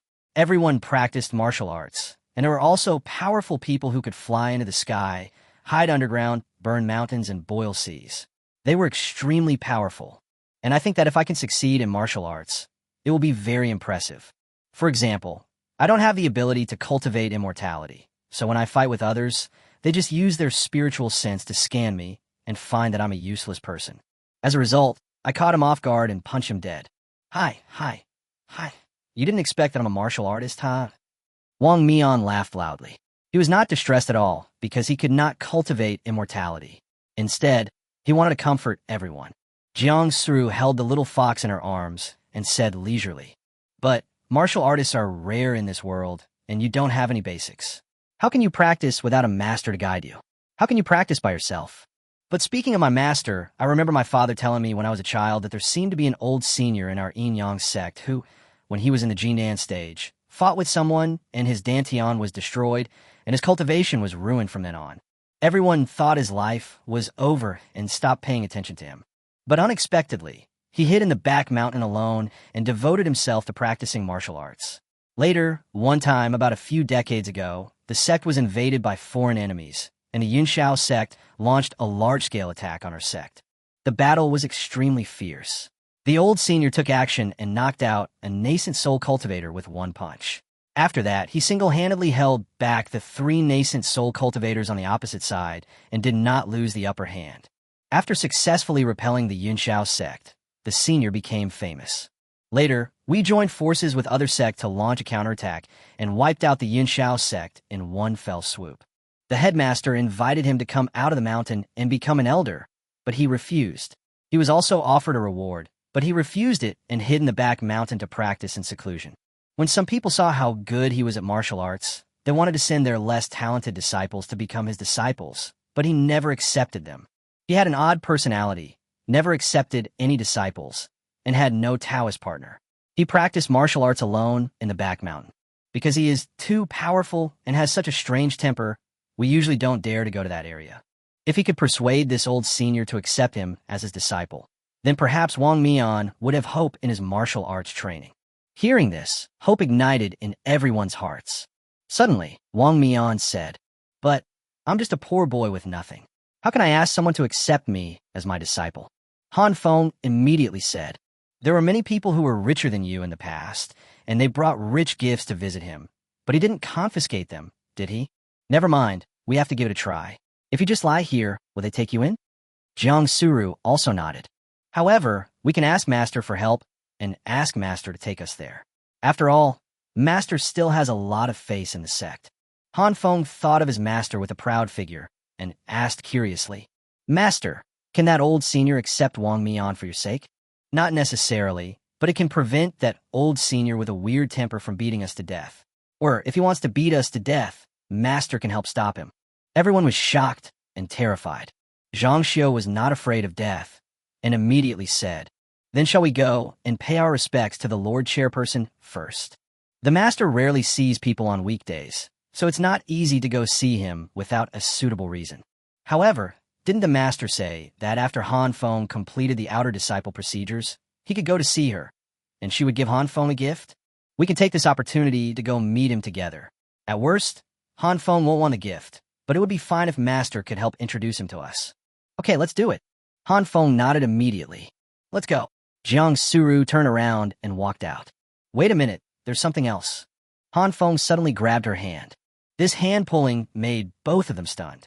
Jang Suru's cheeks turned visibly red, and Han Feng quickly let go of her hand. Jang Suru felt a little disappointed. Is he disliking me? Once upon a time, Jang Suru, the high and mighty fairy, could never have imagined that when facing a small errand disciple, she would actually feel inferior and wonder if the other party disliked her. She is Jang Suru, the cool goddess in the eyes of thousands of boys. Of course, this thought only flashed through her mind, and Jang Suru didn't take it to heart, and her eyes returned to normal. However, just as Han Feng was about to speak, Wong Mean suddenly smiled and said, "We are already a couple, but you are still shy about holding hands. Zhang Xiu and I sleep together every day. Do we have to go through the process of dating like you two?" "Fengzi, I'm not saying anything bad about you, but you're a grown man, and yet you don't take the initiative and be brave. Senior sister Jiang is the most beautiful flower in our Luoxia Peak. I'm giving you the opportunity now, but you're not using it. You have to seize it, or else she won't want you one day. In the past, you could still use the excuse that you were a useless person and unworthy of others, but now you are so awesome that everyone in the sect knows you." The little fox also got excited and immediately poked his head out of Jang Suru's arms and said, "That's right, Han Feng is such a bitch, not proactive at all. Go to sleep happily with little Su Ro. I hope that the next time the person who sleeps in sister, Xiao, Su Ro's arms, is you and not me." "Shut up, both of you." Han Feng gritted his teeth and blushed. Jang Suru also blushed. It was the first time for both of them, and neither of them had any experience. If someone teases you like this, you will definitely blush. But Jang Suru was not familiar with Wong Mean, and she couldn't scold him, so the little fox became a punching bag. She grabbed the little fox's tail with her small hands, hung it upside down, looked into its eyes, gritted her teeth, and said, "Explain to me first, what does Xiao Su Ro mean?" "Small crispy pork is a delicious dish. Cut the meat into strips, coat it with a paste made of flour and starch, and fry it in a pan until golden brown. After frying, take it out, pour a bowl of soup with salt and soy sauce, put the crispy pork in, and stew it. Finally, serve with coriander and a few drops of sesame oil." The kids next door are crying because of their envy. Looking at the little fox that was already drooling, Jang Suru was furious and shouted, "Is that what I'm asking you? I'm asking why you call me little crispy meat." Because your name is Suro, doesn't it sound very similar to Suro? It makes you look cute that way. Chapter 62. Status is different now. The little fox thought he had explained it well, but when he saw Jang Suru glaring at him again, he quickly betrayed his accomplice. I didn't call you that first. It was Wong Mean who called you that first. That was the nickname Wong Mean gave you. Wong Mean turned his head away guiltily. Han Feng hurriedly said, "Stop messing around. I have something important to do. Senior sister, do you have a blank jade slip that can record exercises in magical pill recipes? I need one." "Yes, but these are not worth much." Jang Suru took out a jade slip and handed it to Han Feng. Han Feng's consciousness could not leave his body, so he could only stick it on his forehead and copy the first chapter of the Sun character formula in his mind into the jade slip. The ancestor thought that he was not qualified to practice the complete Sun character technique, but he had his own way to obtain the complete one. After the reproduction was completed, Han Feng handed the jade slip to Jang Suru and said, "This is a very powerful technique that I obtained in the blessing. It also comes with the first chapter of magical powers. You can use it to practice. It is very useful." Hearing this, Jang Suru was surprised at first, then shook her head. "Everyone knows that you stayed in the blessing process for 4 hours, which is much longer than anyone else. You must have obtained something good. But the masters and leaders didn't say a word about it, just to protect your secret, because everyone knows that this thing must be very, very good. Now you give it to me. It's too heavy for me to accept." Wong Mean on the side said loudly, "Oh, I really can't stand you two. Why are you two so polite to each other? Really, it turns out that there are two kinds of people who can sleep in the same bed. These two are so estranged. At worst, senior sister Jiang, you can give a portion of your blessing to Han Feng. Each of you will have 1 magical power. After sharing, both of you will get 2 magical powers. What a wonderful thing. I don't know why you are pushing it." "Shut up. My blessing cannot be given to him." Jang Suru blushed again. Her eyes were a little evasive, and she was shy, hesitating. "It's not that I can't give it to you. It's just that I can't give it to you now. It's not the right time yet." She had always been aloof, but she suddenly had such a big reaction and showed a hint of shyness, which made everyone even more curious about what blessing she had received. Jang Suru took the jade slip from Han Feng and said, "I'll take it first, and I'll find a chance to return your other things later. It's okay, we're all family." At this moment, a broadcasting voice came into Han Feng's mind. Han Feng gave his Taoist partner the magical power Xuanzi Ju, first chapter, and received a tenfold return. "Do you want to receive the complete version of Xuanzi Ju?" "Not for the time being." Han Feng planned to wait until he had dealt with Wong Mean's affairs and moved out before taking a closer look at this magical power. Next, Han Feng asked Wong Mean to rest at home, and he and Jang Suru went to go through the procedures to become outer disciples. After leaving Zhang Xiu's house, the two flew up on their swords. Suddenly, Jang Suru pointed to a private courtyard under her attic and said, "No one lives in that yard, so you can live there. It's closer to me, but it is also temporary. You are now at the peak of the 9th level of the Qi training stage. I think it will take 1 or 2 years for you to establish your foundation. After establishing your foundation, you will be an inner disciple, or even a disciple taught by the headmaster himself. At that time, you will have to move to the top of the mountain to live." "Okay, thanks, senior sister." Han Feng didn't want to live in Jiang Suru's attic. Firstly, it was someone else's private property. Living in the woman's house would make him feel like a dependent and uncomfortable. Secondly, her yard was too small, and the foundation was still made of big rocks, so there was no place to grow herbs. The yard below was pretty good, with 3 rooms on the first floor and a large, comfortable yard, right under the huge rock in the attic. Han Feng and Jang Suru came to the outer disciple registration office together and met the same disciple from last time. But this time, the treatment was indeed very different. "Oh, isn't this senior brother Han and senior sister Jiang? What rare guests. Please take a seat and have some tea." The disciple hurriedly and attentively moved chairs and poured tea for Han Feng and Jang Suru. "The last time I came, the other party was very sarcastic. This time, I wanted to lick the chair clean. You don't have to be so polite, brother." It was obvious that the other person was older than him, but in the world of cultivation, the strong were respected. So many people called Jang Suru's senior sister Jiang. So is Jang Suru really older than everyone else? With Han Feng's cultivation and combat record, he can be regarded as the senior brother of most of the Qi training disciples of Yin Yang sect. May I ask what brings you here, Senior Brother Han? It's still the same thing from last month. Last time, I wondered whether I could become an outer disciple. And here there is a rule that the assessment can only be conducted on the first day of every month. But on the first day of the new year, the ancestral worship ceremony was delayed for a few days and was not held. I wonder if it can be held today. Yes, of course you can. If others can't, you have to be able to do it, the disciple said hurriedly. Jang Suru frowned upon hearing this. Wait a minute. Why didn't I know that we have to register as outer disciples on the first day of every month?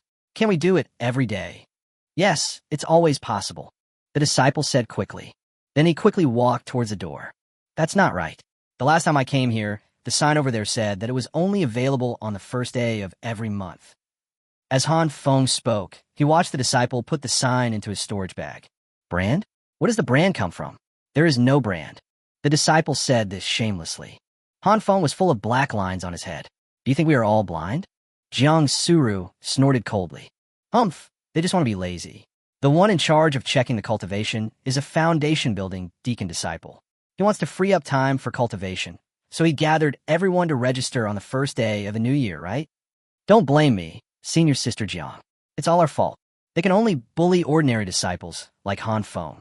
When disciples from big clans come, they don't care what their rank is. The disciple took out some spirit stones and elixirs, and 2 Taoist robes, placed them on the table, and said with a smile, This is Brother Han's monthly supplies.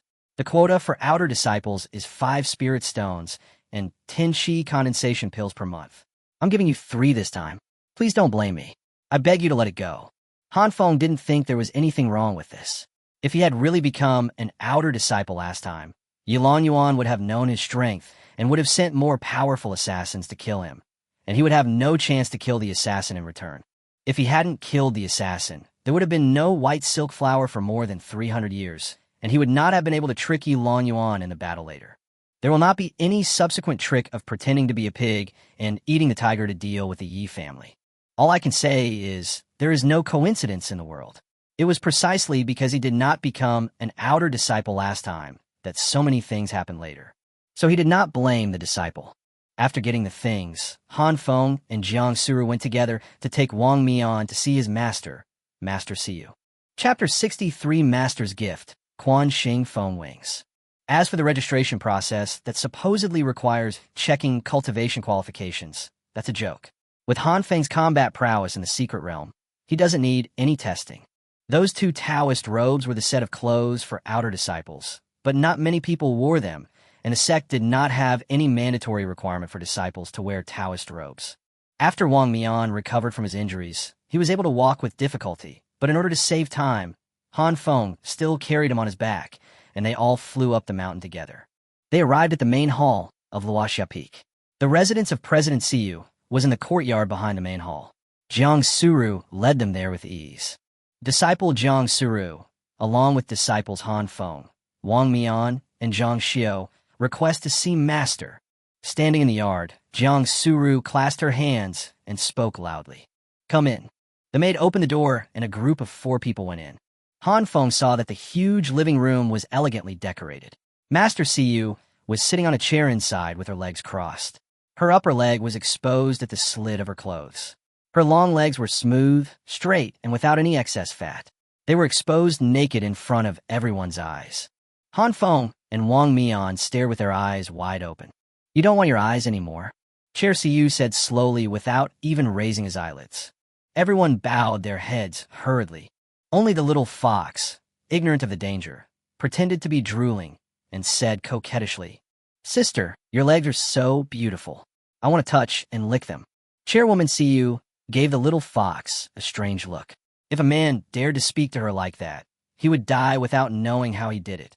But the little fox in front of him was so adorable with her lustful and drooling look. You little spirit beast, do you still like these? And you're a female spirit beast. Everyone loves beauty.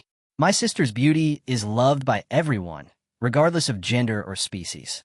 The little fox has a very sweet mouth. Han Feng secretly praised her in his heart. No wonder Jang Suru liked her so much. The little thing is really good at talking. Siyu had a veil on her face, but you could see that she was smiling from her eyes. Han Feng, I promised you before that if you become my disciple, I will give you a gift. I see that the sword you use is pretty good, but there is only one sword that is okay. It should be a mid-grade spiritual treasure. If you use it to fight the enemy, you cannot use it to fly. If you use it to fly, you cannot use it to kill the enemy. You are very fast. The wind attribute itself is very good at speed, and this gift I give you can make your speed even faster.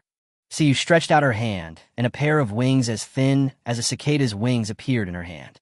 The wings were very large, nearly 2 meters wide when spread out, and shaped like goose wings, but translucent, with wing bones on the top and feathers on the bottom. The feathers looked like sharp blades. This is the Chuanqing Fengyi, which was taken from the body of a fierce beast Fengxing Shuiyan in the Jindan stage. It is strong and durable, can be used for flying, defense, and the feathers can also be used to kill enemies. After refining, it will be hidden in the body, even if it is damaged, because it is the wing of a living being, not a refined magic weapon. You can restore it while you heal your wounds. This is the first gift from your master. It is a mid-grade spiritual treasure. Take it. However, Han Feng clasped his hands and bowed. Thank you for the gift of the treasure, master. However, I dare not accept such a precious treasure because I have done nothing but deserve it. If master wants to help his disciple, he has a favor to ask, so please give him some favor. My good friend, Wong Mean, had his foundation destroyed by Yilong Yuan in the secret realm, and he could no longer embark on the path to immortality. But he still wanted to practice. Since he couldn't become an immortal, he wanted to learn the martial arts practice methods from ancient times. I heard that there's an old senior in the back mountain, whose martial arts skills are comparable to those of a Yuanying stage master. I request master to take me to meet that old senior and see if he is willing to accept me as a disciple. If you are willing, my good friend can practice, which will be a wish of mine. From now on, you can concentrate on practicing. Siyu looked at Wong Mean, then at Han Feng, and sneered. So, you want to use the gift I gave you to negotiate with me? Do I owe you? Han Feng immediately said, I dare not. I'm just worried about my friend. I have no choice but to resort to this desperate measure. I hope master will not blame me. So, do you dare to refuse the gift I give you? Upon hearing this, Jang Suru immediately pushed Han Feng over. She knew her master's temper very well. He had a strange personality and was moody. No one could stop him from doing something. Similarly, no one dared to refuse a gift he gave to someone. Han Feng understood what he meant and immediately walked over and took the Quan Xingfeng wing with both hands. Thank you, master. Okay, now that you've finished talking about your story, let's talk about your friend. Siyu looked at Wong Mean and said, You are also a disciple of my Luoxia Peak and are under my jurisdiction. Logically speaking, I should be in charge of your affairs. Your injury can be recovered, but the elixir needed for recovery is not something that we in the Yin-Yang sect can find, and even if we find it, we cannot afford it. The sect can't even afford it, so don't even think about it. After all, if that old man in Panshan had this elixir, he wouldn't have gone to the back mountain to practice martial arts. At this time, everyone knew that the old senior was called Panshan. But that old guy has a very strange temperament. He's hard to communicate with and has mood swings. Well, he's just like me. You also know that you have a bad temper and are not good at communicating. Everyone was in a state of dismay. Many people went to him in the past and wanted him to accept them as his disciples, but they were all rejected. All the rare treasures, magical stones, and other valuables that were given to him were thrown away. All those who came to visit were driven away. He doesn't give face to anyone, not even the leader, let alone me. We start fighting after I say a few words to him. You should have known something about it before you came here. So why bother dreaming about meeting that weird old man? Wong Mean thought about it, clasped his hands, and said, Master, from what you said, it seems that the senior is indifferent to fame and wealth, does not cling to money, devotes himself to cultivation, and pursues the way of martial arts wholeheartedly. He is a person worthy of admiration. No gift from anyone could impress him. So what if I have a volume of ancient body-refining magic? Siyu sneered. Ancient body-refining magic? Those things have long been lost. Perhaps only those antique forces that have been passed down for hundreds of millions of years still have some in stock. Where did you get your so-called magical power? It was blessed and has been lost for a long time. Just because others don't have it doesn't mean that the founder of the immortal way doesn't have it. He has existed since that era, so he must have it. He gave me the magical power of body refining. Chapter 64. Enemies meet on a narrow road, meeting the Yi family again. After hearing what Wong Mean said, Siyu became serious. She sat up straight, lowered her smooth and straight long legs, covered them with her skirt, and frowned slightly. Are you serious? What is the name of that technique? Wong Mean hesitated, not knowing whether he should say it. Seeing him hesitate, Siyu sneered. Okay, I'm still somewhat cautious, but I won't steal your skills, and the news won't be leaked to anyone. Immortality and martial arts cannot be practiced at the same time. Even a founder of the immortal path back then had to give up martial arts before practicing immortality. These are two completely different cultivation systems. Immortal cultivators also have body refining techniques, but they are completely different from martial arts. Therefore, even if I get your skills, I will not practice them because I can't give up my nascent soul cultivation to practice martial arts without knowing where the limit is. Hearing this, Wong Mean hurriedly explained, No, master, you misunderstood me. It's really that the name of this technique is too outrageous. I'm afraid you won't believe it if I tell you. Actually, Wong Mean was just afraid that the headmaster would snatch his martial arts and then leak it out. After all, there were several disabled people in the Yi family, and they might also want to practice martial arts. It's impossible that Wong Mean would dig a hole for himself. Oh, what kind of technique is that? How outrageous can it be? The name of this technique is the Immortal Vajra technique. If you practice it to the highest level, your body will be immortal and indestructible, and you will be invincible in the world. Hearing this, Siyu sneered and said, Any martial art that is cultivated to the extreme can be invincible, but how many people can cultivate to that level? However, your immortality technique sounds like one that can enhance physical strength and vitality. If you want to defeat the enemy, you must first be more resistant to attacks than the enemy, and you can wear the enemy down by wearing him down. Wong Mean scratched his head and said awkwardly, Then do you think my technique can impress that old senior? I don't know. After all, I don't understand martial arts. But you're the first one to give me a martial arts technique. The others have been lost. Considering this old man's obsession with martial arts, maybe you can really impress him. So you took out 2 blank jade slips, handed them to Wong Mean, and said, Record your skills in these 2 jade slips. Show him the first half first. If he is willing to accept you as his disciple, you can give him the second half. If he is unwilling to accept it, he will not be able to practice half of the technique, and you will not suffer any loss. Okay, thank you, master. Wong Mean took the jade slips respectfully and imitated Han Feng, sticking them between his eyebrows, and copied the skills he had memorized into the 2 jade slips.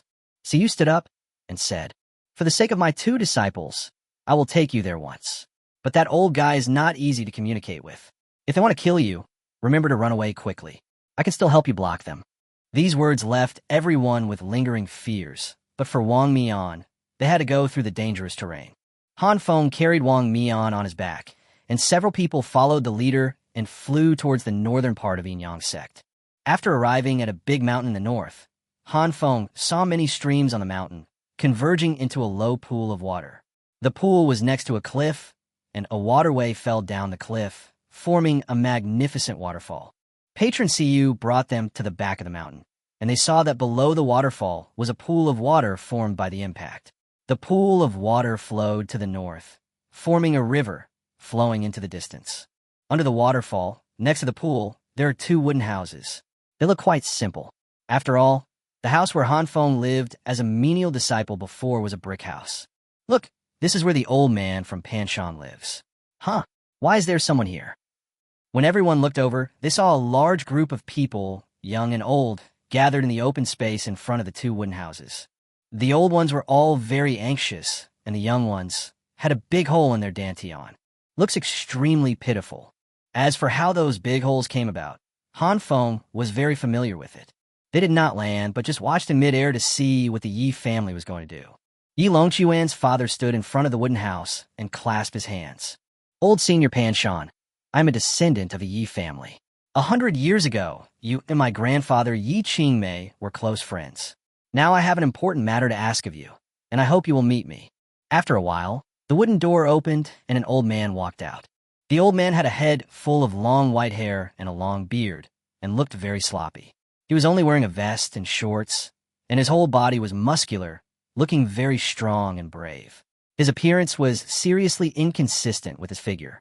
With that muscular body, it feels like he can kill 10 skinny guys like Han Feng with one punch. Panshan took a bamboo chair in his hand, put it in front of the door, sat on it, and said impatiently, "If it weren't for your grandfather, you wouldn't even be able to see me. Tell me, what's the matter?" Yilong Yuan's father hurriedly said, "Senior, this is what happened. A few days ago, during the ancestral worship ceremony, a villain sneaked in. We in the Yi family did not provoke him, but he was brutally attacked just because of a small personal grudge between him and a certain bad disciple of the Yi family. That shameless villain crippled 5 of our Yi family disciples. All of their dantian were shattered, and there is no possibility for them to become immortals in this life. Their path to immortality has been cut off. Senior, you also suffered such pain in the past, so I'm sure you can relate to me."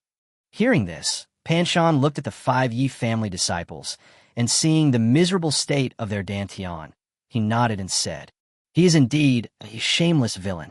He was so cruel to his fellow disciples. Such a person should be killed immediately to serve as a warning to others." What happened later? Did the master kill that disciple? No. Although that disciple has a bad character, he has good qualifications.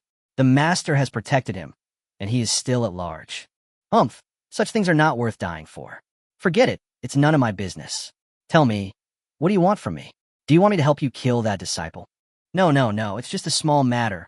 How can we trouble you to do it yourself? Our Yi family can do it ourselves. Senior, these 5 children are all good kids.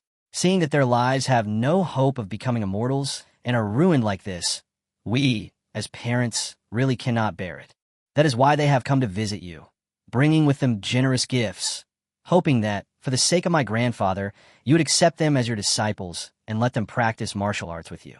Senior, they're all good and obedient children. They can help you with chores, fetch water, chop firewood, and cook. They will do whatever you ask them to do. Just teach them martial arts, and they can endure hardships." After saying that, Yilong Yuan's father hurriedly urged everyone to take out their gifts, and the open space was immediately filled with gift boxes of all sizes. Chapter 65, The Moody Panshan. However, Panshan didn't even look at the gifts and said impatiently, "Are you done? If you are, get out of here. Take your gifts and your people and get out." Upon hearing this, Yilong Yuan's father immediately said anxiously, "Senior, we are all sincere in our words. They're all good kids, and their lives should not be ruined like this.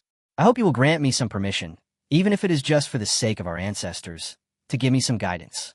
If it weren't for the dead old thing Yi Ching Mei, you wouldn't even be able to see me. Every year, there are dozens of disciples who come to me to become my disciples. Have you ever seen me accept even one? Go away. If you bother me again, don't blame me for being ruthless." Seeing this, Yilong Yuan's father looked embarrassed. He looked at the other people and tried to figure out how to continue persuading the old senior through telepathy. Panshan was too lazy to pay attention to them, raised his eyes to the sky, and said, "What are you doing here, you annoying troublemakers up there?" Hearing this, Siyu flew down with Han Feng and the others. The Yi family turned their heads and saw Han Feng. They immediately gritted their teeth and showed hatred on their faces. But with Senior Panshan and President Siyu here, they didn't dare to say anything more and could only endure it. After they flew down, before they could speak, Senior Panshan suddenly looked at Han Feng and frowned. "Huh? Such a powerful bloodline power. You're a martial arts genius. Who are you?" Wong Mean on Han Feng's back thought he was asking him, so he quickly said, "Senior, I'm not asking you. I'm asking about this kid who's carrying people on his back. He doesn't look like a good person. He's skinny." Han Feng, "Why am I not a good person? Just because I'm thinner than you?" Han Feng glanced at the Yi family, clasped his hands, and said, "Shameless villain. Huh, you scolded me." Panshan's eyes flashed with brilliance.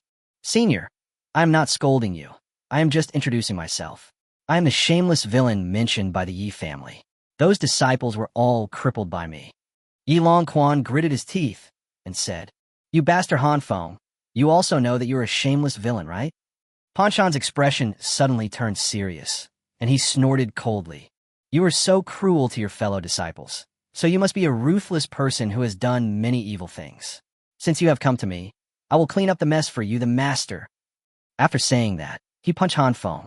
In an instant, an overwhelming force like a mountain pressing down on one's head swept over, making Han Feng breathless, and the warning of life and death crisis surfaced in his mind. At the critical moment, President Siyu took action. He raised his hand, and a water curtain appeared in front of everyone, dissolving the power of the punch into nothingness. There is malicious intent, strong malicious intent. The little fox said quickly, "If I had waited for you to give me the warning, I would have been beaten to death." Han Feng ignored the little fox and clasped his hands towards Pan Shan. "Senior, are you going to just listen to the Yi family's one-sided story and conclude that I am unforgivable? If the Yi family says that the entire sect is in rebellion and they want to kill their family members, and that they are the only innocent family members, then are you going to just listen to their one-sided story and kill all the disciples in the sect?" Upon hearing this, Pan Shan retracted his fist and snorted coldly. "How is that possible? The junior is also a sect disciple, and even the law enforcement hall knows that we must confront each other in court and distinguish right from wrong in order to avoid killing innocent people unjustly. Senior, as an old senior of my yin-yang sect, respected by thousands of people, you once saved my sect from danger. Why do you want to kill a disciple you once swore to protect?" Pan Shan sat back in his chair and said, "Oh, that's interesting. Everyone knows that I have a fickle temper. It's rare for you, a mere Qi training disciple, to dare to speak to me like this without any arrogance or servility and without any fear in your eyes. Then tell me, what are the causes and consequences of the matter? Of course, I don't mean to make the decision for you. I just want to listen for fun." Han Feng was full of black lines. This old guy is really moody. He kills people indiscriminately 1 second and gossips about other people with a smile the next. His temper is really hard to understand. Then I will make it short. There was a disciple in the Yi family who was looking for a Taoist partner, but the disciple's Taoist partner did not choose him, but me. So he held a grudge and sent people to assassinate me 3 times and frame me once. But I resolved them one by one. After arriving at the secret realm, he saw that he couldn't do anything to me, so he captured my innocent friend and crippled him like this. Han Feng put Wong Mean down and asked Pan Shan to look at the wound on his dantian, then said, "That Yilong Yuan has been targeting me time and again, and there are reasons for that. Winning or losing depends on one's own ability, and I accept it. But my friend had no grudge against him, and they were not even acquaintances. In order to threaten me, he disabled my friend and injured him badly. Senior, you're also a chivalrous man who takes pleasure in repaying kindness and revenge. I want to ask you, if your enemy harms your friend like this, will you avenge your friend?" Pan Shan immediately said, "Of course I have to take revenge. If you don't take revenge, you are not a gentleman. What's more, your friend was harmed because of you. If you don't take revenge, are you still worthy of being a human being?" So, when dozens of them came to besiege me, I just disabled a few of them. Han Feng pointed at the disciples next to him. Yilong Yuan was furious and immediately pointed at Han Feng and said, "Han Feng, stop spitting blood at me. Hundreds of thousands of people are watching. How can you deny it?" Han Feng said grimly. Yilong Yuan was speechless. Indeed, the evidence was irrefutable and hundreds of thousands of disciples had witnessed the entire process. They really could not deny it.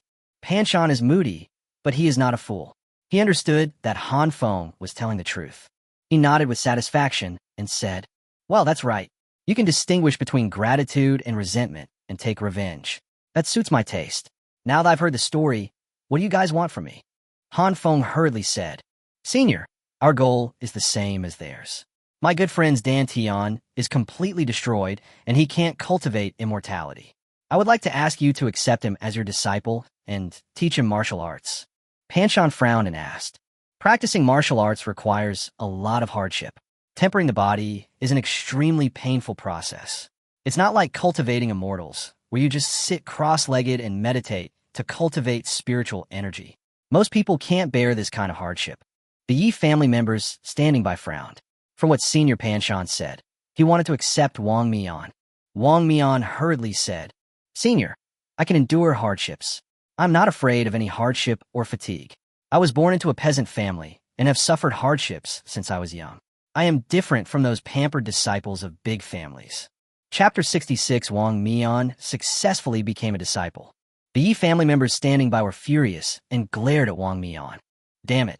Even at this time, you still don't forget to put on trouble for us, right?" Pan Shan nodded and said, "Okay, I understand." Wong Mean was overjoyed when he heard this and said quickly, "So, Senior, have you agreed to accept me?" Han Feng and his companions were also delighted. However, this senior Panshan once again made people realize what it means to be moody. He just grinned. Hey, I won't take it. Everyone was speechless and petrified on the spot. No, you haven't stopped making such a fuss for such a long time. So what are you talking about all the time? Panshan leaned back on the bamboo chair, raised his hand, pointed at Han Feng, and said, Boy, although I haven't personally checked your blood is very abundant and active, and your aura is vigorous. You're a good candidate for martial arts training.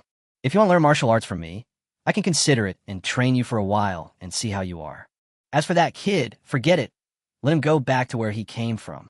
There are many people like you who come to me to become my disciples. Look, there are several of them nearby who come to me with gifts worth tens of thousands of spirit stones and beg me for mercy, but I won't accept them. You want me to take you in with nothing but empty words? Is that possible? Several Yi family disciples standing by felt very happy. Although it was sad to see their own misfortune, it was very gratifying to see their enemies suffer the same misfortune. Wong Mean was very anxious when he heard this and immediately said, Senior, what if I can give you a gift you can't refuse? Oh, what kind of gift is that? I can't refuse it. I've lived for hundreds of years. I started from practicing qi to forming a pill, and then from forming a pill to becoming a cripple. I started practicing martial arts again and reached a level comparable to the Nascent Soul stage. What kind of natural treasures have I not seen? Wong Mean glanced at the Yi family and then said, Senior, it's not convenient to talk here. Please go to your room to talk. The CU chairperson at the side also said, Old man, just give me some face and take a look. If you don't like us, just leave. How about that? Hearing this, Panshan hesitated for a moment, stood up, and walked towards the house. Humph, if you play tricks on me, I won't let you off. CU said to Wong Mean, Come on, I'll go in with you. The two of them followed in. Outside, only Han Feng, Jang Suru, and Zhang Xiu were left. The Yi family and others showed their fierce faces and glared at Han Feng, looking eager to try. Han Feng chuckled and said, What, you want to bite me? Guess who's faster, you or my master who's in the Nascent Soul stage? Hearing this, the Yi family looked around the room fearfully. As obedient as a dog. Yilong Yuan snorted coldly. Humph, you're just a bully. Without the Jiang family and the CU patriarch, you are nothing. Similarly, without the Yi family, I can crush you to death with one hand. Why are you barking so loudly? Han Feng hit back mercilessly. In the room, after entering, Master CU waved his hand and set up a soundproof barrier, which could also prevent spiritual detection. Panshan said, CU, what gift is it? Take it out. Wong Mean took out a jade slip from his arms and handed it to Elder Panshan. After Panshan took it, he scanned it with his spiritual sense. His cultivation was completely wasted, but the spiritual power he cultivated back then was still there. He checked the skills in the jade slip. At first he was nonchalant, then he slowly frowned, then he was horrified, and finally his face was full of excitement and his eyes were fanatical. This looks like an ancient martial arts technique. Where did this technique come from? Great. If I had such a magical technique back then, why would I have to practice martial arts diligently every day and explore the martial arts on my own? If I had this technique back then, I'm afraid I would be able to fight against the mighty Yuanshan stage now. No, why is there only half? Where's the other half? Where did the other half go? Panshan was so excited that he was about to capture Wong Mean to get the second half of the skills. CU immediately stood in front of him and sneered. How is it? Old man, are you satisfied with this gift? Let me ask you, is there the second half? If not, then this technique cannot even exert 10% of its power. Panshan no longer had his previous calmness and composure. At this moment, he was like a sex-hungry ghost who had not touched a woman for 300 years. He suddenly saw a peerless beauty, but could only look at her but not eat her. Of course, the second half is there, but you have to promise to take him as your disciple and teach him wholeheartedly and without reservation. Then he will give you the second half. Otherwise, why would I give you an ancient martial arts technique for free? You are right, it should be so. Accepting a disciple and obtaining an ancient martial arts technique is a huge profit for me. Boy, where did you get this technique? Who gave it to you? As far as I know, this technique has long been lost. Wong Mean hurriedly said, It was blessed to me by the immortal Pathmaster while I was in the secret realm of ancestral worship. Maybe the master saw that my cultivation was completely wasted and didn't want me to stop cultivating, so he took pity on me.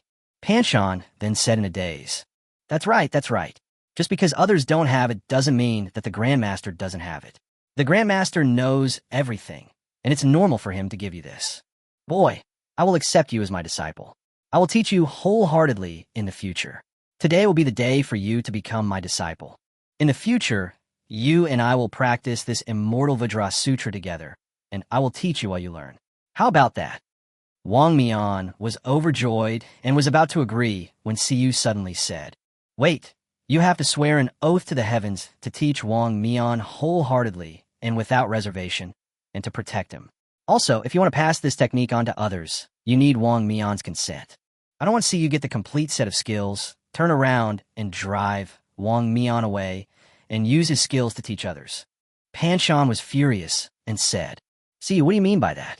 Am I, Panchon, such a despicable and shameless villain in your eyes? Siyu sneered. I'm a villain first and a gentleman later. You know your temper, Panchon. I don't trust you. Moreover, this oath will not harm you in the slightest. It is just a precaution. If you really teach him wholeheartedly, why should you worry about the backlash of heaven? Okay, I promise you. Panchon drew out a ray of consciousness from his brows and said, I, Panchon, swear to the heavenly Tao that after Wong Mean gives me the complete technique, I will practice with him, teach him wholeheartedly, and protect him. I will not teach this technique to others privately. If you violate this oath, your soul will be shattered on the spot. Seeing Panchon swear, Wong Mean immediately took out the other half of the jade slip, handed it to Panchon with both hands, then knelt on the ground, kowtowed 3 times, and said, Disciple greets master. Hey, good boy, get up quickly. Panchon smiled strangely, pointed outside, and said, Disciple, you have a grudge against those people outside. Do you want to take revenge? Chapter 67. 10 slaps are so cool.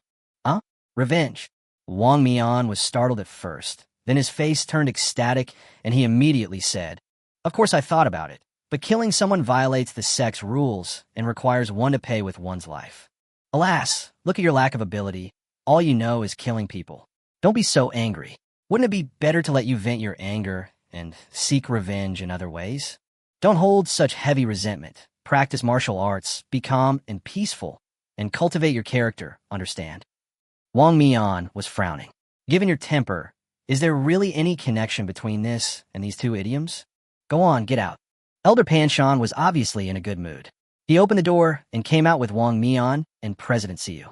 As soon as they came out, all the eyes outside were focused on them. Han Feng looked at Wong Mean, and Wong Mean gave him a look, indicating that the matter was done. Only then did Han Feng feel relieved. Panchon sat calmly on the bamboo chair, looked at the Yi family members, and said, I suddenly changed my mind. As the saying goes, saving a life is better than building a 7-story pagoda. It's a pity that these children have cut off their path to immortality at such a young age. Considering the friendship between me and your elders, the 5 of them will stay and become my registered disciples. I will guide them in martial arts training in my spare time. Everyone in the Yi family was delighted when they heard this. Yilong Yuan, Yiwen, and the other 5 people immediately knelt down and shouted loudly, Disciple greets master. Han Feng's face instantly turned gloomy. Now that Wong Mean was accepted, these few people were also accepted. They were numerous and powerful, so they would definitely bully Wong Mean to death in the future, right? The Yi family members didn't know that Wong Mean had been accepted.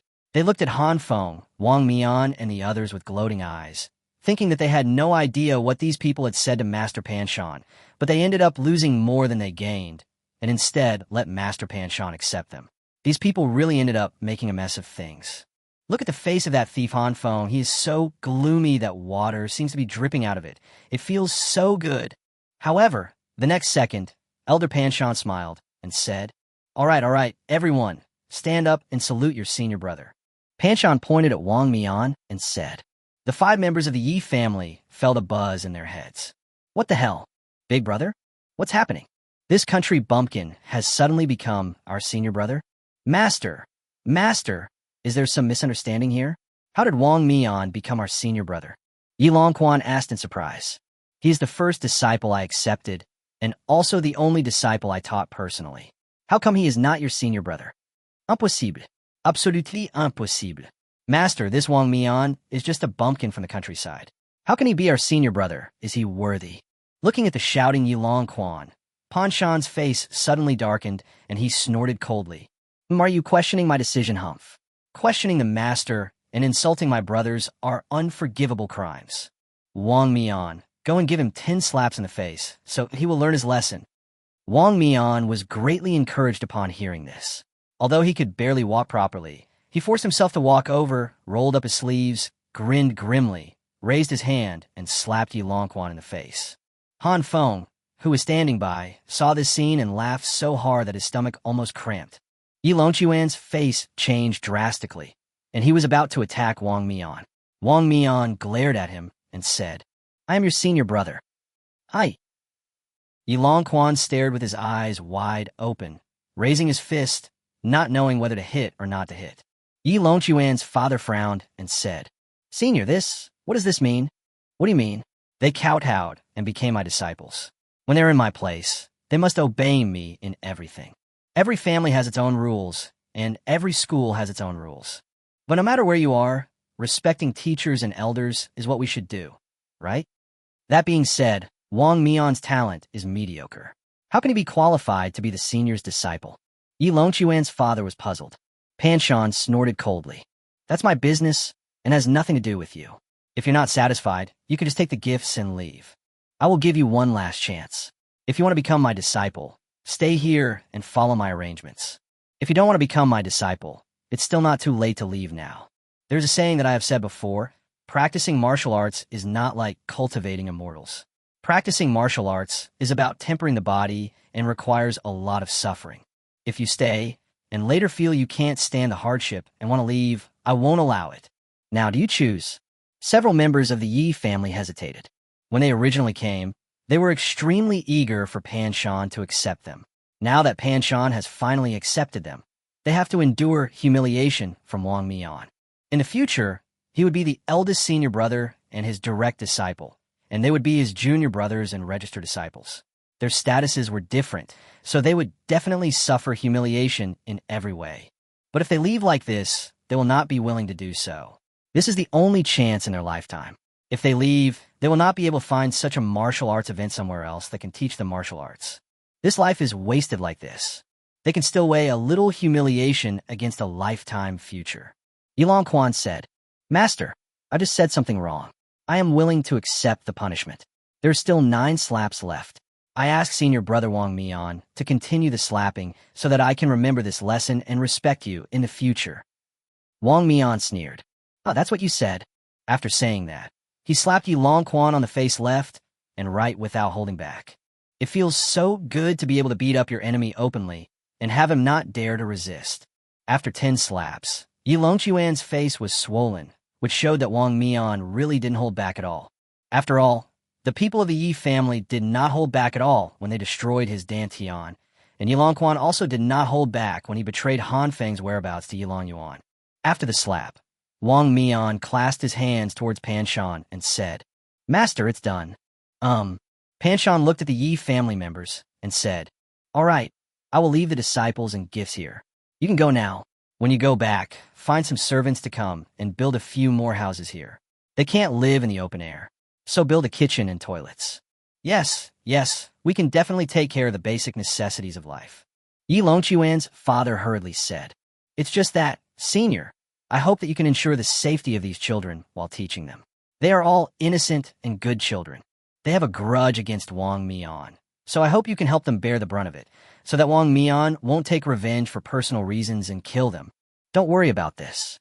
I won't care about anything outside this valley. None of my disciples will die in this land, unless I die first. Chapter 68. You haven't practiced dual cultivation yet? After getting Pan Shan's assurance, Han Feng and the Yi family felt relieved. They were all worried that the other side would take the opportunity to kill their people. Now Han Feng is no longer worried about Wong Mean. With Elder Pan Shan protecting him, it would be difficult for anything to happen to him. The Yi family left their disciples and gifts behind and went to prepare materials for building the house and contact servants to come and do the work.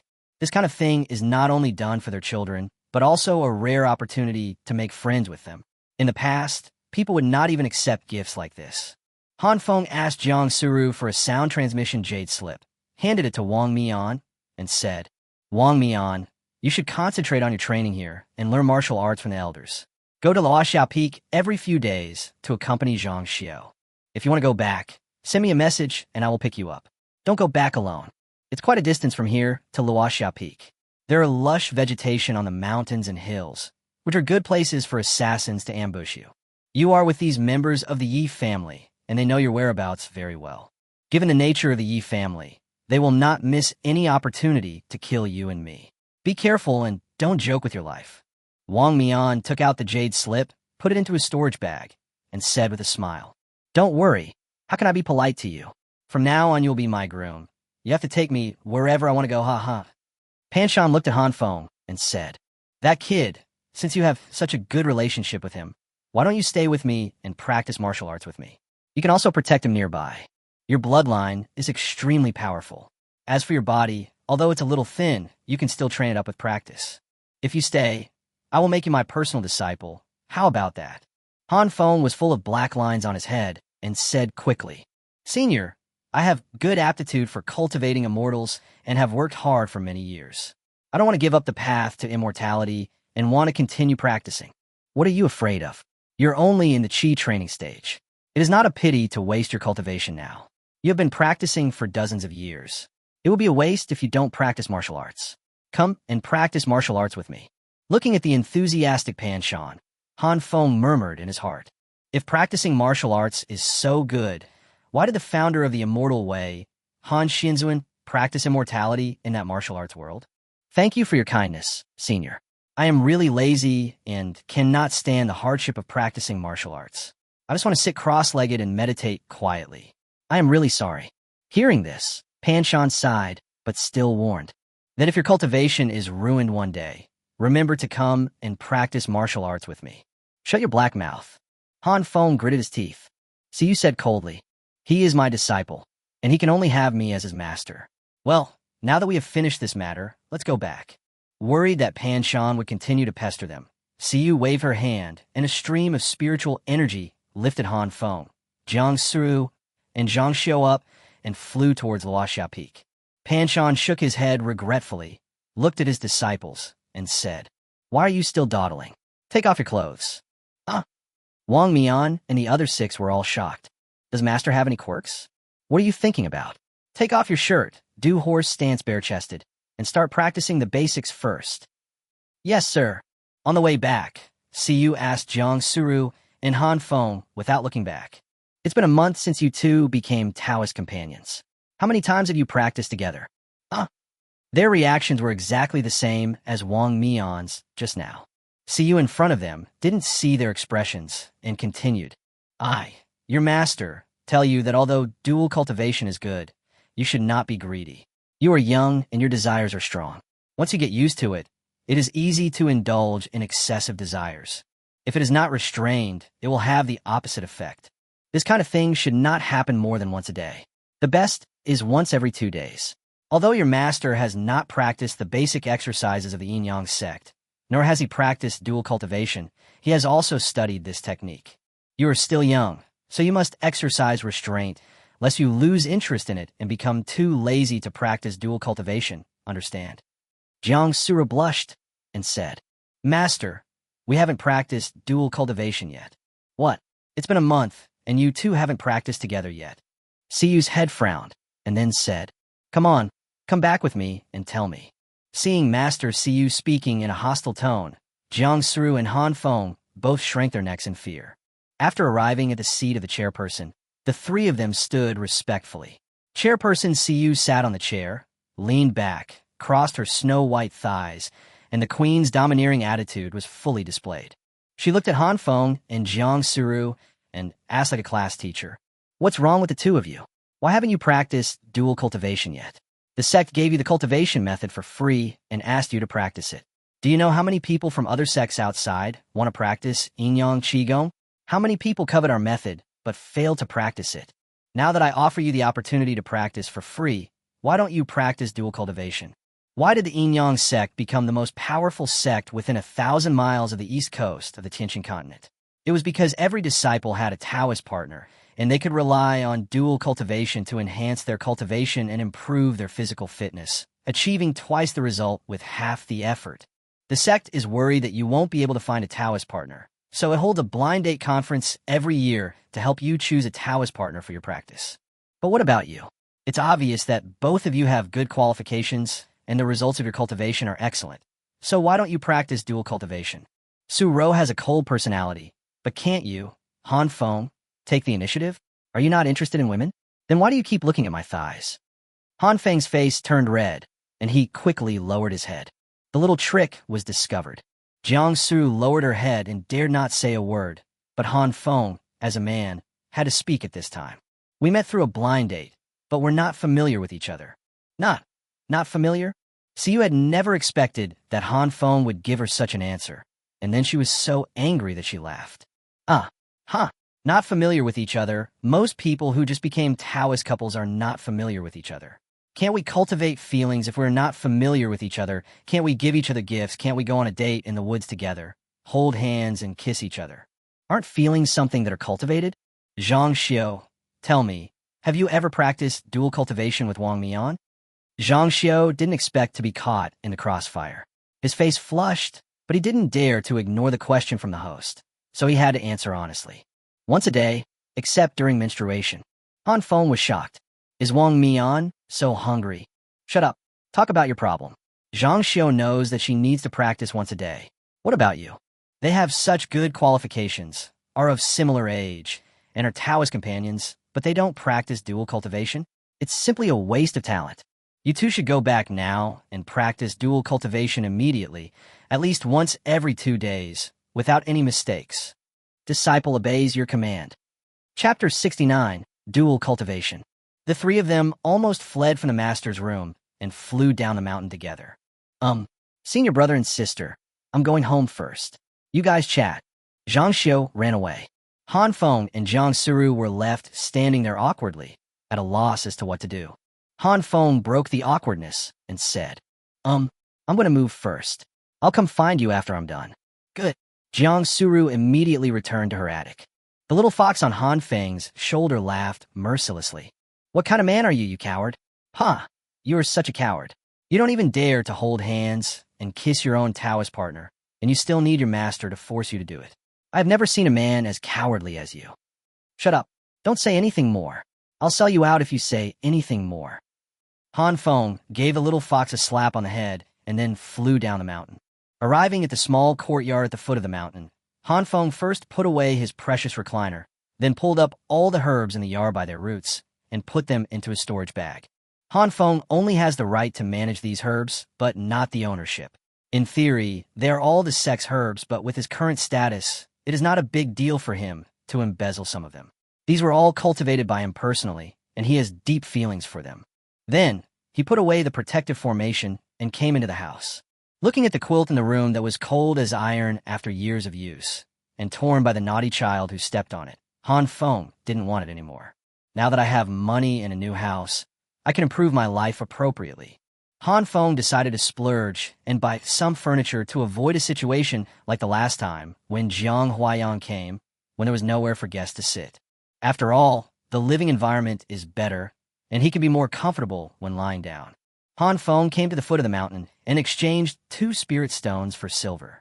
1 spirit stone could be exchanged for at least 1,000 taels of silver in the mortal world, but 1,000 taels of silver could not buy 1 spirit stone. After getting the money, Han Feng came to the furniture market. When the servant inside saw that the visitor was flying on a sword, he knew that a big customer had come. Under the servant's warm hospitality, Han Feng generously bought a lot of furniture. There's a big bed, individual tables and chairs, futons, coffee tables, tea sets, etc. He even bought the little fox a very luxurious nest and let the little fox choose it himself. Afterwards, he bought bedding, tea, and so on, which were worthy of his status as a genius disciple. After everything was ready, he brought the little fox to the large yard next to Jang Suru's attic. Han Feng was in a very good mood. He had a new home, a master, and Wong Mean could start practicing again. He also had a good status, and he no longer had any worries. I can lie down happily from now on. He hummed a little tune and first arranged the furniture in the room and spread out new bedding. The little fox then made its own nest, which was filled with fluffy cotton pillows. It was very comfortable. After finishing the house, Han Feng came to the yard again, set up the formation, and took the shovel to dig holes one by one and plant the herbs one by one. He never tires of this process. He enjoys farming, and even more so the carefree time of taking care of the herbs with his own hands. Soon, medicinal herbs were planted everywhere in the yard, except for a few paths. It was already evening, and Han Feng had finished his work. Next comes the most ceremonial thing. Han Feng solemnly took out a recliner, placed it on the open space outside the window at the door, and laid down on it. It feels so good. I am in a false position. Han Feng and the little fox sighed together. I haven't felt so comfortable for several days. Now, I lie down on the recliner and feel this familiar feeling. I miss it so much. The man and the fox just lay there until the sun set, and the moon became bright and the stars became sparse. They didn't think about anything at all and had forgotten a very important thing. The little fox stretched and said, "It's getting dark, it's time to go to bed. By the way, Han Feng, you bought such a big bed. Do you want to sleep with two people? Do you want to practice dual cultivation with Sister Xiao Su Ro in bed?" Han Feng said lazily, "Dual cultivation? What do you mean by dual cultivation? Don't let your mind wander to other things."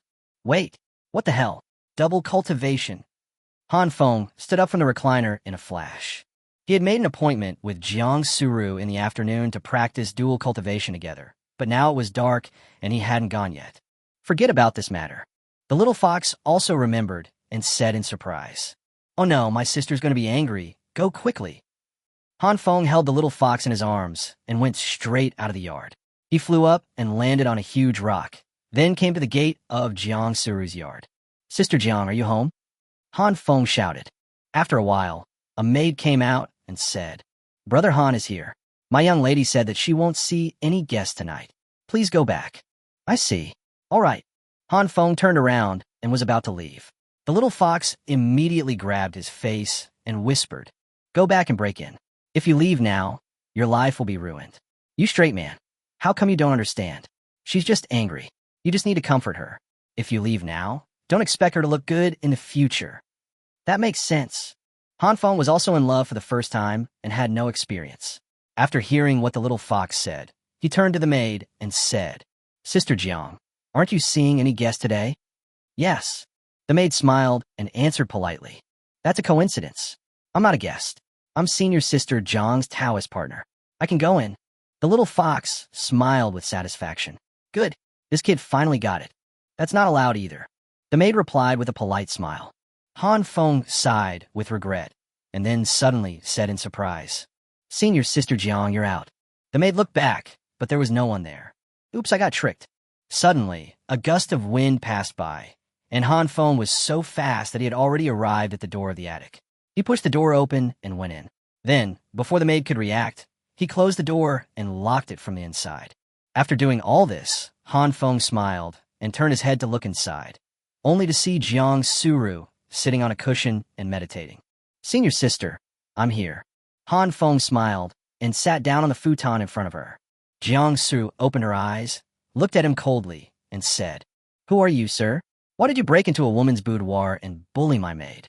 You can tell from the tone of his voice that he is angry.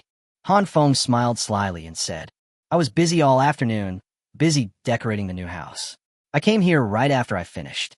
"Really? You may not know this, but from my yard, looking down, I can see the scene in your yard clearly.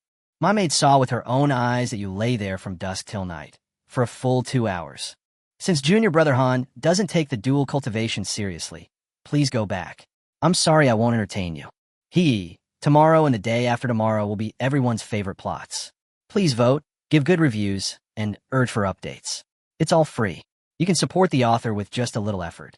Thank you very much. Chapter Hetvenkish. While Jang Suru was talking, she fiddled with the teacups on the table and poured herself a cup of tea, but did not pour any for Han Feng. Han Feng was quite self-aware. He did things by himself, had enough food and clothing, and poured himself a cup of tea. "Sister, don't be angry.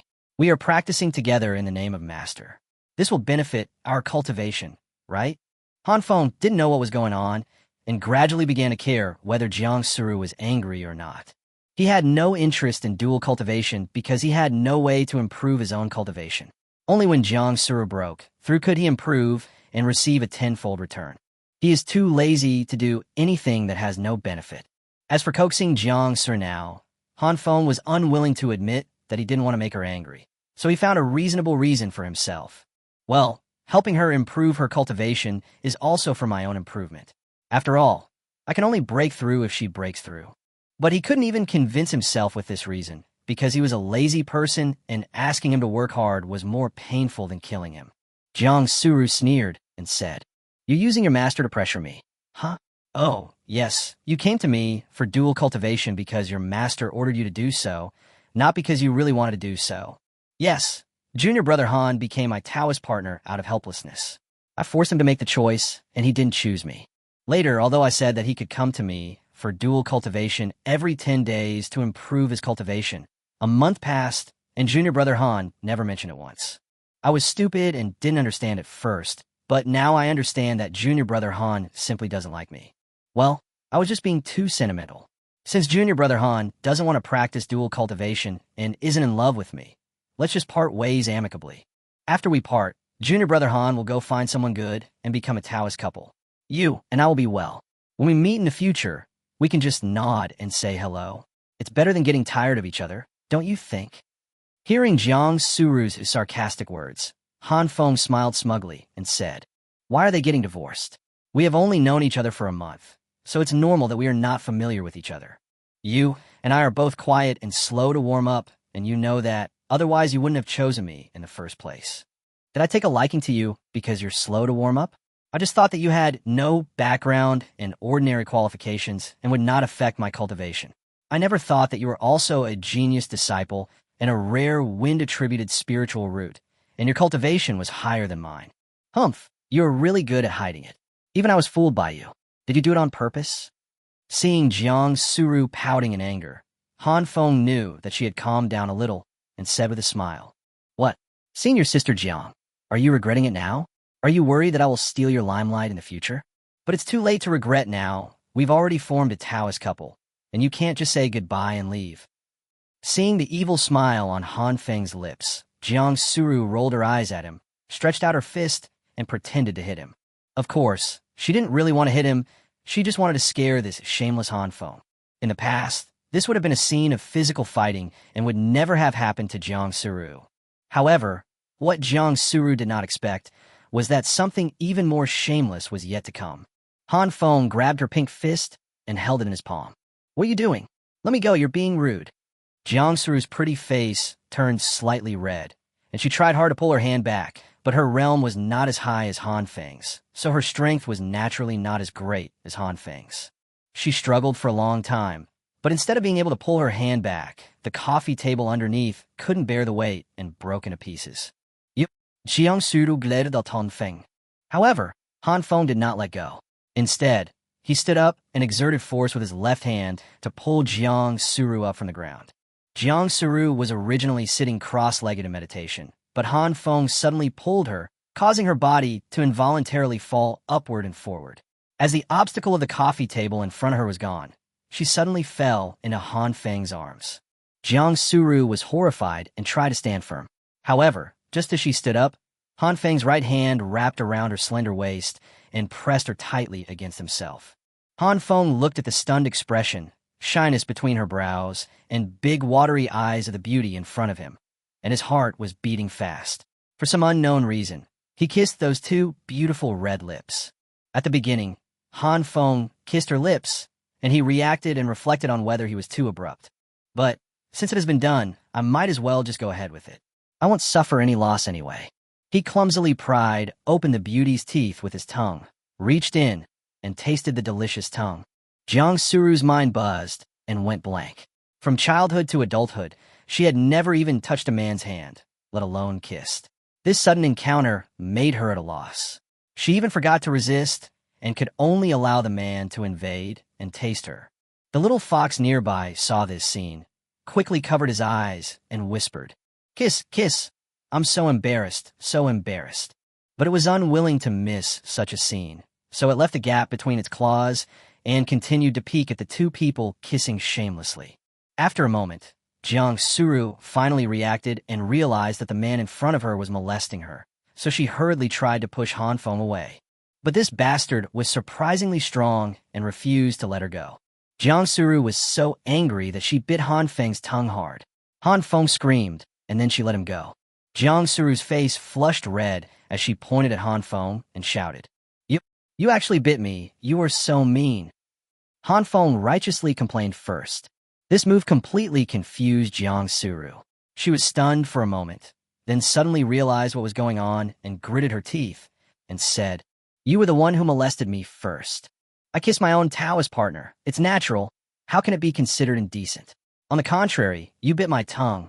Are you trying to murder your husband? Han Feng turned his head away and defended himself guiltily. Me? Murdering your own husband? Do you think it's justified? I'll beat you to death, you bastard. Jang Suru was so angry that she punched Han Feng. Han Feng took her punch and hugged her in his arms again. Seeing that her fist of justice had turned into an act of surrender, Jang Suru immediately struggled hard and punched Han Feng. Stop hitting me, or I'll kiss you again. Han Feng narrowed his eyes and threatened, and his tone sounded like he was trying to scare a child. I'm going to beat you, you bastard. Can the proud and arrogant, most beautiful lady of Luoxia Peak endure such injustice? Han Feng hugged her and kissed her again. Chapter 71, How to Practice Dual Cultivation Without Taking Off Clothes? Seeing that he was serious, Jang Suru was so weak from the kiss that she couldn't muster any strength. She begged for mercy. Let me go, I won't hit you anymore. Let me go. Only then did Han Feng let go of her red lips. Jang Suru's face flushed. She was breathing heavily. Han Feng hugged her and said with a smile, Tsk, yes, K. No wonder it's called soft and tender. It's so soft and tender, and tastes really good. You're still talking. You lecher. Jang Suru was so angry that she gritted her teeth and wanted to hit him, but she was afraid that this lecher would kiss her again, so she gave up, pushed him away with all her strength, and then sat down on the mat angrily. Han Feng smiled, took the futon and placed it next to her, sat down cross-legged, put his arm around her shoulders, and said with a shameless smile, Okay, my dear senior sister, don't be angry. I just want to make you happy. How can you be so coaxing? You are blatantly taking advantage of me and molesting me. I deserve to beat you to death. Jang Suru did not struggle this time and let Han Feng put his arm around her shoulders. Okay, I'll let you fight, okay? Come on, smile. You're always like an iceberg beauty. Has no one ever told you that you look good when you smile? I said so. The little fox jumped over and happily took credit. Jang Suru picked it up and put it on her lap, gently stroking its soft fur, and snorted coldly at Han Feng. Since you don't like me and have no interest in me, and you only came to me on the orders of your master, why do you have to take advantage of me? You hugged me and kissed me. How can I get married in the future? You still want to marry someone else? You don't like me, but you won't allow me to marry someone else? Jang Suru pouted slightly, looking indignant. When did I say I don't like you? You just said those words yourself. I didn't say them. I said what you thought. No, you're just making wild guesses. You like to make wild guesses when you are angry. I didn't, you just don't like me. If you like me, how could I come in the middle of the night? How could I be late? How could I sleep in your yard? It's not good to do this kind of thing in broad daylight, right? What kind of thing? Dual cultivation. Can't we do dual cultivation during the day? Can dual cultivation be done during the day? The two people looked at each other in silence, and then turned their heads away at the same time. Neither of them had ever practiced dual cultivation, and they didn't know if this kind of thing could be done during the day. Anyway, you just don't like me. You rarely come to see me on your own initiative. Since we became Taoist companions, you have only come to see me once and gave me a 3-needle flower. You have never come again since then. You are not as frequent as that bastard surnamed Yi. In the past, that bastard surnamed Yi came every day. Oh, did you let him in? Han Feng's eyes narrowed dangerously. Seeing his reaction, Jang Suru smiled smugly and said slowly, What? Are you jealous? You don't like me. So why do you care whether other men have come to see me? If I don't like you, why would I be jealous? On the contrary, you, senior sister, care so much about whether I like you or not. Han Feng stretched out his left hand, lifted her chin, asked her to look at him, and said slowly, Sister, do you like me? Bah, I like you, big head ghost. Jang Suru said seriously, I don't believe it. Then what do you want me to believe? If you kiss me, I'll believe it. Bah, you trying to take advantage of me again, aren't you? Jang Suru swung her fist at Han Feng again, but was held tightly by Han Feng again.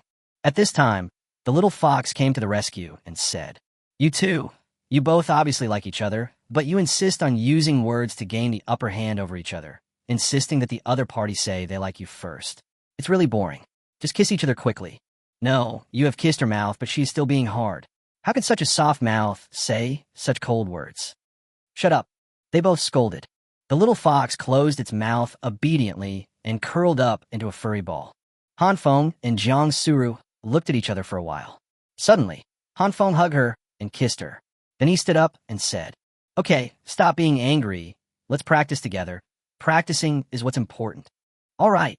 Jang Suru nodded, strong and calm. As she was kissed more often, her face became less red. Han Feng stood up and began to take off his clothes and unbutton them. Jang Suru was stunned and said in surprise, "What are you doing? Aren't we going to practice dual cultivation?" Han Feng Lu Kit Confessith. Shuang Xiao, why are you taking off your clothes? How can we practice dual cultivation without taking off clothes? Jang Suru finally understood, and then her face turned red all the way to her ears. She pointed at Han Feng and gritted her teeth.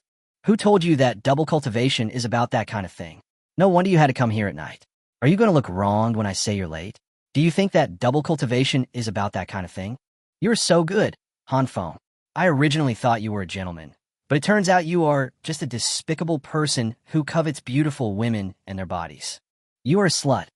Han Feng, who was scolded all over, looked confused and said innocently, "But isn't double cultivation just that kind of thing? Wong Mean often brags to me about how good he is at double cultivation, and he also tells me so many postures, no knowledge." "Bah, no, it's not like that. When practicing dual cultivation, two people sit cross-legged with their palms facing each other and circulate the spiritual energy in their bodies to form a circulation in both of their bodies. This is equivalent to the spiritual energy of two people practicing together, so there will be progress. The kind of thing you're talking about is just that the effect of dual cultivation is better. What's wrong with having better effects?" Han Feng Lu Kid Innocent. You're such a playboy. I can see that you just want to sleep with me today, right? Jang Suru pointed at Han Feng, shaking with anger. Okay, I'll listen to you. Don't be angry. Just do as you say, okay?" Han Feng surrendered quickly. He saw that Jang Suru was about to explode if he looked at her again, and would melt if she got any closer. He didn't want to coax her again after having finally managed to appease her. "Okay, come here. I'll teach you how to do it. Are you experienced?" "No, it's my first time too. But do you have any experience?" "I've never even held a girl's hand." "So, what did you just pull out? A pig schrotter?" "I won't allow you to say that about yourself." Dalton Han Feng. Jang Suru was so angry that she was about to explode. "Come here and sit down." Jang Suru pointed to the cushion in front of her. "Not going to bed? You still say?" Jang Suru really wanted to punch this shameless Han Feng. Chapter 72, Don't I Still Have to Take Off My Clothes? The two of them sat down on the futon, and Jang Suru said, "First, calm down, adjust your emotions and mindset, keep yourself calm, and adjust your body to the best condition. Then we will practice Yin-Yang Qigong together to find the connection point of the Zhoutian cycle. Left is out, right is in. Your left hand inputs your spiritual energy into my right hand. My right hand circulates my spiritual energy in your body and inputs it into my left hand, and my left hand then enters your right hand, thus forming a cycle. One cycle is a Zhoutian, and 1 hour is a perfection. It can only end when the time is full. Do you understand?" "Understand, wife." Han Feng Nu did. "What did you just call me?" Jang Suru narrowed her eyes. "Senior sister, what's wrong? You're talking nonsense. That's clearly not what you just called out." "Little fox, what did he just call out?" Jang Suru looked at the little fox and asked. The little fox smiled and said sweetly, "He calls you darling, adorable, beautiful, gentle little baby." Yang Suru, Han Feng. "Okay, let's start the dual cultivation. Stretch out your hands, palm to palm." Jang Suru stretched out her hand, and Han Feng also stretched out his hands and grabbed it. It's two palms facing each other, not interlocking fingers. "If you take advantage of me again, I'll kick you out." No matter how they threatened, Han Feng finally calmed down, and the two of them started practicing dual cultivation. Together, They mobilized the spiritual energy in their bodies to circulate it, forming a circulation in their bodies according to the operation method recorded in the exercises, and then continuously taught and circulated it, so as to achieve twice the result with half the effort. At this time, they absorbed the external spiritual energy very quickly, and the spiritual energy that was lost in the previous battle was quickly replenished. Of course, this is also due to their low cultivation level and less spiritual energy in their bodies, so they recover very quickly. Soon, an hour passed, and the spiritual energy in their bodies was fully restored. The two let go of each other's hands. Jang Suru looked a little happy and said, "My cultivation has increased a little, although not much, but I can clearly feel the increase. I just broke through to the 8th level of Qi training before the ancestor worship ceremony. Now I am stable at the 8th level and can make a breakthrough to the middle 8th level. I didn't expect the dual cultivation to be so effective." However, Han Feng smiled bitterly and said, "As long as it works. Why do you look so unhappy? Hasn't your cultivation improved?" "No, it has no effect." "How could that be? Let me see. Let's practice dual cultivation again." Jang Suru grabbed Han Feng's hand and circulated her spiritual energy. This time, she explored Han Feng's cultivation in detail. It is indeed no different from just now. She became confused and practiced dual cultivation with Han Feng for another hour. This time, she was observing Han Feng's cultivation carefully. Her own cultivation had been growing steadily and orderly, but Han Feng's cultivation had not improved at all. It can be said that apart from the previous replenishment of spiritual energy, Han Feng's cultivation showed no signs of improvement. "What's going on?" Jang Suru frowned slightly, and her brows looked very beautiful even when frowned. "I don't know. Maybe it's just a simple dual cultivation. The effect is not strong, but it doesn't matter, as long as you can strengthen yourself. I have practiced twice today. I will come to practice with you again in 2 days. It is almost dawn, so I will take my leave now." Han Feng held the little fox in his arms, smiled, and waved at Jang Suru, then walked outside. Jang Suru's eyes were struggling and hesitating, as she was thinking and making a difficult decision. Finally, just before Han Feng opened the door, she spoke. "Wait a minute, I have another solution." "Oh, what can we do?" Han Feng turned his head and asked puzzledly. Jang Suru stood up, came to Han Feng, opened the door, took the little fox over, and said to the poor maid who had been exposed to the cold wind all night, "Xiaohuan, play with the little fox first, get it some food, and don't let it into the house." "Yes, sir." Xiaohuan hurriedly took the little fox. The little fox looked confused. Then Jang Suru closed the door, locked it, turned around, and walked upstairs. "Come with me." Walking all the way upstairs, Han Feng saw a door on the left side of the stairs. Behind the door was a secret room. In the right corner was a large bed, which was beautifully decorated with elegant colors. Outside, there were tables, chairs, and futons by the window. Obviously, the living room on the first floor and the bedroom on the second floor are quite complete for a girl living alone. Jang Suru came up and stood beside the bed. Then she took a deep breath to ease the tension in her heart. Then she turned around and said, "I have a dual cultivation technique here. Didn't you ask me last time what the blessing I prayed for in this secret realm was? It's this technique. The dual cultivation effect of this technique is far superior to yin-yang qigong. You should learn it first.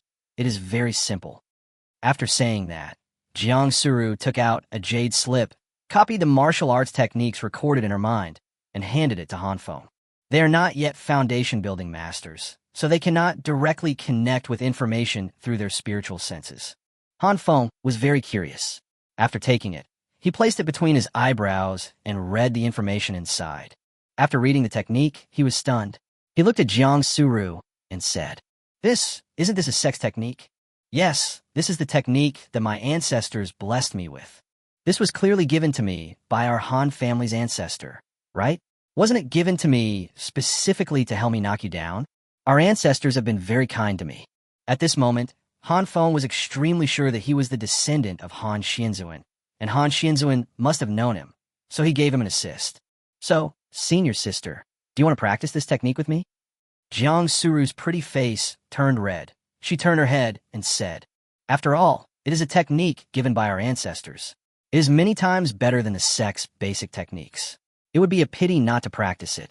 Although I'm not ready to give my body to you, and our relationship is not that good yet. But I can't just stand by and watch you make no progress, nor can I keep practicing dual cultivation. It's not fair to you that I'm making progress while you're standing still. So let's practice this. Don't get me wrong, I'm doing this for cultivation, not for some sexual pleasure. Okay, I understand. Thank you for your hard work, senior sister. Han Feng smiled slightly, and his two big eyes turned into crescents. Jang Suru said coquettishly, "You are still laughing. Stop laughing. You, go take a bath first. There's a bathtub in the secret room. There are fire crystals around it. The water is warm. Go take a bath first. After you are done, come back to my bed." "Okay, senior sister." "No problem, senior sister." Han Feng smiled happily and turned to go to the secret room. After all this fuss, the couple still has to take off their clothes. Jang Suru's face was flushed. She sat on the bed and sighed slowly. After confirming that Han Feng had gone to the secret room, she threw herself on the bed with her face on the pillow. This is so embarrassing, so embarrassing.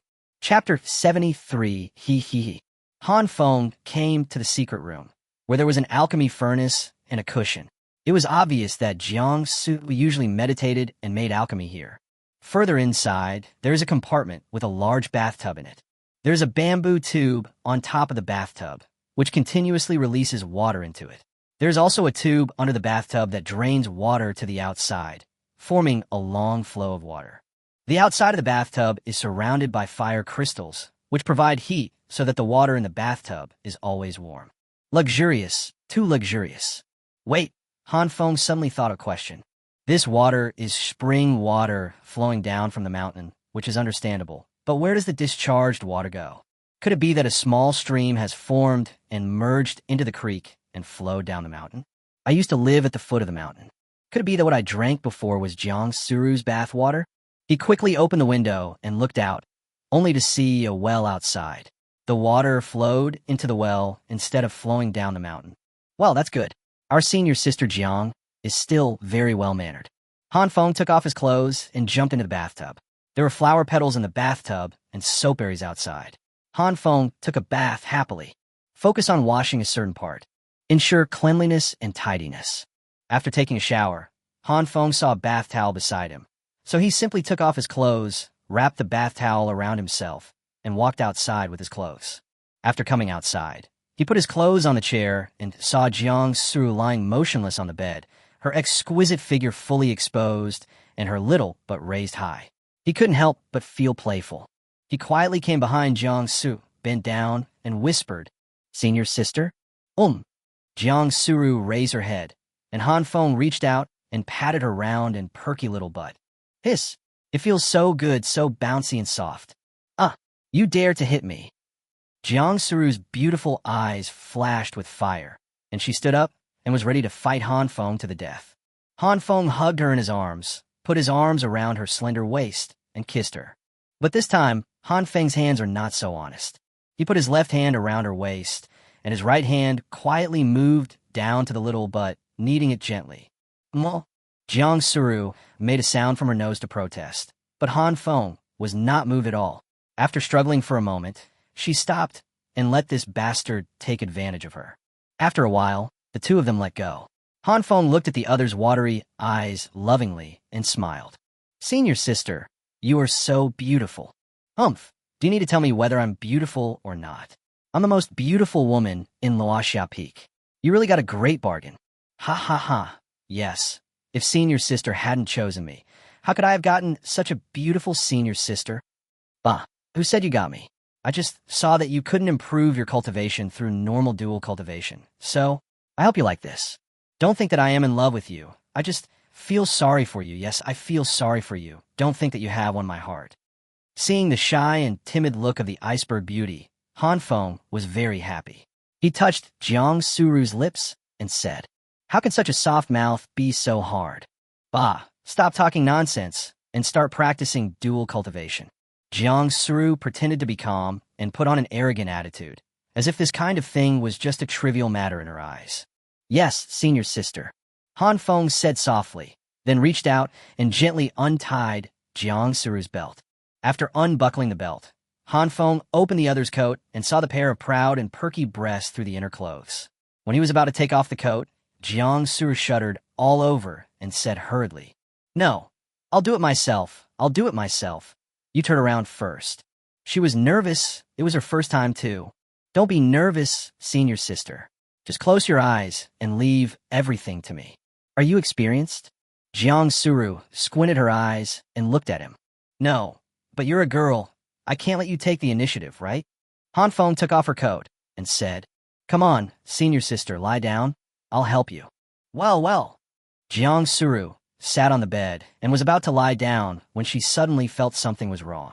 "I, Jang Suru, am a proud and arrogant woman with lofty ambitions. How could I fall into such a disadvantage and lie down and be slaughtered by others? How could I lose to others in momentum?" When Jang Suru thought of her weak appearance just now, she felt annoyed. She didn't understand why she had become like this. Clearly, when she faced Han Feng before, she was always condescending. Why is it that as time went on, her aura became weaker while the opponent's aura became stronger? Can I still be captured by you? Can I still be bullied by you? So Jang Suru stood up again, wearing a small belly band, and said arrogantly, "Come on, beast, I'm not afraid of you." Han Feng was confused and didn't know what was going on, but he still started to work on her, first taking off her belly band and then her pants. In a short while, he stripped the little beauty in front of him naked. Even though she was naked, Jang Suru was still proud and did not feel inferior. Han Feng took off the bath towel and threw it aside. Jang Suru's eyes suddenly widened. She looked Han Feng up and down. His appearance was average, not good-looking, just a little handsome. As for his figure, he is a little thin, but not skinny. Years of working in the fields have kept Han Feng in good shape. He has meat where it should be meat, and is thin where it should be thin. He even has 4-pack abdominal muscles. Looking down again, "Oh, I can't look at it, it's so embarrassing." Han Feng smiled and pushed the beauty in front of him down, letting her lie on the bed. Jang Suru did not close her eyes, but looked at Han Feng with a slight provocation, trying to maintain her momentum. "Ha! My strong senior sister in this life." Han Feng bent down, gently scratched her little nose, and then began to touch her all over. Gradually, both of them became a little lustful and infatuated.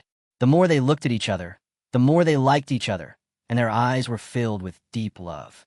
Han Feng kissed Jang Suru's lips tenderly, and then asked, "Senior sister, are you ready? Come on, I'm not afraid of you." "Okay, here comes junior brother." It hurts. Can you be gentler? You have no mercy on me at all." "Okay, as you command." After the two men got used to each other for a while and became familiar with each other, they began the formal confrontation. In this battle, both sides fought back and forth, and the fighting was extremely fierce. No one was willing to fall behind and surrender to the other side. Don't just focus on this. Hurry up and practice to improve your cultivation. "Okay, I've already started practicing." "Well, that's not right. Why should you be on top? Get down, I want to be on top. How can I let you bully me?" Okay, senior sister. Chapter 74, Do you want to recognize me as your father? This time, Han Feng realized how strong-willed Jang Suru was. Even when doing this kind of thing, she had to gain the upper hand and take the initiative. That snow-white body made Han Feng confused and infatuated, and he fell in love with this senior sister from the bottom of his heart. If Han Feng and Jang Suru became Taoist partners only out of helplessness at the beginning, now, both of them accepted each other from the bottom of their hearts and fell in love with each other. Even some fell in love with each other. It is said that dual cultivation is the best medicine to improve relationships. Now it seems that it is really true. Just like Wong Mean and Zhang Xiu, they had not known each other for long, but they had a deep relationship. Even after Wong Mean was deposed, Zhang Xiu was unwilling to leave him or abandon him, because they practiced together every day and were inseparable. Dual cultivation has a time requirement. Han Feng and Jang Suru practiced for a full hour before they both surrendered and announced the end of the battle. The two people lay on the bed, panting. The little beauty was sweating profusely, and the sheets were wet with plum-shaped bloodstains on them. "Senior sister, are you tired?" Han Feng asked while hugging Jang Suru. "Stay away from me. It's so hot." Jang Suru said coldly and ruthlessly, just like a scumbag who puts on pants and doesn't recognize people. Bah, scumbag. "Ha." Han Feng smiled and hugged her, holding her tightly against his chest, feeling the softness coming from his chest. He looked at the senior sister in front of him and liked her more and more. Jang Suru rolled her eyes at him and said, You still call me senior sister? I'm already yours. Can't you use a more pleasant name? You stupid straight man. Then what do you want me to call you? Wife. Daughter-in-law.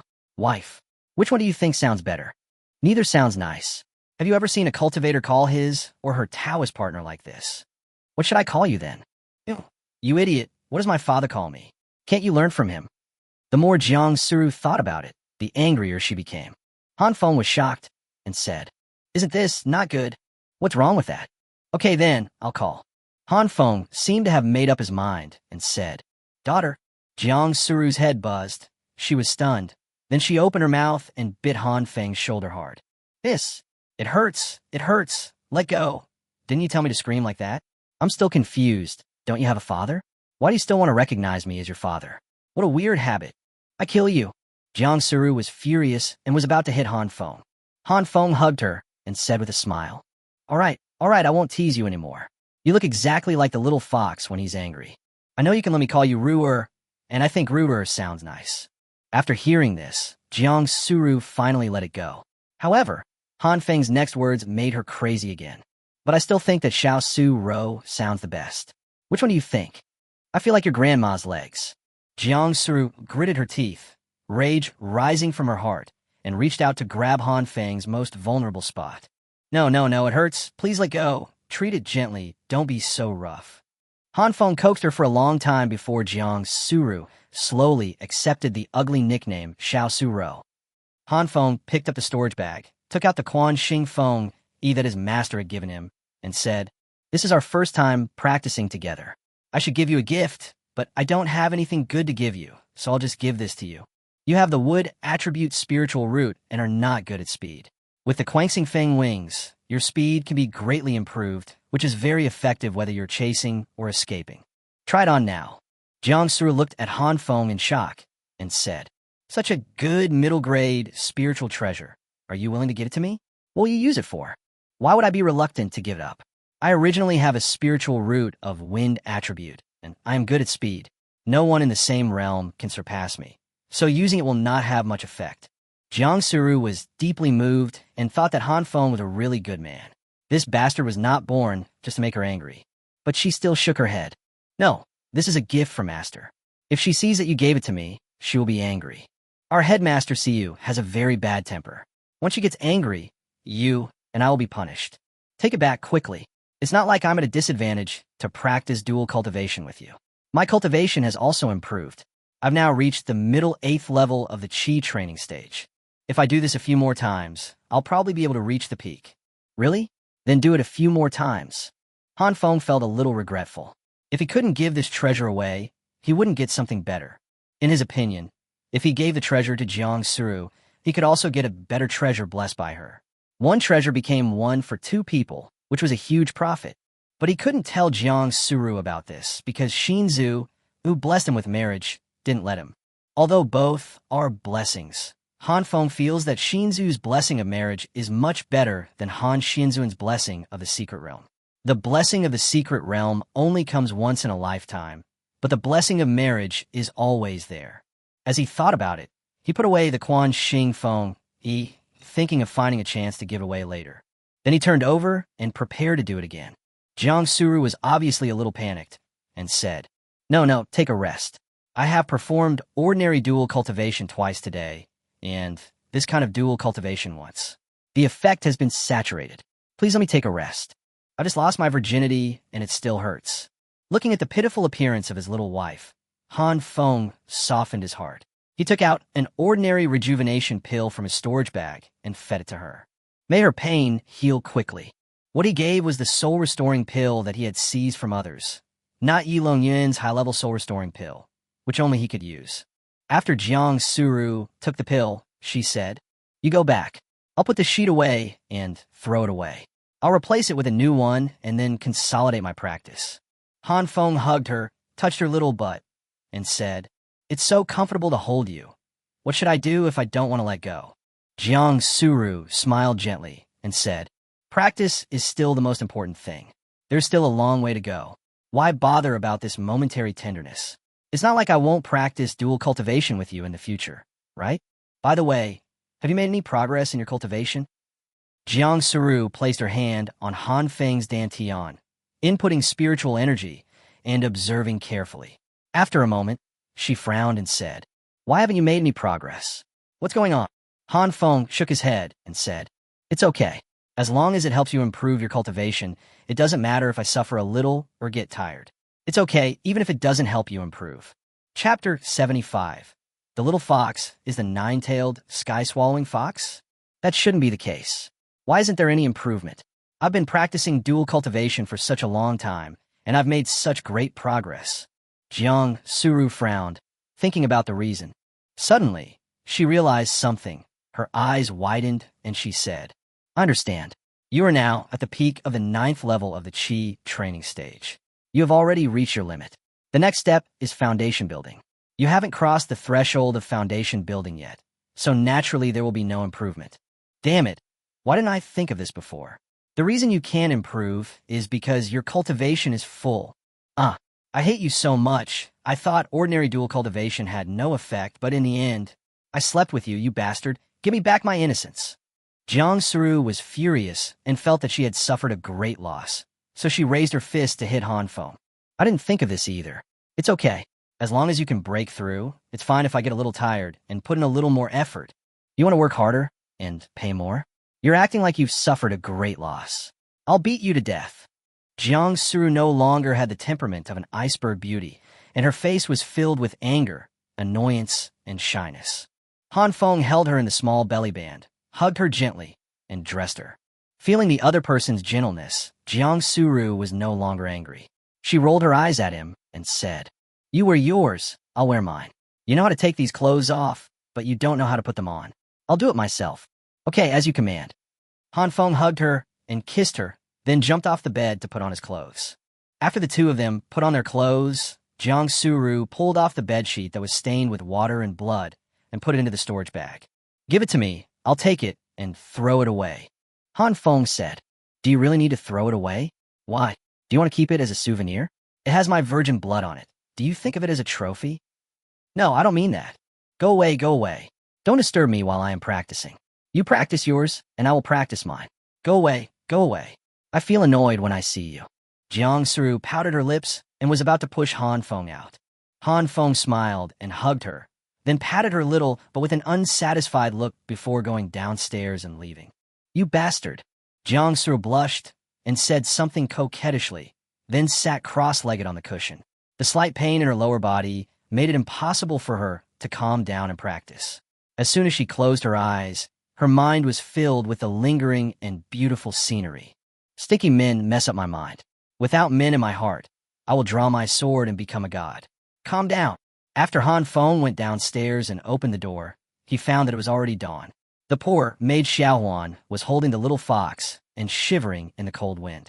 Seeing this scene, Han Feng felt extremely guilty.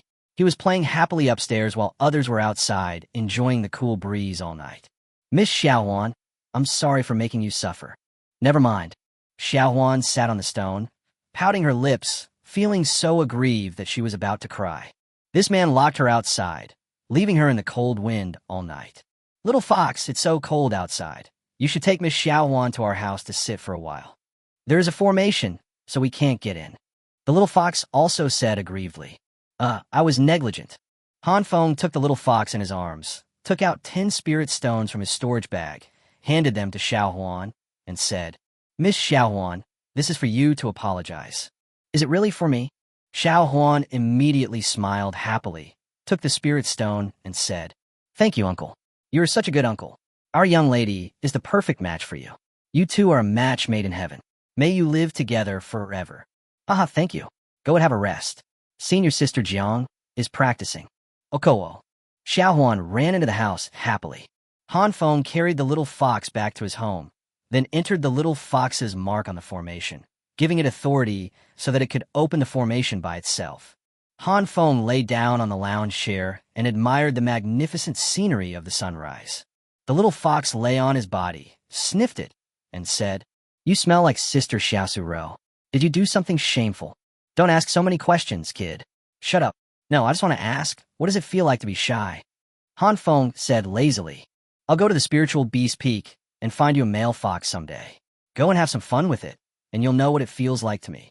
Unexpectedly, this sentence made the little fox furious, and he started punching and kicking him. Damn it! Those lowly monsters with mixed and inferior bloodlines are worthy of mating with a noble me? I need to find the most noble and pure male beast among the demon beasts, so that I can mate with him and give birth to the most excellent bloodline inheritance. No, you always talk about how noble your bloodline is. What kind of species are you? Even Shinzu told me to treat you well.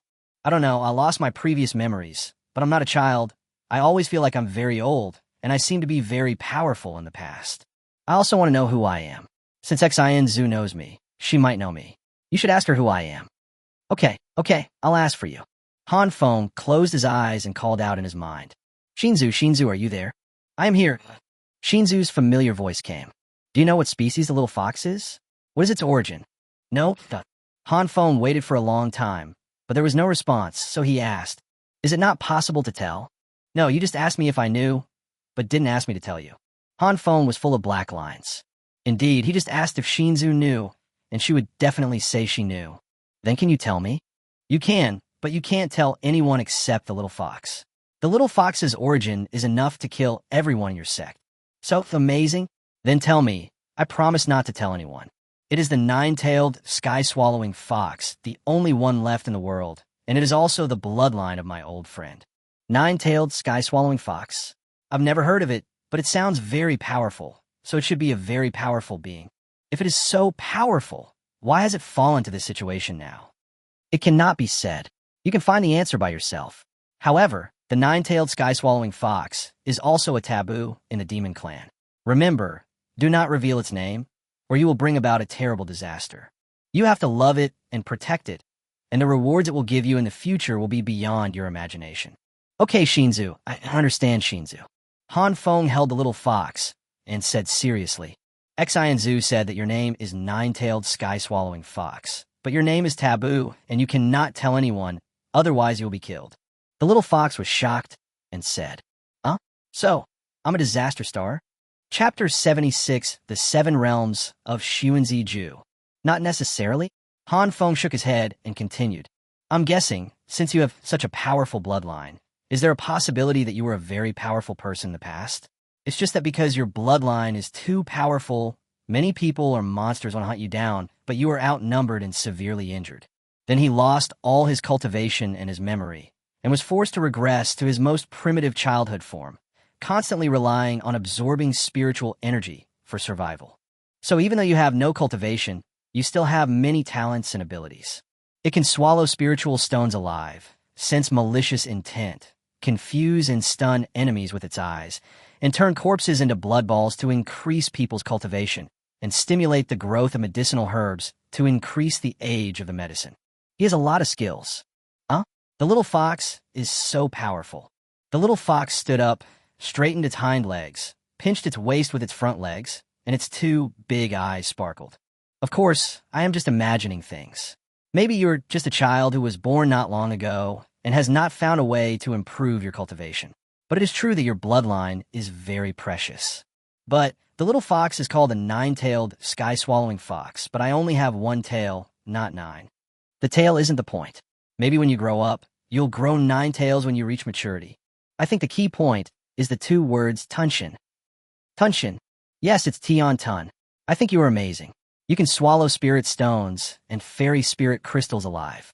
You can even swallow the spirit energy of the dead and the living. Maybe when you grow up, you will be able to swallow everything. Devouring everything, the little fox's eyes became brighter and brighter, and he felt that he was becoming more and more powerful. Han Feng didn't know that when he first saw the little fox, he scared the little fox. A huge shadow of a 9-tailed, sky-swallowing fox appeared in the sky. If he could see the bloodthirsty brutality in the sky-swallowing fox's eyes and the stars in the sky, perhaps he would know what sky-swallowing fox meant. If you forget, you can go back to Chapter 4 to read the description. So, you must not tell anyone that you are the 9-tailed, sky-swallowing fox, otherwise you will be killed. After all, your bloodline is too precious. Han Feng vaunted honestly. It's okay.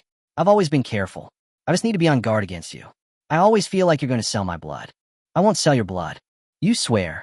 Get out of my way. Han Feng picked up the little fox and threw it aside, then closed his eyes and began to practice the Sun character technique he had obtained. I was blessed with the complete version of Sun Zi Ju yesterday, but I haven't read it carefully until now. The Sun character formula is a complete set of exercises and matching magical powers. You can't just memorize them and use them. You have to practice these magical powers. According to the description of Sun Zi Ju, the 7 major realms of supernatural powers require continuous improvement in cultivation before they can be displayed. These 7 realms correspond to 7 magical powers and also have nice names. Ask the breeze. Ask Jiu Xiao. Ask the stars. Ask Xuanji. Ask the immortal palace. Ask Tianshu. Ask the god.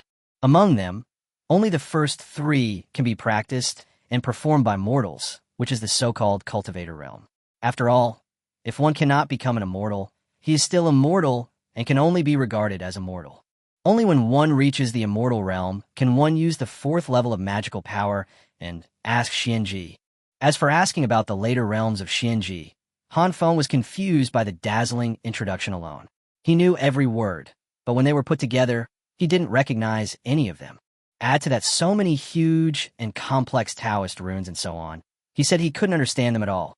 To be precise, the only person he could understand now was Wen Qingfeng. With the help of the power of the breeze, you can soar into the sky at a faster speed, and you can use the wind force generated by the enemy's attack to unload the force and use the force to attack. Any movement will generate wind, and any wind can be used by Han Feng, who has practiced the Sun character technique. The wind is gentle and soft, invisible and intangible, yet extremely strong and sharp, sweeping away all the clouds and destroying all forces with its wind. However, the Sun character formula that his ancestor gave him was only the first edition, which only contained the magical power of Wen Qingfeng, but did not include the following 6 major realms. It was Shinzu's blessing of marriage that completed it for him. These past 2 days, apart from taking care of the herbs at home, Han Feng spent the rest of his time lying on a recliner, practicing the Sun character technique. He has a natural spiritual root with wind attribute, and after his bloodline awakened, he gained an innate wind body. He is more compatible with the power of wind and can feel the fluctuations of the wind element between heaven and earth. The little fox was dismissive of his ability, thinking that it was useless except for being able to tell whether the wind today was from the east or the west. After learning how to ask Qingfeng, Han Feng didn't rush out to do experiments or anything. After all, what's the point of flying around? It's more comfortable to lie on a recliner. He left Jang Suru's place in the morning, and 2 full days and nights had passed since then. Early in the morning of that day, Han Feng got up from his warm and comfortable big bed, sighing that the new quilt was so comfortable and the money was worth it. Then he walked out the door to see how the herbs he transplanted were growing. But just as I walked out of the room, I heard a noise coming from the formation, shaking gently. Is there an enemy attack? Han Feng was shocked and looked up quickly, only to see Jang Suru standing in the air outside his yard with an angry look on her face. Obviously, she was also frustrated by this sudden appearance of the formation. Han Feng, open this formation-breaking method for me, Jang Suru said angrily. Han Feng opened the formation and Jang Suru flew in. After coming in, she folded her arms and looked at Han Feng coldly. Seeing Jang Suru's aggressive look, Han Feng explained with a smile. I forgot to tell you that I have a formation in my yard. I bought it a while ago to protect myself from Yilong Yuan's assassins. This formation saved my life last time. It stopped 2 assassins who were killed by my brother-in-law. Is this what I'm angry about? Jang Suru said coldly. Han Feng walked over with a smile and wanted to pull Jang Suru's little hand, but she pressed her little hand under her arm, not letting Han Feng pull her. Then why are you angry? Are you angry that I didn't come to see you these 2 days? I know you're cultivating in the stable realm, so I didn't bother you. Am I angry about this? Jang Suru snorted again. Han Feng was so confused. Why was this woman like this? If she was angry, she should just tell him what she was angry about. Why did you let him guess? Having tasted the bitterness of love for the first time, Han Feng didn't know what to do. Just then, the little fox came out, and Han Feng quickly grabbed the little fox and stuffed it into Jang Suru's arms. Hurry up and comfort your little crispy sister. Sister little Su Ro is angry? Why? Is it because I haven't held the little fox in the past few days? Time flies, and some time has passed since the war that shocked the entire East Continent. However, most of the forces on the East Continent are still on the verge of a war and remain highly vigilant. Humans are afraid of the evil dragon's counterattack. If the evil dragon counterattacks, human countries will face a catastrophe. And the evil dragon they mentioned was also on guard against retaliation from humans. The only exception is the Dwarf Empire, which is sandwiched between the two. This force, which remained neutral throughout, was not affected much from the beginning to the end of the war. It continued to go about its business as usual, mining, drinking, and playing some friendly games with its good brothers every day. Until this day, an uninvited guest came to the Big Hammer Tavern of the Dwarf Empire. Drink. Keep drinking. Go, Audibas. Drink him to death. For the glory of our Dwarf Mutual Aid Association, you can't lose. Come on, Whitebeard, drink up Audibas. And me, I'm going to raise the stakes by 10 pieces of iron ore. I'm betting on Whitebeard to win.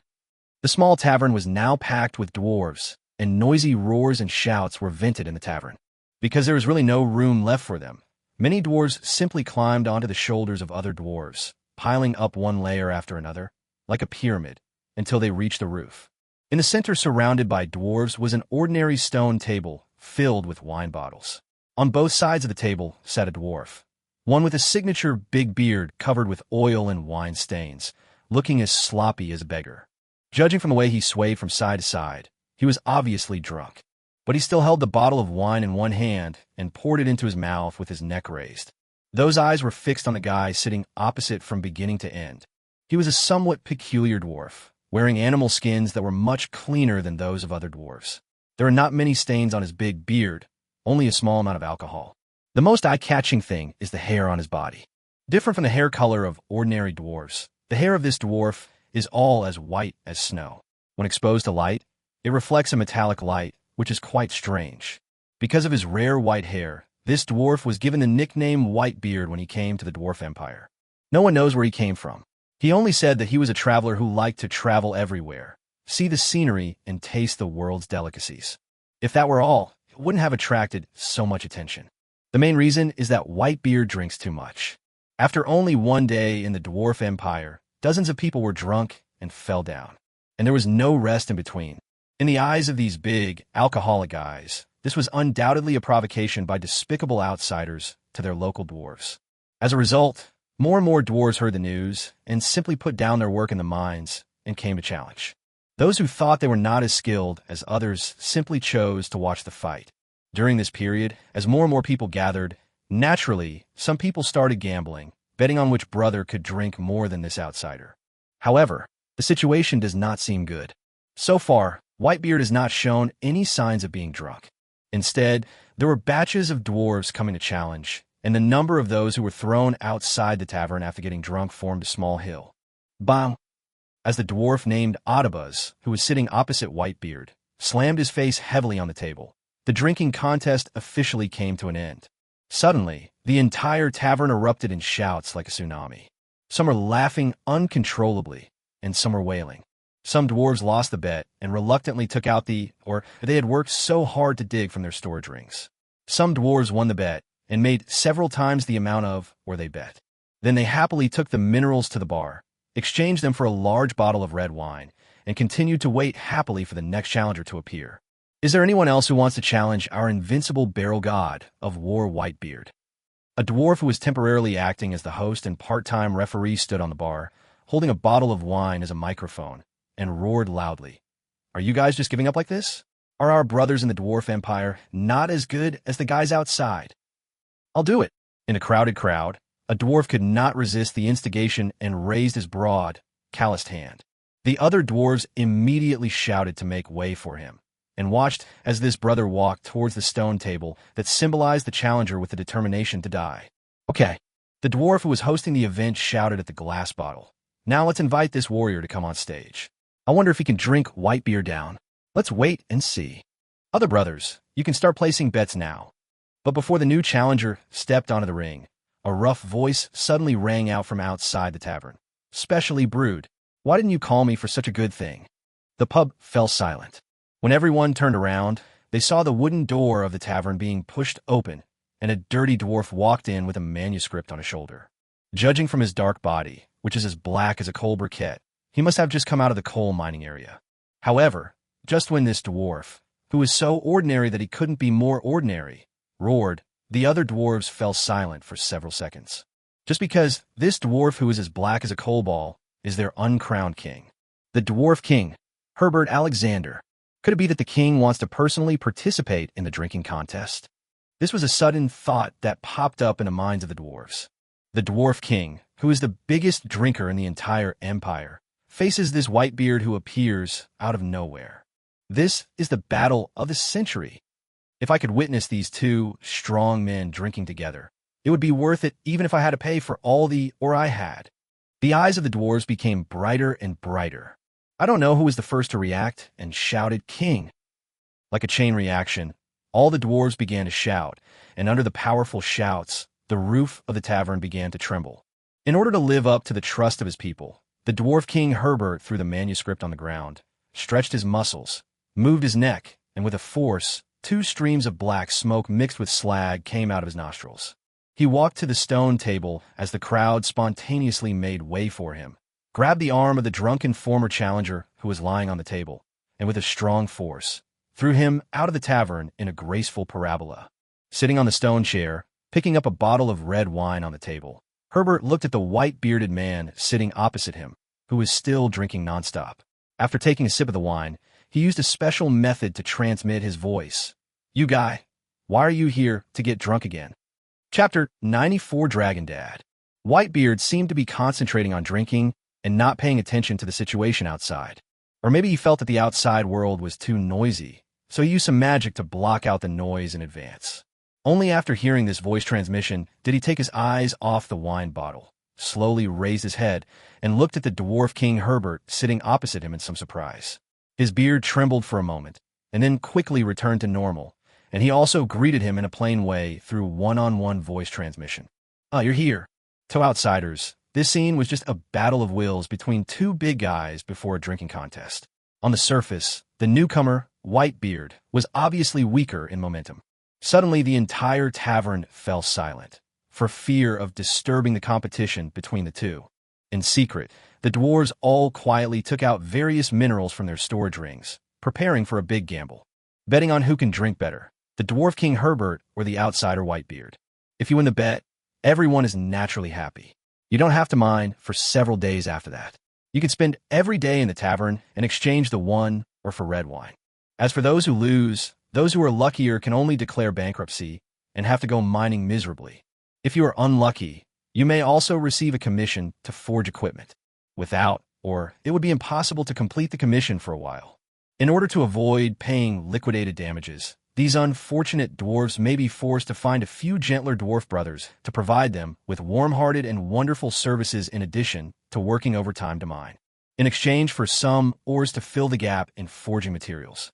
In simple terms, it means selling ditches to pay off debts. This has become a common occurrence for some dwarves who are unlucky and often lose money. In a sense, this also promoted the circulation of money within the dwarf empire and made an indelible contribution to economic development. The dwarf king Herbert naturally knew about this extremely shameless behavior. So when the dwarves were secretly placing bets, he inadvertently took out a large piece of mithril or from a storage ring and threw it out, placing a bet for himself as well. Then he narrowed his eyes and his slits, raised the bottle, and gulped down the bright red wine, while asking the white-bearded dwarf sitting opposite him, "Let me guess, Christine, did you go looking for that female dragon and get hammered?" After hearing Herbert's message, the white-bearded dwarf called Christine, raised the glass bottle, and poured wine into his mouth. He hesitated for a moment, as if he recalled some bad memories. He shuddered, and a lot of wine spilled on his beard. Then he slammed the wine bottle onto the stone table, making a dull bang sound. Where the stone table touched the wine bottle, there were circles of spiderweb-like cracks. Seeing this, Herbert knew that he had guessed correctly. He also put down the bottle, touched the wine stuck on his beard, and said in a voice transmission, "How can you be so depressed? Why do you have nothing better to do than to go looking for her? Take my advice, a forced melon is not sweet. Besides, this melon is harder than, and you can't twist it. Herbert, you don't understand." Kristen seemed to be annoyed by the dwarf king's nagging, and interrupted him rudely with a voice transmission, and then said, "I am not only doing this for myself, but also to find an explanation for my children. My two poor children. How have they survived all these years? I can't imagine. They actually ran to a place like the godforsaken land, and they were killed at their doorstep by weak humans.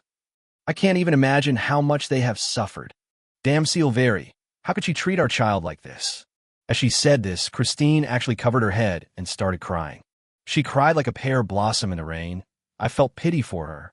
His memory was involuntarily pulled back to decades ago, the painful memories that he could not bear to recall.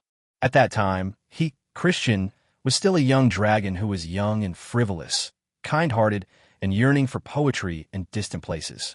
Because he was picked up and raised by an ancient silver dragon that loved to travel around, his character has always tended to be kind and lawful.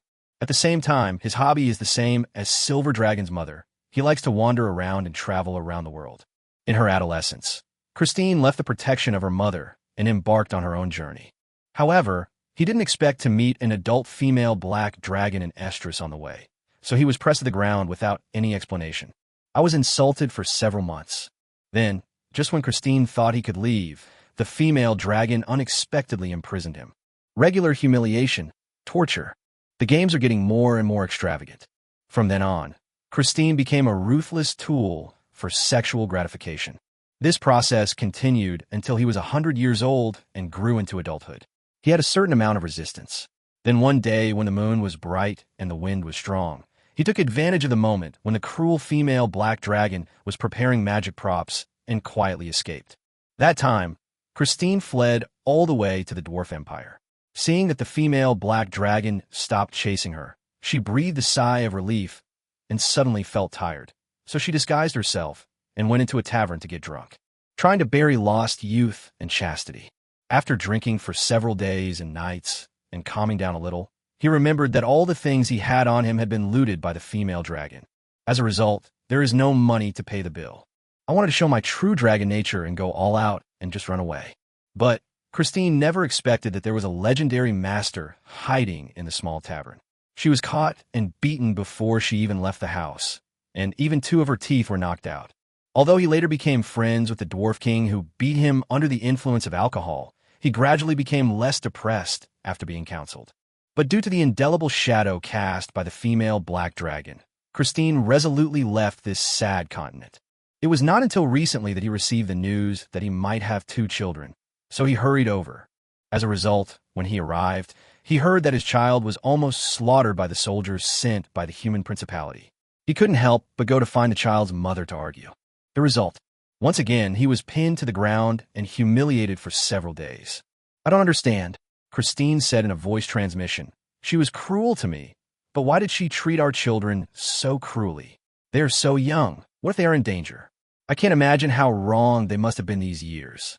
In that barren land, they must have had to eat dirt to grow up. Ah. Herbert stared at the adult white dragon in front of him who was disguised as a dwarf and kept pouring wine into his mouth. After thinking for a while, he still didn't say the words, "Isn't this what a 5-color dragon should be like?" Chapter 95, Long Dad's Guilt. After holding it in for a long time, Herbert could only utter one sentence. Actually, I feel your 2 dragon cubs should be living well, at least better than you think. If you really feel guilty, why don't you go and see them? Christine paused in her crying and covering her face, her eyes filled with loneliness. Forget it. After wiping away his tears twice, he took 2 more sips of wine, then slammed the bottle heavily on the stone table. I don't know how to face these 2 children. They probably won't recognize me as their father. After all, they are different from me. They were raised by Silveri and are real dragons. It's hard for me to imagine how a black dragon as ferocious as Silvelli would raise 2 children. I'm afraid he has been subjected to inhumane torture and training since he was a child. Thinking of the torture she had suffered, Christine couldn't help but shudder. She felt her legs go weak and her crotch get cold. So you choose to escape like you did back then and get drunk here? Herbert said, and inadvertently threw out a few more pieces of mithril, or adding a heavy stack of chips to himself. As if a thorn in her heart had been stabbed, Christine didn't even use the sound transmission magic and roared loudly. I didn't run away. But then, noticing the sudden silence around him and the surprised looks from the dwarfs, he closed his mouth again and used telepathic magic to whisper. I stayed here to protect my children. God knows whether the humans in the East Continent will attack them again. As he spoke, Kristen lowered his eyes. By the way, this can also be regarded as making up for the lack of care for them over the years, and trying my best to fulfill the responsibilities that a father should fulfill. Man, if you spread this out, I'm afraid those bards with nothing better to do will make it into some obscene poem and spread it all over the continent. Herbert smiled and shook his head. It's a chaotic, evil color dragon, but it cares about blood and family just like a lawful, good metallic dragon. This is even more ridiculous than the jokes told by those brainless devils in Bador. I never said that I was from the evil, chaotic camp. Christine looked at Herbert with a firm look in her eyes. I remember I told you that my mother was a great silver dragon. Under her teachings, I have long believed in Bahamut, the god of good dragons. Please don't compare me with those same kind who believe in Tiamat, the mother of evil dragons, and whose minds are full of fighting and killing, okay? Okay, man. Herbert perfunctorily said helplessly, raising the bottle in his hand and touching Christine's bottle. This bottle is dedicated to His Majesty the Platinum Dragon, God Bahamut. I'm sorry for saying the wrong thing. Then he drank the entire bottle of wine in one gulp. Then he picked up another bottle, pulled out the cork, and rubbed his red rosacea. But my friend, your worry is unnecessary. I have received news that the Eastern countries have sent envoys to negotiate peace with your two precious dragon cubs. According to the time calculation, the envoys should have almost reached the godforsaken land. Completely ignoring Christine's wide eyes, Herbert continued to speak. To be honest, this surprised me. Those tall guys actually gave in so easily. But it's good this way. At least I don't have to worry about not being able to drink this delicious red wine. Are you serious? Christine stood up suddenly and slammed her hands on the stone table, making a dull thud. The hard stone table shook violently, and several wine bottles fell over, rolling to the edge of the stone table and falling off the table with a thud. Ended up in pieces. Realizing that her actions were a bit too much, Kristen quickly sat down again, pretending that nothing had happened, and secretly asked, "Where did you get the news?" Of course it's true. Herbert blinked and shook the bottle in his hand. As for where the news came from, my friend, I can only say that your source of information is really outdated. We dwarf brothers are spread all over the plane. Of course, many of us have also infiltrated the human empire and duchies. Some lucky ones have even been hired as royal blacksmiths. So I received the news a few days ago, before those old guys from various countries had chosen their envoys. However, I didn't expect that it would be so troublesome for a group of tall people like them to select an envoy. The efficiency is ridiculously inefficient. You know what I mean? Whenever something happens to that group of tall people, it's always like this. The countries have to weigh the pros and cons and plot various schemes. In the end, whichever country can't hold on will voluntarily contribute a poor nobleman to serve as an envoy. Then, as if he had thought of something, Herbert's already flushed face put on a very evil, perverted smile, as if he had seen a cute little loli, and his eyes kept looking at Christine's face. By the way, old friend, did you bring money this time? I've been itching to get a full set of armor. Hearing this, the smile that had just appeared on Christine's face slowly faded, revealing a painful expression. After thinking for a while, she took off a storage ring from her finger and threw it on the stone table with a light clicking sound. Inside are the scales I've shed over the years. Just consider it as wine money. More than enough, just consider it as the reward for taking care of my child's business. After saying this, he stood up from the stone chair. When the dwarves saw this, they thought that Whitebeard had finally given up after drinking no more. Their invincible dwarf king had won once again and defended his supreme title as the #1 wine barrel in the East Continent. Then the whole tavern was in an uproar, and the dwarves were howling like ghosts and wolves as if it was New Year's Day. Some dwarves were so excited about making a fortune that they tore off their tattered clothes on the spot, throwing the rags around and laughing wildly. There were also those who, as gamblers, wanted to go all in and bet everything on Christine, but ended up losing everything. Now he was covering his butt and preparing to go to the red light district of the dwarf empire in shame to carry out his tragic plan of selling his prostitutes to pay off his debts. There was also a dwarf who wanted to scold Christine for match fixing, but after looking around for a long time with the wine bottle in his hand, he found that the white-bearded figure had disappeared from the spot. No matter how these people asked or how they searched, no one saw where he went. It was as if he had evaporated from the face of the earth, disappearing suddenly from a spot. But no one noticed when he disappeared. This made those guys who lost money and wanted to beat Christine couldn't help but shout, "Dwarf King, the undead are making trouble in broad daylight." Chapter 96 Messenger. At the same time, the envoys sent by the eastern countries had just passed through the dangerous Ghana forest and were using levitation magic scrolls to cross the El Sanciero River, which was full of ferocious aquatic monsters. As a delegation of envoys from the eastern countries to the godforsaken land, this team consists of only 11 people, led by the Holy Kingdom Church, Saint Vina Alice. At the same time, as a high-level silver clergyman, she is also the strongest one in the team. It's not that Vina is too arrogant and doesn't bring more powerful gold-level warriors to escort her. Instead, almost all of the Holy Kingdom's gold-level warriors were killed in the recent battle with the Mother of Shadows. The few remaining survivors have not recovered yet. Even getting out of bed is a problem for them, let alone traveling thousands of miles to the godforsaken land. Although the current rumor circulating the East Continent is that the Rose Empire's Valkyrie Tracy fought the Black Dragon alone and finally defeated it. But in fact, it was just a sedative deliberately spread by the top leaders of various countries. As a high-ranking member of the church, Vina knew exactly what had happened. Originally, the eastern countries only thought that it was an adult black dragon of the golden rank, so they allowed the Valkyrie Tracy to go and challenge it. But no one expected that the black dragon had already touched the threshold of the legendary realm. Although he has not yet fully proven himself to be a legend, he is still not something that ordinary human legends can contend with. So, the battle had just begun when Tracy was absolutely defeated by the black dragon and was seriously injured. If the eastern countries had not dispatched 2 legends and 7 gold-level warriors again after emergency consultation to temporarily delay the black dragon, Tracy would probably have died there. But even so, they were unable to defeat the black dragon. In order to prevent the black dragon from suddenly proving its legend during the battle and causing an unnecessary catastrophe, the eastern countries were forced to take the initiative to negotiate peace and sign an armistice treaty with the black dragon. After making many conditions, the despicable black dragon swaggered away from the sphere of influence of the eastern countries. Signing a peace agreement with the 2 black dragons in the godforsaken land was one of the many conditions agreed to at the time. The Pope of the Holy Kingdom was one of the 2 legends who went to hold back the Mother of Shadows. In that battle, not only was the Pope injured, but almost all of the high-ranking members of the Golden Church who went with him were killed.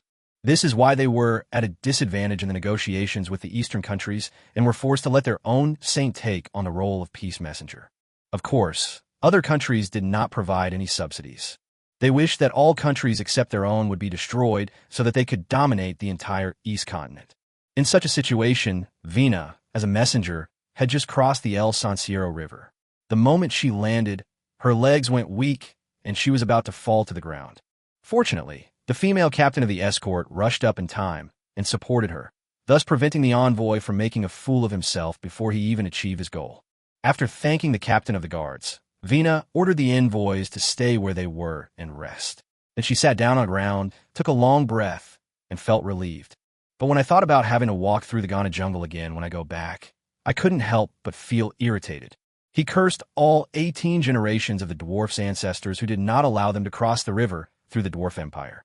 As a priest of only silver rank, it was definitely not an easy task for her to cross the Great Forest of Ghana, not to mention that the Great Forest of Ghana was now more dangerous than usual because of the Black Dragon. Along the way, the disgusting swamp mosquitoes and the inexplicably increasing number of goblins made the young priest exhausted. At the most critical moment, they were even surrounded by a large number of goblins and ogres, and were almost forcibly dragged back to the nest by the goblins to be fed porridge. When she thought of the goblins looking at her with disgusting and strange eyes, Vina had the urge to use the holy flame to purify the entire Ghana forest. But that was all she could think about. If she really set fire to the mountain and angered the evil dragon, she would definitely be regarded as the sinner who caused the war by all human forces in the entire East Continent. No matter where she ran to, she would be caught and killed in front of the evil dragon, just to appease its anger. In the hot climate, Vina became more and more annoyed the more she thought about it. The pustules on her body caused by the bites of swamp mosquitoes seemed even more itchy at this moment. At this moment, when she was almost driven crazy by the depression, Vina chanted words of praise and cast a magic spell for herself. As the magic took effect, a holy light as soft as water enveloped her. The redness and swelling caused by the bites of swamp poisonous mosquitoes were gradually dispelled under the illumination of this holy light, and the redness and swelling gradually returned to normal. When the itching and pain all over her body were gone, Vina stopped praying and opened her brown-yellow eyes. The fatigue on her face disappeared, and her determined look returned. The female guard leader who had seen this scene wiped the sweat off her head, stood up, walked over, and said, "Please forgive my offense, Your Highness, but we will go on the rest of the journey. You have a special status and should not take this risk. The Pope's order to us was only to ask you to come here. He did not say that you must hand over the contract to the two evil dragons in person. Why don't you rest here for a few days? I'll take the contract and hand it over. Now that His Holiness the Pope is seriously injured, you are the core of the entire church. Please put your own safety first." Vina's eyes swept across the face of the captain of the guards, and she said in a very calm and indifferent tone, "The Pope is the representative of the God of Light in the world. His words are the will of the God of Light. Do you want me to disobey my God Pero?" "Aye." Seeing the captain of the guards showing a panic expression, Vina waved her hand and continued, "Raya, don't worry too much. You have to know that we are only sent here as messengers to convey the will for peace.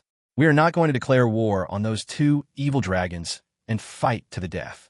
Besides, there are always two sides to every coin. Although we were excluded from coming to this wild land as envoys because of the serious injury of His Holiness the Pope, isn't this an opportunity?"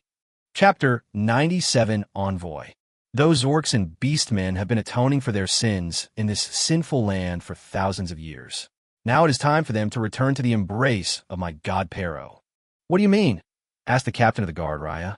"I will preach in this cursed land and make those ignorant orcs and half-orcs return to the arms of my God Pero." Vina had a crazy smile on her face. "If we can unite these orcs and half-orcs, they will become your followers.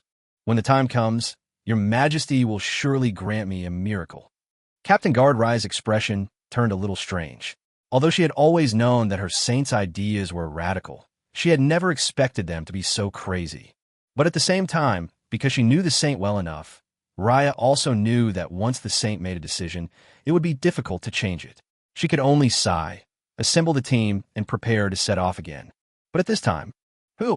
As if she had noticed something, Vina suddenly let out a cry of surprise and looked around vigilantly. But nothing was found. "Your Highness, is there anything wrong?" asked the captain of the guards, Raya. "You." Vina's eyes were still alert, like a kitten with its fur standing on end. "Did you notice a prying gaze just now?" Prying eyes? Raya turned around and looked around. There was not even a single person in the desert. She had no choice but to turn her head and look at her own saint with some heartache. "Your Highness, you must be too tired. We are now out of the Ghana forest. There will be no goblins spying on us in secret." "No, I'm not talking about the goblins." Vina looked around, and after a moment, she was sure there was really no one there.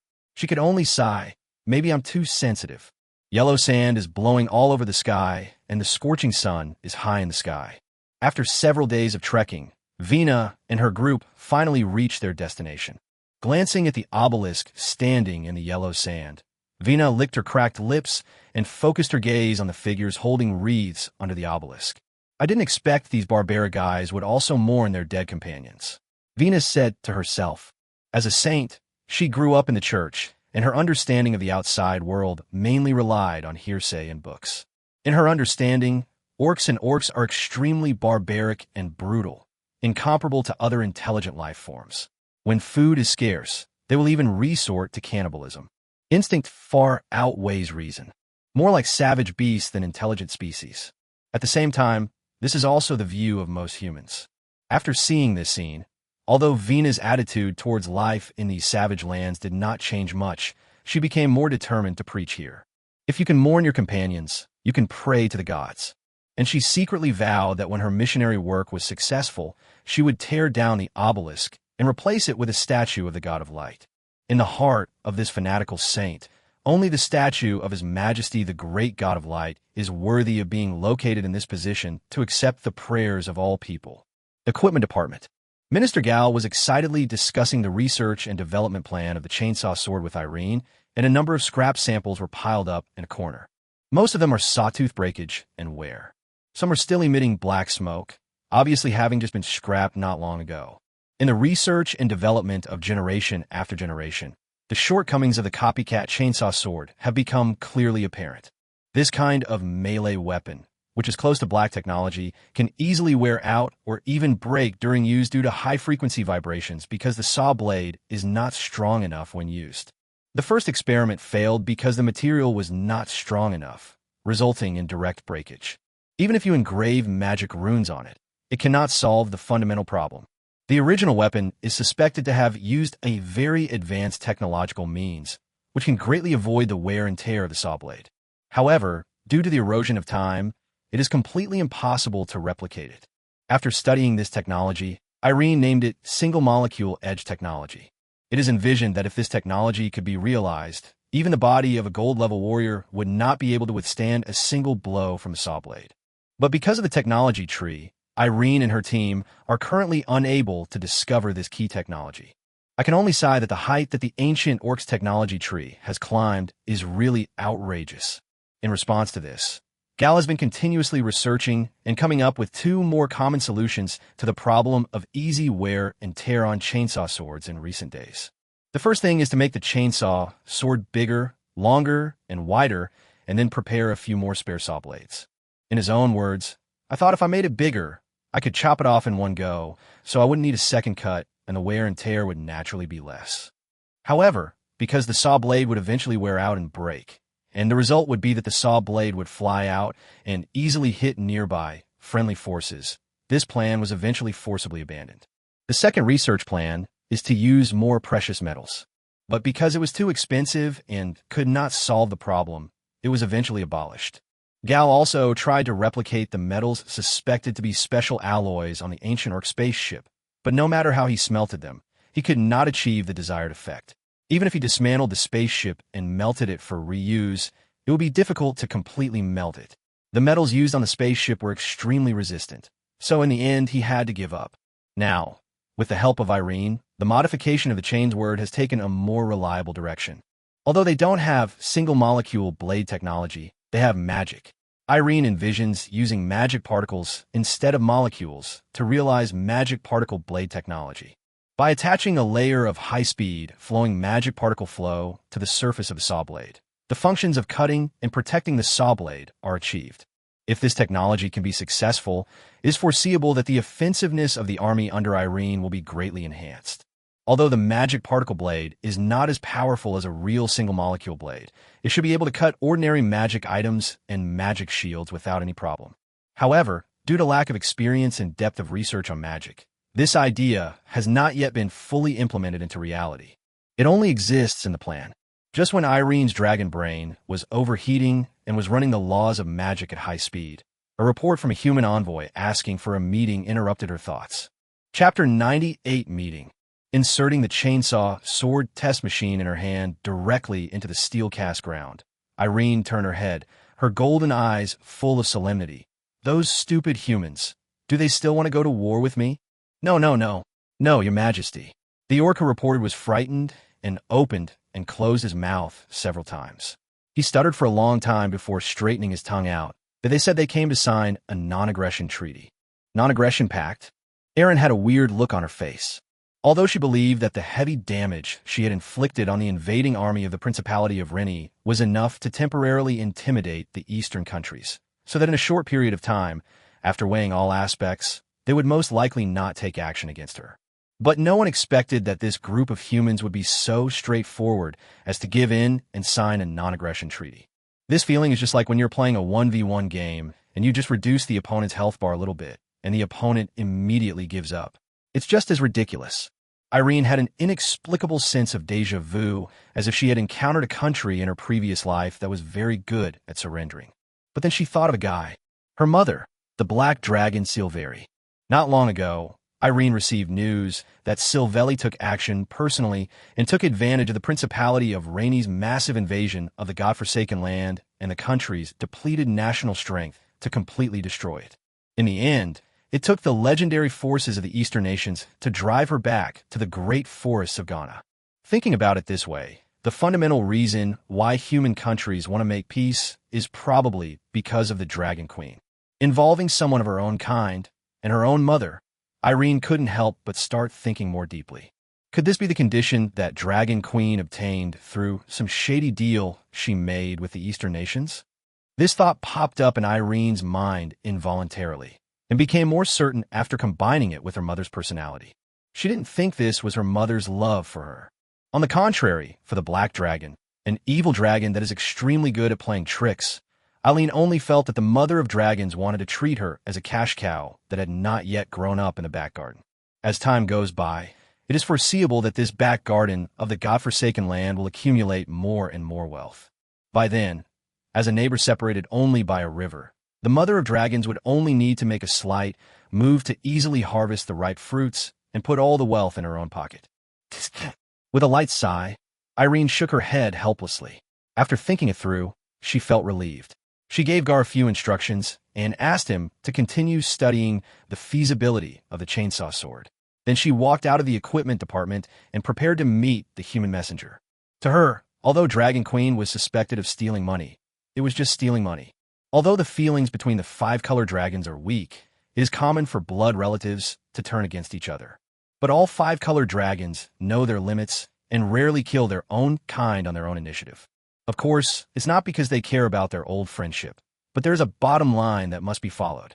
That is, you cannot kill your own kind. This is also the rule set by the five-color dragon Mother Tiamat. Five-color dragons of the same kind can be enslaved and bullied, but they cannot be killed. Otherwise, given the brutality of the five-color dragons, the race could be wiped out by civil war alone without the involvement of other races. When there is no faith, Aunt Tiamat will be doomed. Therefore, the battle between the five-color dragons usually ends with one side handing over the treasure and admitting defeat. With this bottom line in mind, Eileen was not too worried about Daenerys. She even regarded this unreliable guess as Daenerys collecting protection money, in a sense in exchange for time to develop in peace. If one day in the future I really have to face my mother and I can't beat her, the worst that can happen is that I give all my treasures to her. As long is fine, it is only a matter of time before he makes a comeback. What's more, Irene has never valued treasure. She cares more about her own strength. Treasure is just a means to quickly improve her own strength. A dragon's true wealth is always itself. Your Majesty. As soon as she came out of the equipment department hidden underground, Irene was greeted by the Imperial Guards led by Wong Kai. They all tapped their left chest with their right hands to express their highest respect to Irene. Each of these guys is wearing power armor. As the closest army to their own king, their duty is to guard Irene's safety at all times when they have no other tasks. However, due to the recent experiments being carried out in the equipment department, various instruments and scrap metal have almost filled up the entire underground space. These big iron lumps have nowhere to stand and can only guard outside the equipment department. Let's go and play with the human messenger. Irene walked out of the path made by the Imperial Guards. There was no expression on her face, but her brisk steps showed that she was in a good mood. Yes, Wong Kai was the first to agree and followed closely behind Irene. As the third in command besides the two crowns, he naturally also learned about the human envoys asking for peace. The cracked mouth under the helmet had already revealed a mouthful of fangs. In the yellow sand, under the obelisk engraved with the names of the sacrificed soldiers, a group of human messengers led by Vina were surrounded by members of the Imperial Guard wearing power armor and holding broadswords. Your Highness, the alchemical equipment these guys are wearing is so strange. Captain Raya leaned over and whispered into Vina's ear. As a warrior, she also longed for this kind of armor that was very visually impactful at first glance. If it were not a matter of power, she would have wanted to go up and touch the texture of these armors to feel how they felt. So what? Vina curled her lips, glanced at the power armors, and muttered softly. These are all creations cursed by the great gods. Those two evil dragons are so bold that they dared to conduct research privately. I don't know where they dug up these ancient artifacts from. We must take them all back to the Pope to be destroyed personally. At this time, a sound of footsteps came from far away. Tap, tap, tap. As the Imperial Guards surrounding the envoys spontaneously made way for them, Irene walked out leisurely, as if she was taking a stroll. At first glance, Vina noticed Irene walking towards her. At this time, Irene was wearing a white robe, her black hair casually draped behind her head, and her golden eyes were full of aggression. Plus that cold and beautiful face. But she didn't know what was wrong with her brain, but Venus secretly complained in her heart. Tiaske, not as good looking as me. Her mind was a little distracted, and before she knew it, Irene had walked up to her and was looking down at her. Her emotionless eyes met hers, and a sense of oppression that belonged only to dragons came over her. At that moment, Vina quickly saluted Irene using church etiquette, trying her best to suppress all the emotions in her heart, and said stiffly, "Respected Her Majesty Irene, Vina Alice pays you the highest respect." Chapter 99, The Ideal Saint. Irene raised her head slightly. As a giant dragon, she has never been interested in these complicated human relationships and all kinds of wrangling.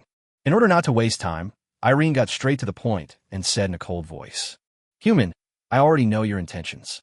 As a five-color dragon who loves peace and dislikes violence, I have no interest in your complicated business competition and power struggles. I'm very pleased that you and the eastern countries behind you have taken the initiative to seek peace. After all, it would be quite troublesome if we take action." Without paying any attention to Vina's increasingly ugly expression, Irene asked back, "Isn't it?" Then, without waiting for Vina to answer, Irene held out a hand.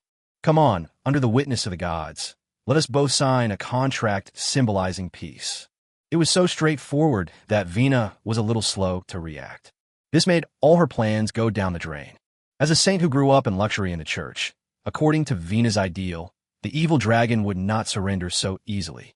Even among human nations, for such a major event between two major powers, a party would be held first, and then the two sides would express their most sincere greetings to each other, while constantly vying for the greatest benefit for their side. And finally, under the witness of the gods, a contract representing this historic moment would be signed. Negotiating with a dragon is extremely dangerous. If you're not careful, you will end up with no body left.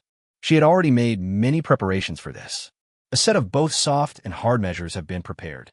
But what is going on in this situation now? You just agreed to it?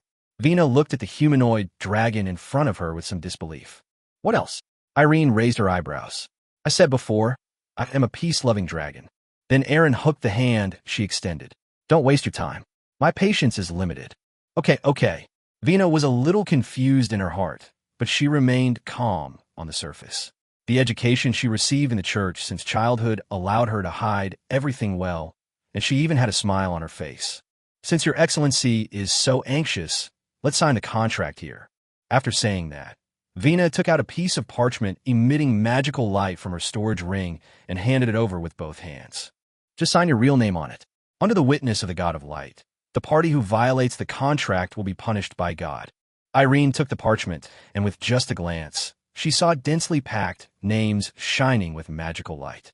Those were the real names of all the leaders of the eastern countries. And at the very bottom, there's a vacancy. The general meaning of the contract is, from the signing of the contract, the eastern countries will establish peaceful relations with Irene and her subordinates. Irene shall not actively invade the territories of the eastern human countries, nor shall she send her subordinates to invade the territories. The contract expires in 100 years. Irene looked up at Vina and saw that her expression was normal and she didn't notice any unusual fluctuations in the contract. Then she took the quill handed to her by Wong Kai and signed her real name on the contract, Irene Afra Christina.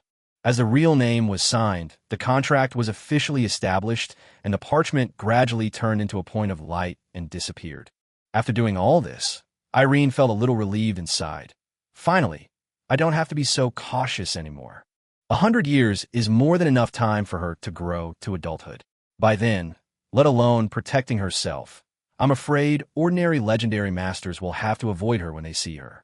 After she had thought about it, Irene remained calm on the surface and said to Wong Kai indifferently, Wong Kai, please send the guest away. Having said that, he turned and left. However, before Wong Kai could make any move, he heard a cry of surprise. Please wait a moment. But it was Vina who raised her hand. Irene turned her head and saw the little saint biting her lip, suppressing the joy on her face, as if she had made a decision, and said seriously, Your Majesty Irene, since you have signed this peace contract, you have been integrated into our eastern countries. There are some things I want to make clear to you. First, please allow me to preach in this land of God's forsaken land. I will spread the glory of the God of Light throughout this land. Let these humble and pitiful fellows return to the arms of our Lord. Hearing this, Irene's eyebrows were already furrowed, but Vina seemed not to care at all. She looked around at Wong Kai and other Imperial guards. Also, back when we were in the Holy Kingdom, I heard that you had some alchemical equipment that looked like ancient artifacts. I don't know where you got these artifacts from, but as a believer in the God of Light, I advise you to hand over all the artifacts cursed by the gods, and I will take them back and destroy them all. After saying this at a very fast pace, Vina had a sweet smile on her face, and her eyes met Irene's increasingly cold eyes. Although the task given to her by the church was only to sign a contract, it was completed easily. But when she realized that the other party didn't seem as cruel as the rumors said, and seemed quite easy to talk to, Vina was naturally unwilling to leave just like that. So she just completed her job. So she simply spoke out all the thoughts in her mind. If she could do these things, she believed that both His Majesty the God of Light and His Majesty the Pope would be proud of her. However, what she didn't notice was that the female guard Raya who was guarding beside her had an ugly expression and her body tensed up. Raya didn't know whether she should just pull her prince away. According to her duty, she shouldn't say too much, but the prince's current behavior was tantamount to seeking death. She actually dared to speak to an evil dragon like this. Should we say that she is worthy of being the saint who grew up in the church and has never experienced any hardships in the outside world? As expected, the next second, Irene frowned and said in an unhappy tone, "What are you talking about?" I said. Vina thought that the evil dragon didn't hear clearly and ignored the guard who was pulling her sleeve frantically. She wanted to say it again, but just as she opened her mouth, she was interrupted by Irene again. "Forget it. I'm not interested. Wong Kai, send this not-so-smart girl away and don't let her dirty this land." "Yes," Wong Kai responded, and with the mithril lines on his power armor flashing, he walked in front of Vina, stretched out a hand, and drove her away condescendingly and indifferently. Such a dramatic turn of events obviously frustrated this idealistic saint. Chapter 100 Kill You. At this moment, the girl clenched her back teeth, raised her head abruptly, and said in an extremely resolute tone, "Your Majesty, please wait a moment. Do you really think that we signed a peace agreement with you because you defeated a mere principality of Rennie?" Then she swung her arms violently, breaking free from the captain of the guards who was pulling her and shaking his head in hints. Her eyes seemed to pass through Wang Tsai's solid body and met Irene's displeased look. "Since you are unwilling to cooperate, I will just say it straight. The reason why we are willing to condescend to come here is because of the request of the Shadow Mother. Otherwise, do you think you have the strength to have an equal dialogue with me?" Vina's eyes swept across the crowd. "I don't want to cause conflict between the two parties, so you'd better cooperate and voluntarily hand over all the creations cursed by the gods. We will pretend that nothing happened and continue to live in peace. Otherwise, you don't want to bear the wrath of God, do you?" After saying all this in one breath, Vina felt her chest pounding and her heart was about to jump out. But when she thought of the expression of fear and terror that might be revealed on the other person's face, an inexplicable pleasure arose in her heart. She had never felt this feeling before. It was like dancing on the edge of a knife. It was thrilling, yet extremely enjoyable. At the same time, as her voice fell, the area fell into deathly silence. It was so quiet that the only sound you could hear was the rustling of wind and sand. And the captain of the guard, Raya, who was standing aside, feeling somewhat helpless, had his breathing gradually getting heavier. At an unknown second, a sudden sound broke the silence. "Haha, what a brave little fellow." Hearing this voice, Wong Kai glanced sideways slightly, then took the initiative to step aside, revealing Irene walking back slowly. "You are one of the few who dare to talk to me like this. I admire you very much." There was a faint smile on Irene's face, and she felt somewhat happy because her previous guess about the mother of dragons was confirmed. Vina seemed to be very pleased with what Irene said. She puffed out her chest with some pride, and her well-developed figure was more clearly revealed under the veil. "Thank you for your praise. His Holiness the Pope also said that to me." Irene sneered, but then put away her smile. She came in front of Vina with a flicker spell, slowly bent down, and said word by word, "Are you proud?" The little saint was obviously frightened by the sudden approach. A look of surprise appeared on her face, and she took half a step back. But then, looking at that face, she felt jealousy or some strange emotion suddenly surged in her heart. She bit her lip and took a step forward, her face almost touching Irene's. Her two watery eyes opened wide, and she said, "Yes, I am very proud, because I have the capital to be proud. I am a messenger of the God of Light on earth. I am God's most beloved child. Before she could finish her words, Irene had already put a finger on Vina's lips and made a hushing gesture with the other hand. Then, Her Highness the Saint, the most beloved of the great god. Irene slowly took her fingers off Vina's lips, her eyes met those watery eyes, and her tone became very gentle, just like the older sister next door. Then, can you help me do an experiment? What experiment? Vina asked subconsciously. Thanks. Irene had an evil smile on her face, like a wicked witch who had succeeded in her plan. A long time ago, when Irene learned from the notes of the golden-level archmage that the gods had disappeared, she began to have some doubts. I wonder if the gods really disappeared, died, or fell into a deep sleep? After all, the technological creations she has in her hands now are, after all, creations cursed by the gods. If one day the gods suddenly wake up, there will still be some minor troubles. It would be better to take advantage of this good opportunity, in the spirit of experimenting to seek truth, to kill a saint destined by God, and try to see if the god behind her will show up and take her soul into the kingdom of God. After all, as a saint, no matter how bad she is at least a fanatical believer. A believer of this quality may not appear even once among 10,000 people. The power of faith she generates, both in quantity and quality, is incomparable to that of ordinary believers. According to the records of Dragon Heritage, when such a believer dies, the gods will appear in person and lead him into the kingdom of God. With this in mind, Irene spoke. It's very simple. Help me do an experiment. If I kill you, will His Majesty the God of Light show up? Vina swallowed her saliva, and a layer of fear suddenly covered her heart, but she still tried to remain calm and asked, What do you mean? I mean, as Irene spoke, dragon horns suddenly grew on her head. A long dragon tail sprang out from her back, and 2 pairs of huge dragon wings tore through the white robe. Then, her body swelled rapidly, getting bigger and bigger, until the terrifying figure covered the area.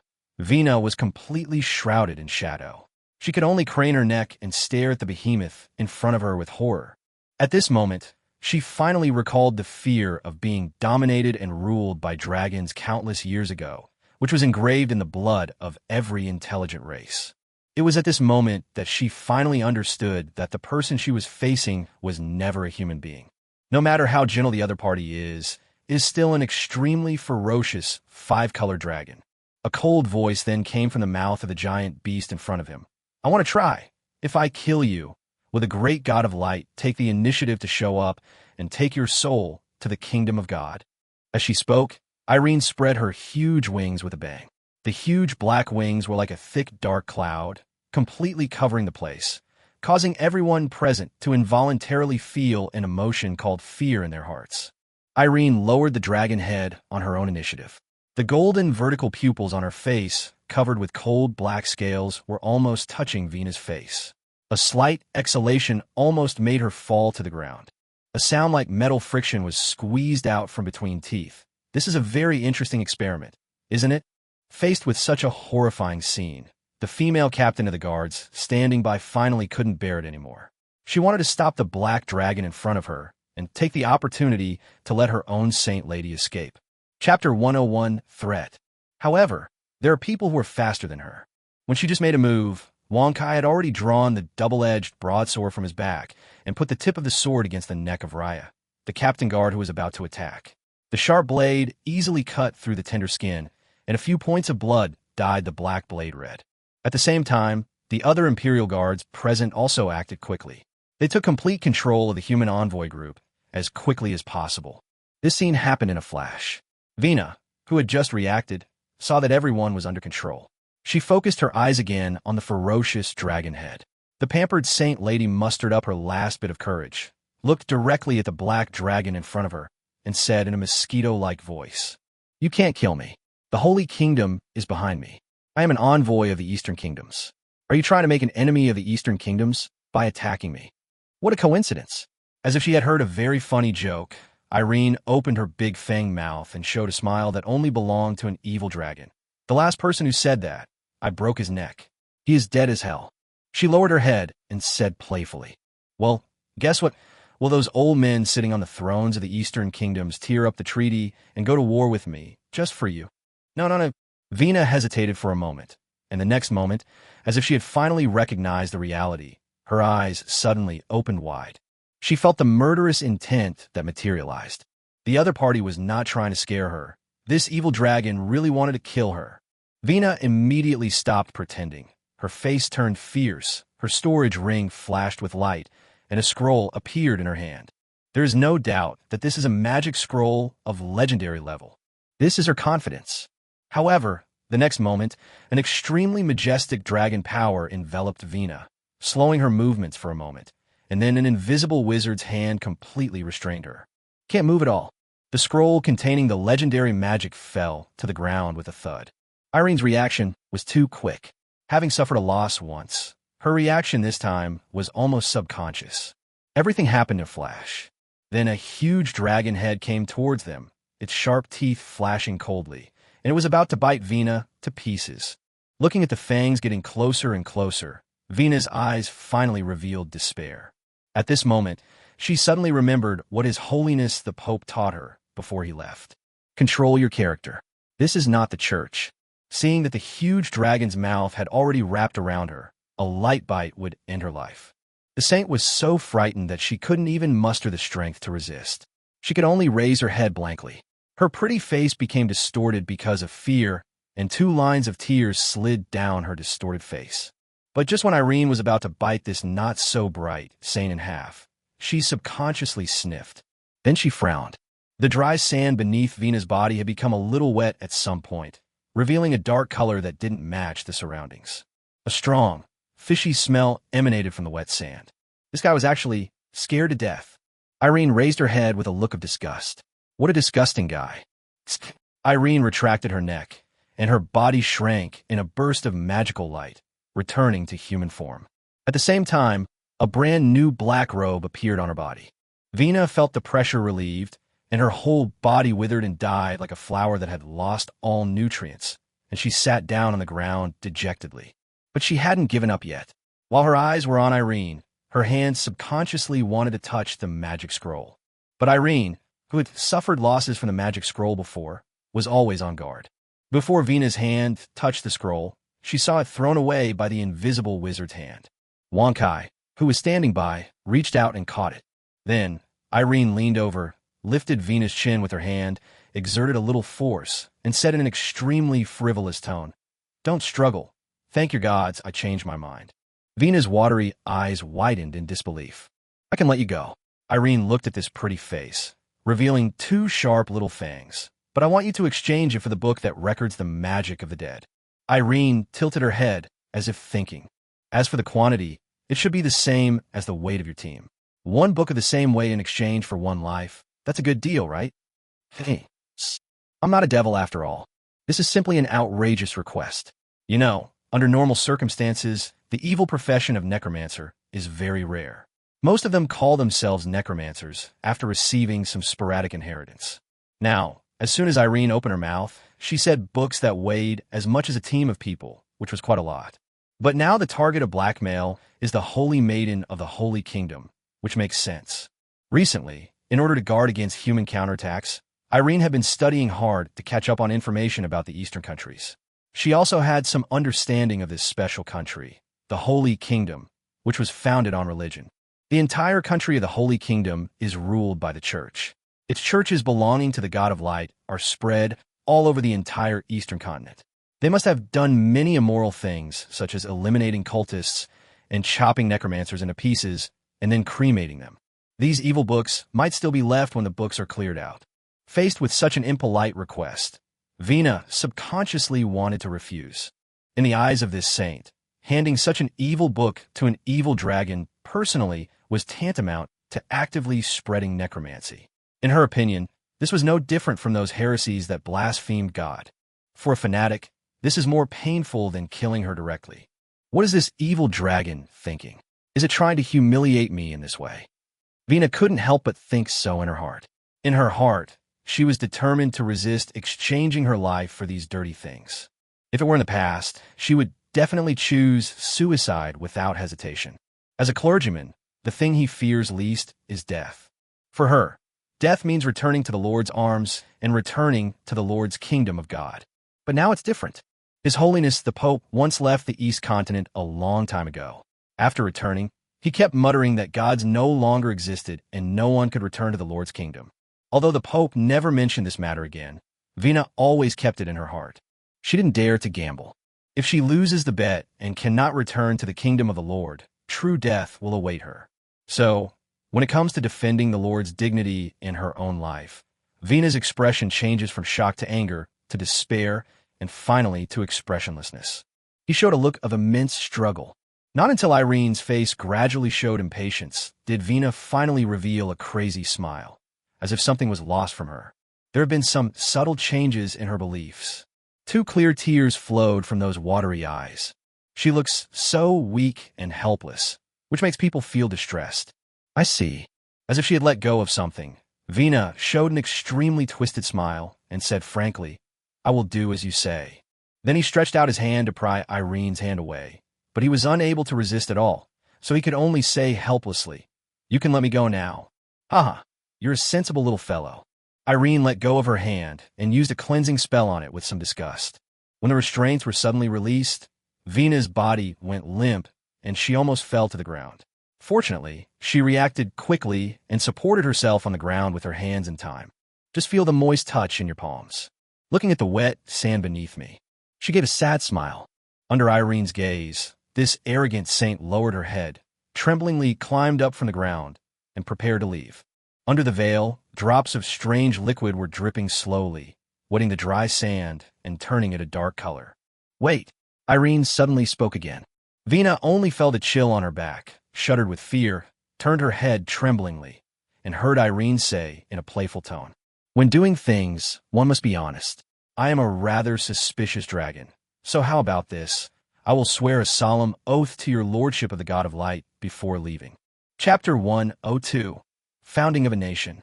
Irene has never been a kind-hearted dragon. Ever since she was reincarnated into this different world and gradually accepted that she is no longer a human, her mentality has also been changing. If she were asked to kill a human being who disrespected her now, she might not even think about it for a second. Therefore, when Irene was about to kill the Holy Messenger, she really had the intention to kill. But just as she was about to take action, Irene suddenly thought of another possibility. If the gods still sit high in their kingdom, looking down upon the world, will God punish you for killing a fanatic of God so brazenly? It's not impossible. Although those so-called gods do not pay attention to their believers all the time, most of the time, they automatically respond to prayers with their divinity. They completely treat believers as leeks to be cultivated to provide faith. But that is for ordinary believers. If ordinary believers are like the stars in the sky, the power of faith they generate is of average quality, but they win in numbers and quantity. If 1 or 2 are missing, it won't be a big deal and the gods won't bother to care. Then the faith of fanatics, in a sense, is equivalent to a bright moon surrounded by a sky full of stars. There are some extremely devout believers who are rare in a century. Compared with other ordinary believers, the strength of their faith is even as dazzling as the sun in the eyes of gods. The gods usually pay special attention to such excellent leaks. Although they won't pay much attention, they will at least devote a part of their mind to pay close attention, respond to the fanatic's prayers at any time, and perform miracles to improve their favorability and maintain the fanatic's faith. This will help the leeks grow stronger. Even if this kind of leek dies, the god will lead its soul into the kingdom of God, and then pray for the god to which it belongs, until the soul is completely assimilated by the kingdom of God and loses its independent consciousness, and then it will become a puppet guarding the kingdom of God. Continue to squeeze out the remaining utilization value. Therefore, once a fanatic dies, it is inevitable that he will attract the attention of the gods. If it is a normal death, it is fine. But if it is killed and the gods are in a bad mood, when guiding the souls of the believers back to the kingdom of God, they will punish the believers for revenge. That would not be fun.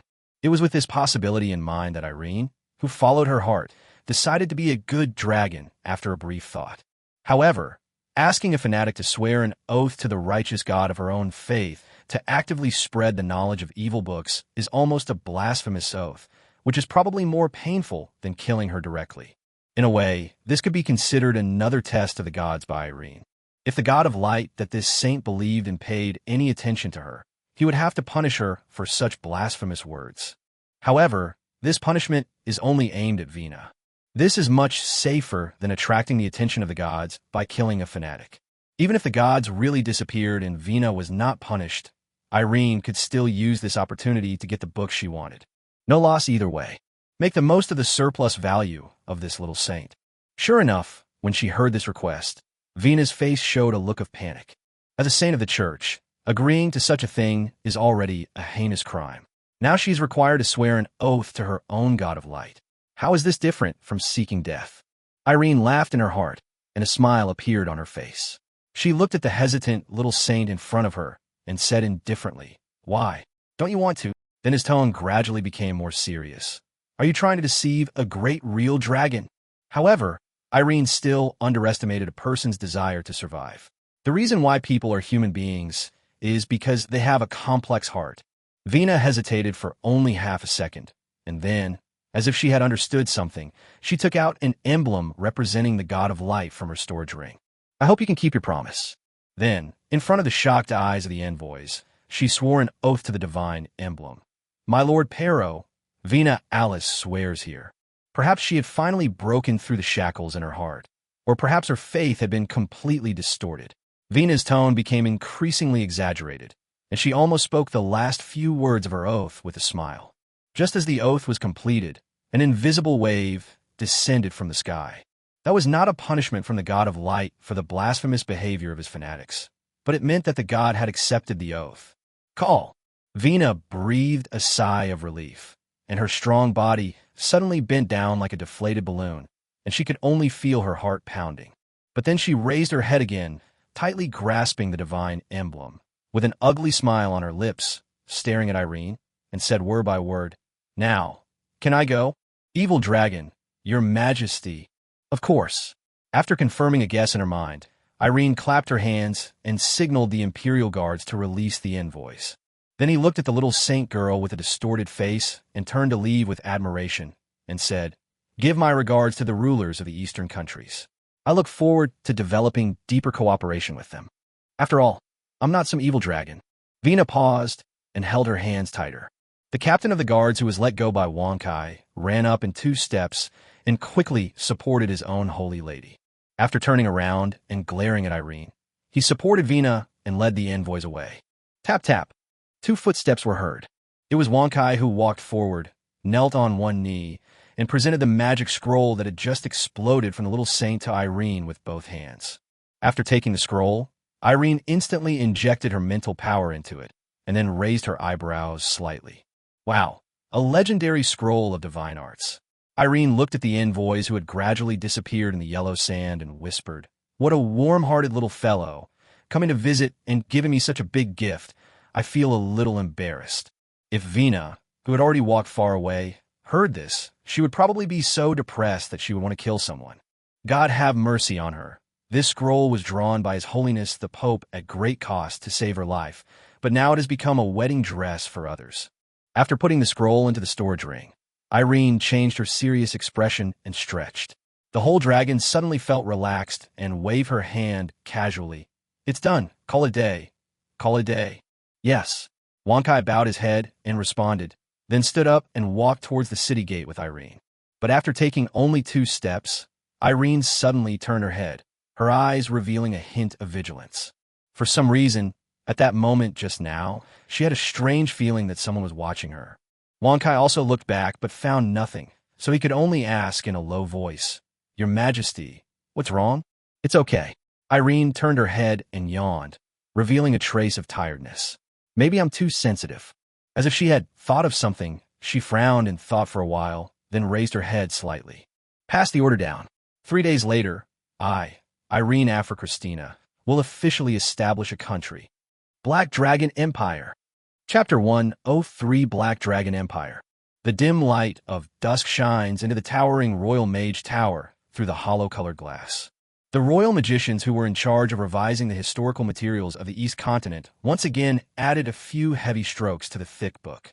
That is, the human nations could not bear to see the lives of the people destroyed, so they extended an olive branch of peace to the special force established by the 2 black dragons in the godforsaken land.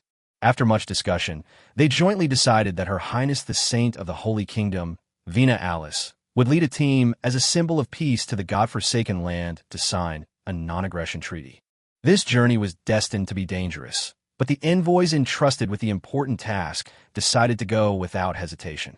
After going through untold hardships, they finally signed a non-aggression treaty symbolizing peace and friendship with the leader of the Black Dragon forces, a female black dragon named Irene, in the godforsaken land.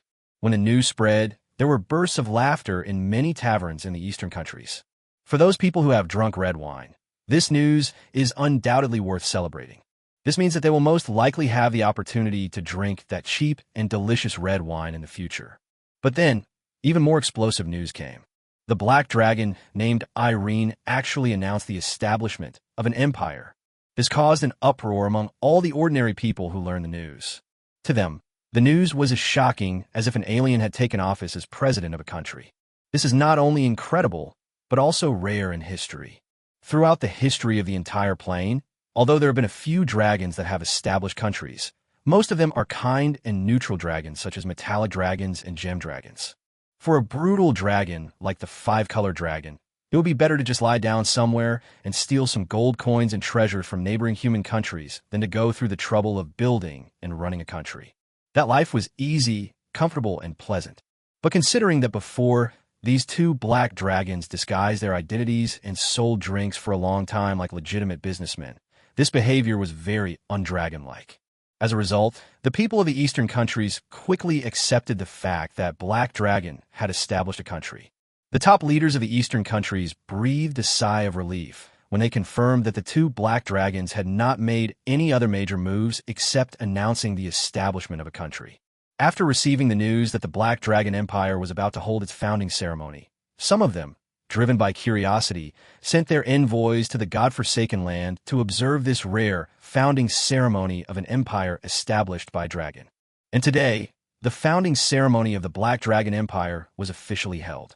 The Black City, which was naturally appointed as the capital of the Black Dragon Empire, was crowded with people at first glance, and the streets were filled with floating heads. The density is no less than that of tourist attractions during holidays. Most of them were orcs and half-orcs who came from tribes scattered throughout the godforsaken land and belonging to the Black Dragon Empire. A small number of them came from all the way from the Dwarf Empire and the eastern human countries to watch the show. These foreign humans and dwarves are not worried about their own safety. After all, there are a large number of envoys from various countries to back them up. If anyone dares to take action at the founding ceremony, it would be tantamount to directly provoking conflicts between human countries and the Black Dragon Empire. This responsibility is not something that ordinary people can bear. What surprised these outsiders was that many orcs and half-orcs who came to the celebration were holding flowers and wreaths in their hands. If they were just ordinary flowers and wreaths, there would be nothing special about them. But the key point is that these flowers, without exception, are pure white. Someone stepped forward out of curiosity to ask, and found out that the Black Dragon, named Irene, seemed to have a special liking for white flowers and white flower wreaths.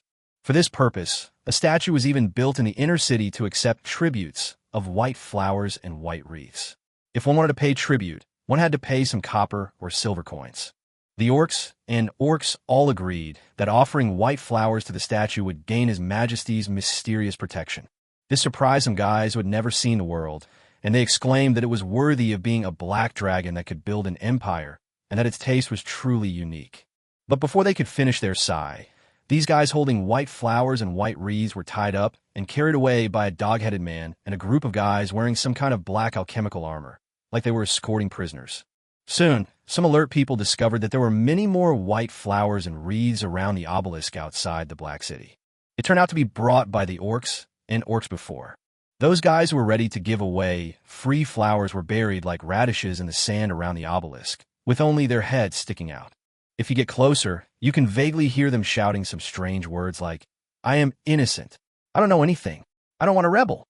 This scene immediately made some people who were planning to resell large quantities of white flowers from various human countries to the Black Dragon Empire give up the idea. And he secretly swore in his heart that he would never bring any white flowers into the Black Dragon Empire. Otherwise, who knows if you will be buried in the ground like a radish before you even enter the city. Apart from this little episode, the founding ceremony of the Black Dragon Empire went relatively smoothly. Specifically, Under the watchful eyes of the crowd, two black dragons descended from the sky in their dragon bodies. After releasing their dragon might and fiercely displaying a wave of claws, they transformed into humanoid forms and climbed up the wall of the inner city. Afterwards, Irene, dressed in a solemn black dress, announced the establishment of the Black Dragon Empire. Then, he issued a very high-level founding declaration. The level of professionalism is no less than that of the speeches given during church missionary work. This made those who came to watch with a curious mentality exclaim that it was outrageous. Such a freak actually appeared among the five-colored dragons. What surprised them even more was that after the founding declaration was issued, the evil dragon in their eyes actually personally received envoys from various countries. He also solemnly stated that he would implement the lofty ideal of peaceful development with the goal of promoting the overall economic development of the East Continent. From today on, we will put aside the past grudges and not only continue to export large quantities of red wine to the countries of the East Continent, but we will also launch higher quality wine products. We hope to establish a more friendly business model and build a stable business path. These words, while making the messengers exclaim that they had seen the dead in broad daylight, naturally won a lot of cheers. At the same time, the messengers secretly breathed a sigh of relief. According to the news they got, the journey of Vina Alice's envoys was not smooth. Vina, the core, has not been seen since returning to the Holy Kingdom. However, the guards and others who were traveling with him were unwilling to reveal what had happened. This made the management of the eastern countries unanimously believe that the two black dragons in the godforsaken land must be extremely difficult to get along with, and there would probably be trouble in the future. But now it seems that this style is more metallic than that of a metallic dragon, and they can't help but feel ashamed of their own groundless associations and smears. As a result, some of the church members, after thinking for a long time, did not have the courage to ask for the destruction of the power armor and technological items left behind by the ancient orcs. Although it was more out of their heart, the envoys this time were not pure girls like Vina. On the contrary, these guys were shrewd, and they knew deeply which was more important, their own life or the teachings of the church.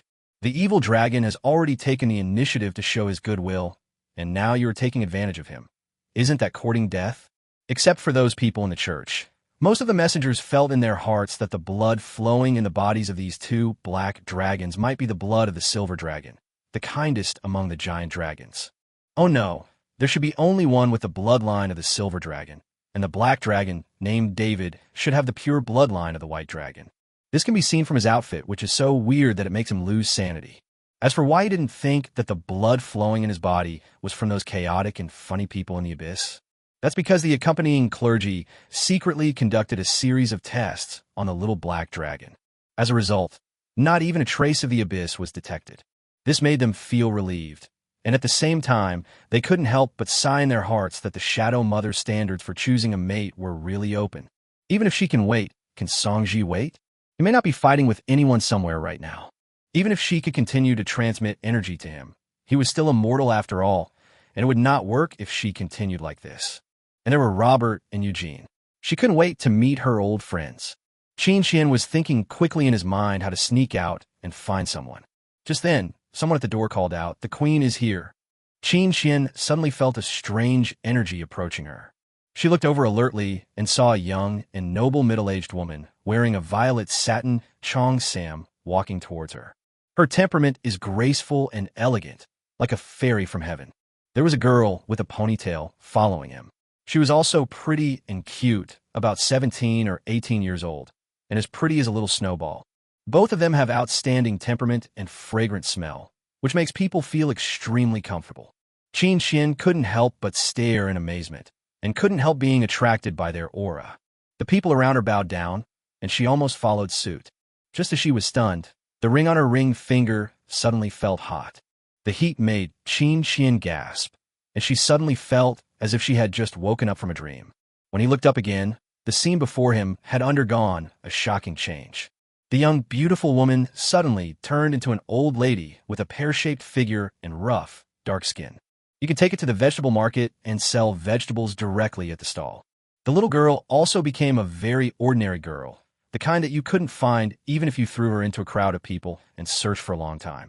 Qin Xian then realized that she had been tricked silently.